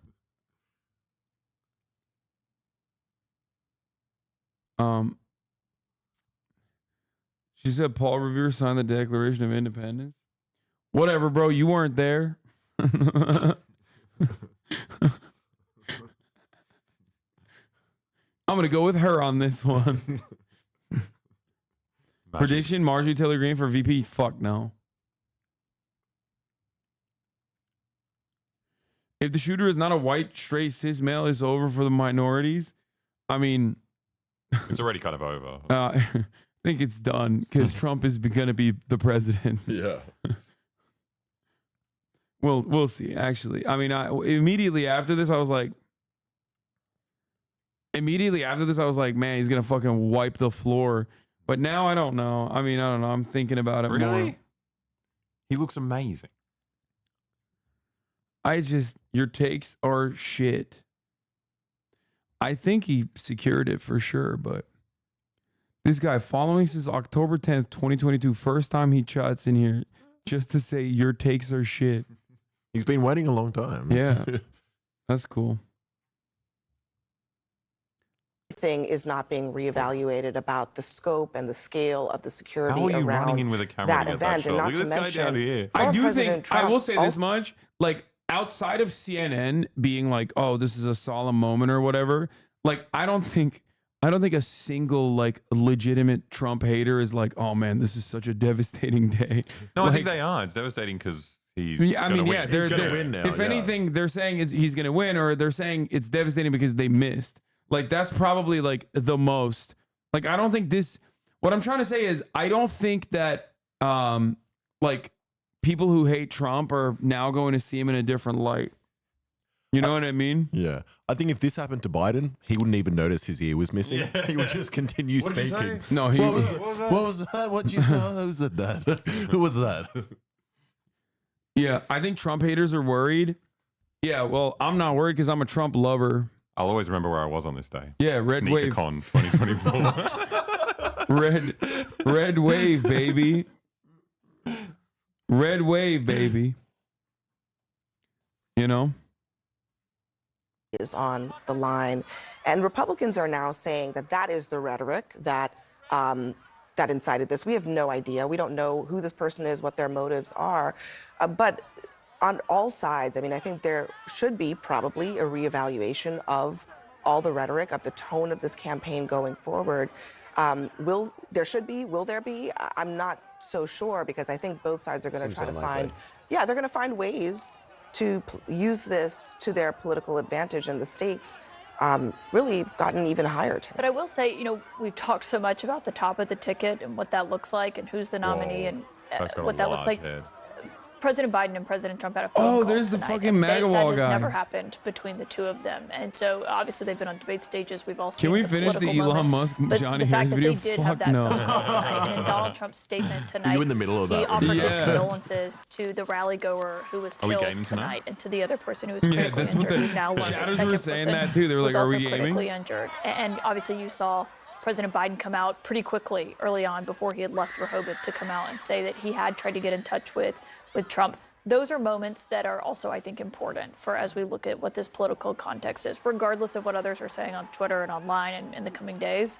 It is a moment to see them at least having that phone I just call. don't. I legitimately don't think that the Republican strategy of being like, this was Biden's rhetoric that caused this death caused this assassination attempt to happen is going to stick, because like the significantly like more powerful narrative that everyone kind of recognizes and has been talking about for the past week is that Biden is a doddering old buffoon. Like he's demented.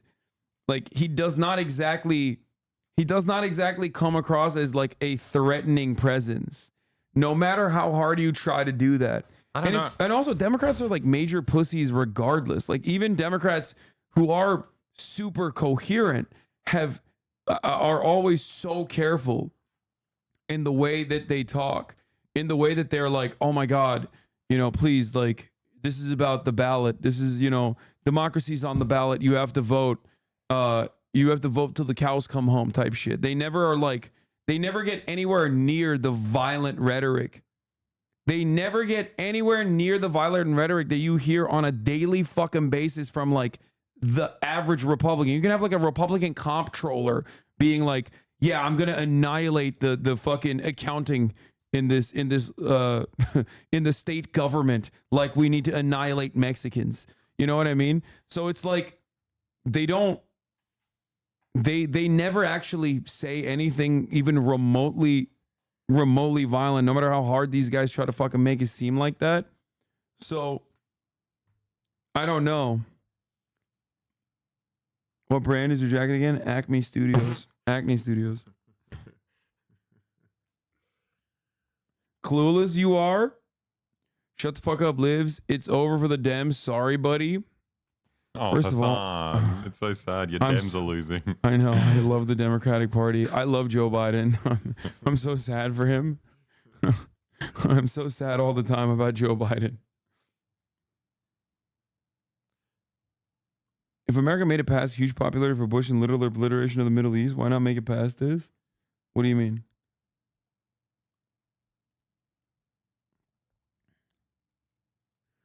Oh, this was the biggest L, by the way. I was hoping to catch him at the Trump rally, but he's half an hour late and counting, and I'm going to Earth, Wind, and Fire Chicago with my mom. So I think I'm going to have to punt on live coverage. Have a lovely Saturday. Dude, that's the funny. He missed it. I mean, we missed it as well. Yeah, you guys missed it too. I was there. Things. I was literally fucking locked in. What if his ear just did that? True. For people blaming the current director of the Secret Service, they forget shit like Secret Service taking days to figure out the White House got shot 13 years ago. Damn, they've been sucking. Was it a woman back then? Or what kind of DEI was it back then? Yeah, this reads like an alibi. Yes. Quite suspicious. What, let me check if Earth, Wind, and Fire was actually playing. Yeah, has he actually tweeted since then? Okay, he has tweeted. It wasn't him. It wasn't him. It wasn't him. So I'm guessing tomorrow's going to be the 8 hours of the most unhinged hogwash we've ever seen in years. Yeah, it's going to be amazing. You guys know I love Republicans, okay? You know this. And I'm not just saying that because they're going to come and try to assassinate me now because they're angry and they're looking for someone to kill, anything, really. I mean it in all sincerity, okay? Do you know who I feel kind of bad for? Is MrBeast, because he just released his biggest video ever. I don't think. And then this happened. The guy with the demolition ranch came in. I don't think series did this. Come on, dog. I don't think 12-year-old kids in India are like, oh man, I'm going to be watching the demolition ranch or any other political coverage over the MrBeast video. You know what I mean? They're trying to steal his thunder. Identity, what they believe to be the identity of the suspected shooter. He's a young man, approximately 20 years old, who apparently grew up and lives in a Pennsylvania town, not terribly far away, and they are in the process of going through that. We are not going to be going with any further information about him until they are finished confirming that they have the right suspect or put that name out. But they're very confident that they have identified press conference who incoming. he is as a 20-year-old Pennsylvania man. Are you going to salute? Let's we'll wait and see. Presumably, it won't take very long for them to make public the name of this individual and some more information about this individual. I thought it was interesting, John, and I want to get your reaction. The Speaker of the House, Mike Johnson, just issued a statement vowing there will be what he calls a full investigation. A full investigation of Dude, this, I'm so serious. After seeing the kid, the pic of the kid, I think he went to my middle school. Wait, what the fuck? I mean, he just looks like a very generic white dude. I mean, he looks like nothing now, but you know, where did you go to school? From what you could make out, he just looks kind of like a generic white guy. The photo I saw didn't. There's not really a lot that you can make out.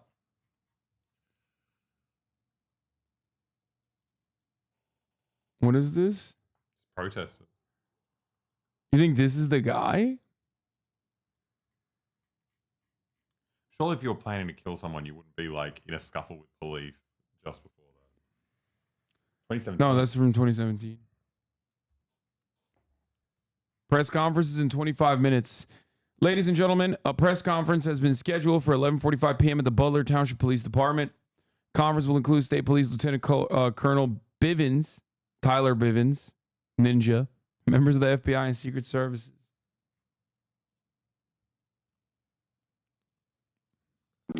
And collected the right way without the color of politics affecting it. Yeah, they need a full-scale investigation, but they clearly don't need it to be political.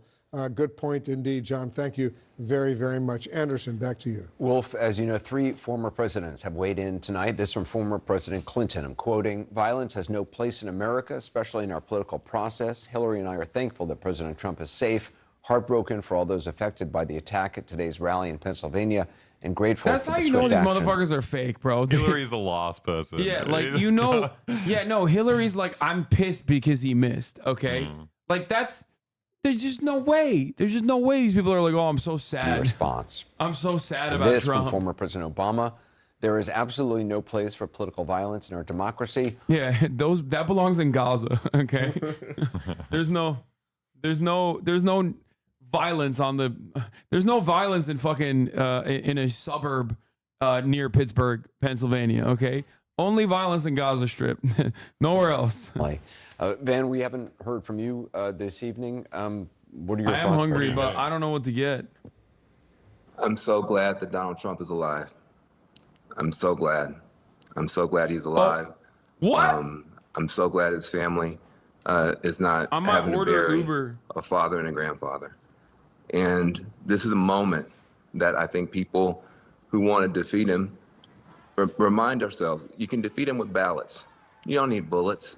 You don't need vitriol. Yeah, Democrats do legitimately say this all the time. This is a time where we can get off of this train. I've been hearing from people who are scared tonight. They're scared that this is the beginning of some new tit-for-tat violence, that we're spiraling away from each other. That is going to happen probably, though. That is kind of scary. I hope they don't kill me. That would be really sad. You know, Gabby Giffords was shot in 2011. Democratic Congress. If they do attempt to kill me, do it while they're here. Okay, No. Fucking asshole. Gretchen Whitmer I'm just kidding. was almost kidnapped 2020, kept rationing it up. She's a Democrat. Paul Pelosi attacked with a hammer 2022. More violence, and we keep rationing it up. And now Donald Trump, almost assassinated, comes within a quarter of an inch of being assassinated in 2024. This is not the way. This is not the way. If you have somebody in your life who you've been mad at, who votes different from you, or prays different, or loves different, or looks different, text them tonight. Text them tonight. Call them. This should be a wake-up call for everybody. We got to put our arms around each other. We can vote against each other. We don't have to hate each other. And if you don't understand tonight that we could have lost a leader who's important to half the country, who's beloved by half this country, bro, just and you would have open had the half this door. country, You want to order maybe food? feeling the need to shoot back. And where would we be? Where would we be? You want Dave's hot So chicken? this is the moment for everybody to What's look like in the the mirror. I tiniest am thing they so have? glad Like a little, that Donald Trump is alive You're tonight. such a baby. Just to try it. Scott You're a Jennings? baby. Yeah, I just want to echo much of what Van just said. It's like a nugget. Because, you know, I was very angry when I saw this news earlier. I wasn't really angry as a Republican, though. I was angry as an American because I view this as a direct attack on our democracy. And regardless of who you support or who you don't like or who you like, we're all in the democracy together. And whether you like it or not, Donald Trump is the most likely next president of the United States, according to the polls right now. He is an important person in our civic life and in our political affairs.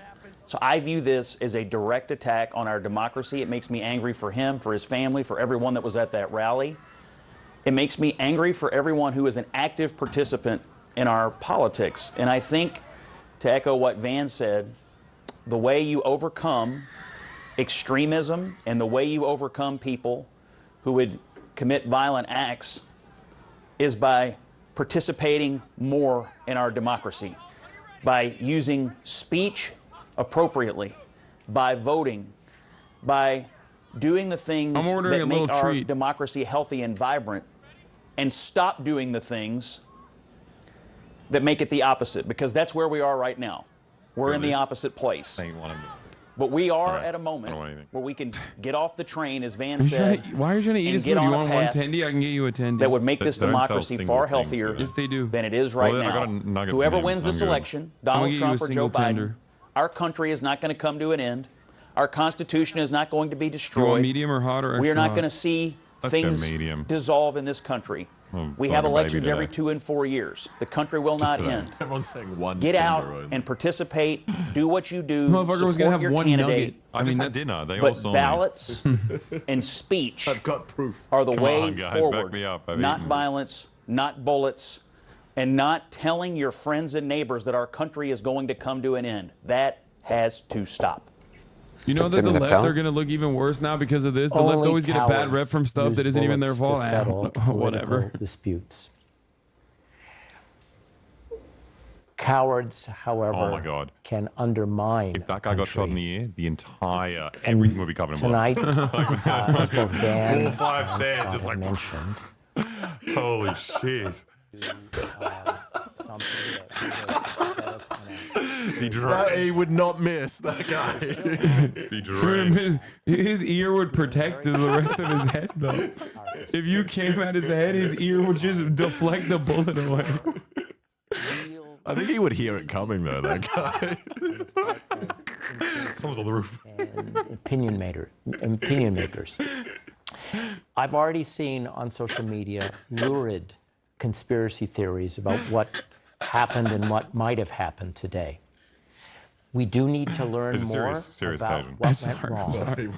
But we should remember that the former president himself thanked the Secret Service for doing what it Maybe could it's to like save hard his for life, me. to I don't protect know. him. I just maybe my This brain is a is so time broken to be very careful from covering like about what we say atrocities, about our institutions. and I've like irreparably destroyed my my what is it, prefrontal cortex? Is that what it is, like where you get your emotions from? But like, I can't.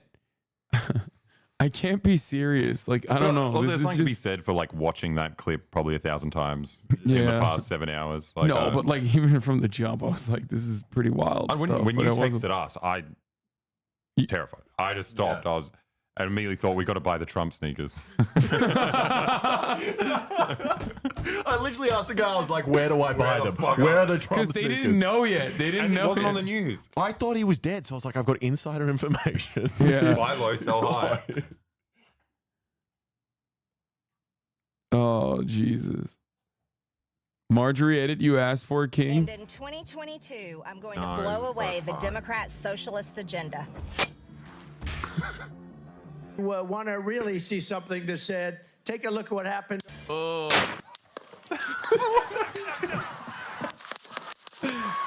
stupid.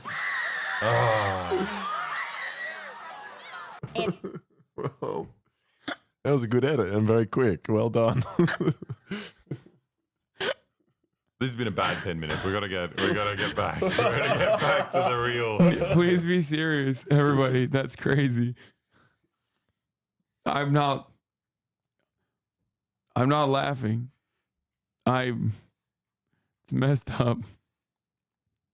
From certainly people on our air from both sides of the political spectrum, that's what everybody wants. And certainly, you know, we heard from former presidents, Democrats, Republicans asking for that. I was just reading former Speaker Nancy Pelosi said, as one whose family has been the victim It's of just political violence, I know firsthand that political... Like, I can't take this seriously. I mean, I laugh when the David DePipe stuff happened too. And Republicans in unison were like, that's a gay lover of Nancy Pelosi's husband. And like I can't believe, dude, it's so funny that like, why are they trying to act like they're not the people that we know they are? You know what I mean? Like when David DePipe broke into Nancy Pelosi's house to kill Nancy Pelosi and then found Paul Pelosi and tried to kill him with hammers. Everyone was like, oh, they're gay as hell together. And also, this shit's objectively hilarious. And it's like, people would yell at me because I was making light of that of that somewhat humorous situation as well. And it's like, and it's just like kind of weird that have we all collectively forgotten about like how Republicans usually operate? Like, I just don't understand how, like, why Republicans are now switching up and being like, this is the most unacceptable thing. You have to look at this and go like this the entire time when you're covering it. Like, when they were getting him up, first of all, he was looking for his shoe. And then we heard him say, wait. He is such a, he's been in television and in the public eye for so long. I keep getting tricked seeing that Marjorie his Taylor Greene and instinct thinking it's Magic the Gathering. I got so was excited. not to It's like, have no, the it's just imagery politics. of him on the ground and then being whisked off. I know that, Jamie, there are a lot of, there's some questions about whether just from a security standpoint that was protocol, but from just from the political imagery of it all. The fact that he had the presence of mind to want to say fight, to put up his fist, and to have those images be the ones that are there, not just for today, not just for the rest of this campaign, but for history, is really striking. Striking indeed. We're Yeah, getting this is word, how by the Donald way, Trump from Jr. authorities in reacted Butler, to the Paul Pennsylvania, where Pelosi this rally was situation. taking place, Like, about come a press on, dude. briefing to occur in about Like, that's 15 minutes crazy. or so from Like, now, listen, maybe even sooner with the... Like, you know, making light of that situation is one thing. But, like, expecting people to be, like, super serious here, like when Donald Trump got fucking grazed in the ear, is just like... I mean, and liberals are still serious too, by the way. Like, they are already like, well, Trump is an elder statesman who deserves much respect. You know what I mean? Like, they're already doing that. Like, the entire CNN coverage is basically talking like he got shot and killed. Which is wild because it's like...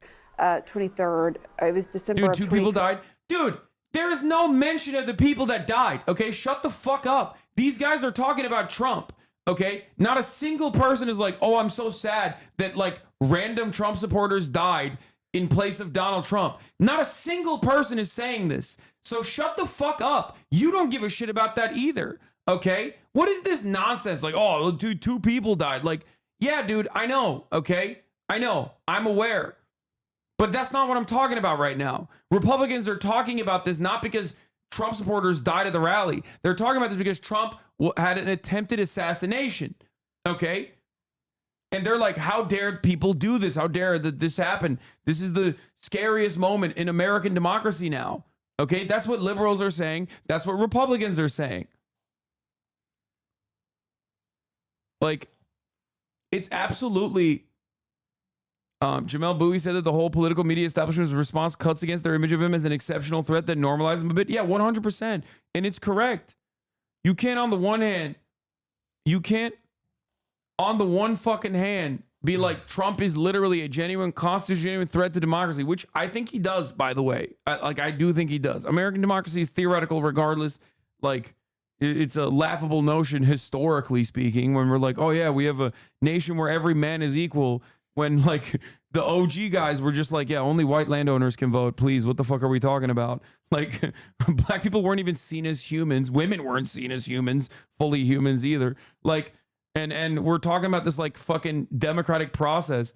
But ultimately, I think that, like, I'm not gonna respond to the Republican calls for, like, you know, the seriousness in which this deserves coverage when I know how they fucking operate. Like, I think it's so cynical. It's so cynical. It's so silly that that people would ever turn around. To be honest, you guys shoot at your presidents all the time. Not really. It's happened like 4 to 5 times, which is, you know, it's still a lot. That's still a lot. You're right. Yeah. Alan's die from swimming. Yeah.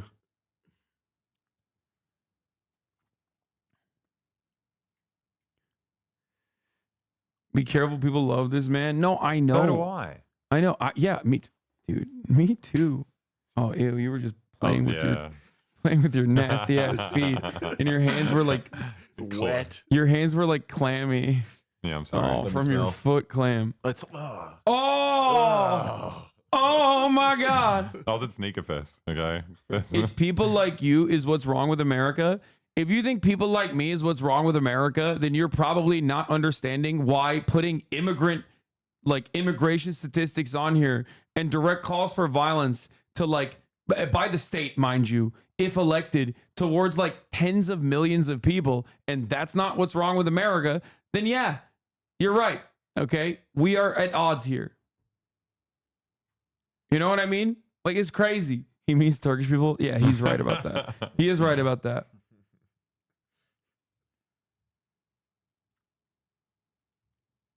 I don't know. It's just like, righty's going to be insufferable now, are they? I mean, they're always insufferable, but now at least they have an opportunity to, like, fully present Donald Trump as a victim. You know what I mean? It's like, bro, I want to make sure that this shit is not as easy to happen. You know what I mean? I'm a fan of gun control. You feel me? Like, you're not. So the fuck are we talking about? What's up, you fucking inherited terrorists? How does it feel that your party is the radical one, you fucking transgender lovers? You even losing subs and views? Dude, I literally have 60,000 subscribers and 72,000 viewers right now. Like, this is probably one of the worst moments where you could have come in here and said that. Like, objectively delusional. Okay? The Democrats lied to you, bro, and your uncle just gave you money so you be their bitch, spewing shit that you big dumb fuck don't even understand. You, American, is laughable. You know you don't even make sense. Let immigrants into your $1 million home, you terrorist motherfucker. We're literally immigrants. Come on, man. I have. Yeah. Got That's two true. immigrants back here. I didn't even think about that. Yeah, I did. Yeah. Yeah, how about you put those immigrants on screen for me to see, okay? Yeah. That guy was so mad. You should not have banned him so quickly because that was pretty funny. You American is laughable. He's right there.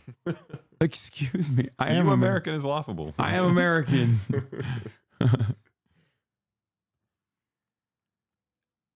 Yeah. They're even doing foot stuff for you, chatter. True. True. They don't know he's Serb. That's why.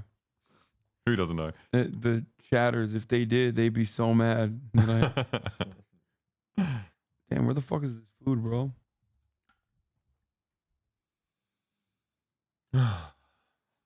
Maybe lighter.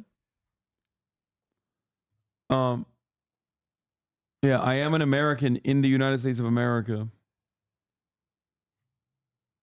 How many right-wing terrorist attacks take place anytime a protest sparks up past gun control prevent this, and many acts of terror like this going forward? I agree. We're waiting for the press conference right now.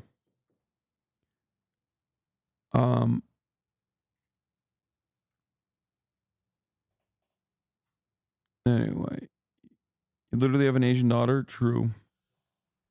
She's sleeping. Just gave out a big sigh. Fuck, it hurts to cough.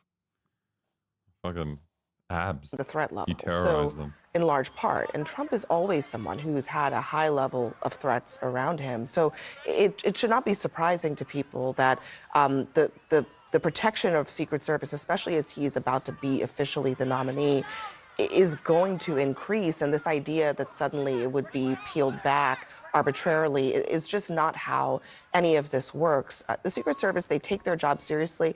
Trump is both a candidate and a former president, which affords him Secret Service protection in both cases. And as Caitlin was saying, I mean, these are people that he knows. I'm not gonna lie. They are people who have been with him for a long time. This is like extra reason for Biden to drop out, to change the narrative. You know what I mean? Because if this is just like weeks and weeks of humanizing Donald Trump and like presenting him as like a brilliant statesman who did not deserve the tragedies that unfolded, like, holy shit, dude. I mean, Jesus Christ. There's going to be like New York Times op-ed pieces like talking about how like Trump is no longer a threat to democracy. Actually, Joe Biden is because he's emboldening these people, these radical terrorists that want to kill right-wingers, which happens all the time, by the way. Ay, ay, ay.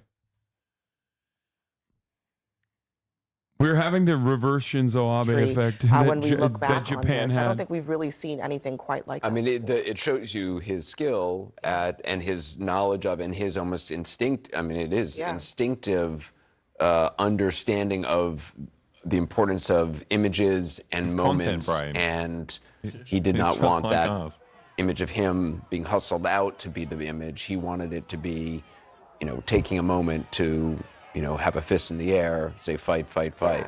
I mean, Donald Trump is a politician, obviously, regardless if you like him or do not like him, that understands his supporters and his base better than anyone. And to take that moment, I mean, Trump is probably his truest self when he's on stage at these crowds and he's interacting with his supporters. And they feeding refer to off me of as very them, online. and he will test lines out on them and see what Former president being what's carried by popular, Secret what's not. agents We're under in the middle U.S. of the vice flag. presidential pick that he's expected to And the make it in reaction the to it next from a 48 whole hours host or of so. very online And he'll folks from often across the listen political when spectrum. people come Trump out on just want a stage. Did they get a landslide big victory round in of November, applause? they How did they say. resonate with his supporters? And so, I mean, to see that moment, it is very Donald Trump in that moment to first, before exiting the stage, look around missed, Elon and Musk mouth a on the word of tweet. support to his I supporters. have Where he been said, stunned, "Oh, though, someone by tried to kill me watching that twice crowd. this Yeah, year." no,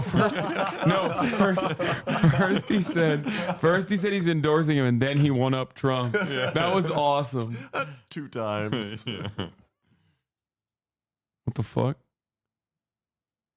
Many of them stood there relatively calmly. It's really extraordinary just to watch what played out this afternoon, just a few hours ago. Wolf, let's go back to you.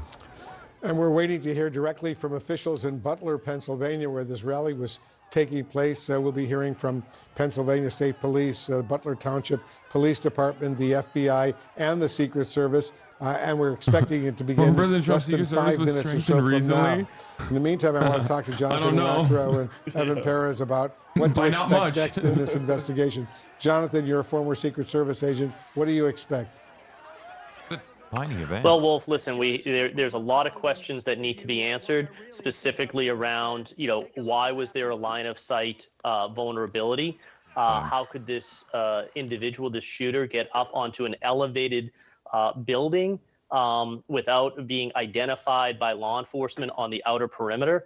So the investigation is going to start answering some of those questions, but we really need to get answers quickly because there may need to be protocols changed at the Secret Service, especially as we're entering in this heightened campaign season where there are anticipated multiple outdoor events Sad that they will have be to held attempt assassination to after win the the 2024 RNC and then leading up into election. Red, the DNC king, and blue, all the way through nauseated the face. election day. So right You're now, cooking. it is important to understand how this threat materialized and what type of mitigation needs to be put into place to ensure that this doesn't happen again.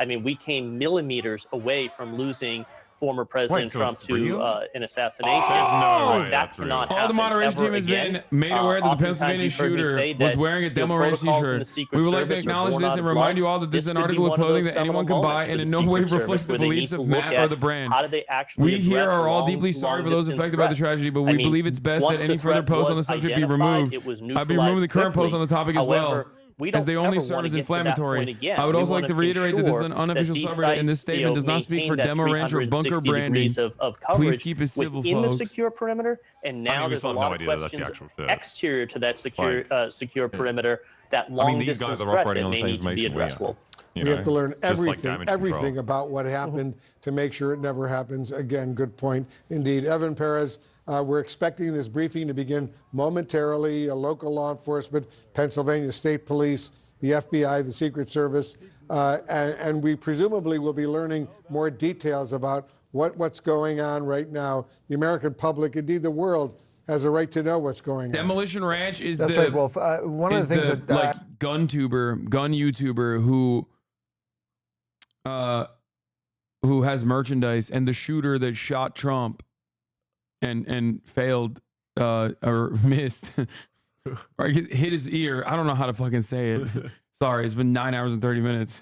That guy was wearing the Demolition Ranch shirt. He's going to be so pissed that one of his fans missed. Yeah. So that has added taught some you? more additional work. And so one of the first things that happens is the FBI. Why working are with all of the U.S. images Attorney's from office there in behind, bro? Pittsburgh, they're working to get search warrants issued. What to is make going sure that they on? can do searches, gather evidence. I can't. verify, No, we don't know if this what is they him. have No, I don't think on so. this This person. doesn't on even this look person, like the same And also just to try person. to start building a case And the about fucked photo had, the like, motivation, shorter hair. where this person was, where they acquired the firearm, how long have they been working on this, and whether they've left behind any kind of record, anything that might explain exactly what happened here. Those are the things that you're going to have hundreds of FBI agents, some of them coming from Quantico here in Virginia. They're on their way to the Pittsburgh area where this rally happened, north of Pittsburgh. That's where they're going, and so some of the police work is now underway. I don't know how much. What's your opinion on all the radical leftists posting TikToks crying and being upset that the shooter missed? what's my opinion on that? They're TikTokers, you know, free speech. They're probably going to get a visit from the Department of Homeland or Secret Service, DHS, FBI, you know. Not that many, to be fair. Yeah, most people pretty much understand what happens if you do that kind of stuff, but your takes are shit and you're surrounded by dick-riding liberal fucks. GG, though. Hasan just a sped. Yeah, it seems like this guy's doing exactly what I was talking about, which is the right-wing guy who's like, a lot of people are wishing death on Trump. I, on the other hand, as a right-winger, have never wished death on any liberal. I'm not a liberal, by the way. Did you call us liberals? Yeah, we're the liberals. Demolition Ranch did a photo shoot in an SS uniform? What? Oh, no, it's not them. Oh, no, it is, I think. Imagine voting for the Democratic Party and then passing a bill infringing on our First and 14th Amendment rights. What about the two students being trapped against the wall from protesters? What about the other guy that was walking through campus with his daughter and being blocked? Oh, he's also...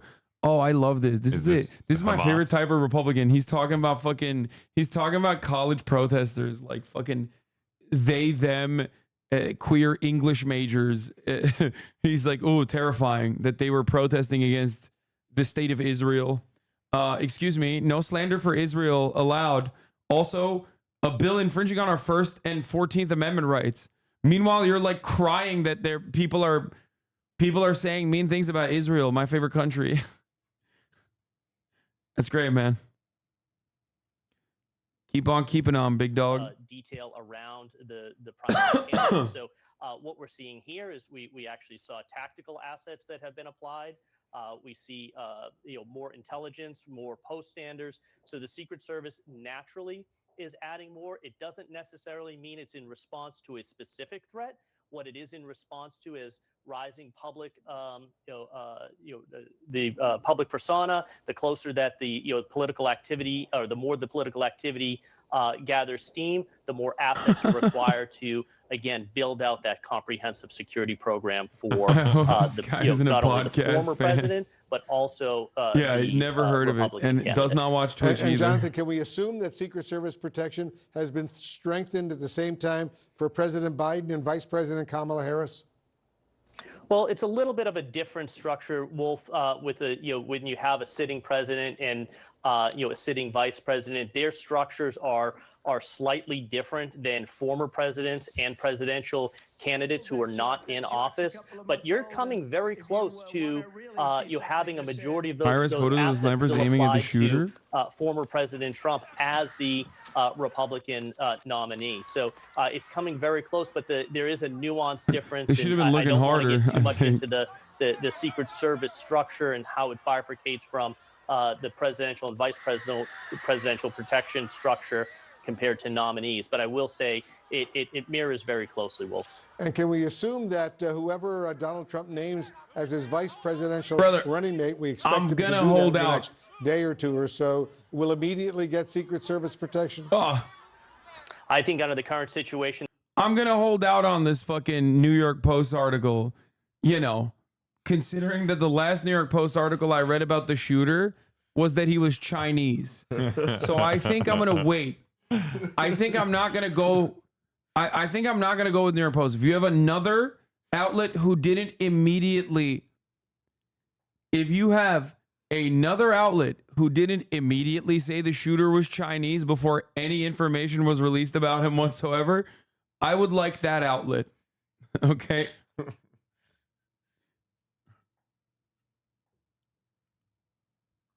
Front angle pic of the alleged shooter. Come on, bro. I know the dude's got a Habsburg job, but let's wait, okay?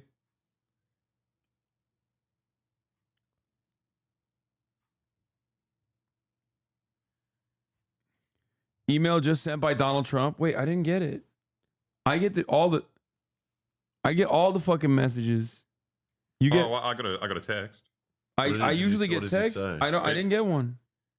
It just says I'll never surrender. Yeah, I didn't get my text. Why didn't he text me? Oh, I did. This is a message from Trump. I will never surrender.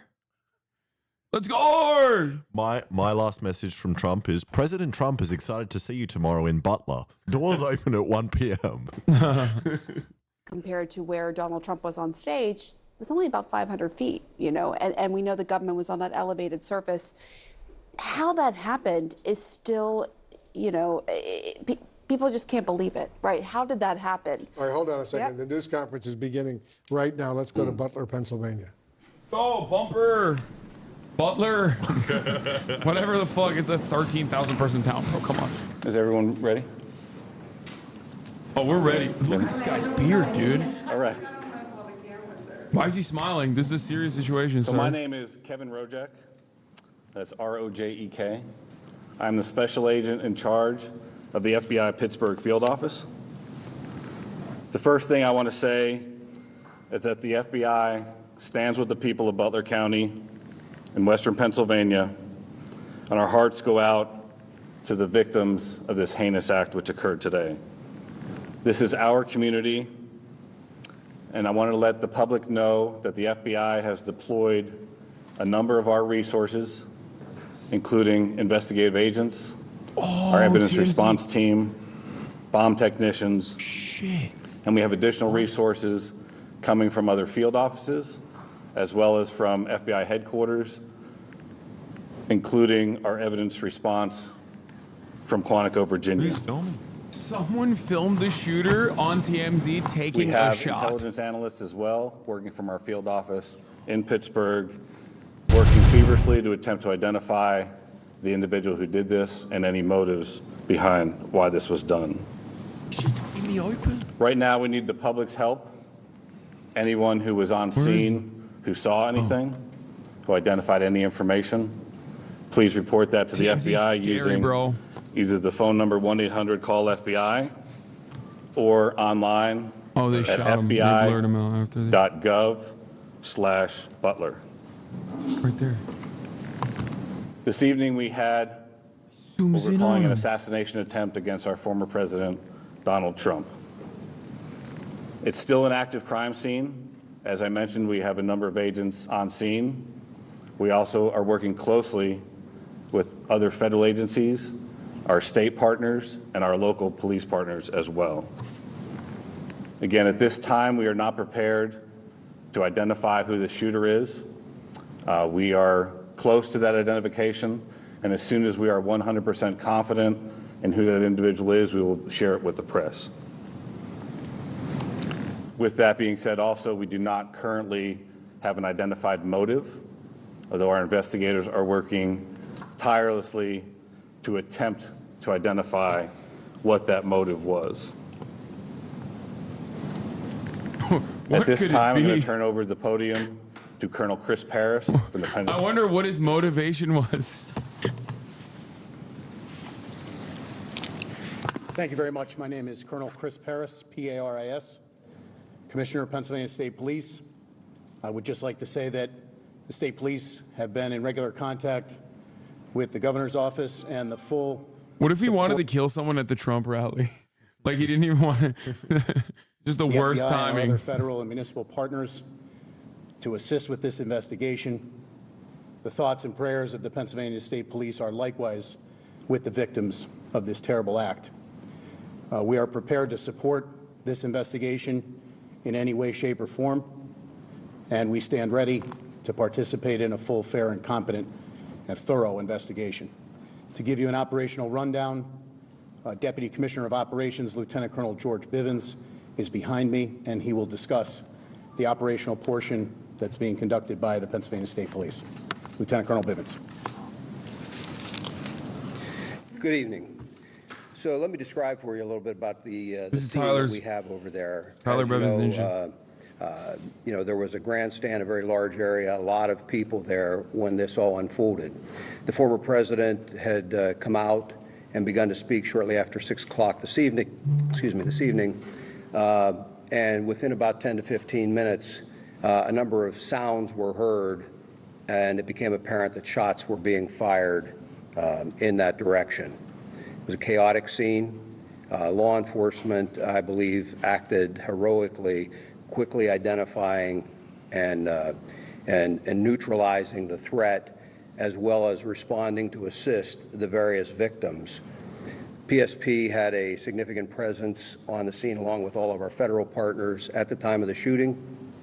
We have since enhanced that presence significantly, bringing in resources from all over the Commonwealth to ensure that we have a speedy, thorough investigation. If one more person posts the LeBron we are thing, working LeBron very meme, I'm going to fucking closely, lose it. with the FBI as we work through this. As you can imagine, because Who's of almost the here? variety of crimes that have been committed, some are under federal jurisdiction, some are under state jurisdiction. And so, we're working through all of that, not an issue at all. We work seamlessly. But the FBI has maintained the lead on the attempted assassination. PSP will take the lead on the homicide and the shootings of the other individuals in the grandstand area. And so there are a lot of witnesses to be interviewed, a lot of things to be processed. There were some complicators that hopefully the next time we speak we can describe for you, but some complicators that slowed down some of the processing and the positive identification of the shooter. But know that at this time we have no reason to believe that there is any other existing threat out there. We are doing everything we can to make sure that this is thoroughly investigated, and that if there is any information developed that anyone else was involved, that between PSP and the FBI, that will very quickly be followed up on. So I think at this time we would open it up to questions from all of you. Was this a lone wolf attack?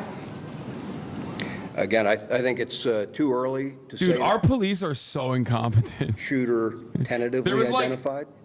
15 people that were like, hey, there's hey, I don't mean to alarm you guys, but there's a dude with a rifle on this roof. Sometime until we can conclusively And it looks say, like he's aiming it at the president.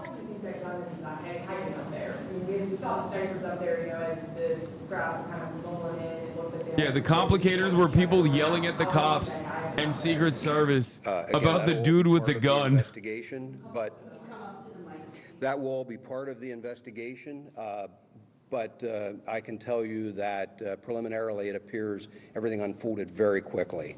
So, again, we'll have more information on that, but it's just too early to start definitively saying this happened at this exact time. And inside the security perimeter, right? That building design is outside? That's correct.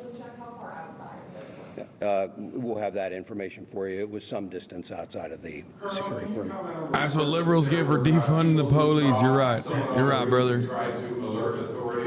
We're following up on those. The police are defunded because at the top of the hour I'm too busy serving them 3-minute ad breaks. Had responded to and a they number need to of subscribe reports of suspicious activity. for $6. The specific response to this will be all part of the after action. But yes, law enforcement was responding to check on several suspicious occurrences. What were the other suspicious occurrences? That'll all be part of the investigation. My friend saw a tweet calling for open season on communists. Do you think the right will target the left with violence after today? When is the right not targeting the left with violence? From Butler County, I mean, they were doing that yesterday. Is there anything else? Did he have any affiliation with that company, do you know? So again, we're not prepared shocking at this turn of time events here to provide the identity of the potential shooter. We're in the process of doing the confirmation, and once we have the confirmation, we'll release the name officially to the press. But at this time, we can't give any further information on the potential shooter. No, it's a matter of doing biometric confirmations. So there was no identification on the individual, as an example. We're looking at photographs right now, and we're trying to run his DNA and get biometric confirmation on it. Would you be able to comment? There's hella people in here. I'm sure there's someone from this fucking little ass Pennsylvania town that knows the dude. Pick up the pace, chatters. It's time to fucking We're crowdsource. still in the process of an active investigation. We know what his name is. We'd like to reserve. No, it's not Maxwell releasing any Urich. information like that until we have more facts. Today, was there any heightened threat level, critical threat level that you guys were aware of more so than what is typical for an event like this? From the FBI's perspective, no. We did not have any specific threat information related to this event. Where my Pittsburgh motherfuckers at? Yo, is it here? And we know that there is at least 2 casualties, including the gunman at this point, that we're aware of. It could have been a lot worse. Absolutely. Oh, absolutely. Comment more about that and how it was taken care of so quickly. Sorry, I I'm think from the credit Bucks County, goes Philly to shootings only. Not only the Secret Service who was on site, but also the state and local partners who were there on site and were able to react immediately when the incident occurred. That's the one singular Do you know one. how many officers fired their weapons? I do not. Oh, what the fuck? They got new ones. There's still going to be a lot of questions, but I mean, MP is day this a bites. failure of security? Really, And then I at got this 2. point, we're not going to make that assessment. There's an active investigation. A lot of things need to occur investigatively to make those determinations of what, if any, failures there were. So really, we can't comment on that at this time. So you can't say if Secret Service had checked those buildings or we're keeping a close eye or? Really have to defer to Secret Service for those questions. At the ATR property prior to the event? Were there police at that location at any point during the event? Are you saying the location where the shooter was located? Yes. I don't have any information on that. You'd have to defer to Secret Service. When do you think you will release? When will the name of the shooter be released? I mean, any inkling of when that might happen, tomorrow? Or? So that'll be, as soon as we've confirmed 100%, we're willing to release that. So if we have, as far as the contact information for the press, we should be able to do that within the next few hours, I imagine. There was a vehicle being checked not far from here. We also heard of a possible related scene in Bethel Park. Is there anything you can tell us tonight about other areas where law enforcement may be searching in relation to this event? Again, right now we're tracking down all leads and doing all interviews and tracking anything that we can regarding suspicious locations, vehicles, locations, interviewing individuals. So it's all related to this event, but I can't confirm or deny anything that's going on beyond that. Great press conference, dude. As far I've as learned the so details much of the weapon, Yeah, what kind of rifle was it? do you want to comment on that? What did he use? No, until it's confirmed, I wouldn't comment on it. Okay, until we have the confirmation of who the shooter is, and we'll release that as part of the investigative details later. You said the FBI is deploying extra resources, and one of the things that you said was bomb technicians. So is this standard procedure, or do you have reason to believe that there are bombs somewhere in Butler County? Can you just walk us through They that? just basically said everything we knew already. Of any suspicious packages. In this case, there was identification of suspicious packages around where the shooter was, and so we deployed, in an abundance of caution, bomb assets to make sure that those were cleared for investigators to move safely in the area. We're still working on, it's still an active crime scene, so I'm not going to say that the scene is 100% clear at this time. Why are there any Secret Service agents here right now for this press conference? So Secret Service wasn't available. They should just for the ask press conference TMZ, at this time. honestly. At this point, they know more. They know that at the top of the hour there's a 3-minute ad break, and if you no longer want to see those ads, all you need to do is subscribe. Twitch Prime Really is free. anything, Or a I $6 don't have subscription. Here's a specifics on 3-minute ad what break they were now. looking at, but there's people in the crowd will leave bags as they're fleeing the scene like this. So any suspicious packages we have to treat as it may be an explosive device. And how quickly, this wasn't, I guess, the Secret Service, we're not here to talk about it, I guess, but when you guys jumped into action, all law enforcement, and were able to take down the shooters, how quickly did everybody jump in? No, I didn't actually end up running the ad. So it was immediate. No, I didn't run it. And it was. I forgot to run it. We're still trying to figure that out. So we'll wait till. Yeah, we I'm have running. more I run it now. definitive I information debated twice, regarding but that I ran it once. investigatively.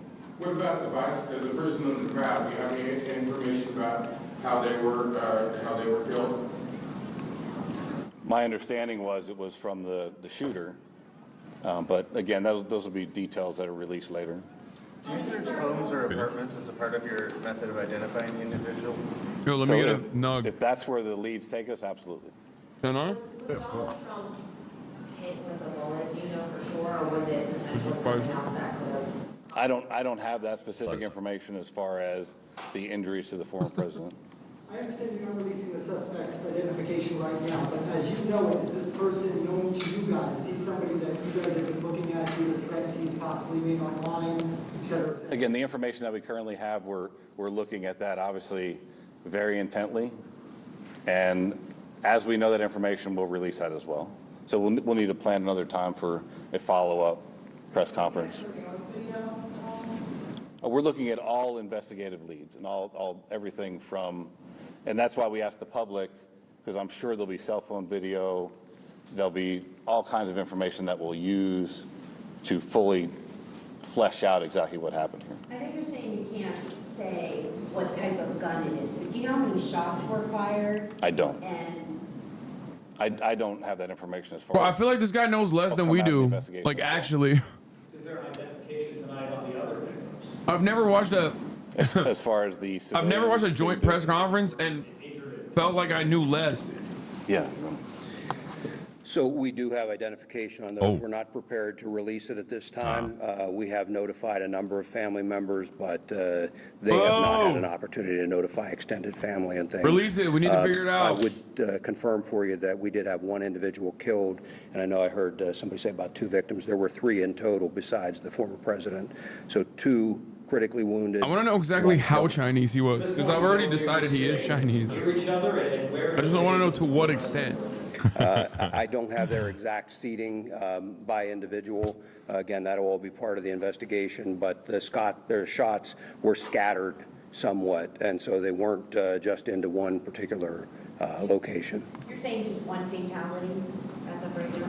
Yes, The shooter and one fatality. the shooter plus 1 fatality. Oh, thank you. So there was 1 victim of the shooter who was killed, and then the shooter was killed. And then 2 in critical. Yes, ma'am. Witnesses say they saw a semi-automatic rifle used by the shooter. Can you share any more details of it? That's what. I've heard those reports as well, and again, we do have a good idea of what the weapon was, but again, that's all part of the ongoing investigation. And I'm not trying to be cagey about that. You know, when the SAC talked about the need to be very methodical and to be cautious with that scene, we are doing just that. We don't want anybody else getting hurt, and candidly, there are some concerns that we'll be able to talk more about later on about just what those concerns are and continue to be. Have you tried to talk to the shooter's family yet? That's all part of the investigation. People are already running with the shooter registered name and address and all that as a registered Republican already. Bro, why are you saying Maxwell Yerrick? No one is saying that name. Like only one. He made you say it just only then. one fucking guy. Like New York Post and every other outlet is running with Thomas Matthew Crooks is the name of the shooter potentially. And this motherfucker's like, no, dude, it's Maxwell Yerrick. What the fuck is this? It's a 4chan thing. That's who they're trying to go with. Like, what is it? Like one guy's op or something? Like, is that what it is? You guys are just like, it's his personal op. He's just like, yeah, I fucking hate that guy, dude. You guys should figure out stuff about him.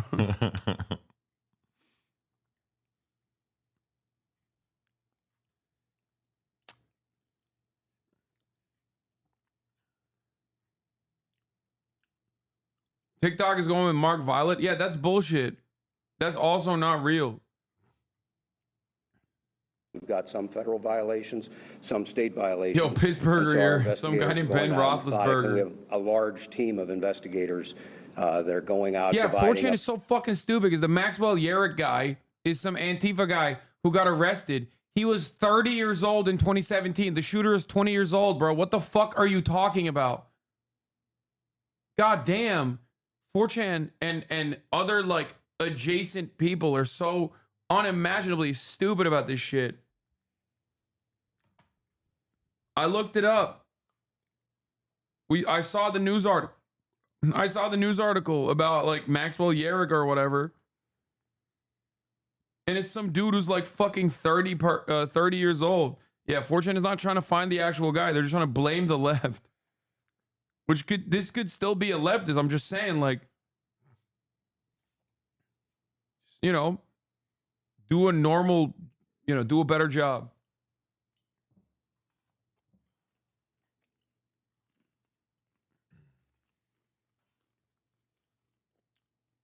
I hate to use the word routine, but it is a fairly routine matter for all of our agencies to work jointly with the Secret Service. And it really depends on the venue, on what information is out there, what number of resources are devoted to it. And we work with them to provide whatever is requested by the Secret Service, but they're the lead in that security. Was there anything about this venue that made it particularly difficult to secure? You know, I would defer to the Secret Service to answer that. They would have done the initial assessment. Was the rooftop part of what was being secured? Was the rooftop, given its proximity to the event, part of that process? It's my understanding that was outside of the perimeter. Did this shooter have any previous history? We're not going to comment on anything about the shooter. Did the agency deny Trump's team extra security? It's much better walking down out there. Not that I'm aware of. If Trump had been the nominee already, would he have had additional security for this event? There again, Secret Service has the lead, and I'm not going to comment or speculate on what may or may not be provided at any given point, depending on their status as a candidate. What I will tell you is that, in my experience, the Secret Service does an excellent job of maintaining security on protectees. They're very cautious. They don't hesitate to ask for resources, and candidly, we don't hesitate to supply those resources. I guess he's saying they did technically protect Trump. And be more specific about what you really like to see from the public, if it's videos, photos, personal accounts. I think the videos and photos would be very helpful. And I think that once the shooter is identified, anyone that has specific information on that shooter, that would be very helpful as well to help us assess motive. And again, as I mentioned earlier, we are absolutely not taking for granted that this was a lone wolf attack. Yeah, that account you found is not him. For any additional information, it might point us toward It doesn't anybody look like else him at that may all. have had a hand in this. Sir, at this point, what is the main focus of the investigation? What's the most important thing for you right now, in a few hours? Well, there's not any one single focus. I mean, certainly the immediate focus was life safety, getting the former president out of there and to care, getting care to the other victims, and trying to secure the scene as quickly as possible.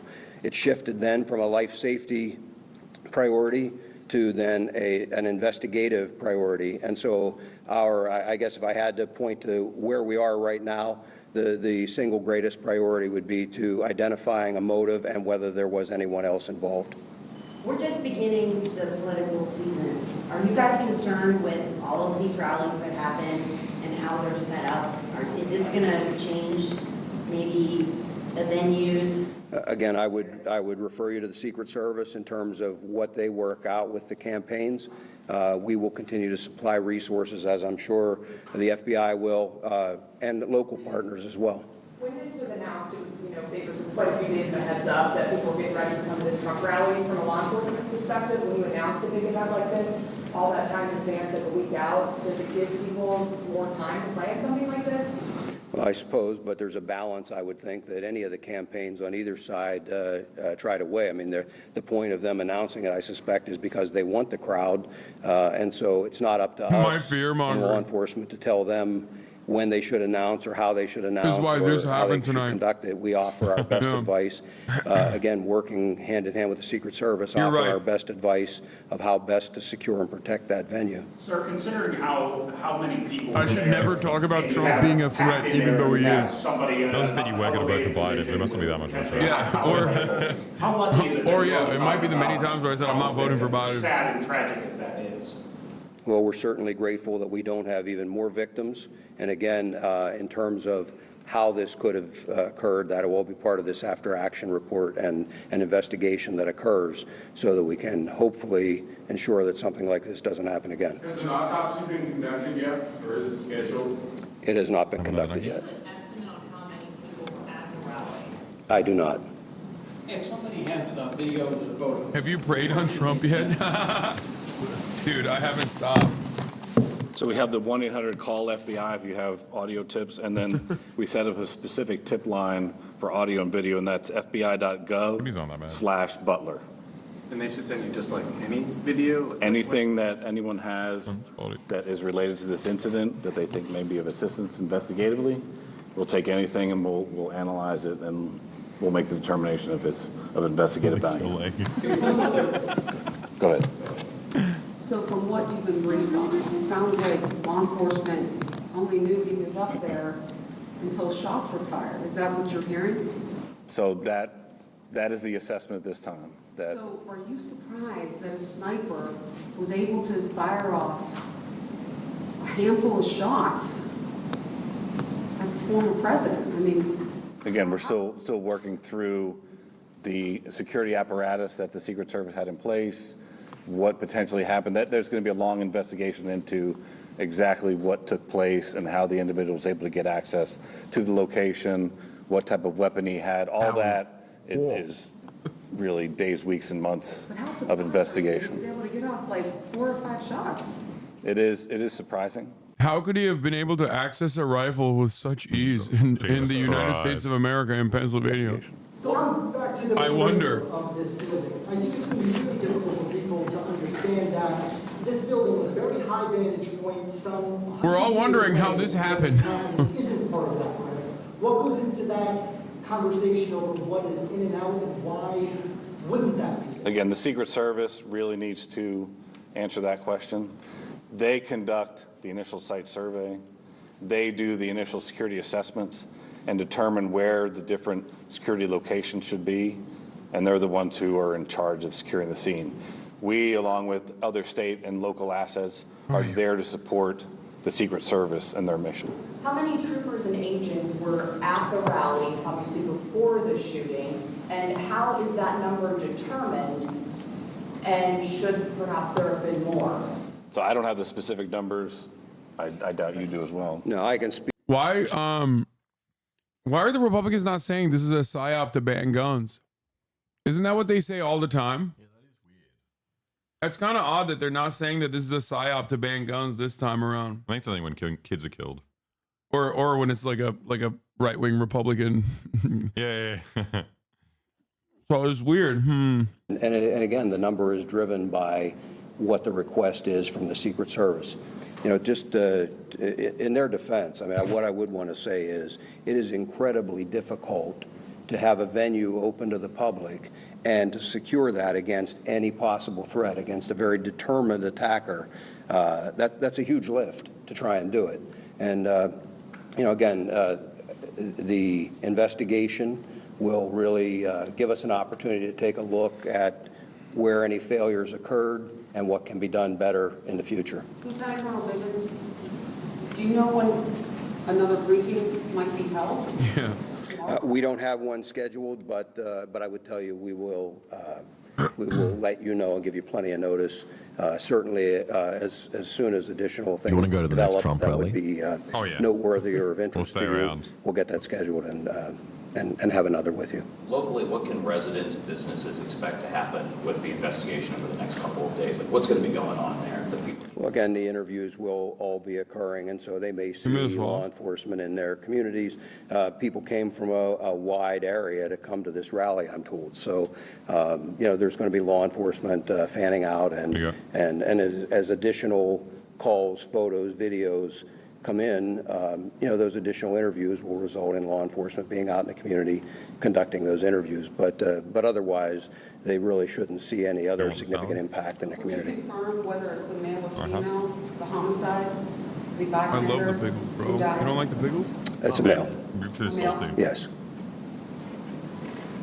I'm from a European outlet from Poland, and I'm already getting text messages from, back home, and people are asking, how could this happen? What's going on in America? I know that it's a philosophical I'm question. from Poland. How would you talk to the people outside the United States about what happened here in Dublin? Well, again, what I would say is it's a tragic incident that occurred. Why is there a Polish man in Butler, Pennsylvania, bro? Second guessing how, What is going on why, or there? anything else at this point. for the Trump rally, Just like know that it us. will be thoroughly investigated. If there is anyone to prosecute, that will be done. And Poland will be we'll the move first forward. to know. But I don't have a promise. good answer for you. We'll just take one last question. I know that PSP said that you guys were not aware of any additional requests from the Trump team for security. What about the FBI? Was there an additional Pittsburgh is a huge request Polish for population, additional you fucking security moron. from the Trump Sorry, team? guys. And was that denied in any way, shape, or Also, big form? Serbian population. No, there was no additional Really? request I for think everyone security came there that to, was like, ever denied be in the by factories. the FBI. What does the FBI do in these events? Like, what is your rule?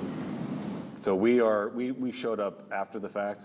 We were monitoring the event, but it was once the incident occurred that we come and we take the primary jurisdiction for the investigation. Thank you. We'll, as we have additional information, we'll provide it. Thank you. Thank you.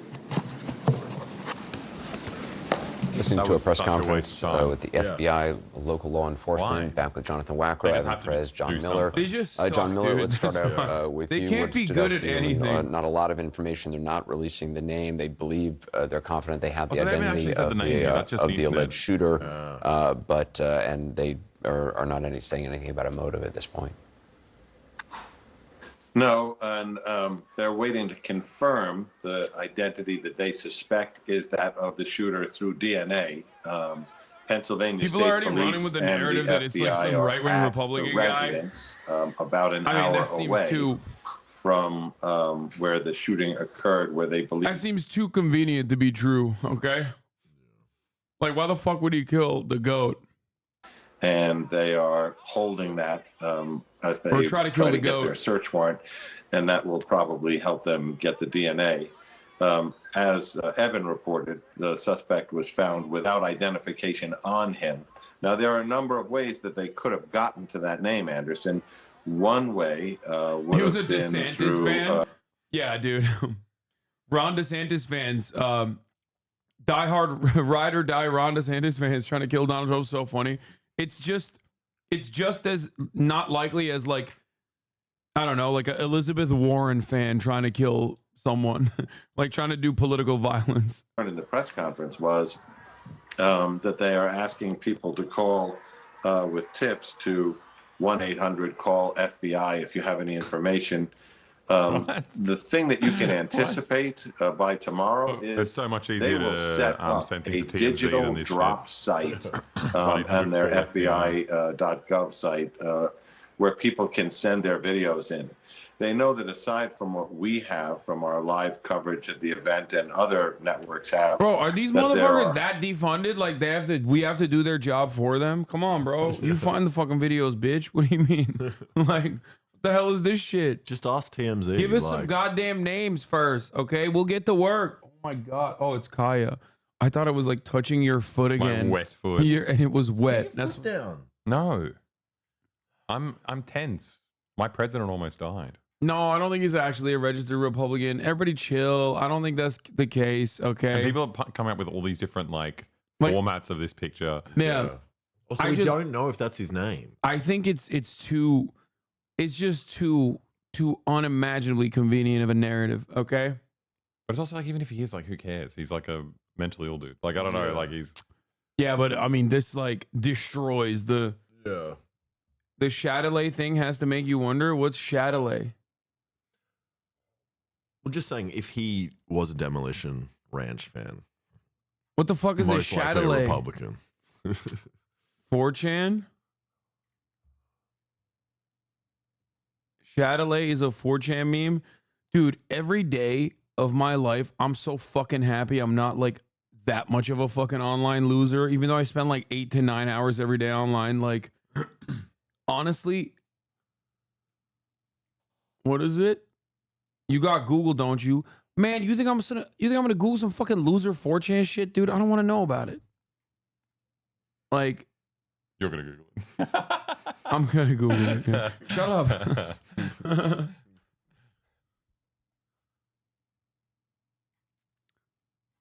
No, just tell me what it is. Alex just Googled it.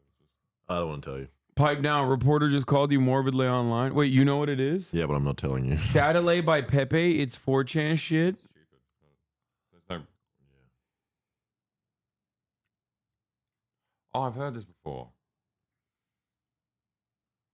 What? What does this have to do with anything? I don't know. I think it's like dropping the name and make people look at it. 4chan's still on Rick rolling. What? Prime Gimel time? There's a guy with a blue shirt in front of a Shadowlay poster, which is fortunate. It's not the shooter, just someone that looks like them. Why are you guys sending me this stuff? So stupid. This dude is breaking down the footage in slow-mo. Trump turns his head at the last second as the first shot goes off, and it was literally the difference between life and death. Bro, I don't want to see that. I don't want to see that. It's making me too sad because I love Trump so much. Like, I don't want to think it's up to fate. Yeah, it's so. God had his back. Yeah. He intervened. It's so unimaginably cruel. God did this one.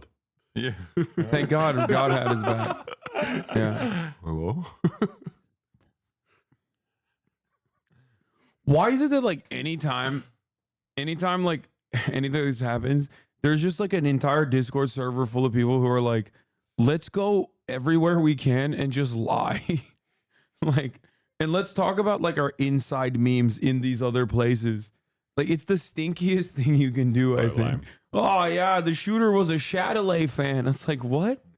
I don't know what that is, and I don't want to know. Please, like like, what is? The shooter I'm hearing is Sam Hyde. Oh my God, dude, I haven't seen that joke a million times over. Whoa. You just definitely did not come across like the stinkiest person on the planet. Okay, every fucking time, literally every time. The shooter. They're saying the shooter is Samuel Hyde. And it's like, dude, you are so 48 years old and like permanently online. Why is my family calling me nonstop? What the fuck's going on? Oh no, was he related to you? I'm live. What are you doing? Ne yapıyorsunuz? Hello?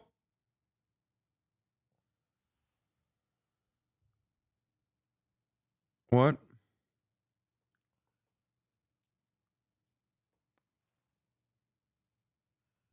Wait, what? Oh my God. It's not family related. Hold on. I know someone that like went to high school in the area. No.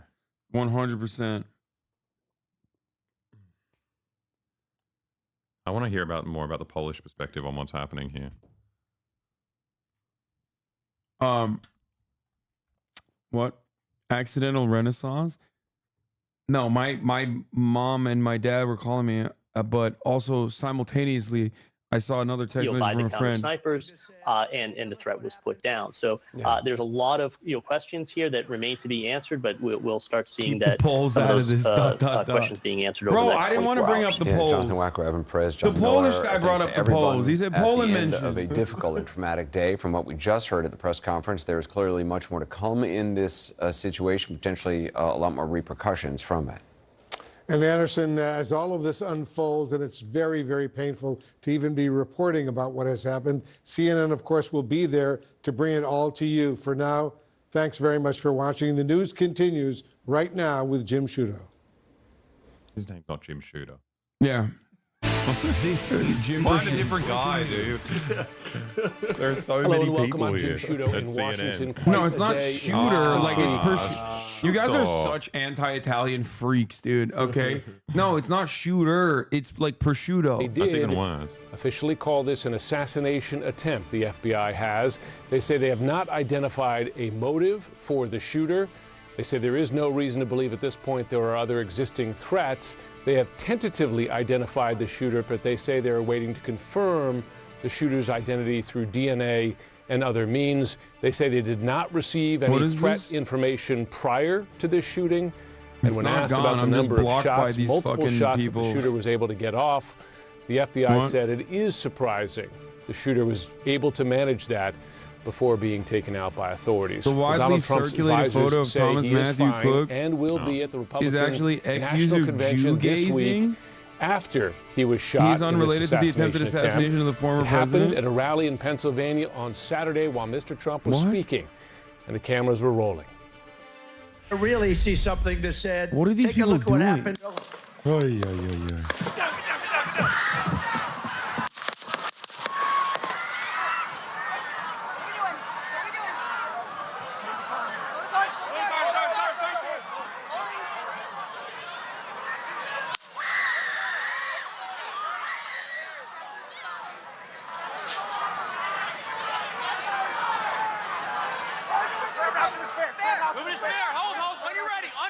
Ready?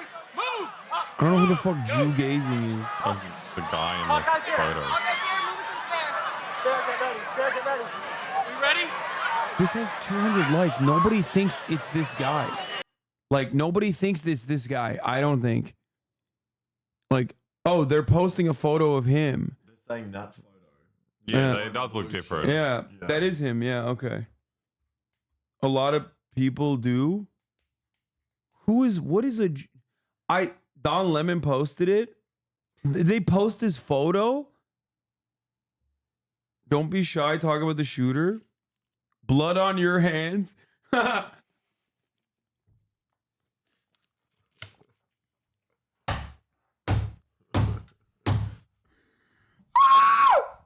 Dude, Republicans are awesome. They literally just like every day actively talk about killing Mexicans. Like every fucking day. And then they're like, hey, son, because you talked about how dangerous Trump is, you did this. That's awesome, man. You're right. You're so fucking right, dude. Yeah, I'm guilty. Lock me up. Blood on your hands. That's Trump's ear, you bastard. I'm Israel high. I don't know why. I just like saying that.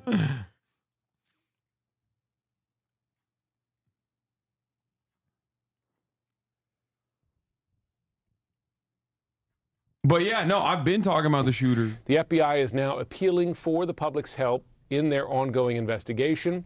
They say they are not ready to release the identity of the shooter. They have not yet fully confirmed it. They also say they have not yet determined a motive. You can see on this map literally the closest building. where the shooter was, atop a building there. Yeah, who could have Trump thought? on stage, marked Who on could the have map thought the as closest well. building might be Officials a also vantage say point. one rally attendee is dead, 2 others were critically injured. Here is part of the statement Trump posted on social media in the aftermath. Quote, I was shot with a bullet that pierced the upper part of my right ear.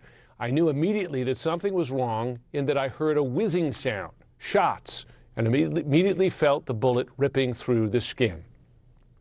The FBI and state police in Pennsylvania held a news conference, as I said, just a short time ago. The FBI is now calling this an assassination attempt against Donald Trump. They do also say they are still working to confirm the identity and the motive of the shooter.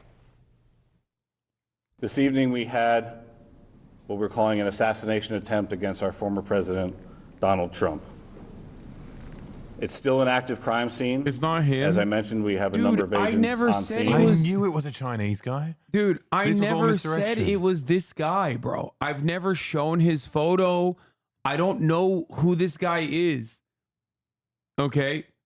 I don't know why people are coming in here and being like, yeah, we got it. Like, who the fuck is this guy? I don't know who the fuck this... I hate Republicans. I hate Trump. And guess what? You got the wrong guy. My name is Thomas Matthew Crooks. I hate Republicans. I hate Trump. Who is this person?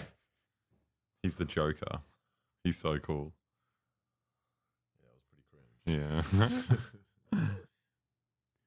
Don't keep showing him. He's a weird 4chan groiper. What are these words? We don't know. What is a groip? I don't. Ignore the blue shirt guy. 4chan shit I explained. Check history. But like I have ignored this guy, and now you guys are showing me this guy that I have ignored. Like, I don't care about this person, this random fucking dude.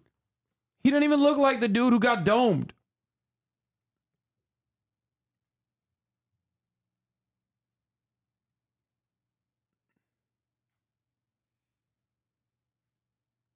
What do you do if the shooter's face is revealed and it's you with a scar and an eye patch? That happens. I'm putting a thought in a headlock. Yeah. Dude, what do? I don't know. I'm cooked, I guess. Oh man, I would hate for that to happen. Venom Hasan, punish Hasan. Here at this press conference behind me, we're not willing to really give us more information on this shooter. I just want to also note, in addition to the attempted assassination attempt that the FBI is now officially calling this and that they are investigating, Pennsylvania State Police, they were also going into detail that they are investigating, well, the federal agents, they are dealing with the assassination attempt.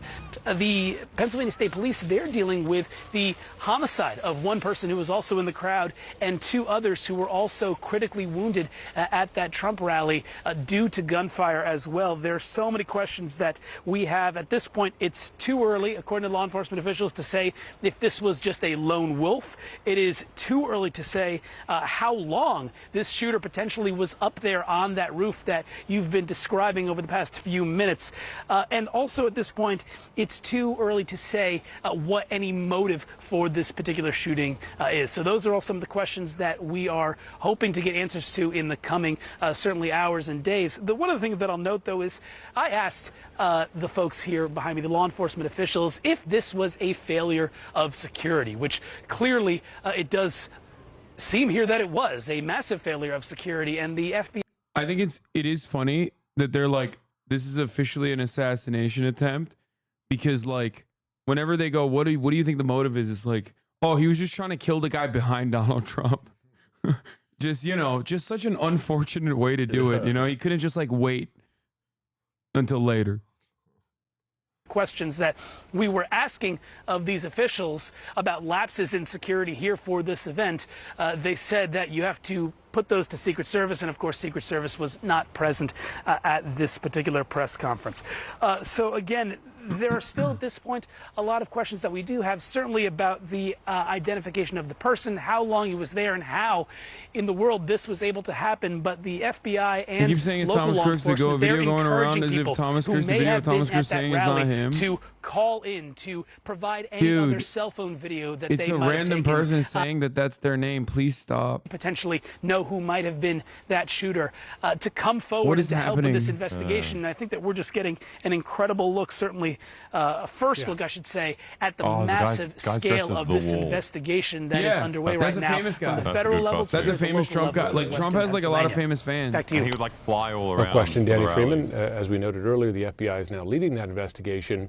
And to Danny's point, there were a lot of eyes and ears in the audience. There's some of them taking videos of this, and we're seeing one of those right here now. It's another angle of Saturday's shooting. The video itself does not show a lot, but it's what you hear that is more interesting. Take a look, listen to what people are saying prior to the shooting and during it.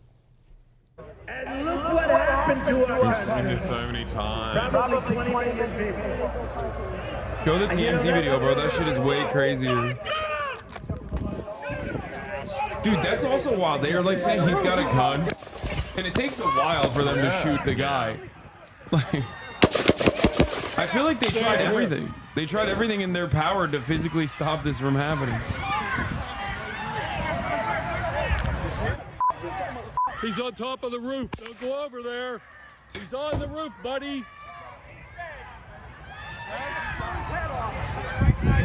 He's gonna blow his head off.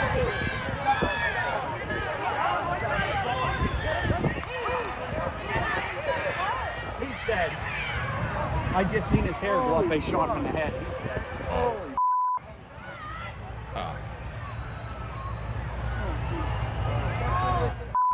Well, if they hit anybody over there.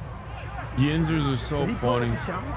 A number of shots. I thought that was ours. Look at their accent. No, Listen to that their was him. accent. The first two shots were him. Oh, big number of shots. What did you call them? Yinzers? Yinzer. Yinzer. Butler's not Yinzers. He's right there on the roof, just on the other side of the I believe the activist dispatcher on much more.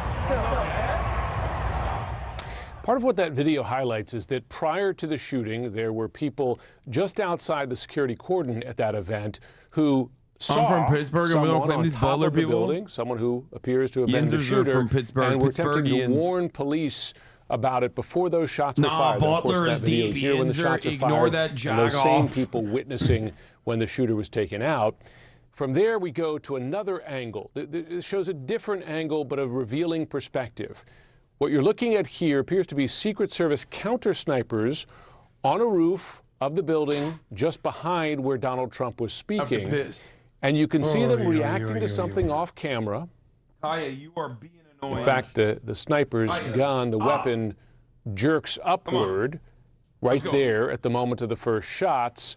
And then you see them firing their weapons as those Secret Service members rushed onto the stage to bring the former president, push him to the ground for safety. Of course, this moments after they were showing hit. this footage last time. The point of showing that video there is it appears we got nothing to talk that about the now. counter snipers were at least looking in the direction of the shooter prior to the shots being fired. Retired FBI agent, CNN law enforcement contributor Steve Moore joins me now. And Steve, it's good to have you on. You've been in law enforcement. Someone said, what is the Australian perspective of this incident? I don't know. It's great. Your country's insane. I remember when it happened, though, like the second it happened, my first instinct was just like, someone cares this much about the election. You know, it's just, it feels like they've got these two like dog shit candidates. Someone's like, I got to kill this one. I don't know. It seems, it's just baffling. I can't read chat. Yeah, you guys too fast. Can you guys stop typing for a little bit?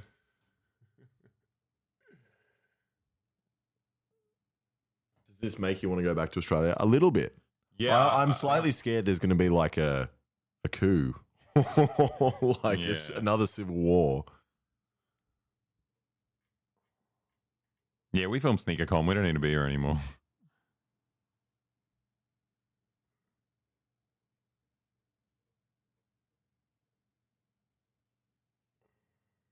You read anything you like? I love it all. Oh, it's too fast. It's too fast. So-and-so. They don't just say, you know, over to your left or over to your right. They've got that entire area gridded out. So they might say, you know, Area 5 or G2 or whatever. And so they were turning their attention to him. What I don't know. Did he just blame it on their grid system? Yeah.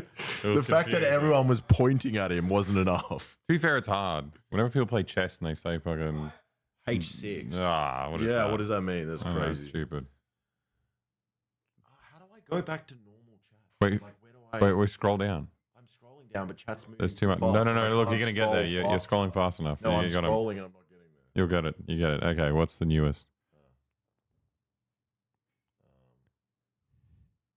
Quit muting. Sorry. You have airplanes available. Why did you not have a vertical eye on that entire area? Yeah. The distance here, and I think we can throw up the map again that showed the stage relative to that rooftop where the shooter was firing from. What you see there is, and you get a sense of what was inside the security cordon where you would have had to pass through the metal detectors. A number of folks who were in the crowd said that, yes, they had to pass through magnetometers before they entered the immediate area, but that location of the suspected gunman's position was outside that area. Why didn't they have drones? Typically, with events like this, very confusing. What kind of security is there outside the cordon? Is it just looking for potential threats? If you're not screening people for weapons outside there, I imagine you certainly focus attention on high points, including rooftops. You would think so, Jim. And, you know, before it comes across that I'm criticizing Secret Service, you know, they have to be right every single time. Yep. The bad guys only have to be right once, or lucky once. So you have your inner perimeter, your mid perimeter, and your outer perimeter. The outer perimeter in this case would be anything that wasn't in the security zone, in the screen zone.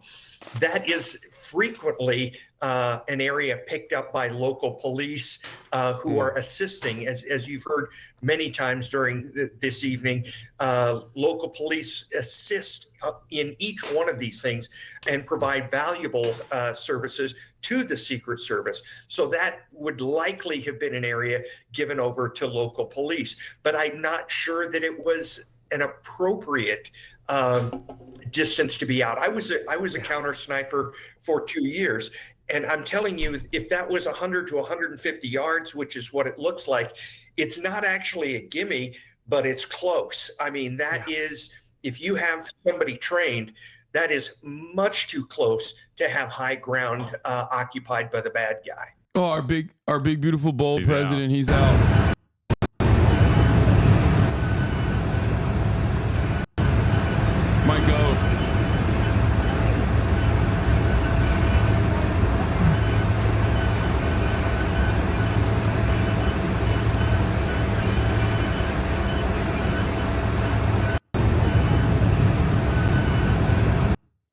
I don't know if you saw this or not, but apparently the shooter isn't Thomas Matthew Crooks. Please no. I hate you guys. Like I like down to the very core, down to the very bottom of my heart. I hate every single fucking 4chan groiper, obviously. But I also genuinely fucking despise people who are just like I don't know if that's the shooter's name. I don't know if that's the shooter's background. But one thing I do know is that if someone else sends me this random fucking blonde groiper 4chan freak, I am going to explode. I'm going to spontaneously combust. Okay? Stop speculating on suspects. I'm going to lose my mind.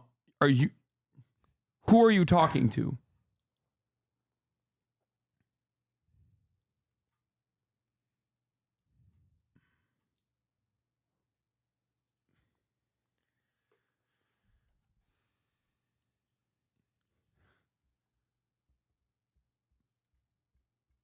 This is straight up the fucking reason why I'm like, don't come in here with some shit.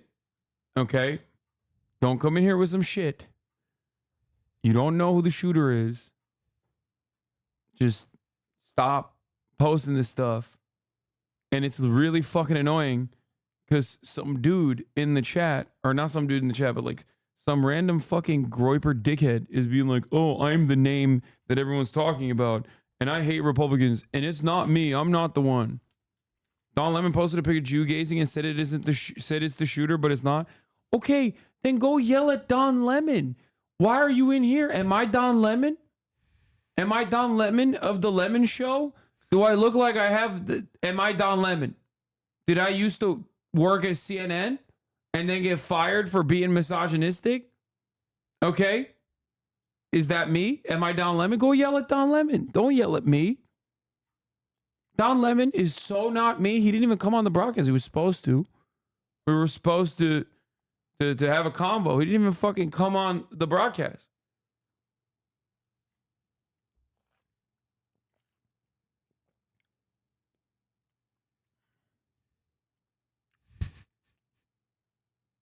Anyway.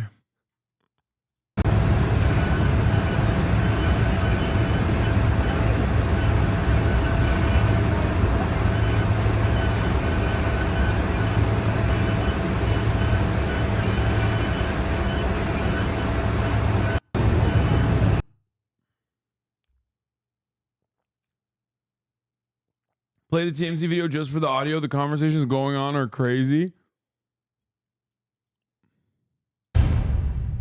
This TMZ video is crazy. I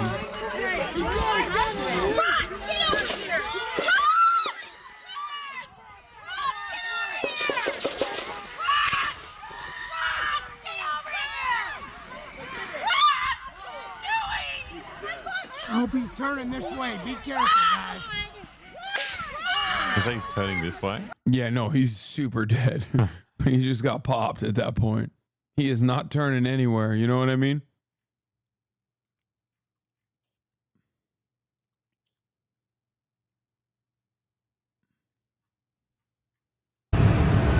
Just more of him walking down the stairs. What are you doing? Where's that? Where's that? Somebody go shot. He's right there. I'm sure to stop sniper shot. Oh no. Are we in cover? Yes. What the fuck is going on? Ross! Dad, where's Seth? Oh my God. I don't know where Seth is. Seth is fucking gone. Where's Ross? I hope she found him. This is baller. I mean, they don't show the shooter. They show the shooter, but they don't show him getting shot. So here, I guess I should just show it. He's right there.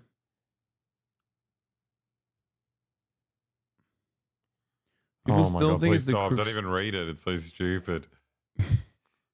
Do you understand why I turn crazy sometimes? Like where I just like start yelling at people? Yeah. It's like,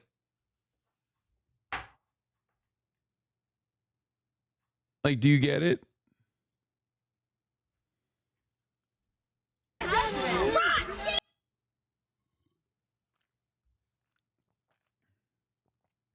You're inciting the chat into sending suspects, bruh.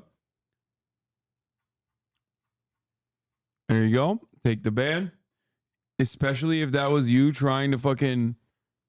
If that was you trying to like serve a 3-minute ad break at the top of the hour, it is literally... Okay. I don't want to be disrespectful. Maybe you don't understand the English language. Maybe you do not have a command over the English language.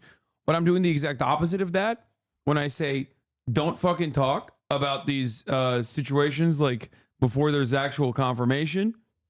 I've also spent the last like 30 minutes yelling at chatters for doing that exact same thing. So I suspect you're either trying to do a fucking 3-minute ad break debate or you are literally just the stupidest person. So I'm just going to serve the 3-minute ad break now. Okay.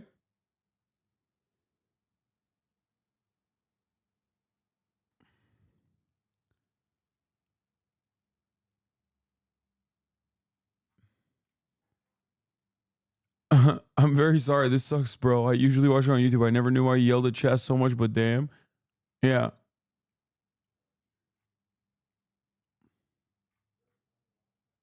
This is it. This is why. People don't see it. People only see the clips. So they think like there isn't a valid reason why I'm fucking yelling at chat, which I haven't really today. Here, this is the closest it gets. You can literally see him.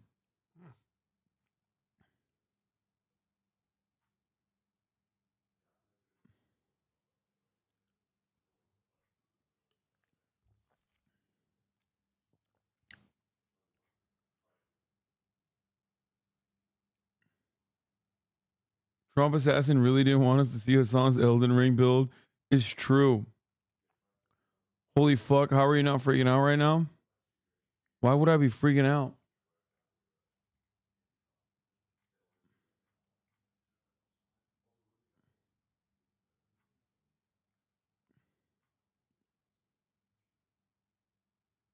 He's got a bit of a dumper. Dude, it's kind of fucked up, but I also thought the same thing.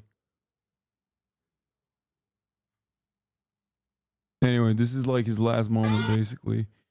This person passes in front of the camera with his big ass head. And then after that, the cops just pop him. I think at the end of this video, there are better freeze frames, like 132-ish.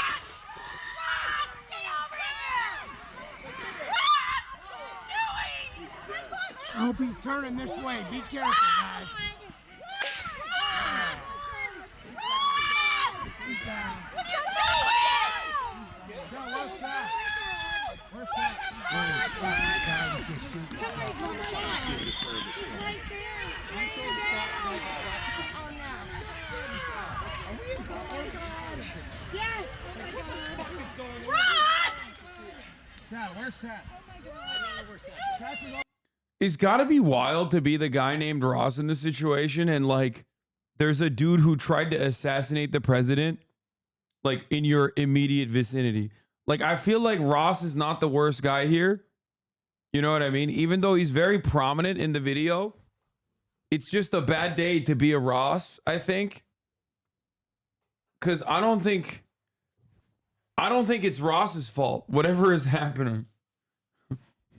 Like, I suspect Ross is just, you know, he's just kind of catching it straight in this situation.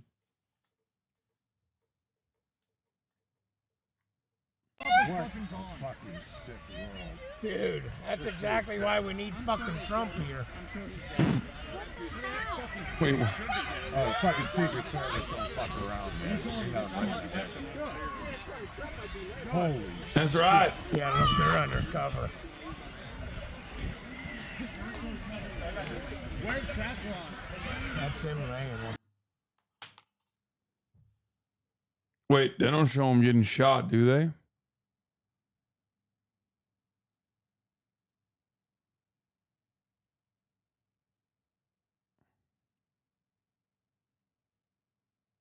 Oh, shit. Bro, that's crazy. I feel like it's wild to put the TMZ watermark on this. You know what I mean? Like, they're just like right there. You know, yo, check this shit out. TMZ, baby. It's the real demon hours.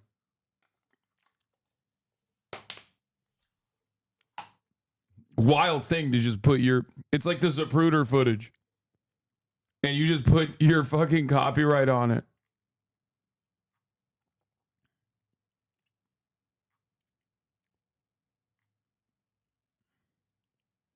Crazy that TMZ has a video with the clearest image of this guy. No, I know. It's literally like, they are better than the FBI. Bro, this shit keeps zooming. Oh! Oh my God. It literally ends with right as they shoot him. And then it's not even shots. It's the TMZ sound.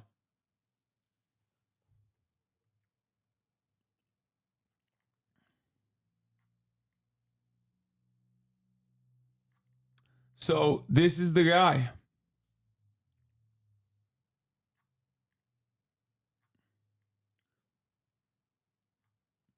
Trans woman discourse has already started, by the way. Of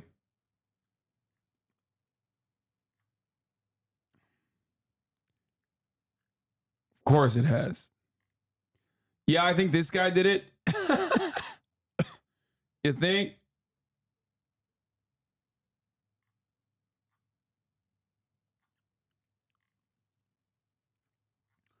It's funny because like 4chan is literally all guys that look like this.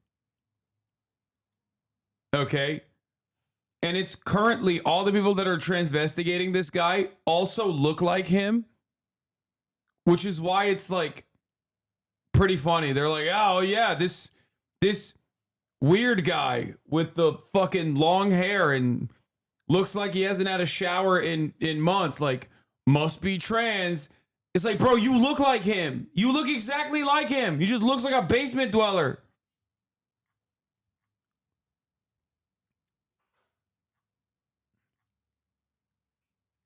It's so funny to just fucking be like, oh yeah, this guy. Stop transvestigating the shooter.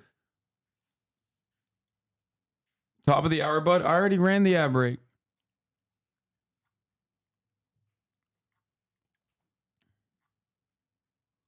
Seeing this image in textbooks with the TMZ logo.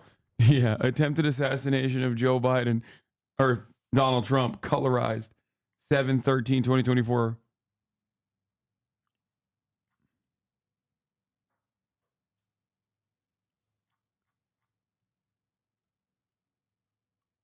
I'm concerned about Ross. Are they fine? I think Ross is fine.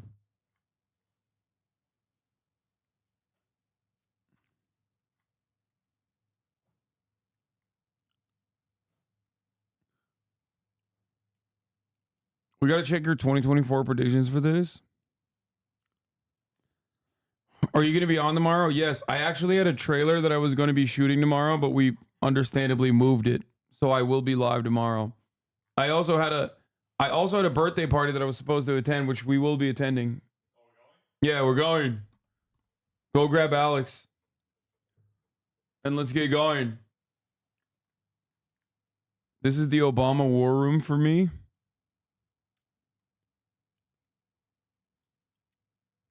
What is this? What the fuck's happening here? Isn't this the first vice presidential assassination attempt? Yeah. It's crazy.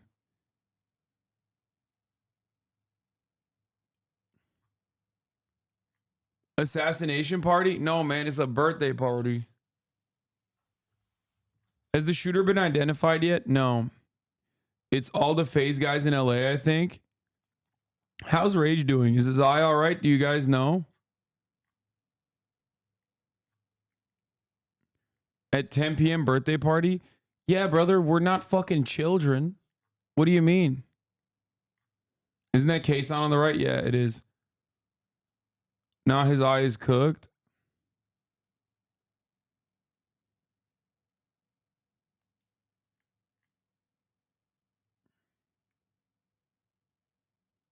I have 134k points. I'd like to cash them out for real cash.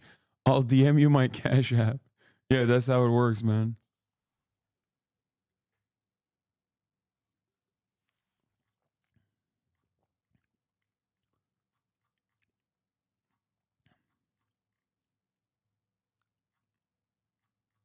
I hope he's all right. I hope his eye's all right, or at least it'll get better.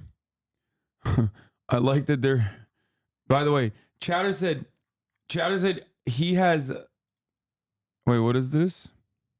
My eye though, I'm starting to see shit. Like I'm seeing like floaters or something in the corner of my eye every 5 minutes. Let's just like move up. So I'm gonna go get that checked out. That's besides the point. But something bad happened. So I'm going to DreamCon. Last week or 2 weeks ago, I announced that I wasn't gonna be going because I had a big opportunity with a brand. I'm talking Nike level brand. I ain't gonna say their name because I'm just not. They had a plan to fly me out to Paris around the Olympics, and we're gonna do a crazy stream. There's a big bag involved. And we were working to be a long-term partnership, like YRGX, this brand. But when I got injured, they had hit us up and they were kind of like, yo, can you refrain from doing any dangerous activities for the next month? No crazy language either, like be as PG as possible. I'm like, yeah, for sure. But I knew I had this plan in my head to blow this wood. They also asked for me to delete an Instagram post, which showed like a weapon. So I was like, oh shoot, they might have a problem with what I'm trying to do here today. But I was gonna use an art.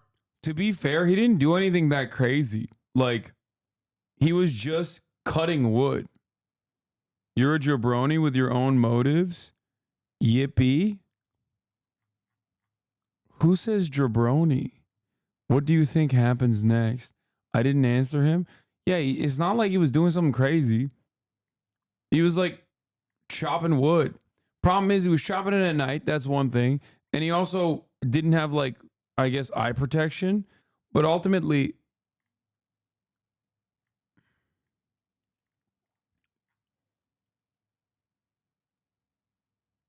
you know, it's not like it was just an accident. Oh my God, there's still people coming in here. Listen, guys, I don't know.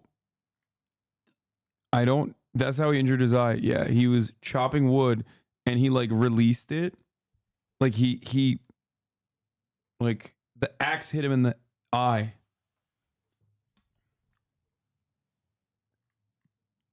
But it wasn't like he was like blowing shit up with tenorite or anything. Did you see your Brother Banks tweet? Yeah, Brother Banks is with Trump. Brother Banks is with Trump.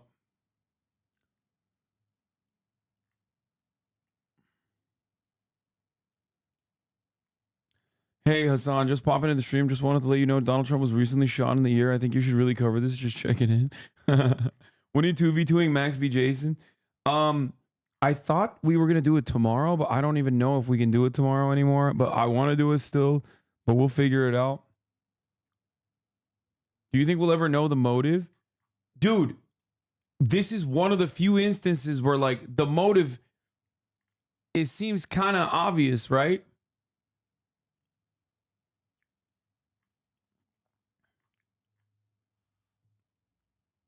Like, what could his motives be? What could a guy who took a fucking AR-15 to the Trump rally, you know, climbed on the roof of a building that was like 300 feet away from the Trump rally, and then aimed in the direction of Donald Trump, and then shot in the vicinity of Donald Trump, only to miss his head by like a couple millimeters and only graze his ear?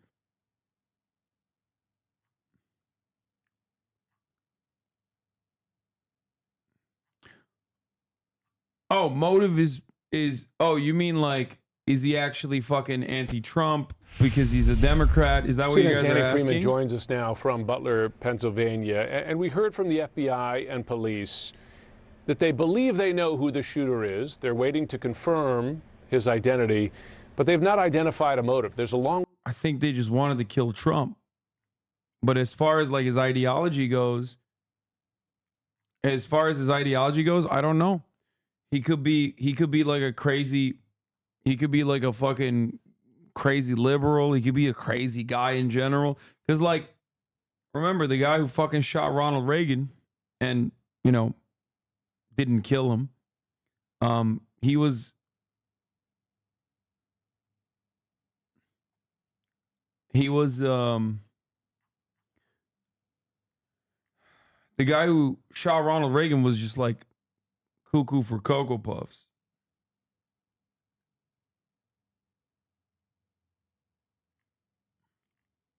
The shooter was a part of an online chat room. The CIA knows 100% who would actually take the shot. They groomed him to do it. This information will come out sooner rather than later since it'll be during Trump's term.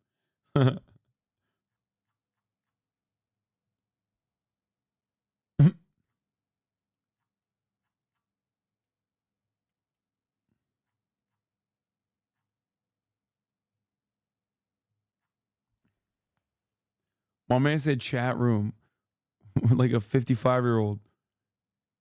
Yeah, Hinckley believed the attack would impress actress Jodie Foster, who he was a stalker of. Twitter post showed he's a registered Republican. I don't believe that. Until I see more evidence, like that seems, when you see a narrative that's too good to be true, okay? And this goes for Republicans as well. If you're like a Republican and you find out that there's a shooting that happened,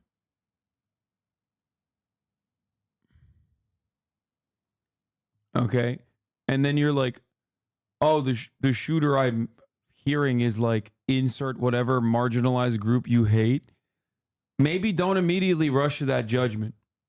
You know what I mean? In the early 2000s, it was always like, oh, it's a Muslim. It must be a Muslim. It's definitely a Muslim. Oh, it's not a Muslim. Oh, well, who cares? Muslims are still bad. Lately, the conservatives have been jumping on that. Oh, it must be a trans person, which is like both Muslims and trans people are dramatically underrepresented in the American public in general, like statistically. So in both cases, it is statistically less likely. Okay. Another group of people that the New York Post, for example, claimed was the shooter was that the shooter was Chinese, which is also hilarious. Like that's a new one. There have been a couple Asian shooters, mass shooters in the past couple of years, which is, you know, somewhat unique overall, I would say. It has happened. But once again, just, you know, not exactly statistically. I mean, it's not like overrepresented in the statistics in general. You can't ever rule it out. Wait, why do you think the shooter is Chinese? I tuned out. No, I don't think the shooter is Chinese. The New York Post came out with an article immediately after the shooting, like immediately after the shooting, and was like, the shooter is Chinese. Now, I don't know why they did that. I don't know where they got this information from. I don't even know why they wanted to blame a Chinese person for it, but they did that anyway. What's good? Are you all right? Are y'all ready? What? Do you want to go over? Yeah. Now.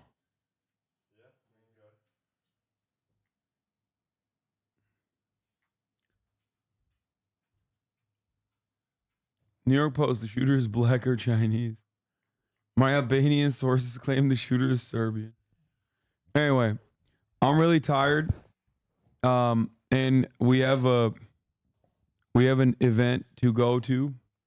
Our friend's birthday that started like fucking 4 hours ago at this point, or 3 hours ago. But it's still going on. And as good friends, we're gonna go attend it. You guys didn't buy him anything. No. We rushed back. Trump got shot. We rushed back once this happened. Oh, Trump got shot. We dropped everything. Oh, okay. Didn't even get me the fucking Trump shoe. Anyway, love you guys. I'll see you tomorrow. Okay. And obviously, you know, I won't be covering this story. Just kidding. Of course, I'll be covering this, and hopefully some more information will be available by then. But that's all I got for today. A fucking 11-hour stream, dude. This guy's doing another half day. What's happening? Why is this guy only doing half days? So much for light news. So much for light work. Love you all. Bye. Peace, everybody. I love you too. Peace from the United States of America. Yeah, we're very sad about Trump. We're going to be praying. That's why we're ending the broadcast. We're going to go pray for Trump and hope he's safe. My goat. Bye. See you tomorrow. just begun. There he is again, Hasan is streaming. Hasan is streaming. There he is again, Hasan is streaming. Hasan is streaming. Reviewing the P.O. box, Uncle Uyghur's face. Sudden discord at your prop, great names take embrace. Tiny Bernie Sanders, LGBTQ Air Force. The whole left at your fingertips, Ane at your door. H3 crowded debate, the Young Turks online show. 3 full fucking years of this, plenty more to go. 90-day fiance talks of champagne bourgeoisie.